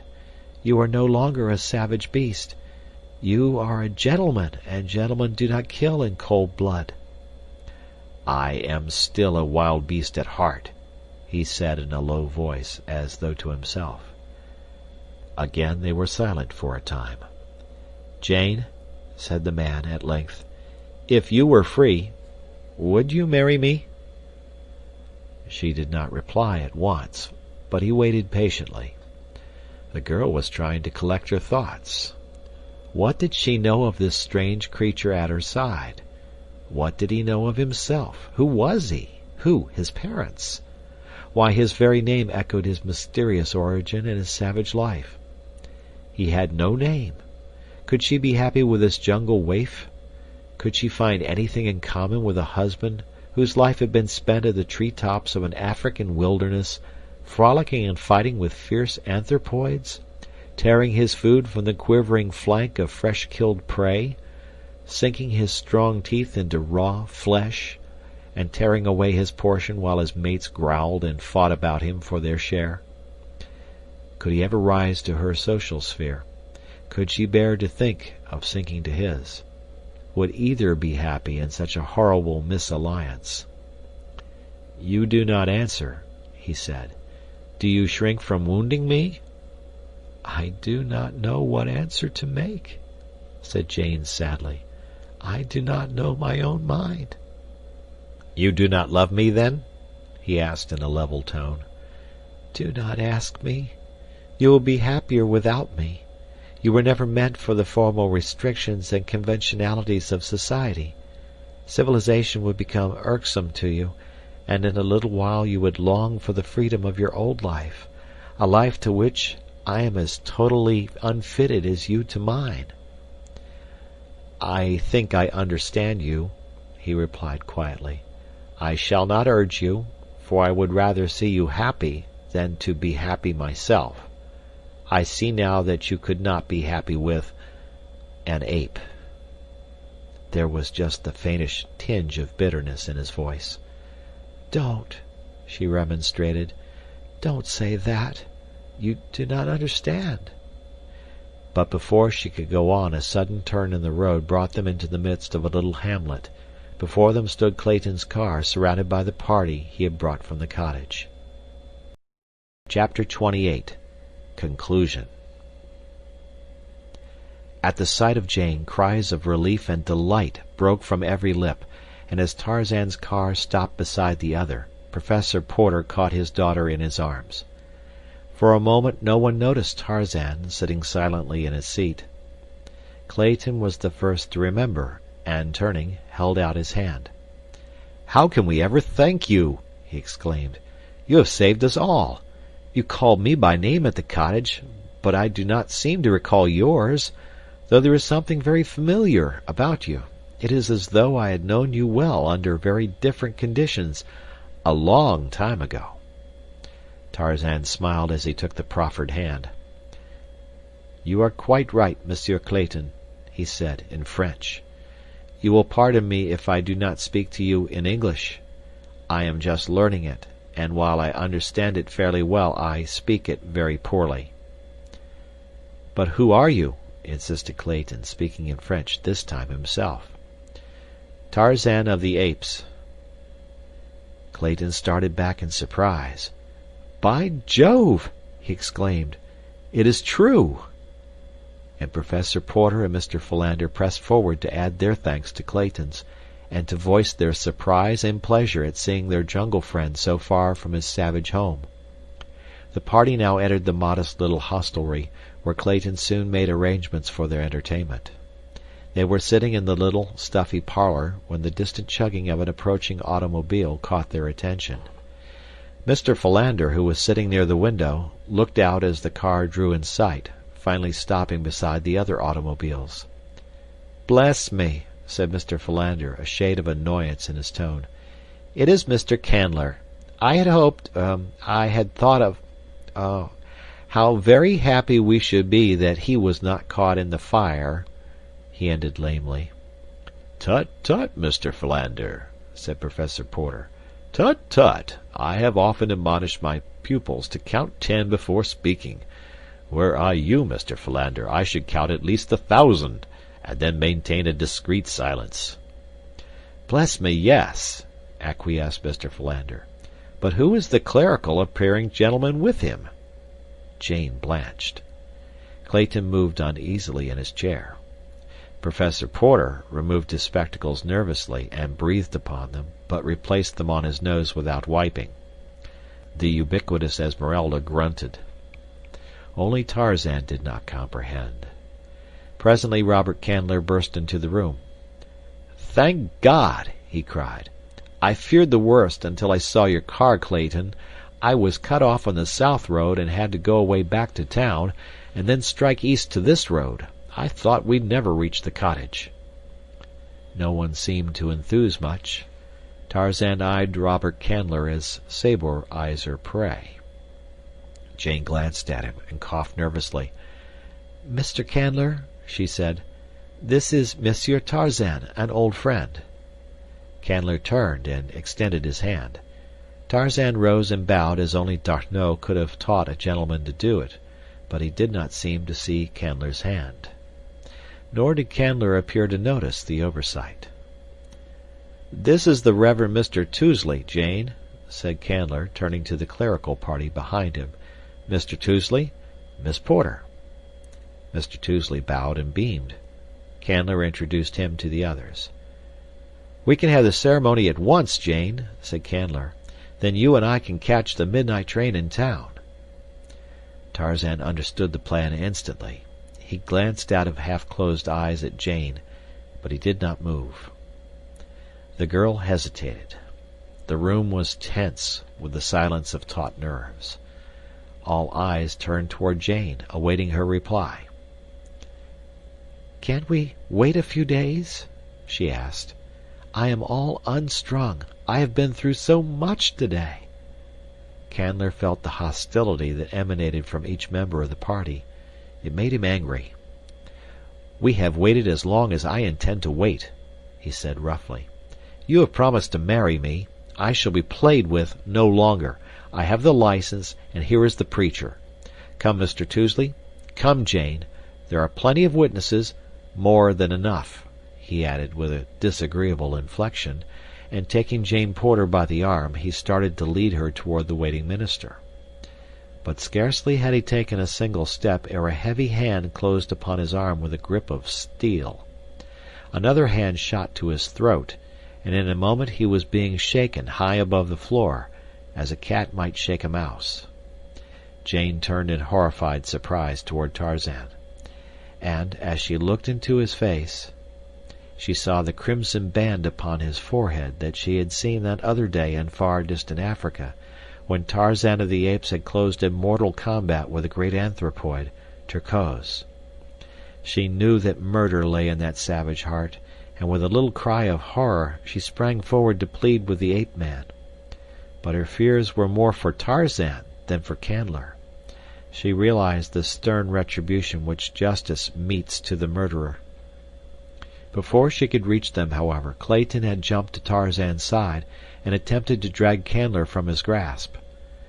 With a single sweep of one mighty arm, the Englishman was hurled across the room, and then Jane laid a firm white hand upon Tarzan's wrist and looked up into his eyes. "For my sake," she said. The grasp upon Canler's throat relaxed. Tarzan looked down into the beautiful face before him. "Do you wish this to live?" he asked in surprise. "I do not wish him to die at your hands, my friend," she replied. "I do not wish you to become a murderer." Tarzan removed his hand from Canler's throat. "Do you release her from her promise?" he asked. "It is the price of your life." Canler, gasping for breath, nodded. "Will you go away and never molest her further?" Again the man nodded his head, his face distorted by fear of the death that had been so close. Tarzan released him, and Canler staggered toward the door. In another moment he was gone, and the terror-stricken preacher with him. Tarzan turned toward Jane. "May I speak with you for a moment, alone?" he asked. The girl nodded and started toward the door leading to the narrow veranda of the little hotel. She passed out to await Tarzan, and so did not hear the conversation which followed. "Wait!" cried Professor Porter, as Tarzan was about to follow. The professor had been stricken dumb with surprise by the rapid developments of the past few minutes. "Before we go further, sir, I should like an explanation of the events which have just transpired. By what right, sir, did you interfere between my daughter and Mr. Canler? I had promised him her hand, sir, and regardless of our personal likes or dislikes, sir, that promise must be kept." "I interfered, Professor Porter," replied Tarzan, "because your daughter does not love Mr. Canler. She does not wish to marry him. That is enough for me to know." "You do not know what you have done," said Professor Porter. "Now he will doubtless refuse to marry her." "He most certainly will," said Tarzan emphatically. "And further," added Tarzan, "you need not fear that your pride will suffer, Professor Porter, for you will be able to pay the Canler person what you owe him the moment you reach home." "Tut, tut, sir!" exclaimed Professor Porter. "What do you mean, sir?" "Your treasure has been found," said Tarzan. "What? What is that you are saying?" cried the professor. "You are mad, man. It cannot be." "It is, though. It was I who stole it, not knowing either its value or to whom it belonged. I saw the sailors bury it, and, ape-like, I had to dig it up and bury it again elsewhere. When D'Arnot told me what it was, and what it meant to you, I returned to the jungle and recovered it. It had caused so much crime and suffering and sorrow that D'Arnot thought it best not to attempt to bring the treasure itself on here, as had been my intention, so I have brought a letter of credit instead. Here it is, Professor Porter," and Tarzan drew an envelope from his pocket and handed it to the astonished professor.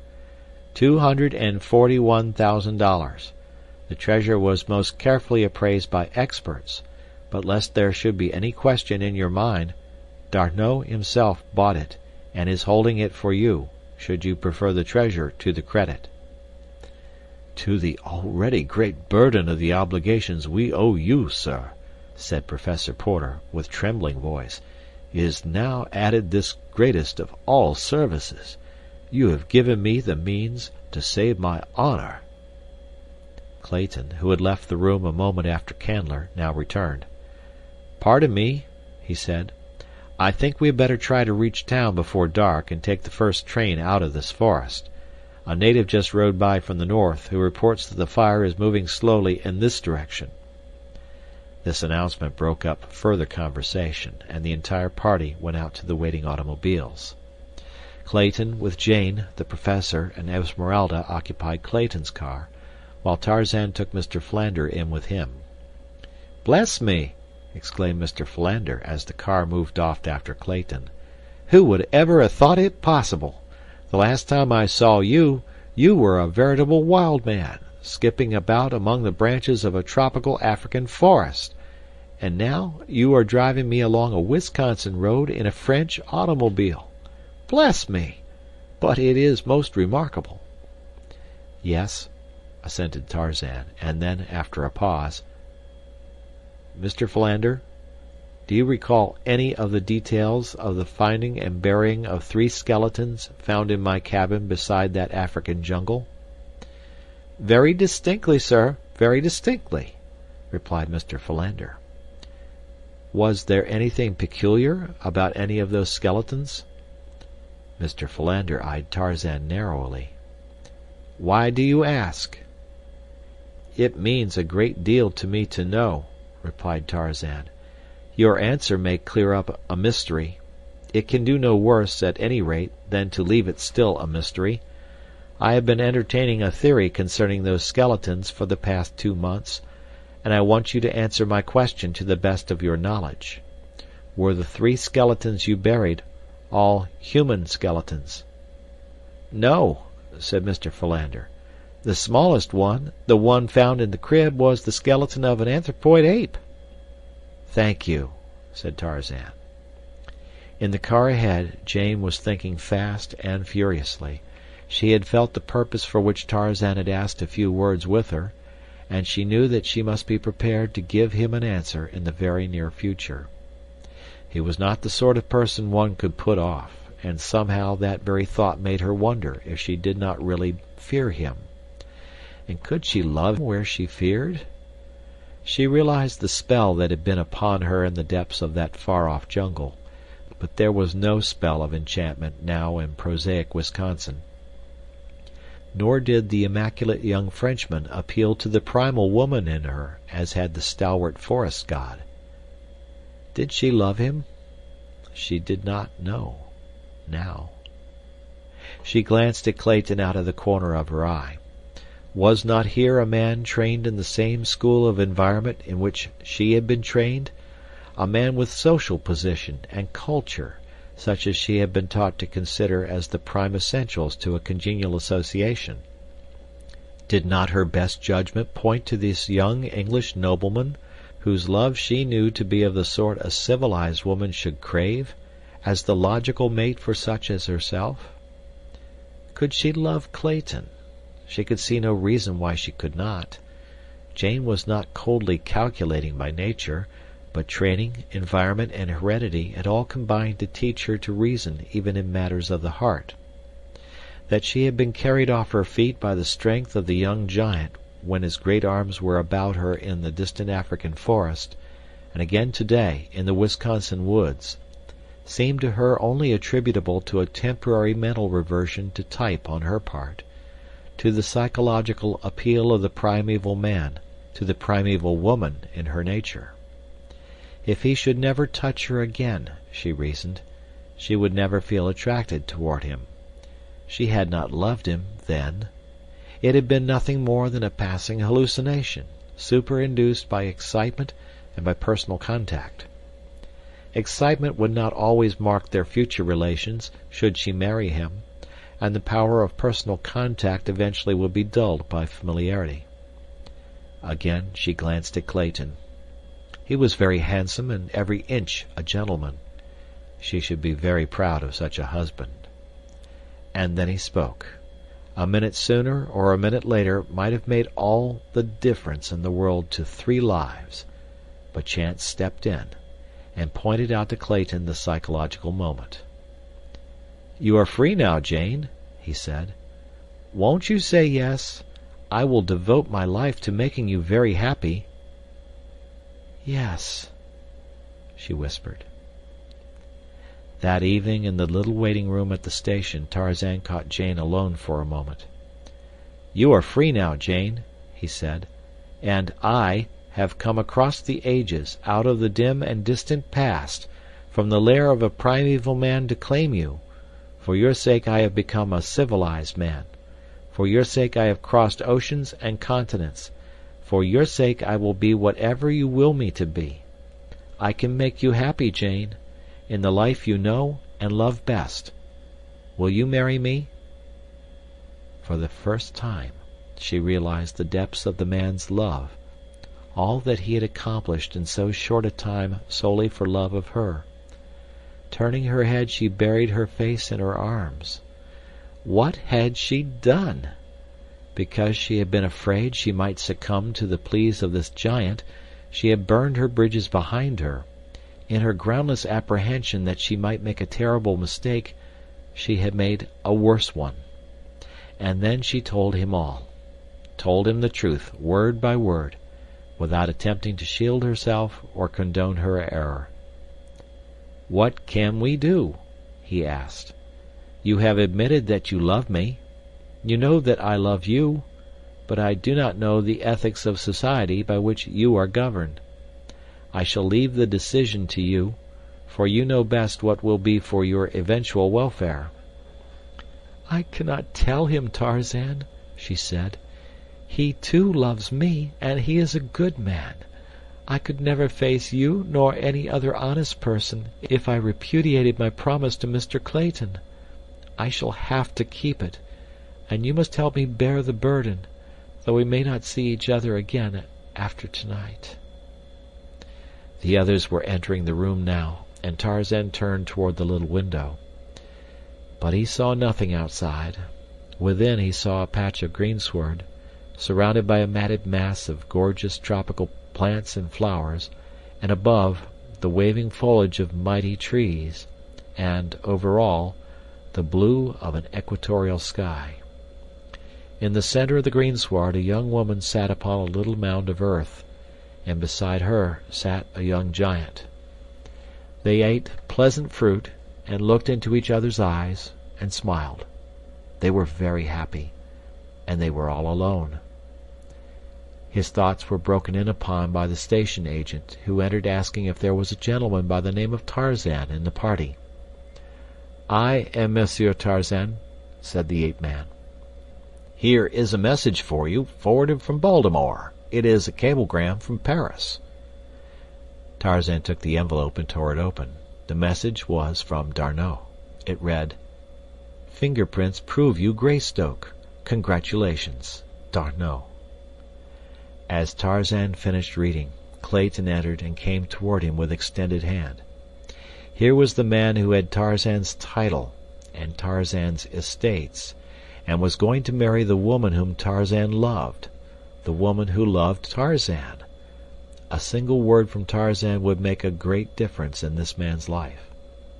It would take away his title and his lands and his castles, and it would take them away from Jane Porter also. "I say, old man," cried Clayton, "I haven't had a chance to thank you for all you've done for us. It seems as though you had your hands full saving our lives in Africa and here. I'm awfully glad you came on here. We must get better acquainted. I often thought about you, you know, and the remarkable circumstances of your environment. If it's any of my business, how the devil did you ever get into that bally jungle?" "I was born there," said Tarzan quietly. "My mother was an ape, and of course she couldn't tell me much about it. I never knew who my father was."